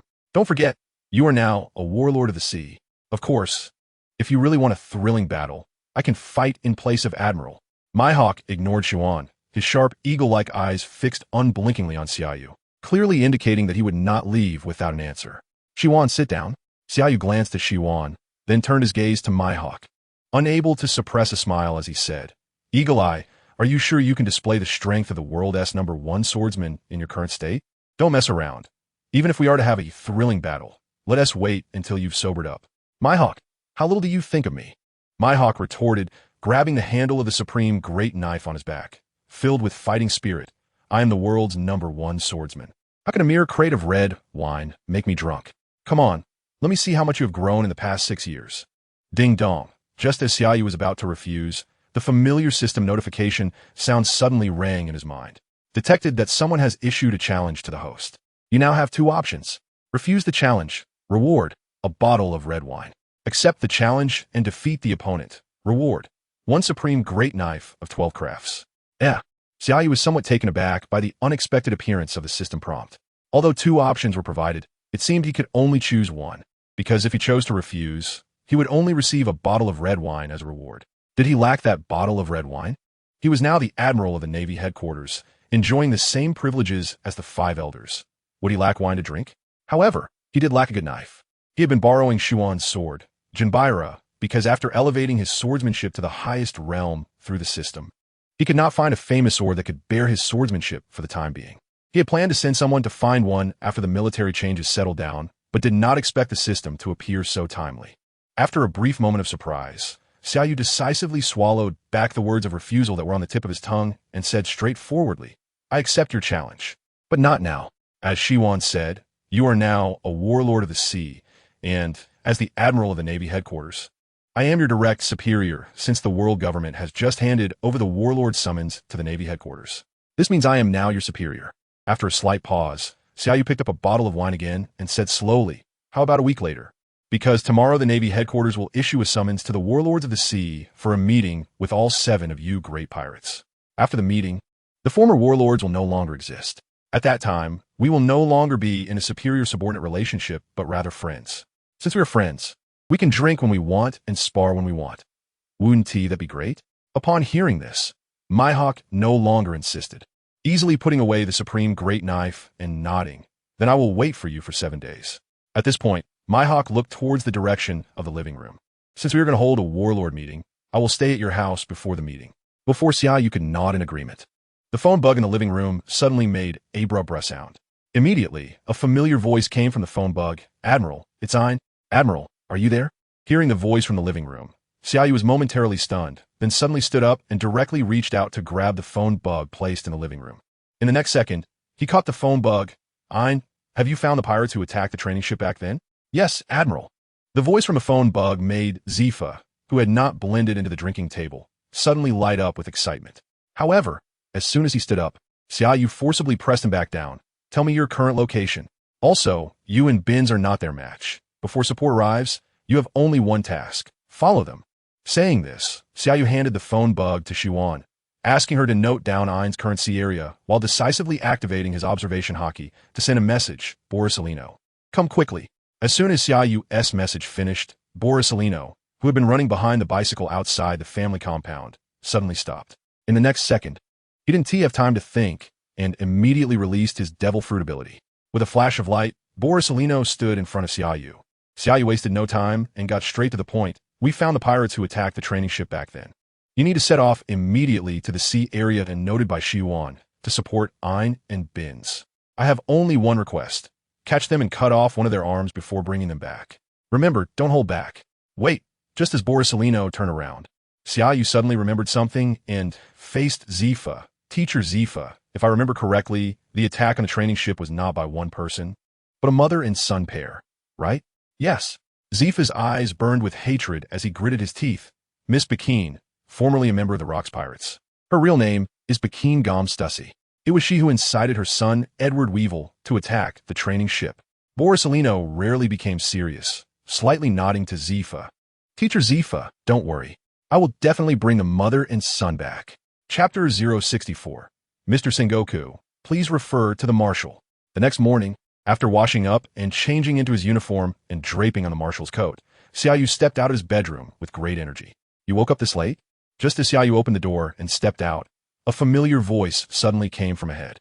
Following the sound, he saw Mihawk, dressed casually, sitting at the dining table with his legs crossed, holding a newspaper published by the Navy headquarters. Breakfast is ready, and because you dawdled for half an hour, we didn't wait for you. To Xia Yu's surprise, not only did Mihawk shamelessly stay at his home, but he also did not hesitate to cook for himself. The corner of Xia Yu's mouth twitched slightly. However, he was soon distracted by the various breakfast items laid out on the table. What surprised him the most was that the elderly man completely ignored his presence and was happily eating a rice ball along with the breakfast.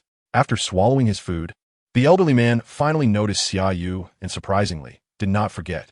Upon seeing him, he waved and said, "Good grandson, come here. Grandma has hidden a lot of delicious food for you. You mustn't let Sakazuki know. That little brat is very bad." Xia Yu did not dare to be slow and quickly walked over to sit beside the elderly man, feigning ignorance and asking, "Grandma, where did this food come from?" The elderly man pointed at Mihawk and said, "Midihiro made it. It's really delicious." Midihiro? Xia Yu blinked, nearly laughing out loud. Mihawk, on the other hand, remained silent, his gaze fixed on the newspaper, his facial muscles twitching. He was equally desperate. He had been startled awake in the morning by the elderly man suddenly barging into his room. Thankfully, he had met the elderly man yesterday and understood his identity, also roughly guessing that the elderly man might have dementia. So, he did not dare to be slow and immediately got out of bed to talk with him. After this conversation, he nearly exploded. The elderly man's memory was so poor that he had just told him his name, and the elderly man immediately turned around to ask who he was. Just as he was about to break down, the elderly man suddenly exclaimed that he was hungry. Being someone who liked to cook, he did not dare to continue talking with the elderly man and rushed into the kitchen to get busy. Strangely, while he was making breakfast, the elderly man did not come to disturb him, and instead kept praising his cooking skills, which was a pleasant surprise. However, the elderly man did not remember his full name, Dracul Mihawk, but only remembered the me character. Remembering the me character was fine, but the elderly man insisted on adding Taikairo afterwards. He was Dracul Mihawk from Karaikiga Island, the world's #1 swordsman, not some Taikairo. If a pirate, or even a navy were to call him by that name, he would definitely draw his sword without hesitation. Seeing Mihawk silent, Xia Yu stopped the conversation, chatted briefly with the elderly man, and then left. Naval Headquarters. Conference room. All the rear admirals and commodores were present, sitting upright, all eyes on Xia Yu, who was seated in the marshal's chair. The two admirals, Sakazuki and Gion, along with Sengoku, Zifa, and Carp, were seated on either side of Xia Yu. Outside the door, naval soldiers stood in formation, holding steel guns and standing upright. Although their expressions were serious, their eyes were filled with pride. The reason was simple. Their former rear admiral, who had now become the marshal of the headquarters, enjoyed privileges equal to the five elders. Most importantly, they would no longer have to endure the arrogance of the celestial dragons from the Holy Land. Let us begin. Xia Yu, sitting on the marshal's throne, looked around the conference room and said lightly, Let's first discuss the salary issue for all officers and soldiers of the Navy headquarters. Yes. Gion picked up a document, stood up, and went straight to the point because we distributed a year's salary in advance to all officers and soldiers. The funds available for the headquarters are now very limited, and we are temporarily unable to pay the bounties submitted by various branches and bases. This issue must be resolved quickly because if we cannot pay the bounty hunters, it will adversely affect the Navy's credibility. Of course, this is just a small part of it. The expenses required by the headquarters are far beyond this. Pausing slightly, Gion suddenly raised his voice. I have a proposal. Can we have officers of the rank of colonel and above generously contribute to get through this difficult time? Once the funds come in, we can pay them back double. Impossible. Before the attendees could react, Xia Yu immediately waved his hand and said, You are not aware of the situation of many officers in the headquarters, but I have seen it over the years. Many officers have families to support, and they send almost all their salary back home. Asking them to contribute at this time would only worsen their situation. I have a solution. After a brief silence, Xia Yu narrowed his eyes, a cunning smile flashing across his lips. Over the years, several figures claiming to be the kings of the underground world had emerged in the New World. Some had become transport kings by monopolizing the lifelines of the Grand Line, while others had become usurers due to lending. In terms of fame, they were far behind the four emperors, but in terms of wealth, they were incredibly rich. So, I am preparing to personally write a letter inviting them to visit the Navy headquarters. If they are afraid to enter the Navy headquarters, let them choose a place for me to meet them. If they dare to refuse, the Navy will only do one thing next: completely take over their businesses and their wealth. Not just the so-called kings of the underground world and the New World, but also the world nobles from the Holy Land. They can buy a slave for hundreds of millions of berries. It's time for them to contribute to the cause of justice. Gion, you personally go to the Sabati archipelago to book a hotel. I am preparing to create an entertainment project and then invite some world nobles to participate. Upon hearing this, Gion covered his face with his hands. Indeed, Xia Yu is still the same Xia Yu. Even after becoming the marshal of the headquarters and enjoying privileges equal to the five elders, he was still adept at making money. Unlike Gion reaction, the other participants, except for Sengoku, Sakazuki, and Kuzan, showed expressions of excitement. Indeed, their Lord Xia Yu had not changed at all after becoming the marshal. It was still the familiar formula. In terms of making money, no one was more professional than their Lord Xia Yu. Xia Yu, no. At this moment, Sengoku stood up. The influence of the 6 underground kings in the New World is immense. If we forcibly take over their businesses and wealth, it may cause turmoil in the world, especially the transport king. Not only does he handle transportation businesses between major pirate forces and countries, but he's also responsible for supplying the Holy Land. Mr. Sengoku. Without waiting for Xia Yu to respond, a commodore suddenly stood up, glaring at Sengoku, and said sternly, during the meeting, please refer to the marshal as Your Excellency. The sudden remark completely caught Sengoku off guard. Following the sound, Sengoku's eyes widened in disbelief. Noah, when did you become a commodore? Did Xia Yu promote you? The standing commodore was none other than Commodore Noah, who had drawn his sword against Mihawk yesterday. Commodore Noah stood tall and said loudly yes. All officers below the rank of Rear Admiral who followed Lord Xia Yu in rebellion have been promoted by 1 level. Mr. Sengoku, I will say it again. Please refer to Lord Xia Yu as the Marshal. Upon hearing this, Warring States twitched the corner of his mouth, casually took out a piece of sunbae, and threw it into his mouth. Changing from his previous serious demeanor as a marshal to proudly raising his head and saying, What a coincidence. I've just been promoted 3 levels and will soon be heading to the Holy Land's power room to take turns as one of the 5 elders. Huh? Noah's eyes widened, and the momentum around him was instantly extinguished as he cast a pleading look towards Xia Yu. Xia Yu suppressed a laugh and waved his hand. Everyone, sit down. The matter regarding money is settled. No need for further discussion. Now, let us move on to the second agenda. Regarding the warlord system, I do not endorse this system. Since its establishment, the 7 warlords have not only failed to contribute, but have also gained greater benefits due to their status. However, before abolishing it, I plan to use a summons to convene a meeting of the 7 warlords to knock down their arrogance.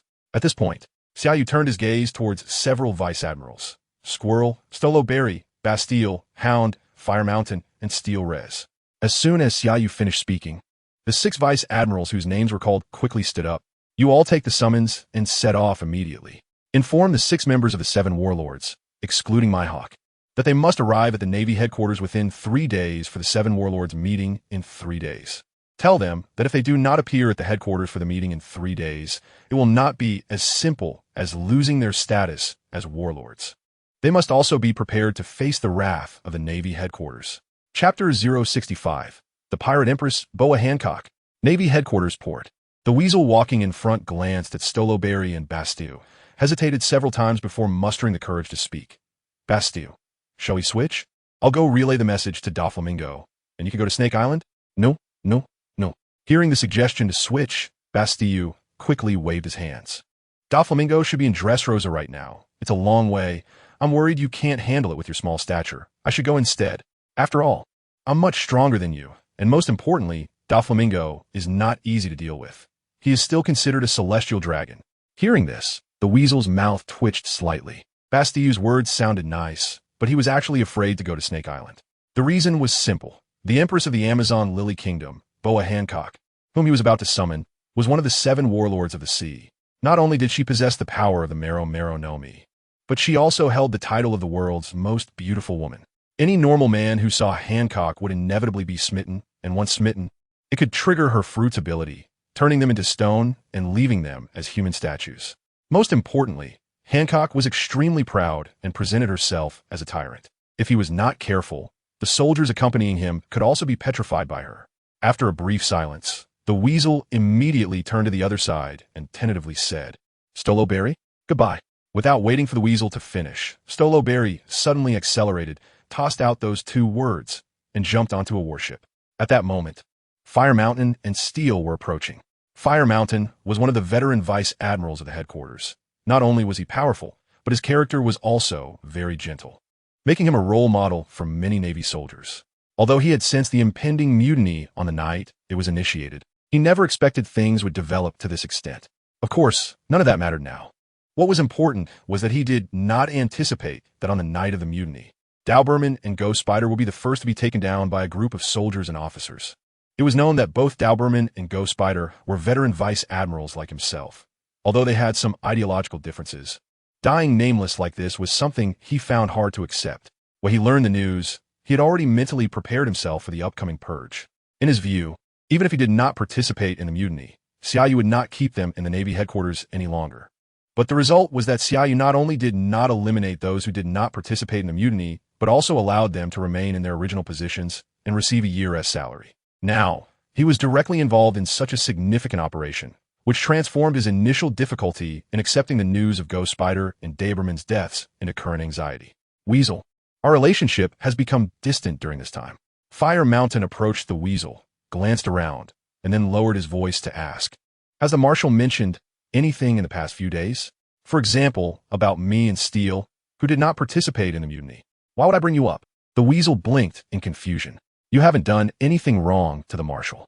At this point, the weasel felt relieved, shook his head, and smiled. Fire Mountain. The Marshal assigned you the first task upon taking office, which means he has no suspicions about you. By the way, which warlord are you responsible for? Without much thought, Fire Mountain straightforwardly replied, Flower Card. Flower Card? The weasel blinked, realizing that he had a good relationship with Kaido, which meant this mission would be very dangerous. For the sake of our many years as colleagues, let me go instead. That wouldn't be good. Fire Mountain glanced back at the headquarters building and lowered his voice, saying, if the Marshal finds out. So you don't understand the Marshal. The weasel spoke with a tone of experience. When I invited you back then, you should have stood by our side. Let me put it this way, following the Marshal. Our rules are our rules. Those previous restrictions will no longer exist. Well, before he could finish, Fire Mountain suddenly changed his mind and asked, which warlord are you responsible for? The Pirate Empress, Boa Hancock. Without waiting for Fire Mountain to react, the weasel quickly added, Hancock is the closest member among all the 7 warlords. Hey, Fire Mountain, why are you leaving? Come back. I haven't finished talking, you jerk. Before he could finish his sentence, Fire Mountain had already boarded the warship and left. Seeing this, the weasel let out a long sigh and looked hopefully at Steel. I take my leave.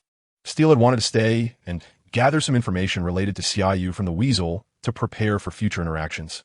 But upon hearing that the weasel was in charge of the Pirate Empress, he dropped that line and fled like a mouse seeing a cat. Meanwhile, in the calm belt, Snake Island, on a balcony of a wooden house built halfway up the mountain outside the Amazon Lily Kingdom, an old man, thin as a stick, sat alone on a wooden chair, engrossed in a hard-to-come-by newspaper. Flameflower, the former emperor of Amazon Lily, a member of the Rocks Pirates, had returned to Amazon Lily alone 32 years ago after the defeat of the Rocks Pirates in God Valley.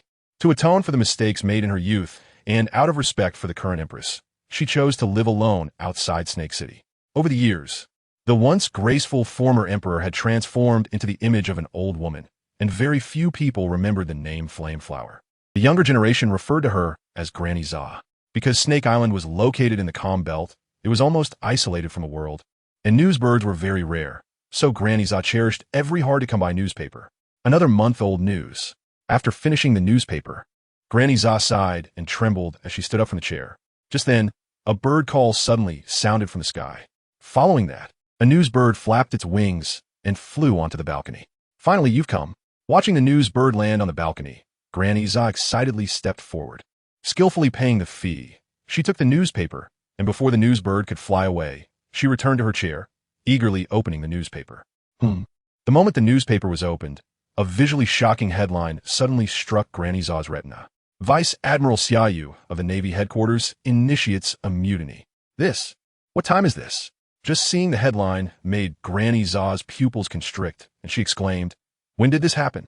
Glancing at the publication date of the news, Granny Xia quickly skimmed through the content. The more she read, the more alarmed she became, and when she finished reading the news, she seemed to have gone through a catastrophe. Slumping back in her chair, her shocked expression intensified. To take full control of the Navy in just one day. What incredible means? Xia Yu? Why have I never heard this name before? Filled with confusion, Granny Xia casually picked up another newspaper. This newspaper did not contain news content, but featured a large group photo of Navy headquarters officers and soldiers occupying more than half of the page, along with a dense list of Navy names. Marshal of the Navy headquarters, Xia Yu? Looking at the young Marshal sitting in the center of the group photo, Granny Xia's eyes widened in surprise once again. He was surprisingly young. Although curious, Granny Xia did not continue to read, but picked up another newspaper and opened it. After reading the news content on this newspaper, Grandma Xia jumped up from her chair in shock and exclaimed, "The Mary Geo's Treaty? The rotation system for the seats of the 5 elders in the Holy Land? The Navy headquarters holds 2 seats. This is the world government compromising with Xia Yu? Huh? What is this? The Shichibukai. The recruitment rights of the Shichibukai belong to the Navy headquarters." After a moment of incoherence, Grandma Xia suddenly looked up. Oh no, Hancock is in danger. With the wisdom and foresight of the former emperor of the Amazon Lily Kingdom, she keenly sensed that this young admiral might soon take action against the Shichibukai. And the current empress of Amazon Lily, Boa Hancock, is one of the warlords of the sea. Today's additional update ends here, and from now on, whether there is love to power or not, there will be 3 updates every day. It's decided. Chapter 066. Hancock. I will change my clothes right away. In 9 Snake City, the palace of the Amazon Lily Kingdom, in the Empress's bedroom, the current Empress of Amazon Lily, Boa Hancock, lies quietly in a bathtub. With her long black hair styled in a princess cut and deep blue eyes, she rests her head on the edge of the bathtub, allowing her hair to cascade down outside the tub. Her almond-shaped eyes stare unblinkingly at the ceiling, revealing a hint of indifference, while her beautiful, cold face carries an expression that suggests she is not to be approached. Boa Hancock, a user of the superhuman sweet fruit, she possesses Conqueror's Haki, Observation Haki, and Armament Haki. She became the Empress of Amazon Lily at the age of 18 and, after leading the Kuja pirates on their first expedition, was summoned by the world government to become one of the Shichibukai due to her immense strength, truly achieving peak status upon debut. At this moment, the bedroom is under strict security. No one can approach. Not even a bird flying overhead would escape unscathed. The reason is simple. The Empress of Amazon Lily is bathing, and besides her 2 younger sisters, no one else is allowed near the bedroom. Of course, Hancock is not worried about being seen while bathing, as the Amazon Lily Kingdom is a land of women. The reason she enforces such strict security during her baths is that her 3 sisters share a secret that must not be known to outsiders. Suddenly, Grandma Xia, you can't go in, the elder sister is bathing. Outside the bedroom door, Grandma Xia, holding a stack of newspapers and rushing over, is stopped by 2 guards, who are Hancock's younger sisters, Boa Sandersonia and Boa Marigold. Unlike Hancock, who is known as the most beautiful woman in the world, Sandersonia and Marigold's appearances are rather unconventional. Sandersonia has a head much larger than her body, while Marigold has a small head and a plump body. Get out of my way. Something serious has happened. Grandma Xia ignores the two sisters and squeezes between them. As soon as she pushes open the door and enters the bedroom, she raises her voice in a panic. Hancock! Hancock, come out! Before Hancock, who is in the bathroom, can respond, Grandma Xia rushes to the bathtub, agitated. You still have the mood to bathe here while the outside world is in chaos. Sansonia quickly follows in, becoming serious due to Grandma Xia's reaction, asking Grandma Xia, what happened outside? See for yourselves. Grandma Xia says, tossing the newspaper to Sansonia. Confused, Sansonia glances at the newspaper and awkwardly replies, I can't read some of the words. Better let the elder sister take a look. Taking advantage of the moment while Grandma Xia is talking to Sansonia, Hancock stands up from the bathtub and puts on a bathrobe. Silently, she takes the newspaper from Grandma Xia, and as soon as she sees the headline, her expression changes dramatically. Elder sister seeing Hancock's reaction, Sansonia and Marigold tentatively call out. Hancock remains silent, quickly finishing the first newspaper before eagerly grabbing the entire stack from Grandma Xia's hands. After reading all the newspapers, Hancock suppresses her shock and incredulity as she looks at Grandma Xia. In just one day, he completely took over the Navy and even signed the Marineford Treaty with the Holy Land. How have I never heard of this man before? Saying this, she spreads out one of the newspapers, her gaze fixating on a large group photo of the Navy headquarters. Her eyes stopping on the young admiral sitting confidently in the center, her breath becoming strangely rapid as she excitedly asks, Grandma Xia, doesn't the Marineford Treaty state that the Navy now has the authority to capture the celestial dragons who violate justice? Grandma Xia nods. That's what the newspaper says. Hancock's breath quickens even more as she uncertainly asks, does the Marineford Treaty also mention the summons for the Shichibukai to return to the Navy headquarters? Before she finishes speaking, Hancock suddenly turns around as if possessed and excitedly says, I will go meet this new admiral right now. Elder sister, elder sister.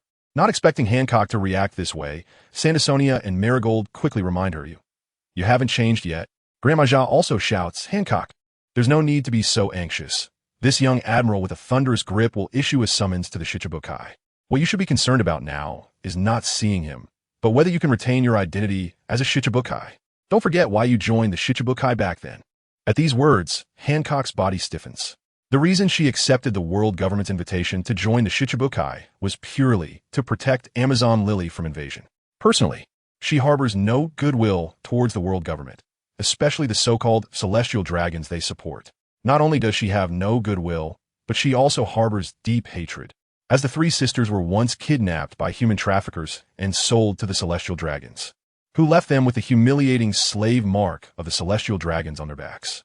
Even so, as the Empress of Amazon Lily, she had to put aside her hatred to become a Shichibukai for the sake of her people. Most importantly, facing the colossal world government, even with her immense hatred, she didn't dare to seek revenge against the celestial dragons.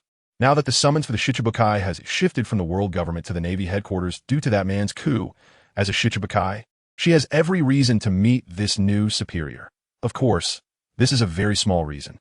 The real reason she is so eager is that although there are many powerful figures in this world, whether it be the Sea Emperor ruling the New World or the Revolutionary Army spreading like wildfire across the world, none dare to recklessly act against the celestial dragons. Yet, this new admiral of the Navy headquarters, Xia Yu, not only changed the Navy's previous style, but also forced the Holy Land's power center to make concessions, granting the Navy the authority to arrest the celestial dragons who violate justice. This was something unimaginable in any previous era, yet it has now become a reality. Although her past experience of being sold to the celestial dragons by human traffickers has made her extremely averse to men over the years, at this moment, she longs to meet this man who dared to instigate a coup and made the world government compromise. As for what to say when she meets this man, she hasn't thought that far. She simply wants to see him immediately. Your Majesty. Suddenly, a somewhat flustered voice comes from outside the bedroom. As Vice Admiral Squirrel from the Navy headquarters, carrying the summons for the Shichibukai and leading a fleet across the comm belt, delivers a message requesting the Empress to attend the Shichibukai meeting summoned by the new Admiral 3 days later. Before the person outside can finish speaking, Hancock immediately responds, I will go change right away.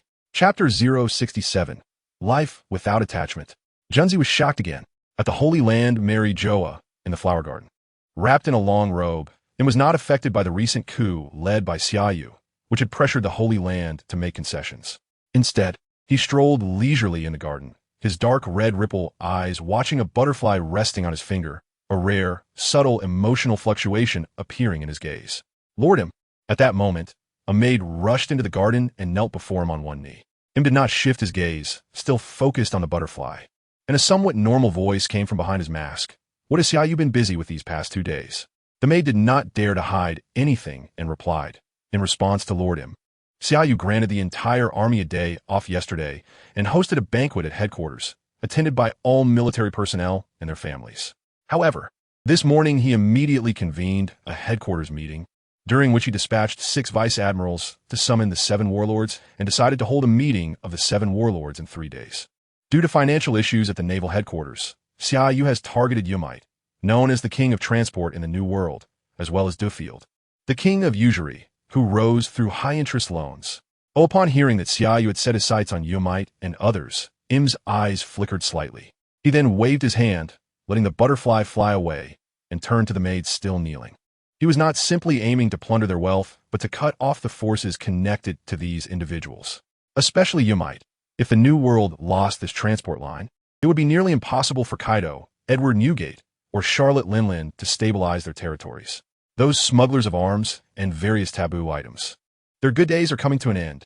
At this point, Im withdrew his gaze, slightly raised his head to reveal his dark red ripple eyes, and murmured to himself, "A threefold gain? What a great tactic! Lord Im, Xia Yu's target is not just these people in the New World." The maid hesitantly spoke. He also proposed a transformation plan during the meeting, preparing to contract a hotel in the Sabati archipelago and invite the celestial dragons of the Holy Land to attend. Transformation plan? Im frowned slightly. What is this transformation plan? The maid quickly shook her head. It's not yet known. Im pondered for a moment and decisively ordered, "Send Junzi to the naval headquarters. I want to know exactly what this plan is." Yes. The maid did not dare to delay and quickly got up to leave the flower garden. Just as she exited, she saw Junzi, Shamrock, and 2 other members of the Divine Knights approaching. Seeing them, the maid's expression brightened, and she hurriedly quickened her pace to intercept Junzi. "Let me go to the naval headquarters again." Upon hearing Lord Im's order for her to go to the naval headquarters once more, Junzi, who had a painful experience before, instinctively widened her eyes. However, realizing her loss of composure, she quickly bowed and said, "I'll go right away." With that, Junzi did not avoid anyone and immediately used the teleportation array to prepare to depart. Unexpectedly, Junzi dared to use the teleportation array to the naval headquarters. The long-haired girl, standing next to Shamrock, feeling apprehensive, reminded her, "Junzi, are you sure you want to go to the naval headquarters via the teleportation array? What's wrong?" Junzi blinked. "Isn't everything resolved now? Xia Yu has gotten everything he wanted. He shouldn't attack me again." "True." The long-haired girl nodded, but still warned, "When you see Xia Yu, be a bit more respectful. After all, he is not only the fleet admiral now, but also enjoys privileges equal to the 5 elders." "I know what to do." Junzi did not want to waste any more time, throwing down this sentence before activating the teleportation array. With a burst of flame clouds and an invisible energy flash, Junzi and the teleportation array disappeared in an instant. Just as the teleportation array vanished, a faint scream suddenly echoed in the ears of the long-haired girl and Shamrock, causing them to instinctively look around. Seeing no one around, they thought they had misheard and shook their heads as they left the area. As they walked a short distance, a sudden fluctuation of aura came from above. Then, a figure rapidly enlarged in their vision. Almost simultaneously, the long-haired girl and Shamrock exchanged puzzled looks, one with a head full of question marks while the other widened their eyes in surprise, both staring at the figure plummeting from the sky. Was she knocked back again? What's going on? Before the long-haired girl and Shamrock could finish their sentence, Junzi, who was falling from the sky, tried to use her devil fruit ability as she neared the ground, having learned from past experiences. However, due to the suppression of Conqueror S. Haki, she could not unleash her powers while in midair, and could only watch helplessly as the ground loomed larger in her sight. Boom! With a deafening crash, a large human-shaped pit suddenly appeared. Inside the pit, Junzi stared blankly at the sky, her face filled with despair. "Junzi, what? What happened?" The long-haired girl was the first to react, quickly dashing to the pit and picking Junzi up, stammering, "Could it be a coincidence that you just went and ran into Xia Yu waiting there? Isn't he the fleet admiral? Why is he so idle?" wasn't waiting. Junzi remained blank-eyed, her expression dazed. He left 2 seals at the marked teleportation point. The seals contained his stored Conqueror's Haki. At these words, the long-haired girl couldn't help but gasp. As a member of the Divine Knights, and having participated in the God Valley incident 32 years ago, she had seen many strong individuals. It's worth noting that the strong participants in the God Valley incident were the top-tier existences of that time, some of whom are still active in the Grand Line, feared by countless pirates. If Xia Yu had stored his Conqueror's Haki in a vessel, she could somewhat understand. After all, she had heard of such things. But using a piece of paper to store Conqueror's Haki was beyond her comprehension. That was completely off the charts. Taking a moment to catch her breath, Junzi stood up from the long-haired girl's arms and said, "Please take me to the Sabeti archipelago. I'm feeling a bit weak in the legs." Meanwhile, at the naval headquarters, due to a sudden surge of Haki emanating from the main building, mixed with a scream, officers and soldiers at their posts were drawn to it. But when they looked up, they saw a figure inexplicably shooting into the sky from the rooftop of the building enveloped in flame clouds, disappearing in the blink of an eye as if it had never been there. Just back home, Xia Yu immediately looked up when the seal he had infused with Conqueror's Haki on the rooftop was triggered. Mihawk, lounging in the yard with his legs crossed, also looked up for the first time and questioned, "Did someone just intrude on the headquarters?" Xia Yu nodded. "It seems some unlucky soul stepped on a landmine I buried there and got blown away." Additional chapters will be updated at 8 a.m. Chapter 068. The variables between Nika and Im in the calm belt on the deck of the warship, looking at the pirate Empress Hancock, who stood across from him in a Chong Sam and a cloak adorned with floral patterns, radiating endless charm with every gesture.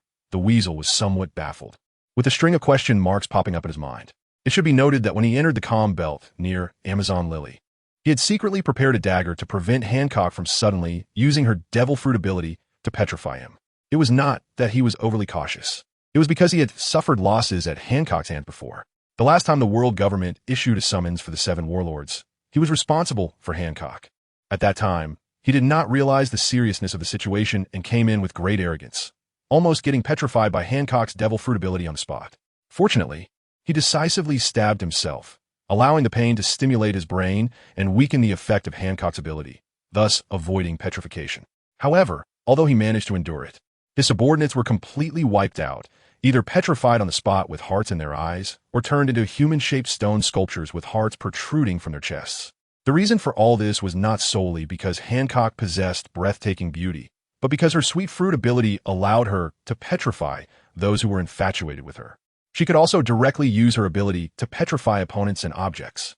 The most terrifying part was that once someone was petrified by Hancock's ability, even if she died, the petrified state would not be. With this lesson learned, the weasel naturally had to be cautious, not only bringing no more subordinates, but also secretly holding a dagger in his hand.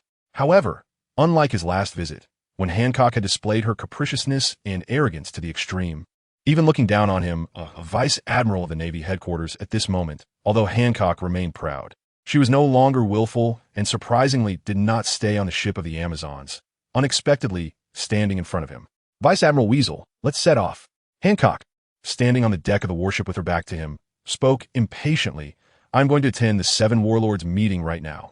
"Ah," the weasel, caught off guard, tentatively replied, "Hancock, did your people not make it clear? The 7 warlords meeting is in 3 days. You still have 1 day to prepare. No need." Hancock turned around, one hand on her hip and the other pointing at the weasel, her head tilted back as she made an exaggerated gesture, succinctly stating, "I don't need it." Okay.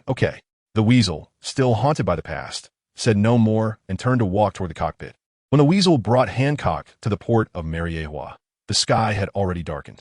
As the warship docked, a luxurious ship flying the world government flag followed closely behind. Before the weasel and Hancock on the warship could react, a tall military officer draped in a cloak jumped down with long sleeves, disembarking before them. Glancing at the large ship beside them, and at Shamrock and the long-haired woman standing on the deck, a flash of confusion crossed the weasel's eyes. What were they doing here?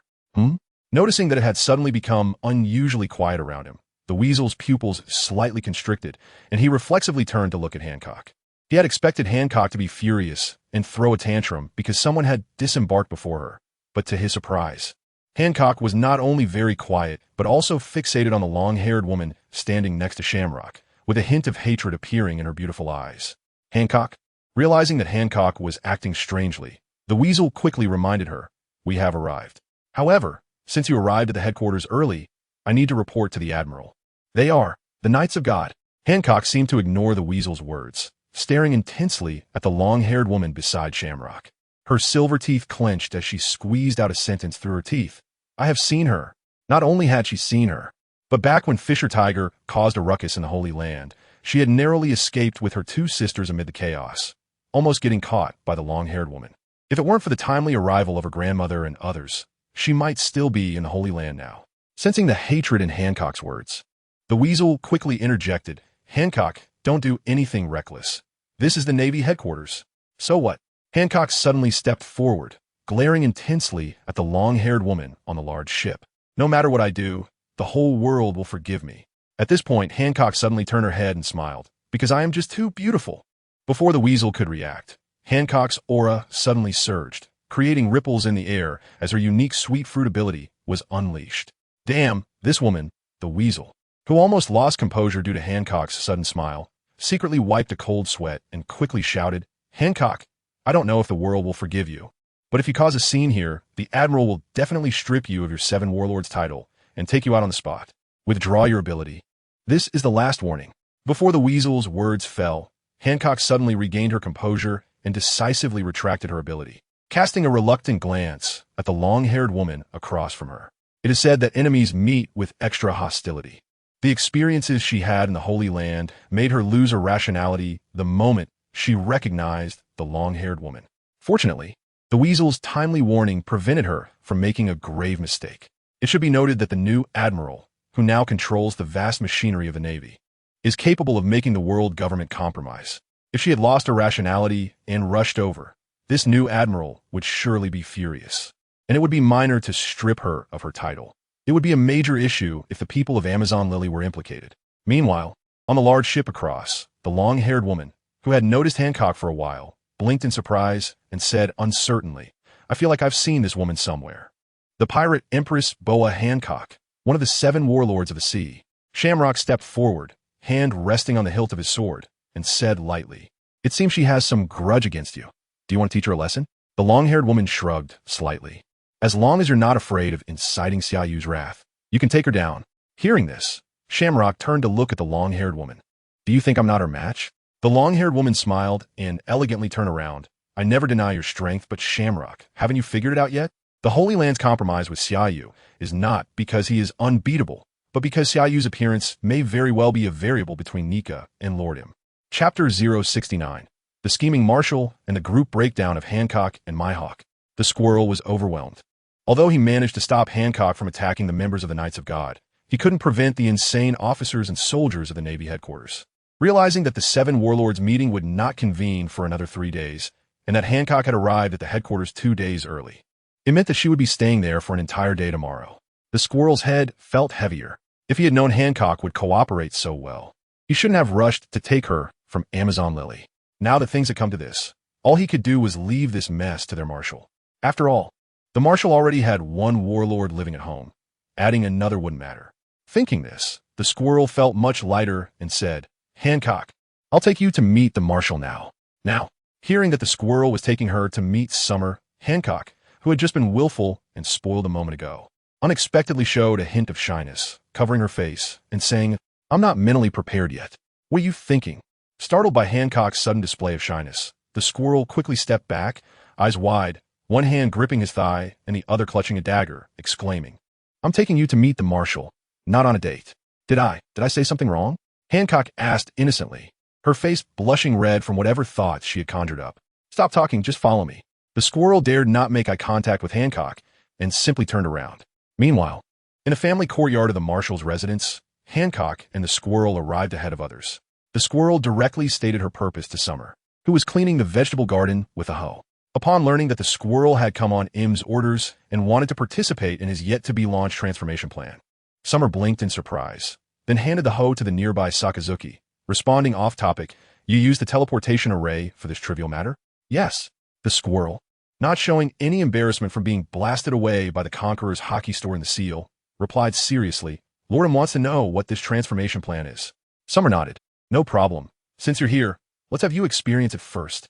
Before he finished speaking, Summer tossed a sickle over to her, saying, "Help me cut the grass in the yard. This is part of the plan. Get familiar with it first." The squirrel looked down at the sickle that fell at her feet, her mouth slightly twitching under the bandages. She had come all the way from the Holy Land, and instead of providing her a place to stay, they were asking her to cut grass? But she was a member of the Knights of God. Despite her inner thoughts, the squirrel dared not voice them. One reason was fear of being blasted away again. The other was that Sakazuki, a general of the Navy headquarters, was vigorously swinging a hoe, and Summer was busy fixing the fence, ignoring her. If both of them were okay with this, it seemed she had no choice but to cut the grass. After a brief silence, the squirrel took a deep breath and decisively activated her fruit powers. With a wave of her sleeve, a bandage flew out and wrapped around the sickle's handle. Instantly, the sickle seemed to gain autonomy, flying out at an astonishing speed to cut down the weeds in the yard. Summer glanced over and did not stop her. After securing the fence wall in front of him, he stood up and called over Mihawk, who was sitting like a lord under the sunshade, reading a newspaper. "Mihawk, come help me with the fence." The sudden call of Mihawk almost broke Mihawk's composure. He reacted strongly, grabbing the hilt of the supreme great knife next to him, turning to glare at Summer with his eagle-like sharp eyes, clearly ready to draw his sword if Summer called him that again. Seeing Mihawk's reaction, Summer shrugged slightly and said, "If you don't want me to call you by that nickname, put down the newspaper and come help. Otherwise, not only will I call you that every day, but I'll also issue a bounty with your name changed to Mihawk the Great, and under it, note formerly known as Dracula Mihawk." Hearing this, Mihawk's facial muscles twitched. He must have been out of his mind to feel compassion for Summer, who had fallen to a deserted island. He thought he could help and be done with it. But he ended up helping this scheming kid. Wasn't he supposed to repay kindness? After all, he was the world's greatest swordsman. Was he really going to fix a fence? If the Navy headquarters reporters saw and took pictures, would he ever be able to show his face in the Grand Line again? Though he had a million reservations. Mihawk took a deep breath and put down the newspaper, walking over. Just as Mihawk joined the labor, the squirrel brought Hancock to the courtyard gate. Upon arrival, the squirrel was shocked by the scene in the yard. General Sakazuki was vigorously wielding a hoe. The squirrel was skillfully cutting grass with a sickle. And the world's greatest swordsman was crouched in front of a fence wall, reinforcing it alongside the marshal. What was going on? The squirrel's expression froze, unsure whether to interrupt. After a brief mental lapse, she quickly snapped back to reality, decisively took off her vice admiral coat, rolled up her sleeves, and ran up to Summer excitedly. "Marshal, how can you do this kind of work? Let me handle it. I'm the best at making fences." "Squirrel?" Summer was momentarily taken aback, asking in confusion, "Aren't you supposed to be leaving? The mission is complete." The squirrel pointed at the tall figure standing outside the courtyard gate. Seeing this, Summer quickly turned to look. Outside the gate, Hancock was also a bit disoriented. Aside from a woman whose half-face was covered in bandages and wearing her underwear on the outside, she recognized everyone else, but she couldn't fathom what they were doing. TSK, TSK, TSK. Truly the world's most beautiful woman. Upon looking back at Hancock, Summer's eyes suddenly lit up, and he generously gave her 36 thumbs up. He then stood up, brushed the dirt off his hands, waved to Hancock outside the gate. "What are you dawdling for? Hurry up and come help." Without waiting for Hancock to react, Summer turned and walked to the eaves, returning with 2 wooden buckets, casually placing the yoke on Hancock's shoulder. "You can fetch water, right? There's a well in the backyard. Go quickly. I need it." Hancock's CU was steaming. The image she had built up in her mind shattered in an instant. Reflexively stabilizing the yoke on her shoulder, she blinked blankly. I can't fetch water." Summer shook his head with a warm smile. "With your height, it would be a waste not to fetch water." Before he finished speaking, he looked at the squirrel, who had just finished cutting the grass. "Squirrel, go teach Hancock. There are 2 buckets by the well." Upon hearing this, the squirrel, who had just put down the sickle and was about to rest, nearly fell apart. "How could I possibly know? I'm a member of the Knights of God." Summer blinked. "Then should I send you away?" "You." The squirrel was almost infuriated to the point of an early menstrual cycle. "Give me the yoke. It's the rhythm of catching a cold. My throat feels like swallowing knives. Cry my eyes out." Chapter 070. The Love Brain Goes Online. Hancock's magical thought process. This damn man, how infuriating. Junzi, who had just finished mowing the grass, was forced to fetch water, standing by the well in the backyard while using his devil fruit ability to lift a water-filled bucket with bandages, constantly grumbling and cursing. As a proud member of the Knights of God, she had been recognized by the esteemed leader, Green, since her teenage years. Not to mention heavy labor like fetching water. Even her daily needs were taken care of by dedicated servants, when she was in the Holy Land. However, everything changed since that detestable man, Xia Yu, appeared. It was one thing to be sent flying back to the Holy Land twice by Xia Yu's conqueror's haki, but now he was making her fetch water. Even if she wasn't a member of the Knights of God, she was still a woman. How could a marshal let a woman do such menial work? Was there no sense of public morality? In contrast to Junzi's grumbling, Hancock, who usually presented herself as willful and arrogant, was exceptionally quiet at this moment. The reason was simple. Junzi was from the Knights of God, having been sold to the Holy Land by human traffickers at a young age. She was not unfamiliar with this powerful and mysterious organization. Not only was she familiar, but she also knew that the Knights of God were responsible for protecting the celestial dragons and maintaining their ruling status. And their leader even had the authority to judge and execute celestial dragons. However, such a uniquely positioned Knights of God were now being made to fetch water by Xia Yu. What did this mean? It meant that the era when Marine Admirals had to unconditionally rush to support whenever the celestial dragons were threatened was over. It meant that as long as she could gain this man's protection, she would no longer have to fear the celestial dragons, which made her tremble with fear at the mere mention. It meant she no longer had to worry about the world government using Amazon Lily to coerce her into doing things she didn't want to do. So the question arose, what could she do to gain this man's protection? Standing beside the two water buckets and imagining various scenarios, Hancock's heart raced faster the more she thought, and her face gradually turned red as if she had a fever. Junzi, who was filled with frustration, did not notice Hancock's change in expression. Although it was her first time fetching water, she was not a weak woman. She directly skipped using a shoulder pole and unwillingly carried 2 buckets of water toward the front yard. Meanwhile, with Hancock and Junzi as free laborers and Xia Yu, who had nothing to do since the weasel had taken his job, not afraid of inciting public anger, he casually walked to the sunshade across the yard and leisurely propped his legs up. Brew, just as he sat down. The phone bug on the nearby coffee table rang abruptly. Marshal, are you there? It's Ein. Upon hearing this, Xia Yu quickly grabbed the phone bug and got straight to the point. Did you catch Weevil? Yes, and also Bakken. Ein's voice was tinged with excitement. Marshal, we might not be able to return until tomorrow because the warship was damaged during the battle between Admiral Pagliusolino and Weevil. Xia Yu nodded. Leave the repairs of the warship to the maintenance team accompanying you. Let Admiral Pagliusolino personally guard that mother and son. They must not escape. After ending the call with Ein, Xia Yu put the phone bug back on the coffee table, leaned back in his chair, and gradually squinted his eyes. Capturing Weevil and his mother was definitely good news for the Navy. However, he wanted more than that. Capturing Weevil would alleviate Zifa-sensei's worries. And avenging the interns from 3 years ago was something that had to be done. But he did not want such tragedies to occur again in the future. He must use this opportunity to strike at those lawless pirates on the seas.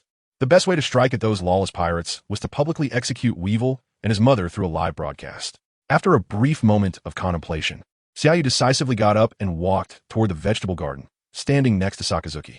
Sakazuki, the pirates who attacked the internship ship have been caught, and Pagliusolino and the others will bring them back to headquarters tomorrow. In the meantime, I need you to do something. What is it? Sakazuki put down his hoe and looked at Xia Yu.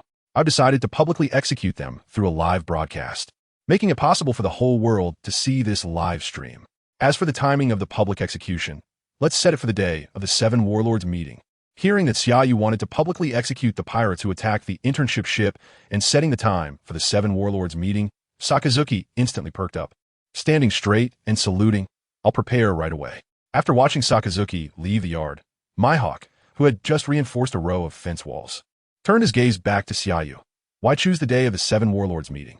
Xia Yu casually picked up the hoe that Sakazuki had put down, grinning. Of course, it's to also strike at some of the scum among you. Mihawk chose to ignore this response and, with a serious expression, said, I have heard about the incident where Zifa led the internship ship and was attacked. It is said that the pirate who attacked the internship ship calls himself Edward Weevil, the second of Whitebeard. Xia Yu swung the hoe down hard. What are you trying to express? Mihawk stood up, his gaze piercing as he looked at Xia Yu. There are rumors that this Edward Weevil is Whitebeard's son. If the rumors are true, Whitebeard might take action and could lead the entire Whitebeard pirates to come to Marineford. After all, Whitebeard's most cherished is his family. He would never sit idly by, not even for his biological son, let alone for his crew members who call him old man. Just then, a delicate voice suddenly came from nearby. I've arrived. Xia Yu turning to look, they saw Hancock, who had fetched 2 buckets of water, strutting with her long legs. Arriving at the vegetable garden ahead of Junzi, her face full of pride. Fetching water isn't difficult. I learned it right away. What else do you need me to do?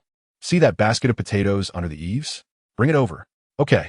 Before her voice had faded, Hancock vanished in an instant. When she reappeared, she was holding a basket of potatoes. Seeing this, Xia Yu, in a good mood due to Pauliusolino capturing Weevil, raised the hoe again, preparing to plant all the potatoes. Hancock, who had brought over the basket of potatoes, quickly leaned in curiously and asked, Xia Yu, what are you digging? Xia Yu, digging a grave. Hancock blinked. Then, covering her blushing face, exclaimed, so soon to meet the parents? Xia Yu. My hawk. Junzi. As usual, an extra chapter after a nap. Hope to wake up feeling refreshed. Chapter 071. Even if he is the son of a god, I will still kill him. The next afternoon, at the Marinford port, all officers from the Navy headquarters, led by Xia Yu, were present. Zifa, Sengoku, and the bandaged carp stood side by side to Xia Yu's right, while Admirals Akainu and Kazan stood on his left. The Vice Admirals, led by Gion, did not stand behind Xia Yu, but were neatly positioned opposite him, all gazing at the warships slowly entering the port. The familiar formation exuded an oppressive atmosphere that was almost suffocating. On one side of the port, Mihawk, with his supreme sword on his back, looked down from a high wall. His eyes narrowed as he observed the powerful Navy formation that had undergone tremendous changes under Xia Yu's leadership. Not far from him stood Hancock, draped in a floral-patterned cloak, and a soldier wearing a newsboy cap and the cloak of the Knights of God, both standing elegantly on either side. As all eyes were fixed on them, the warship that had slowly entered the port docked. On the deck of the warship was a man, bound tightly, nearly 7 meters tall, with a pair of crescent-shaped white mustaches, of fat and ugly appearance. Edward Weevil, the pirate who attacked the training ship 3 years ago, who had been indoctrinated by his mother since childhood to believe he was the son of the strongest man in the world, Whitebeard Edward Newgate, and had always referred to himself as Whitebeard too. Although Edward Newgate had neither confirmed nor denied this so far, Edward Weevil possessed the monstrous strength of a young Edward Newgate, and despite his questionable intellect, his formidable power was undeniable. It was precisely because of this strength that he had single-handedly attacked the Navy training ship, which was personally overseen by former Admiral Zifa, and had achieved a great victory. However, his glory ended there. Now bound, he knelt on the ground, his head drooping weakly, and his right arm was neatly severed, with blood still flowing from the wound even after a day had passed. Beside Weevil, an ugly old woman with a wrinkled face, dressed in a leopard print coat, was also bound tightly. Her sunglasses hung around her neck, and her body was stained with dried blood. Miss Bakken. Her real name was Bakken Gomstussy, a former member of the Rocks Pirates, who claimed to be Edward Newgate's lover. Seeing Weevil's figure, Zifa, who stood to the right of Xia Yu alongside Sengoku and Carp, could no longer suppress the emotions that had been building up in his heart for 3 years. His fists clenched silently, and his body trembled slightly with a loss of control. The incident where the training ship was attacked, leaving only Ein and Binz as survivors, had weighed heavily on his heart like a mountain, making him endure 3 years of guilt and hatred that constantly tormented his mind. If it weren't for Xia Yu, his student, who had always been by his side and kept his hope for the Navy alive, he would have left the headquarters long ago to seek revenge on the attackers of the training ship. Of course, Xia Yu was deserving of his expectations and trust over the years. The first thing the new admiral did was to capture the pirates who had attacked the training ship, and now he had brought them before him. When he saw Ein and Binz appear on the deck, standing behind Pauliusolino, he could no longer hold back. It felt like a heavy burden had been lifted, and tears of relief streamed down his face. Sengoku, observing Zifa's reaction, sighed silently in his heart and, after a moment of hesitation, raised his hand to pat Zifa on the shoulder. At that moment, Ein and Binz jumped off the warship ahead of Pauliusolino and quickly approached Xia Yu, saluting, "Admiral." Xia Yu nodded and said gently, "Thank you for your hard work." Those simple 3 words made Ein and Binz unable to control their emotions, and they both teared up instantly. As the only 2 remaining survivors from the training ship, they had endured great suffering over the past 3 years, almost waking up from nightmares regularly because of the attack on the training ship. The images had not faded with time, but had only become clearer. During this time, they had secretly approached Sengoku to ask for permission to lead a warship to sea to find the culprits, but Sengoku had always refused, fearing they would also meet with misfortune, and promised them that he would capture the attackers and bring them to justice. But 3 years had passed, and not only had there been no news of the culprits, but the officers of the Navy headquarters had been too busy dealing with the increasing number of pirates to continue pursuing the attackers. If it weren't for Xia Yu's coup that brought him to the admiral's position, they were almost certain that the Navy headquarters would soon forget this matter. And perhaps the pirate who attacked the training ship would indeed become one of the 7 warlords of the sea in the future, as Xia Yu had foreseen. Fortunately, there was Xia Yu, looking at the gentle young admiral before them. Ein shook his head with red eyes, stammering, "It's not hard." Xia Yu stepped forward, his gentle voice unchanged. "Go back and rest well. Tomorrow, during the public execution, you and Binz will be in charge." Upon hearing this, Ein quickly straightened his body, and together with Binz saluted again, shouting in unison, "Loyalty." After Ein and Binz stepped back, the gentleness on Xia Yu's face instantly disappeared, replaced by the decisiveness of a commander who had forced the Holy Land to compromise through a coup. In a flash, Xia Yu, exuding a murderous aura, stood before Weevil and Bakken. Feeling the overwhelming killing intent, Bakken, who was bound and hanging her head, suddenly looked up in fear and hurriedly exclaimed, "Who are you?" Xia Yu looked down at Bakken and said in a deep voice, "Admiral of the Navy Headquarters, Xia Yu." "Huh?" Bakken was taken aback, then turned her head to look at the group of Navy Headquarters officers at the port. When she saw Sengoku, Karp, and Zifa, she suddenly grinned ominously, ignoring Xia Yu's presence as she struggled to stand up. "Sengoku, is there no one left in your navy? You actually let a young brat become your successor. I advise you to be sensible and quickly release my son and me. Otherwise, Edward Newgate will definitely lead his pirate crew to Marinford. Do you see this guy beside me? Does he look familiar? That's right. He is Edward Newgate's biological son. If Newgate finds out you captured his precious son, you should know what will happen. To start a war over a ship of training officers and cause more deaths is not your style." Sengoku. Bang. Before Bakken could finish her words, a dull sound suddenly rang out. Immediately after, Bakken was sent flying, crashing heavily against the ship's railing and then rebounding onto the ground. At the same time, Xia Yu appeared in front of Bakken, decisively stepping on her. "Old woman Bakken, do you really think I don't exist?" Xia Yu, with his foot on Bakken's head, leaned down slightly, his killing intent unabashed. "No matter who he is, attacking the training ship and killing the Navy is a death sentence.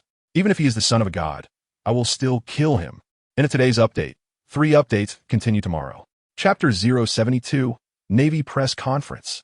Public execution of Whitebeard 2. Navy Headquarters Prison. Just as Bakken and Edward Weeble were locked in their solitary cell, the attention of the criminals held in this prison was immediately drawn to them, especially when they saw Edward Weeble's resemblance. Many thought he was the strongest man in the world, Whitebeard, and showed expressions of shock. What's going on? Was Whitebeard captured? Truly, he is a man daring enough to instigate a mutiny to rise to the rank of admiral, and his first act in office is to target Whitebeard. Don't talk nonsense. This person just looks like Whitebeard. Yes, Whitebeard is already in his 70s or 80s. How could he be so young? He looks so much like him. Could he be Whitebeard's son? That would be incredible. Bringing Whitebeard's son here to set an example. There will be a spectacle to watch next. Too strong. I have a feeling this new admiral will become a nightmare for all pirates. Whether he will become a nightmare for those pirates outside, I don't know. But I heard from those 2 guards yesterday that all inmates who have committed arson, murder, and robbery will be sent to the guillotine next.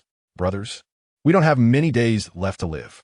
Listening to the inmates in the neighboring cell whispering openly, Bakken frowned slightly.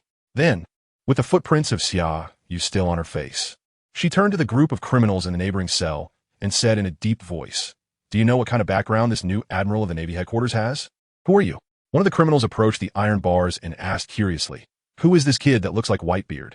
As you guessed, he is Edward Weeble. Whitebeard too. Bakken stood up, dragging her handcuffs and shackles, her gaze fixed on the criminals opposite her, demanding, "Answer my question. What is the background of this young admiral of the Navy Headquarters?" "Didn't TU just get captured?" The leading criminal blinked, looking confused. "His name is Xia Yu. He is a ruthless person who instigated a mutiny to rise to the rank of admiral. Don't underestimate him because he is young. Everyone in the Navy Headquarters, even those guards outside, is extremely loyal to him. As long as Xia Yu makes a move or gives a look, they will immediately rush out and empty their magazines without even blinking." "What?" Bakken's expression changed drastically, incredulously asking, "Instigated mutiny? It seems you really don't know what happened." Seeing Bakken's reaction, the criminal told her everything he knew from his conversations with the guards. After hearing the criminal's account, even Bakken, who was once a member of the Rock's Pirates, couldn't help but gasp, feeling a chill run down her spine for previously ignoring Xia Yu's presence on the warship. To instigate a mutiny, to seize the position of admiral, and even personally visit the Holy Land to force the world government to compromise. allowing him to control the Navy while enjoying privileges equal to the Gorosei. If Xia Yu could make the Holy Land concede and compromise, wouldn't killing the two of them be like squashing two ants? Thinking of this, the last shred of hope in Bakin's heart vanished instantly, replaced by a fear of death. Clang! Suddenly, the prison door that had just closed was pushed open by two guards. Then, Admirals, wearing the coat of a vice admiral, and Binns, surrounded by several Navy officers, quickly arrived at the cell where Bakin and her son were held.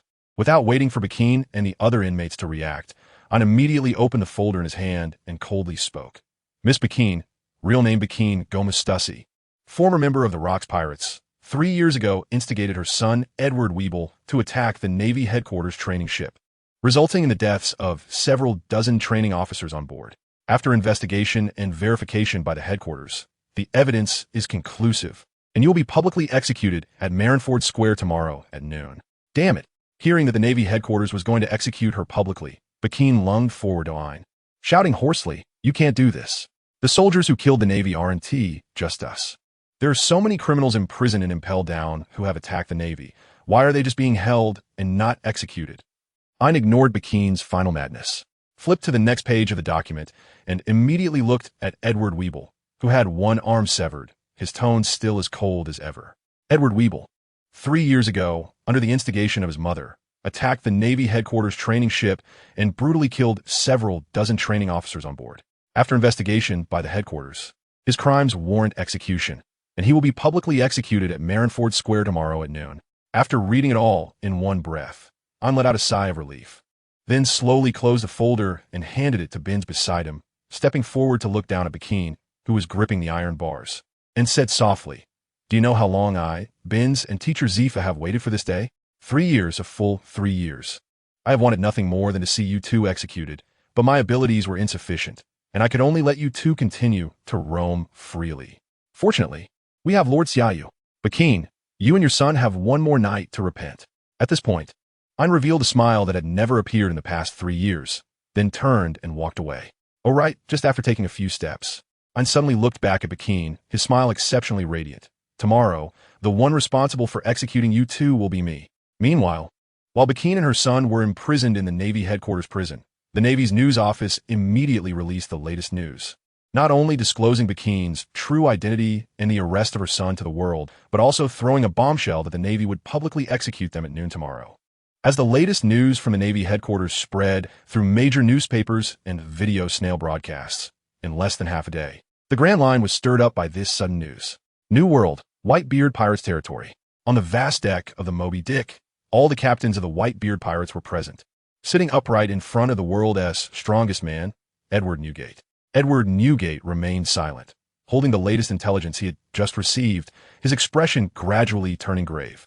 "Old man, what exactly is going on with the news released by the Navy?" Finally, a captain in the front row, Marco, mustered the courage to step forward and cautiously asked, "What is the relationship between this Whitebeard too, Edward Weeble, mentioned in the Navy's announcement, and you? Why does he claim to be Whitebeard too? Who he is doesn't matter." Edward Newgate threw the newspaper away, and his aura burst forth without concealment, causing the air around him to tremble slightly, an invisible and immense pressure covering the area. Then, Whitebeard, sitting steadily in his chair, suddenly stood up, the unique oppressive aura of the world's strongest man erupting like a volcano. "You dare to use my name to attack the Navy training ship, Bakin Gomestasi. You really deserve to die." Chapter 073. Big Mom Pirates, the Three Sweet Commanders. Miss Bakin is actually Bakin Gomestasi? Mama. What an unexpected piece of news in a new world, within the territory of the Big Mom Pirates in Whole Cake Island. In the dimly lit hall of a cake-shaped castle, a plump elderly woman, nearly 9 meters tall, looks with great interest at her children, standing opposite her. Dressed in an eye-catching pink, oversized dress, Charlotte Linlin, captain of the Big Mom Pirates, one of the 4 emperors ruling over the New World. Once a member of the Rocks Pirates, now the queen of Whole Cake Island. A user of the soul fruit with a bounty of 388 billion berries. On both sides of the hall stand several of Charlotte Linlin's children, who are also ministers of Whole Cake Island. The 3 at the forefront are the 3 sweet commanders of the Big Mom Pirates: Minister of Flour Katakuri, Minister of Juice Smoothie, and Minister of Biscuit Cracker. Hearing Charlotte Linlin's laughter, The three sweet commanders, who were originally worried about the situation outside due to an announcement from the Navy headquarters, all raised a series of question marks. They had heard of the name Miss Bakken, but the name Backengomstussy was unfamiliar to them. From their mother's reaction, it was clear that she was very familiar with Backengomstussy. After a brief silence, Katakuri stepped forward and curiously asked, "Who is this Backengomstussy?" Charlotte Linlin did not hide it, narrowing her eyes slightly and saying, she was one of the members of the Rocks Pirates back in the day, and had a complicated relationship with Edward Newgate, who was also a member of the Rocks Pirates at that time. However, after the Rocks Pirates disbanded, Backengomstussy disappeared without a trace. At this point, Charlotte Linlin suddenly picked up a newspaper beside her, her eyes filled with curiosity. Whitebeard too. He looks almost exactly like a young Newgate. I wonder how Newgate will react to this news. Mama. The real issue now isn't how Newgate will react. The Juice Minister Smoothie, who had been standing silently beside Katakuri, slightly raised her head and said seriously, "We can determine from his appearance and name that Whitebeard too is likely to have a blood relationship with Whitebeard, which is also what the Navy wants.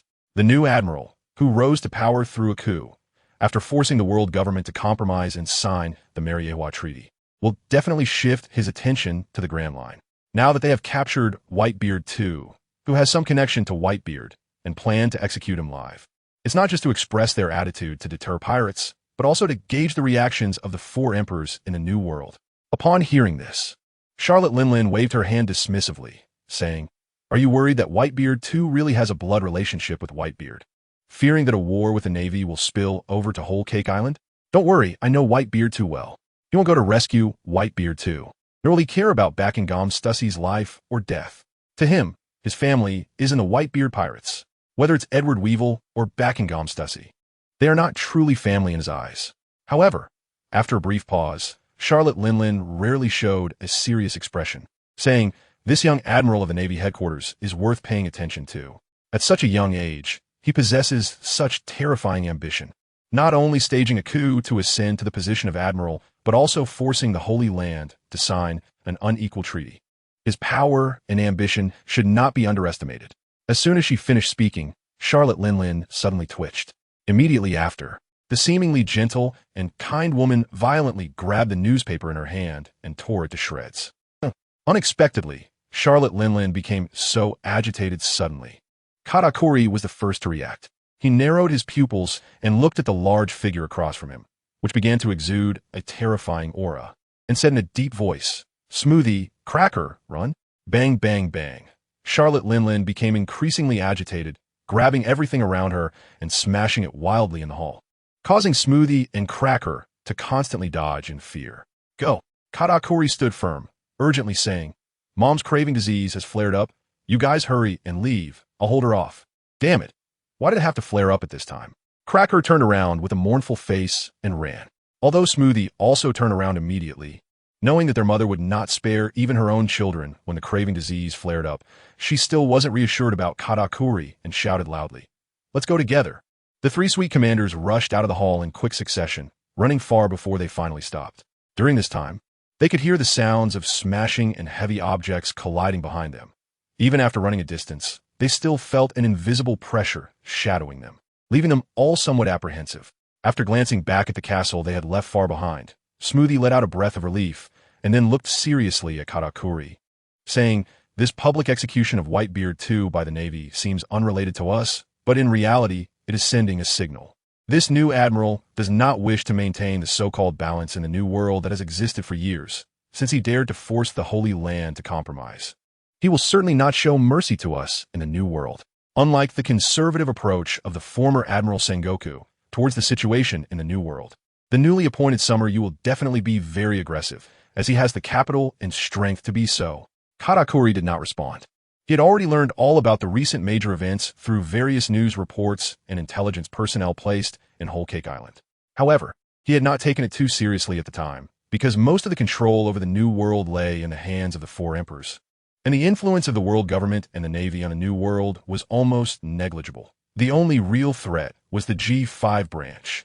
What he didn't expect was that just a few days after Summer Yu took office as admiral, he would capture the infamous Miss Bakken and Whitebeard too and publicly announce their execution. After a moment of silence, Katakuri looked toward the castle with a headache, saying, "We'll talk when Mom wakes up. You all return to your territories first."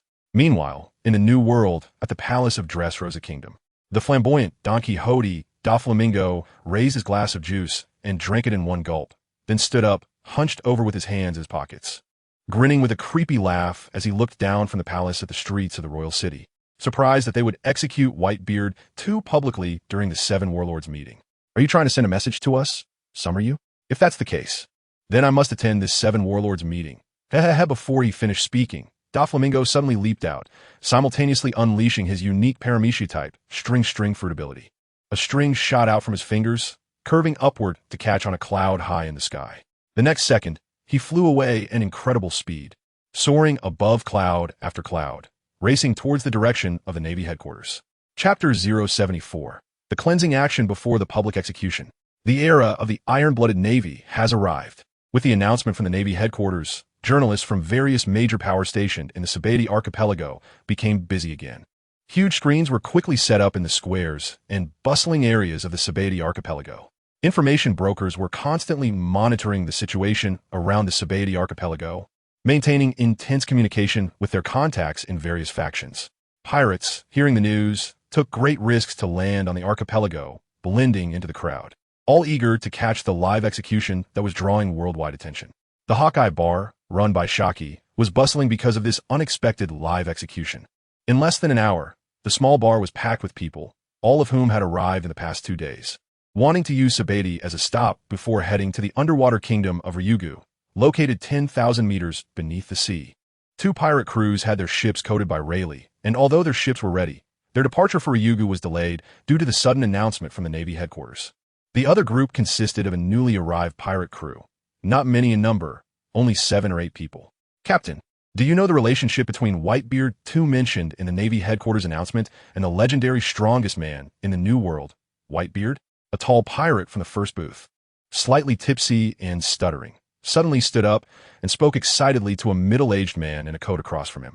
Although the announcement didn't mention their relationship, I believe the Navy has already figured it out and is making a grand public execution to declare war on the Whitebeard pirates. Haha, your analysis makes a lot of sense. The middle-aged man laughed heartily. If Whitebeard too has an extraordinary identity, why would the Navy make such a big fuss? However, after a brief pause, the middle-aged man suddenly changed the subject. More than the relationship between Whitebeard II and Whitebeard. I want to know more about the new Admiral of the Navy headquarters. After all, we are pirates, and when we head to the New World to become the new Sea Emperors, we will inevitably have to deal with him. Yes, that's something we must consider. Another crew member chimed in. Captain, why don't we take this opportunity to challenge Whitebeard? If Whitebeard II is indeed Whitebeard's son, he will definitely come to the Navy headquarters to rescue him. At that time, we can catch them off guard. As long as we take down the Whitebeard pirates, you'll be the new Yonko, Captain. With the crew members' cheers, the middle-aged man became increasingly carried away, narrowing his eyes and pretending to be profound. Indeed, Whitebeard is getting old. It's time for him to relinquish the throne of the strongest man.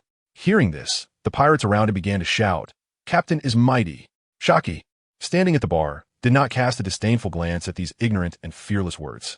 In the Grand Line, there has never been a shortage of blind and ignorant warriors in any era. They have been drifting at sea for years, living in their own knowledge and information bubbles. And after experiencing a few lucky victories, they gradually become inflated, naively believing that they are the strongest beings. Even so, despite Whitebeard, Charlotte Linlin, and Kaido reigning in the New World for years, and each having a loud reputation, there are still ignorant and fearless individuals who challenge the 3 of them. However, up to now, only one former apprentice from Roger's pirate ship, Shanks, has emerged, while others, even those currently holding titles like Warlord of the Sea, like Gecko Moria, have faced tragic outcomes, such as losing all their subordinates after challenging Kaido. The pirates in the tavern, boasting bravely, wouldn't even pass the test of facing the captains under Whitebeard. At that moment, Rayleigh, wearing a straw hat, pushed open the bar door and walked in. Under Shaki's gaze, he went straight to the bar, picked up a glass, and drank it all in one go. Then he looked up with a wry smile and said, This young admiral from the Navy headquarters really doesn't play by the rules. What happened? Shaki asked, a hint of confusion in her eyes. Rayleigh didn't answer immediately. Instead, he looked back at the pirates in the bar, his gaze carrying some sympathy. There are now over a dozen warships out at sea, led by Sakazuki. Additionally, the Navy base in Sabati has deployed all troops under Vice Admirals Stolo Berry and Bastille. The pirate crews that just arrived in the Sabati archipelago are in big trouble. Shaki blinked, her reaction a bit slow. What do you mean? Before she could finish, her pupils suddenly contracted. Are you saying that Summer Yu wants to eliminate any potential threats to the Navy headquarters and the waters around Sabati before the live execution? Before Rayleigh could nod, the 7 or 8 pirates who had been quietly seated at booth number 3 suddenly stood up and turned to look at the bar. Did they hear us? Rayleigh tilted his head and said cheerfully, since you heard, you might as well settle your tab and run for your lives. Bang! Just as Rayleigh finished speaking, the bar's door, which had just been closed, was suddenly slammed open. Immediately, the expressionless Stolo Barry stepped in, towering with an unusually long skull, and coldly scanned the crowd. Escape? The entire Sabati archipelago is under cannon fire. Where do you garbage think you can escape to? Meanwhile, on a large naval ship dispatched from the Navy headquarters to clear the area, Sakazuki looked at the approaching Navy base harbor and then picked up a transponder snail. Without a hint of emotion, he issued orders, relay my command.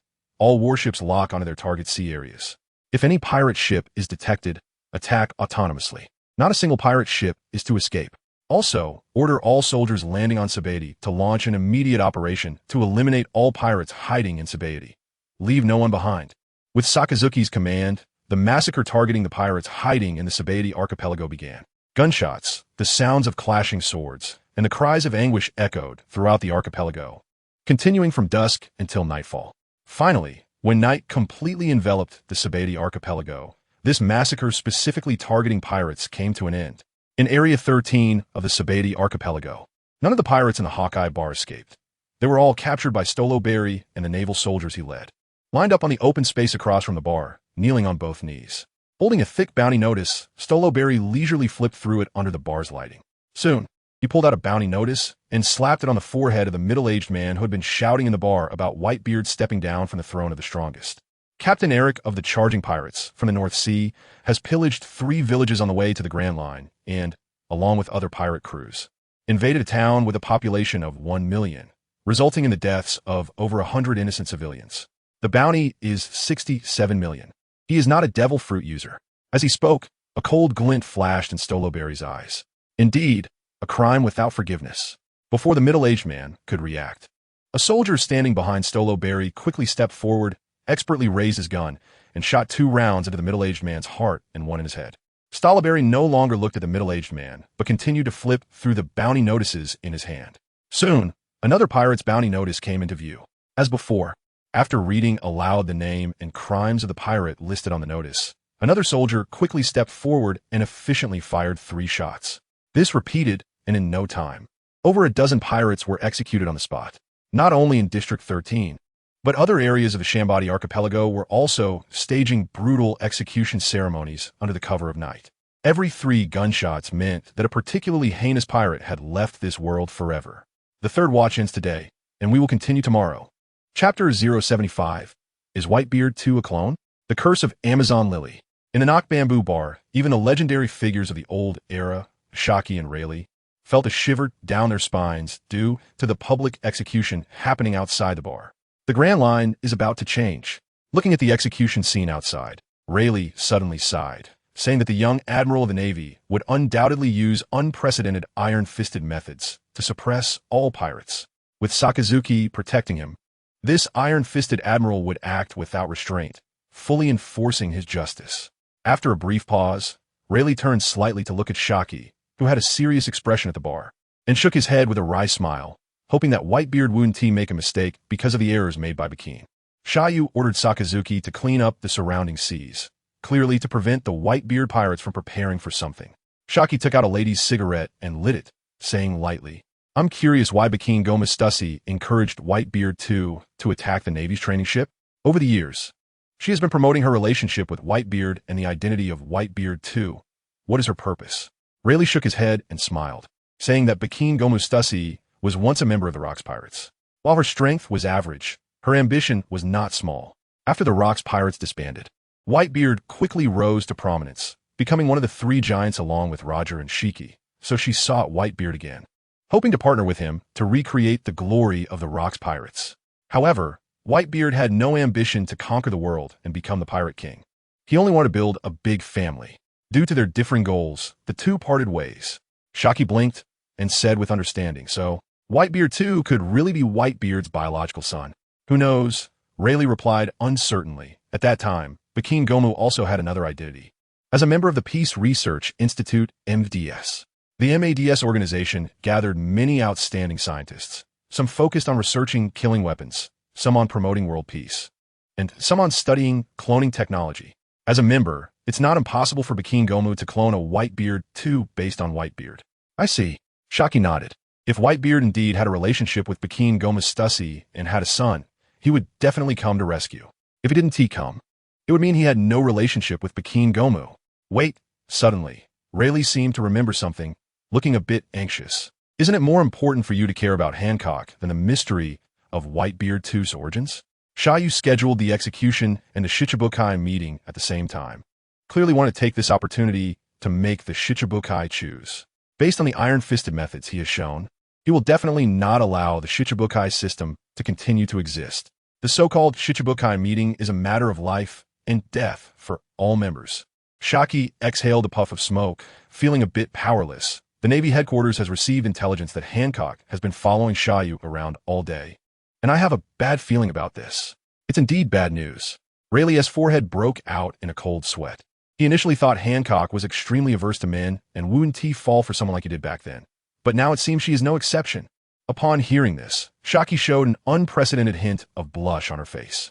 So far, among the past empresses of Amazon Lily, 3 have suffered from lovesickness, including her predecessor, and her successor.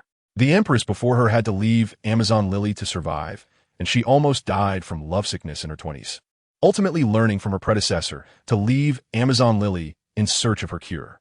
But her successor was not so lucky, as the person she loved never returned, and she passed away. It was thought that this curse would disappear with her successor's death, but unexpectedly, a Navy admiral appeared who dared to force the world government to sign the Mariewa Treaty.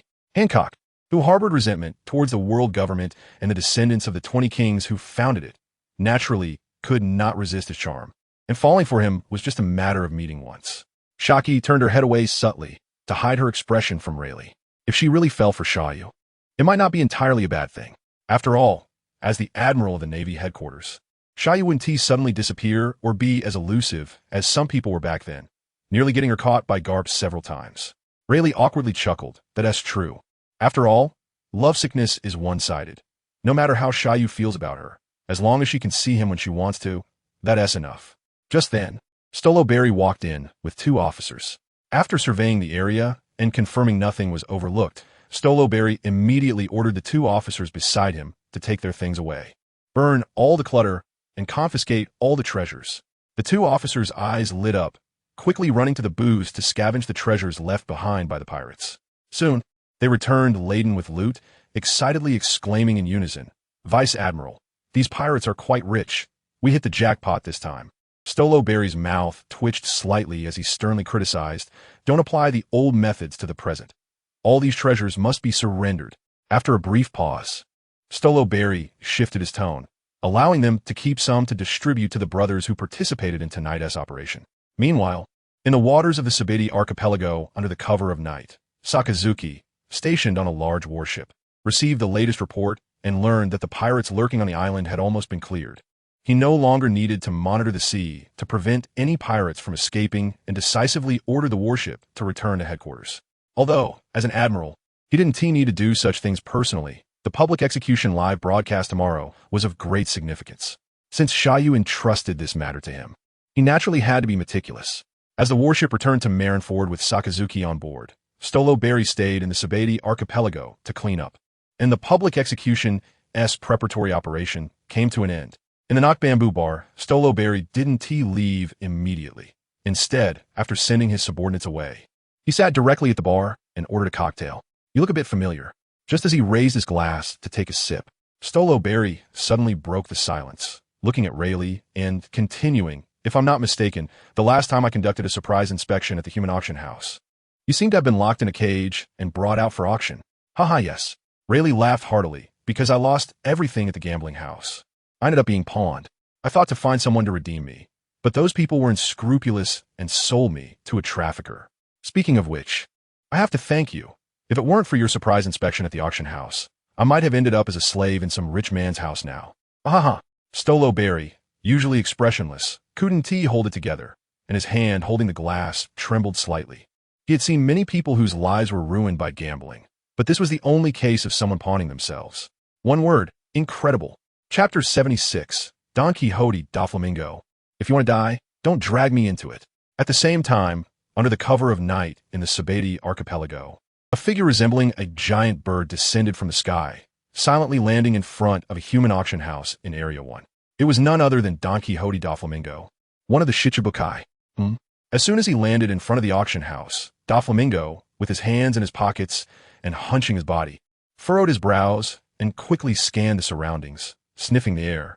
He let out a chilling laugh. What a pungent smell of blood. Has there just been a battle here? Before he could finish speaking, da Flamingo suddenly turned around and looked at the auction house's entrance as if facing a formidable enemy. Da Flamingo, in front of the auction house, Rear Admiral Bastille of the Navy stood proudly with a large machete, slowly stepping out from the shadows, and spoke in a calm tone. Lord Xia Yu has ordered that before the public execution of Whitebeard tomorrow, the Navy and the waters around the Sabati archipelago must be cleared. No pirate is allowed to appear in the light. So, if you're here to attend the Shichibukai meeting, please come with me immediately. If not, your Shichibukai status will be revoked on the spot, and I will arrest you. Upon hearing this, da Flamingo suddenly lifted his head and grinned with a unique evil laugh. So, under the leadership of the new Admiral of the Navy, you all have become so domineering? What, Bastille? You'd better be polite when you speak, or I might not be able to help but take you down. A glint of murderous intent flashed in Bastille's eyes as he raised his sharp-cutting sword. So, you are not here to attend the Shichibukai meeting?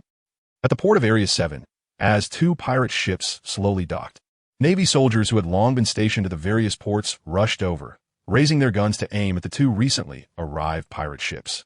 On the deck of the ship flying the Red Sun pirate flag stood a large whale shark fishman, about 3 meters tall, with wild eyebrows and sideburns, and 2 large teeth jutting from his jaw, making him particularly striking.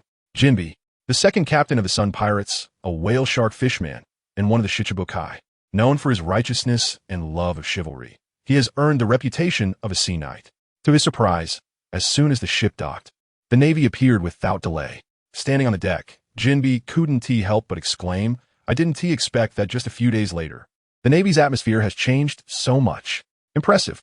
Shichibukai Jinbi, a young man draped in a Rear Admiral's coat, stepped forward from the Navy ranks. It was Rear Admiral Noah, who had previously drawn his sword against Mihawk at the headquarters.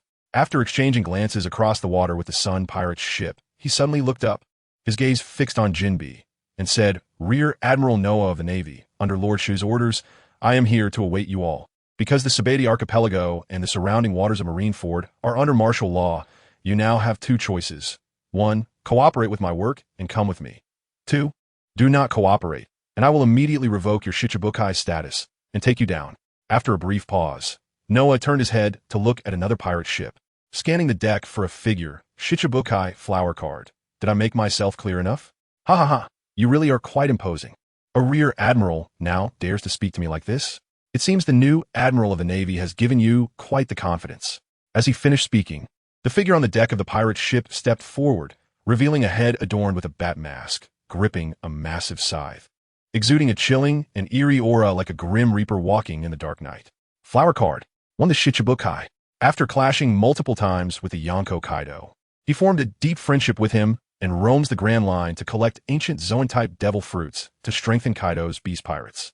Due to his immense strength, he was summoned by the world government. Standing at the edge of the deck, Flower Card looked up at the Sabati archipelago shrouded in darkness. Using his keen sense of smell to capture the lingering scent of blood in the air, narrowing his eyes and saying, what a night for murder it is. If we do not cooperate, it seems we may not return. At this point, Flower Card suddenly turned to look at Jinbi on the opposite Sun Pirate's ship's deck. Right? Sea Knight, Jinbi. Jinbi nodded and jumped off the deck to stand in front of Noah, speaking very politely. Rear Admiral Noah, please. Flower Card also jumped off the deck, following closely with his massive scythe in hand. Thank you for your cooperation. A flicker of disappointment crossed Noah's eyes. In the past, during Shichibukai meetings, each one had a bigger attitude than the last, with some even daring to bully the staff responsible for maintaining order in front of Admiral Sengoku. He had thought that if anyone dared to make trouble this time, he could decisively take action and earn some military merit. But didn't he expect Jinbe and Flower Card to cooperate so well? He had heard of Jinbe and knew he had a very good temperament and was quite righteous. However, Flower Card was a madman who dared to clash with Kaido and ultimately became close friends with him. It would be a shame if he didn't show off a bit. So why had he suddenly become so easy to talk to? Was he intimidated by the Admiral's reputation? Missing an opportunity to shine felt quite frustrating. Boom! Suddenly, a deafening explosion rang out without warning. Following that, a terrifying sword aura erupted from the direction of Area 1, sweeping across and cutting down towering trees in its path as if they were nothing. Although it was a great distance away, Rear Admiral Noah still recognized the source of the sword aura, his expression fervent as he exclaimed, "Bastile's cutting wave. Someone ISNT cooperating? Who could it be? Crocodile? Or Doflamingo? Or perhaps Moonlight Moria?" While speaking, Noah, who had felt a bit disappointed at Jinbe and Flower Card as cooperation, found himself uncontrollably running out. However, he quickly realized and stopped, looking unwilling as he thought. Forget it, with Rear Admiral Bastile around. Even if they're S-merit, it won TB mine. Seeing Noah's reaction, Jinbe and Flower Card, standing side by side, were somewhat confused. What was going on? Why did it seem that this Rear Admiral was not looking forward to their cooperation at all? Was it possible that their lack of cooperation could grant Rear Admiral Noah and the soldiers present some merit? Whoosh! Just as the two were puzzled, a figure suddenly flashed across the night sky. Following that, the flamboyantly dressed Doflamingo lightly landed in front of him, placing one hand on his hip and bending his body as he let out his unique evil laugh. Bastile, you really intend to take me down? Before he could finish speaking, Doflamingo suddenly turned his head, his gaze sweeping over Jinbe and Flower Card. You all cooperate so well? Looking at the two Shichibukai standing side by side, Doflamingo grinned wickedly. Flower Card, this ISNT your style? Want to join forces for a grand show? Doflamingo. If you want to die, don't drag me into it. Flower Card looked up at the rapidly approaching figure and said solemnly, "Tomorrow is the execution time for Whitebeard 2. If you cause trouble now, you'll definitely die a very ugly death. Do you smell the blood in the air?" The Navy must have just conducted a thorough cleansing of the entire Sabaody archipelago before we arrived. Without waiting for Doflamingo to respond, Jinbe immediately took over the conversation. "Wake up a little, Doflamingo. The Navy will no longer let the 7 warlords act recklessly like before. We need a few fleshed-out Navy-side characters, brothers. Please help suggest a few in the comments. Thank you. Chapter 077. Cutting Through Thorns for the Marshal. The Navy officers are more arrogant than ever. Naval Headquarters. As the public execution of Edward Weirb and Miss Bakken is set for tomorrow, everyone from the Admirals to the soldiers is busy with preparations. With a gallows rising in Marinford Square, the preliminary preparations are declared complete. The night is deep. The soldiers on duty complete their handover, and officers of all ranks return to their homes or barracks, but the lights in the marshal's office remain on. Sitting at his desk, Xia Yu reviews the documents in hand before passing them to Gion, who stand across from him. "Marshal, let me review these documents," Gion says, taking the files into her arms. Having reminded him countless times before, she speaks again. "It's late now. You should go rest." Xia Yu seems not to hear her and picks up another document, continuing to review it as he says, "I plan to change the system that hasn't been altered in the Navy headquarters for a century, especially regarding the 3 admirals. I'm preparing to add 3 more positions. You've been in the position of admiral candidate for so long. It's time for you to be promoted. When that happens, your troops can be named the Peach Rabbit Army after your codename. How about that?" Hearing this, Gion shakes her head and smiles. "Marshal, are you asking for my opinion or just informing me? If it's a request for my opinion, I'd rather stay by your side than be promoted to admiral and lead the Peach Rabbit Army. The marshal is not like a vice admiral. When you were a vice admiral, you only needed to manage your own affairs. But now it's different. You need to take charge of significant matters in the Navy headquarters and all branches. Without me, you'll definitely be overwhelmed. Of course, if you've already made a decision and are just letting me know, I won't refuse and will lead the Peach Rabbit Army to cut through thorns for you." Upon hearing this, Xia Yu puts down the documents and looks at Gion, who has steadfastly stood by him over the years. To him, Gion is both a teacher and a friend. If he had to choose the most trusted person among everyone, Gion would undoubtedly be at the top. However, he doesn't want to keep Gion by his side as an assistant. She is responsible, carries true justice in her heart, and possesses exceptional strength among all vice admirals. Having her as an assistant would be a waste of talent. After exchanging glances with Gion for a moment, Xia Yu suddenly smiles and says, Admiral Peach Rabbit, could you pour me a cup of coffee? Drinking again. Gion instinctively exclaims, if you drink tonight, you won't get to rest. I never intended to rest. Xia Yu shrugs helplessly. You don't know how chaotic it is at my home right now. My Hawk is staying at my place. Hancock isn't going to the guest house. And since Hancock isn't going, Junzi is joining in the fun. The two women are constantly at odds at home, with one saying that any mistake made by her will be forgiven, and the other threatening to wrap the first one up like a mummy with bandages. My Hawk couldn't take it anymore and ran off to the guest house. Given these circumstances, do you think I'd dare to go back? Seeing Xia Yu's helpless expression, Gion couldn't help but cover her mouth and laugh. However, she quickly stifled her laughter and gently reminded him, since you can't go home, why not stay at Vice Admiral Crane's house for a night? She's at the Holy Land headquarters now, busy assisting Lord Kong in merging C9 into C0 after the C9 Supreme Commander was taken out. Upon hearing this, Xia Yu's mouth twitched slightly. Do you really not know, or are you pretending not to know? If I go to Vice Admiral Crane's house for a night, do you believe rumors will start flying in the Navy headquarters tomorrow, and they'll start talking about me and the P-Foul again? That's true. Gion blinked and finally gave the best suggestion. Then come to my house. Ever since you were investigated, my mother has been worried about you. Even though things have settled down now, she asks about what you're doing almost every day. At this hour, I don't want to disturb the old lady. Xia Yu waved his hand. I'll just make do in the office until I finish these documents. Just as Gion was about to speak, the telephone bug on the desk suddenly rang. Seeing this, Gion quickly stepped back, entering work mode in an instant. Marshal, it's Noah. As Xia Yu picked up the telephone bug, Major Noah's voice immediately came through. The two warlords, Hanazuki and Jinbei, have been brought to the Navy base on Sabiti Archipelago by my subordinates. Tomorrow morning, they will set off with Vice Admiral Bastiu and Doflamingo. Report complete. Loyalty. Xia Yu smiled and said, why do I sense a hint of resentment in your tone? Is it because these three warlords were too cooperative, leaving you with nowhere to display your charm? Ah, you noticed that? Noah's voice carried a hint of embarrassment. There's a bit of resentment. The subordinates found Hanazuki and Jinbei very cooperative. Although Doflamingo had a scuffle with Vice Admiral Bastiu, it was just a minor incident. Marshal, what is going on? When Admiral Sengoku was in charge, these warlords were so arrogant, especially Doflamingo, who even controlled 2 soldiers in front of Admiral Sengoku at the last warlord meeting. I thought if he continued to act arrogantly this time, I would team up with Vice Admiral Bastiu to take him down. But unexpectedly, he backed down. Hearing the chatter on the telephone bug, Xia Yu couldn't help but chuckle. You really want to beat up anyone, don't you? Is it because my Hawk helped me before? And since you can't take revenge on him, you're venting your anger on the other warlords? Not at all. Noah replied without hesitation. From a moment, I pledged loyalty to the Marshal.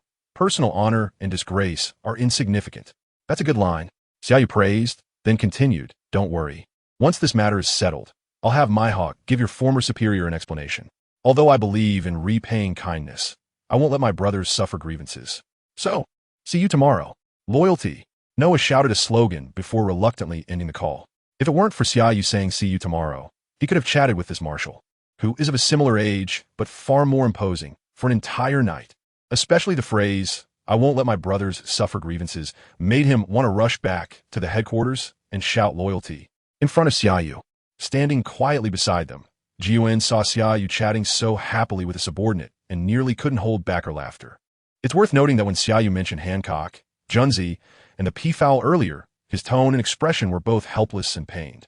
Yet, when chatting with his subordinate, he was full of spirit, even caring about what his subordinate was thinking. This is quite a contrast.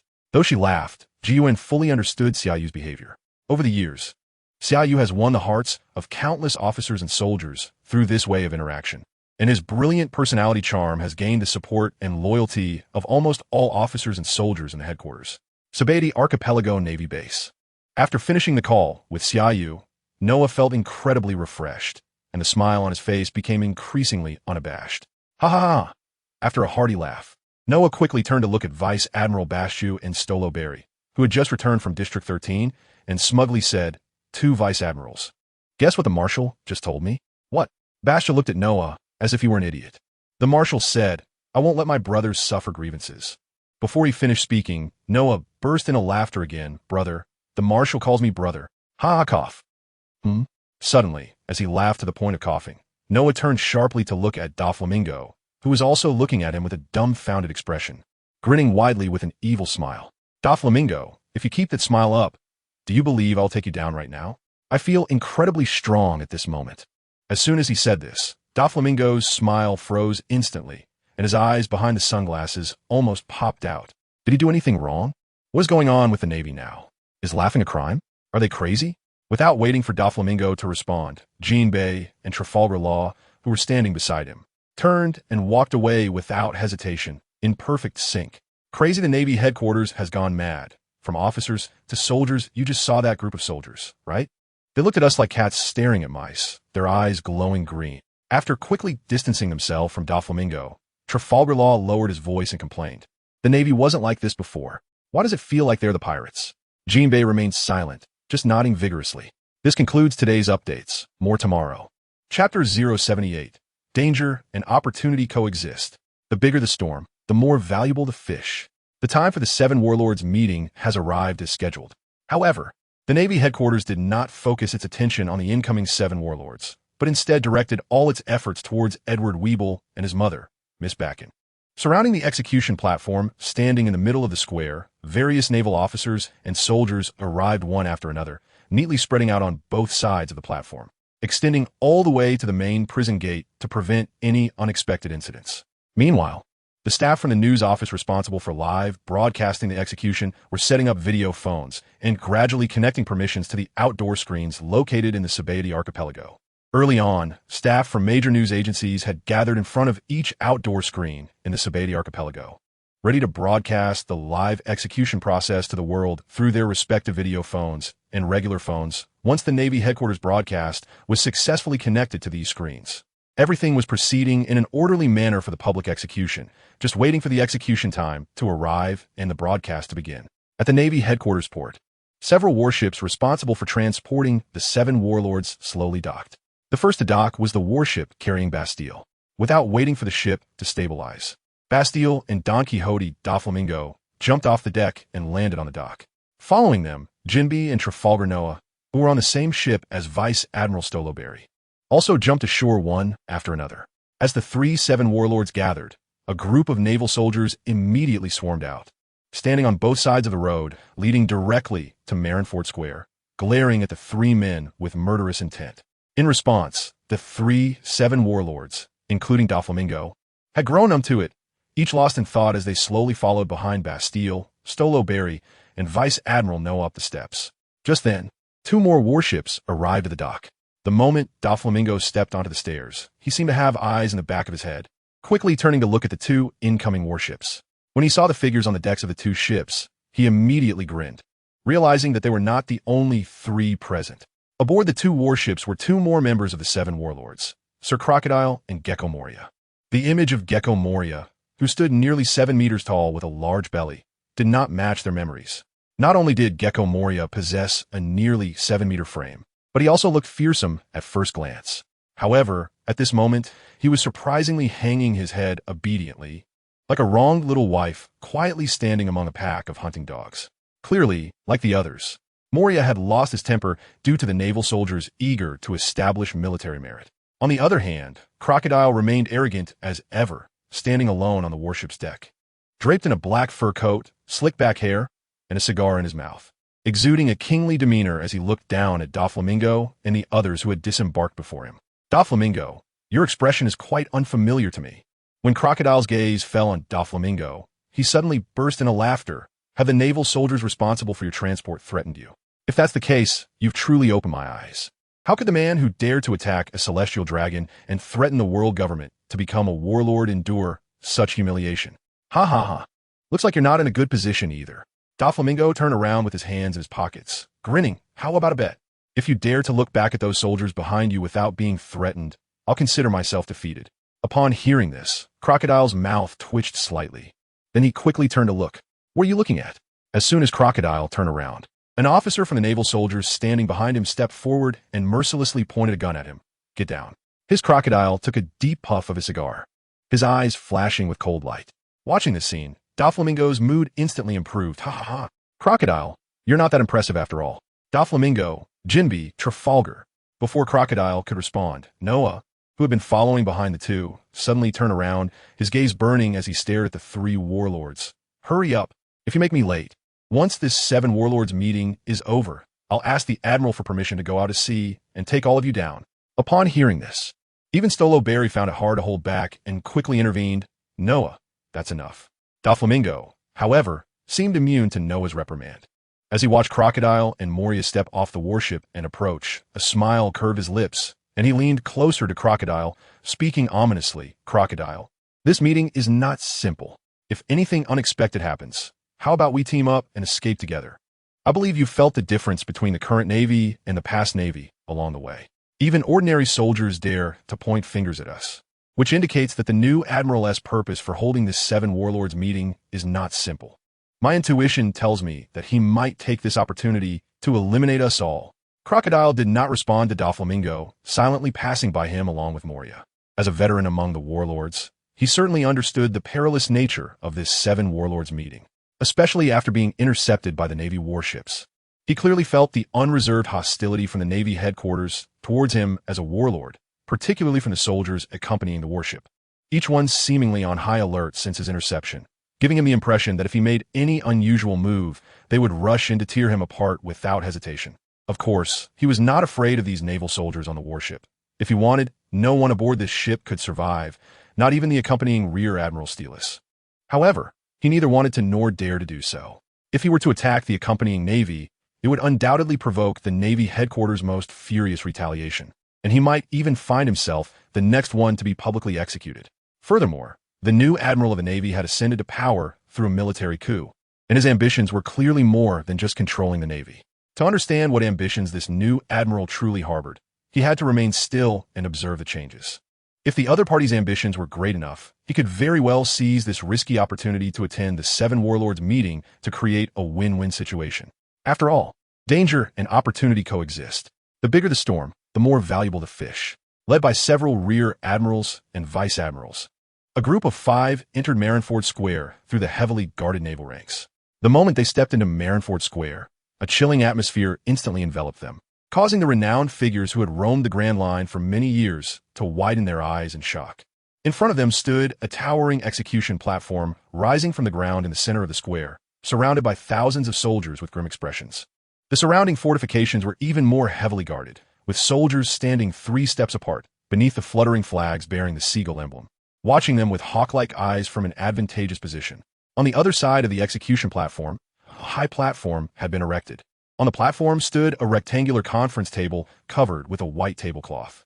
On both sides of the conference table, more than a dozen Rear Admirals draped in the capes of Major Generals maintained the same standing posture, with their hands clasped behind their backs and their figures tall and straight. Although there were over 10,000 people gathered in the square at this time, not a single sound was made. The air was filled with a suffocating atmosphere of solemnity, which inexplicably made figures like Don Quixote Doflamingo, one of the 7 warlords, feel somewhat oppressed. Amidst the chilling silence, only the naval flags, symbolizing justice and glory, rustled in the sea breeze. Chapter 079. Good afternoon. Scum and dregs of the Grand Line. Feeling the suffocating atmosphere of solemnity in the air and the imposing presence of countless neatly arranged Navy soldiers and officers, even someone as arrogant as Don Quixote Doflamingo fell silent at this moment. The expression on his face was more serious than ever before. Similarly, Crocodile had to reassess his identity and position to face this seemingly transformed Navy force head-on. Although Trafalgar Law and Moria had their own thoughts, they did not show it, silently appearing calm while actually feeling quite nervous. The most relaxed was Jinbei, long before receiving the summons from the 7 warlords. He had learned about everything that had recently happened at Navy headquarters through various news outlets and channels, leading to a relatively rational judgment about the newly appointed young admiral. From a young admiral's actions in launching a coup to cleanse Navy headquarters and all bases of dissent, as well as forcing the world government to compromise and sign the Mariejois Treaty. He did not believe that this young admiral would forcibly suppress them as members of the 7 warlords during the meeting. At most, it would just be a public execution to intimidate the members of the 7 warlords and the lawless pirate crews on the seas. Quite chilling indeed. After a brief silence, Doflamingo bent over and stepped forward, his walk no longer as arrogant as before. Under the gaze of thousands of eyes, he felt an inexplicable sense of judgment creeping over him, and Trafalgar Law and Moria honestly followed closely behind. Even Crocodile merely surveyed the surroundings before adjusting his posture and stepping onto the platform, taking a seat at the rectangular conference table in 2 rows. All present. Just as they sat down, a loud shout suddenly came from the entrance of the square. Before they could react, all officers and soldiers in the square, including Strasberry on the platform, almost simultaneously turned around, their gazes fixed in one direction, now filled with unprecedented fervor. The Admiral is here. Attention! Salute! Wow! Accompanied by a synchronized and shocking sound, all officers and soldiers in the square straightened their bodies and raised their right hands, shouting in unison, "Loyalty!" Amidst the orderly chant, a group of people immediately walked out from the entrance of the square. Leading them was none other than the newly appointed Admiral of the Navy headquarters, Xia Yu, clad in an Admiral's coat and brimming with vigor. Following closely behind this young Admiral were the 3 Admirals and the newly promoted Admiral Gion, walking side by side. Watching the figure walk through the frenzied soldiers and officers on either side, even the 5-7 warlords seated at the conference table, accustomed to the storms of life, were taken aback, especially Doflamingo, though he had seen the group photo of Xia Yu and the officers published by the Navy headquarters. He couldn't help but widen his eyes and reveal an evil smile upon seeing Xia Yu appear in person. If he had seen the legend of Chu and Han, he would have been unable to resist exclaiming like Liu Bang upon first meeting Emperor Qin, saying, "A real man should be like this." Just as the 5-7 warlords were captivated by the passionate scene caused by the entrance of the young Admiral Xia Yu, 3 figures suddenly strode out from the entrance of the square. Leading them was none other than the world's greatest swordsman, Dracul Mihawk, who walked with elegance, carrying his unmatched great sword. Following closely behind was the Amazon Lily Empress Boa Hancock, who caused a stir among the originally disciplined Navy soldiers and some officers upon her appearance, alongside a military boy dressed in a cloak and wearing a newsboy cap over his pants. Oh, unexpected individuals have appeared. Watching Mihawk enter the square behind Xia Yu, Doflamingo grinned. I didn't expect him to be living at Navy headquarters, and now he's entering with Xia Yu. Has he completely submitted? He after letting out a unique evil laugh, Doflamingo quickly shifted his gaze to the military boy standing next to Hancock, his smile gradually fading as his eyes fixated on a pattern on the boy's arm, widening in surprise as he silently exclaimed in his heart, "That's the emblem of the Knight of God?" Just then, accompanied by the 4 Admirals Akainu, Kazuru, Kazan, and Gion, they quickly ascended the platform and went straight to the chair at the head of the conference table. The 4 Admirals did not sit down, but stood on either side of Xia Yu. After removing the gloves from his hands and placing them on the conference table, Xia Yu, with a warm smile, scanned the 5-7 warlords who had already taken their seats, as if seeing old friends, and spoke gently, "Good afternoon, everyone, scum and dregs of the Grand Line." As soon as these words were spoken, the 5-7 warlords widened their eyes in surprise. Just as they prepared to nod in response to Xia Yu's warm greeting, he immediately followed up with scum and dregs, catching them off guard and leaving them at a loss for words, effectively choking the words that had surged to their lips. Fortunately, at that moment, Mihawk and Hancock also ascended the platform and took their seats on either side of Xia Yu, closest to him. Of course, even if Mihawk and Hancock had not appeared, they would still be left speechless, because regardless of Xia Yu's identity and strength, just the presence of Akainu, Kazuru, Kazan, and Gion standing beside Xia Yu exuded an overpowering aura of strength and pressure from the Navy headquarters' top combat power, enough to keep them silent. Xia Yu, as soon as he sat down, Hancock immediately focused her gaze on Xia Yu. However, as soon as she spoke, Xia Yu shot her a look that silenced her, and she understood that all she had to do next was to sit quietly and not speak. All right. Xia Yu's sudden use of her name made Hancock blush instantly, and she obediently sat up straight, daydreaming about beautiful scenarios, even having thought of names for their future children. This unexpected little interlude made the other 5-7 warlords, aside from the already numb Mihawk, subtly exchange glances, looking at Hancock and then at Xia Yu. Ahem. Noticing the atmosphere had become somewhat delicate, Xia Yu cleared his throat twice to break the sudden silence and slowly spoke. I believe everyone has learned about the events between Navy headquarters and the Holy Land through news reports, as well as my identity, but I still think it's necessary to introduce myself. My name is Xia Yu, and I am now the Admiral of Navy headquarters. Due to a very pleasant agreement made with the Holy Land, starting from the effective date of this agreement, the 7 warlords system has been transferred from the world government to Navy headquarters. This means that from now on, you will all be under my command. Let's discuss something, my friends. How about we do 2 updates today? I want to take a little break. Chapter 080, A Thief is a Thief. and thieves should be cleared out. Of course, before the 7 warlords could react, Xia Yu suddenly changed the subject. The relationship between the warlords, the navy, and the world government has always been ambiguous, and I don't like this way of interacting. Therefore, I will carry out a complete restructuring of the 7 warlords. Those who are willing to accept this restructuring will have their past crimes forgiven. But after accepting the restructuring, you must take on the responsibilities that you should bear, just like the Navy under the banner of justice. If you refuse to accept the restructuring, then I'm sorry. Not only will you be immediately captured, but the headquarters will also impose severe punishments based on the numerous crimes you have committed in the past. Given that most of you are devil fruit users, eliminating you would be troublesome. So let me assure you of one thing.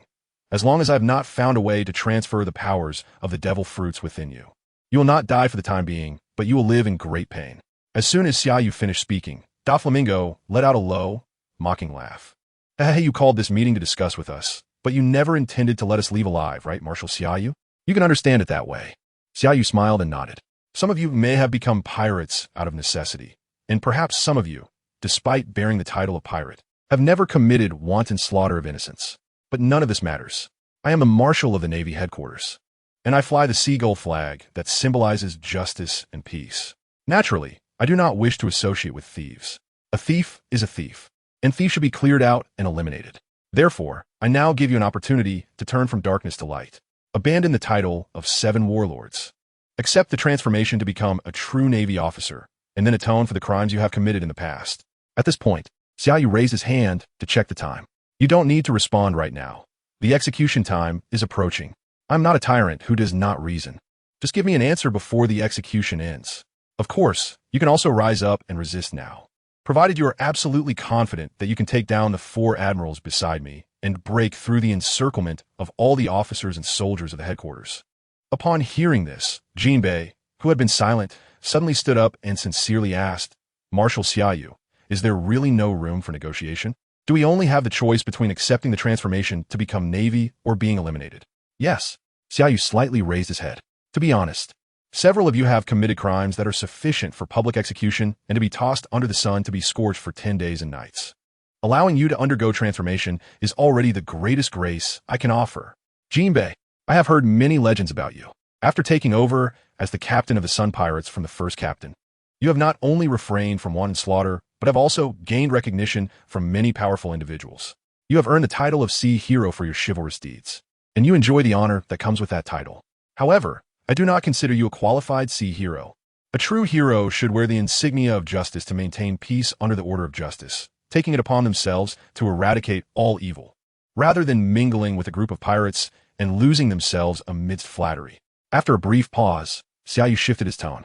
I know that the reason you became a pirate is either due to oppression in your hometown or because of the corruption of the world government and the trampling by certain privileged classes that drove you to sea. In the face of such a world, you were powerless before, but now you have a choice. Because the Navy under my command will no longer be bound by the world government, the current Navy will only do 3 things: justice, justice, and damn justice. Even if a celestial dragon, who enjoys all privileges and claims to be a descendant of gods, makes a mistake, the Navy will still capture them and send them to the God Knights for judgment and punishment. As long as I am alive, I will never allow justice to be trampled by anyone or any privilege. True justice must prevail over all.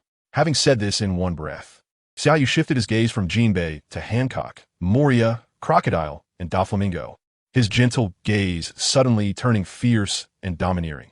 The very fact that I dare to include the right to capture celestial dragons in the Mary Geos Treaty and make the world government compromise. Is it not a grace I am giving you scum to accept transformation? As Xia Yu's words fell, the entire Marinford Square fell silent once again. The sound of a Navy flag flapping in the sea breeze echoed like a countdown clock, continuously ringing in the hearts of the 7 warlords. The 4 admirals flanking Xia Yu, whether it was the ambiguous justice of Borsellino or the lazy justice of Kazan, all lit up at this moment. Sakazuki, needless to say, although he had long known that Xia Yu called the 7 warlords meeting to set a trap for them, he still underestimated Xia Yu's determination and courage in directly throwing the choice of life and death in front of the 7 warlords. Of course, he did not care how the 7 warlords would choose. What truly ignited his blood was Xia Yu's statement that true justice must prevail over all. No one or privilege is allowed to trample on it, and it must prevail over everything. In the silence, Sakazuki raised his head, revealing a pair of burning eyes full of fervor, inwardly shouting, "This is true justice. This is complete justice." Just when the atmosphere became increasingly oppressive after Xia Yu's words, Hancock, who had been obedient and silent, suddenly lifted her head, her eyes sparkling with affection as she looked at Xia Yu, and blurted out, "I am willing." Hancock was certainly not speaking thoughtlessly. She had conjured countless images in her mind from Xia Yu's speech, especially when she heard Xia Yu say, "I even dared to write the right to capture celestial dragons into the Mary Geo's treaty to make the world government compromise." She almost fainted on the spot from the sudden rush of happiness. With Xia Yu's words, let alone giving up the identity of the 7 warlords. If Xia Yu was willing, she could marry him right then and there. After all, this was not an abrupt matter for her, as she had just imagined getting married to Xia Yu and even having a big chubby baby. Hancock's sudden declaration slightly eased the originally oppressive atmosphere. Feeling Hancock's sudden outburst of love, Xia Yu immediately broke out in cold sweat. He truly could not understand why Hancock felt this way towards him. After all, in the past 2 days, he had not done anything to her and had avoided her, staying in the office instead of going home. Ah, this damned love-struck brain. After silently complaining in his heart, Xia Yu smiled and said, "Understood. Please continue to remain silent." Okay. Hancock nodded happily, no longer speaking, quietly leaning back in her chair to continue her daydreaming. At that moment, Ein, now dressed in a vice admiral's uniform and draped in a vice admiral's coat, briskly approached the platform, saluting Xia Yu. "Marshal, the execution will begin in 10 minutes. Should we start the live broadcast now?" "Just kidding, there is no way to rest. Today's update will end here, and we'll continue tomorrow." Chapter 081. The live execution begins. The identity of Whitebeard 2. Sabaody Archipelago. As the time for the public execution approached, all the gathered reporters and information brokers eagerly watched the screen that had yet to light up. With only 10 minutes left until the execution, why hadn't the Navy headquarters started yet? They wouldn't wait until the execution moment to begin, would they? Everyone quiet down. Didn't the Navy headquarters issue a news announcement? This public execution will be held simultaneously with the 7 warlords meeting. It's normal for there to be a slight delay. In District 13's Bubble Square, the reporters and information brokers, unable to contain their anticipation as the execution time drew near, grew increasingly restless. For both reporters and information brokers, such a significant event was a rare opportunity. The one who first grabbed the news headline could make a fortune. Since not everywhere could see the public execution, it had to go through them first. In one corner of the square, Rayleigh, who was also interested in the live broadcast, sat in front of a chair under a tree, while Shaki stood beside him, holding a cigarette and gazing at the screen hanging in the air. At that moment, a man wearing a straw hat quickly approached and handed Shaki a note as he brushed past her. Without looking up at the hat-wearing man, Shaki took the note, glanced at it, and then discreetly crumpled it into powder. She then spoke slowly. "It seems that Whitebeard 2's execution hasn't attracted Whitebeard's attention. So far, the Whitebeard pirates have been silent, and the Moby Dick is still in their territorial waters." As expected, Rayleigh seemed to have anticipated this, smiling as he said, "If Whitebeard 2 truly is his son, he wouldn't allow him to roam without a home." Meanwhile, in a new world, in the territorial waters of the Whitebeard pirates, on the vast deck of the Moby Dick, Marco, the captain of the 1st Division of the Whitebeard pirates, quickly walked to where Whitebeard sat at the bow of the ship. "Old man, are we really doing nothing?" As Marco finished speaking, the other captains on the deck stood up one after another. Seeing this, Whitebeard, who was covered in 4 drips, sighed internally. "Edward Weevil may carry my name, but he is not my son. My sons are only you." After saying this, Whitebeard sighed again in his heart. He was very clear about whether Edward Weevil was his son. If Edward Weevil truly was his son, Bakken would have come to him with her child long ago, knowing how much he valued family. The fact that Bakken hadn't done so was because she was very aware of the true identity of Whitebeard 2 and dared not bring him before Whitebeard. After a brief silence, Whitebeard turned his gaze to Marco and, changing for the imposing demeanor of the world's strongest man, spoke gently. "Marco, my son, Bakken and her child being executed is not a bad thing for you, because if they were alive, after I leave this world, your greatest threat would not come from the Navy, but from this so-called Whitebeard 2. Old man, I don't understand." Marco blinked in confusion. Whitebeard patiently explained. "Miss Bakken's real name is Bakeen Gomstussy. We were both members of the Rocks Pirates back in the day. For some reasons, she still harbors great resentment towards me. She hasn't appeared in my line of sight all these years, because I am still alive. If one day I'm no longer here, she will surely transfer her hatred to you, letting the Whitebeard too, she carries destroy you one by one and take over all the territories of the Whitebeard pirates. Because, while Whitebeard too is related to me, he is not my son, but a clone created in my image. For what I understand, the King Gomstussy first cloned the initial clone using herself as a prototype through the Scientific Research Institution MADS. I'm not sure if her clone was successful, but it is clear that the clone she created based on me is very successful. After a slight pause, Whitebeard suddenly changed the subject, though it's not entirely successful. It is said that this Whitebeard too has some intellectual deficiencies. Gula la la, the familiar laughter unexpectedly made all the captains and crew members, including Marco, feel a sense of relief. They all knew that when they first learned from the Navy's news announcement about Bakken and Whitebeard too, their father's mood had become very bad. At that time, they all thought Whitebeard too was their father's biological son, as he looked so much like him. And with their father's biological son being captured and about to be publicly executed, how could their father be in a good mood? However, they never expected the situation to take a turn. This Whitebeard too was not their father's biological son, but merely a clone. If he was a clone, they didn't need to get involved. Otherwise, even if their father didn't go to rescue, they had to act to repay their father's kindness over the years, whether it was care, shelter, or saving their lives. Meanwhile, the other three emperors of the sea in the New World also received reports about the lack of movement from the Whitebeard pirates. In Cake Island, Katakuri, who had just received the latest intelligence, stood outside the Cake Castle, looking somewhat surprised at the open castle doors and muttering to himself. Mom was right. Whitebeard really doesn't care about Edward Weevil's life or death. Could it be that this so-called Whitebeard too is not his son? Katakuri brother. The live execution is about to start. At that moment, a familiar voice came. Looking in the direction of the voice, he saw a group of men and women quickly approaching him. At the forefront were fellow stars, Smoothie and Cracker, along with several members of the Charlotte family. Smoothie, walking at the front, held a Den Mushy. Although her Den Mushy couldn't connect with the Navy headquarters Den Mushy, it could broadcast the images from the outdoor screen in Sabeti Archipelago through the intelligence personnel of the Charlotte family stationed there. I'm not interested in the execution of Whitebeard too. Before Smoothie could activate the Den Mushy, a voice suddenly came from behind her. Immediately after, a young woman with fair skin, wearing a red short skirt, red high heels, and a purple cape walked up beside Smoothie. Charlotte Galette, the 18th daughter of the Charlotte family, just passed her 25th birthday, a Paramecia-type yellow fruit user. Because Smoothie stood over 4 meters tall, Galette, who had a normal human female's tall stature, appeared somewhat petite and delicate beside her. She jumped up, took the Den Mushy from Smoothie's hand, and then narrowed her crescent-shaped eyes, saying, I'm rather eager to meet the summer sun, who has staged a coup to become the Admiral of the Navy headquarters. Just as her words fell, click the Den Mushy activated. Immediately, the images transmitted through the Den Mushy were projected onto a screen facing them. At the same time, the outdoor screen in Sabeti Archipelago also lit up. As soon as the screen brightened, the scene of the Navy headquarters Marineford Square appeared clearly in front of everyone through the Den Mushy broadcast. Soon after, the camera zoomed in, and summer sun, draped in the Admiral's cloak, appeared on the screen. Our book's rating is a bit low, brothers, given our daily stable updates. Could you help us boost the rating to 9? Is that possible? Chapter 082. The End of the Great Age of Exploration. For Justice.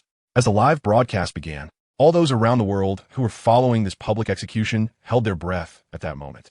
Some looked eagerly at the young Admiral of the Navy headquarters appearing on the screen, while others, lacking visual snail access, gathered around ordinary snails to listen. The 4 emperors of a new world, the headquarters of the Revolutionary Army, major news agencies, and even the power rooms and flower chambers within the Holy Land World Government headquarters were all focused on this live event. Some were concerned about the vicious criminal Edward Weevil, who dared to attack a Navy training ship, while many others were eager to see what message the new Admiral of the Navy headquarters intended to convey through this public execution. Marine headquarters, Marineford Square. With the broadcast starting, Xia Yu ignored the Shichibukai and stepped to the edge of the platform, facing the image snail placed opposite him. The moment he stood before the image snail, everyone, whether present at the scene or watching the live broadcast, seemed to have pressed the pause button, including the seated members of the Shichibukai at the conference table, who all focused their attention on Xia Yu. Xia Yu did not speak immediately. With his Gion sword hanging at his waist, he quietly stood in front of the camera, allowing the sea wind to whip his admiral's cape into a frenzy, making a rustling sound. As the cape was lifted by the sea breeze, his imposing figure, with a tiger's back and a bee's waist, suddenly caught the eyes of the Shichibukai and the Navy generals at the conference table, causing Hancock's gaze to momentarily glaze over, and even Gion seemed a bit distracted. After a long silence of over 10 seconds, Xia Yu stepped forward, calmly saying, "Good afternoon to all the righteous people and the scum and damned individuals watching this public execution. My name is Xia Yu, the current Admiral of the Navy headquarters. Please remember this name, for in the long time to come, it may become a topic of conversation for you, or it might become an inescapable nightmare for some." At this moment, those who could follow the live broadcast or its relay surely already knew the details. As you may have learned, the world-famous Miss Bakken, once a member of the Rocks Pirates, Bakken Gomstasi, was arrested after instructing her son, Edward Weevil, to attack a Navy training ship, resulting in only 2 trainee officers remaining on board. After investigation and evidence collection by the headquarters, both Bakken Gomstasi and Edward Weevil deserve death. Of course, executing them does not require such a grand spectacle.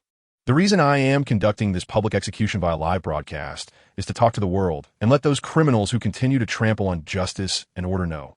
Before he could finish, Xia Yu suddenly stepped forward, his momentum rising, and his previously soft gaze instantly became sharp. I want them to know that the heroic Navy cannot be offended. I want them to know that justice must not be trampled. As the resolute words, "justice must not be trampled," fell, all the officers, including Admiral Sakazuki, straightened their backs and stepped forward to salute. The next second, loyalty, the rallying cry, filled with the blood of all Navy personnel, detonated like a heavy bomb, shocking the Shichibukai present in Marineford Square and all those watching the live broadcast. Ha! This is really exhilarating at the Shichibukai conference table. Even a ruthless figure like Don Quixote da Flamingo had to admit that this young admiral was a born leader. Similarly ambitious Crocodile fell into deep thought at that moment. When he first entered the headquarters, he had hoped to negotiate with this young admiral at the Shichibukai meeting to form an alliance. But after hearing Xia Yu shout justice must not be trampled, to the world his fleeting hopes vanished, and he realized that in Xia Yu's eyes, he was merely a pirate. Once the upcoming execution was over, it would be their moment of life and death. Hawkins, sitting beside Moria, also understood their situation at this time. Once the upcoming execution was over, they would have only 2 choices: either submit at Xia Yu's feet or die. Submission was absolutely impossible. Once a prominent figure in the Beast Pirates, although he had left the crew over the years, it did not mean he would betray Kaido. He would not only refuse to betray Kaido, but would also seek more devil fruits to strengthen the Beast Pirates. Jinbei showed no reaction, focused on Xia Yu, seemingly looking forward to his next speech. The quietest were Mihawk and Hancock, especially Hancock, who was completely immersed in her own imagined scenarios. At this moment, skilled in the art of speech, Xia Yu paused for a brief 10 seconds, then raised his hand to check the time before turning back to the camera. Sweeping away his previous sharpness, his tone softened. 16 years ago, the so-called Pirate King Roger said something before his execution, which opened the great age of exploration. In these 16 years, countless people became pirates because of the great treasure Roger hid on the final island, causing innocent civilians living at the bottom to suffer greatly, even leading to families being torn apart. Regarding this, I would like to say a few words to all the persecuted people in the world through this live broadcast. As I speak, Xia Yu's speech gradually quickened. What your country cannot manage, the Navy will take care of. Those whom the world government cannot kill, the Navy will kill. In short, I want to end the great age of exploration that has lasted for 16 years, whether it be pirates, human trafficking groups, other evil organizations, or the once lofty, aristocratic, privileged class. All who stand in my way will be crushed. For justice. As these words were spoken, all those watching the live broadcast fell into a brief silence. Then, in the squares across the Sabeti archipelago and around the world, the crowds erupted. All those who saw or heard the broadcast ignited at that moment. Long live Lord Xia Yu. Long live the Navy. Long live justice. In the Sabeti archipelago, the deafening shouts spread like a volcanic eruption from the squares with open-air screens across the island. The people, who had long suffered from pirates and been oppressed and exploited by the aristocratic class, reacted most dramatically, with many excitedly raising their arms to shout slogans or embracing each other in tears. Facing the camera, Xia Yu did not intentionally modulate his tone after finishing that segment. He suddenly shifted his focus, looking at Ein and Binz, who had been waiting at the foot of the platform, his gaze sharp. Bring the criminals to the execution platform. Execute immediately. I want to rate this 9. 0. It actually rhymes a bit with the above.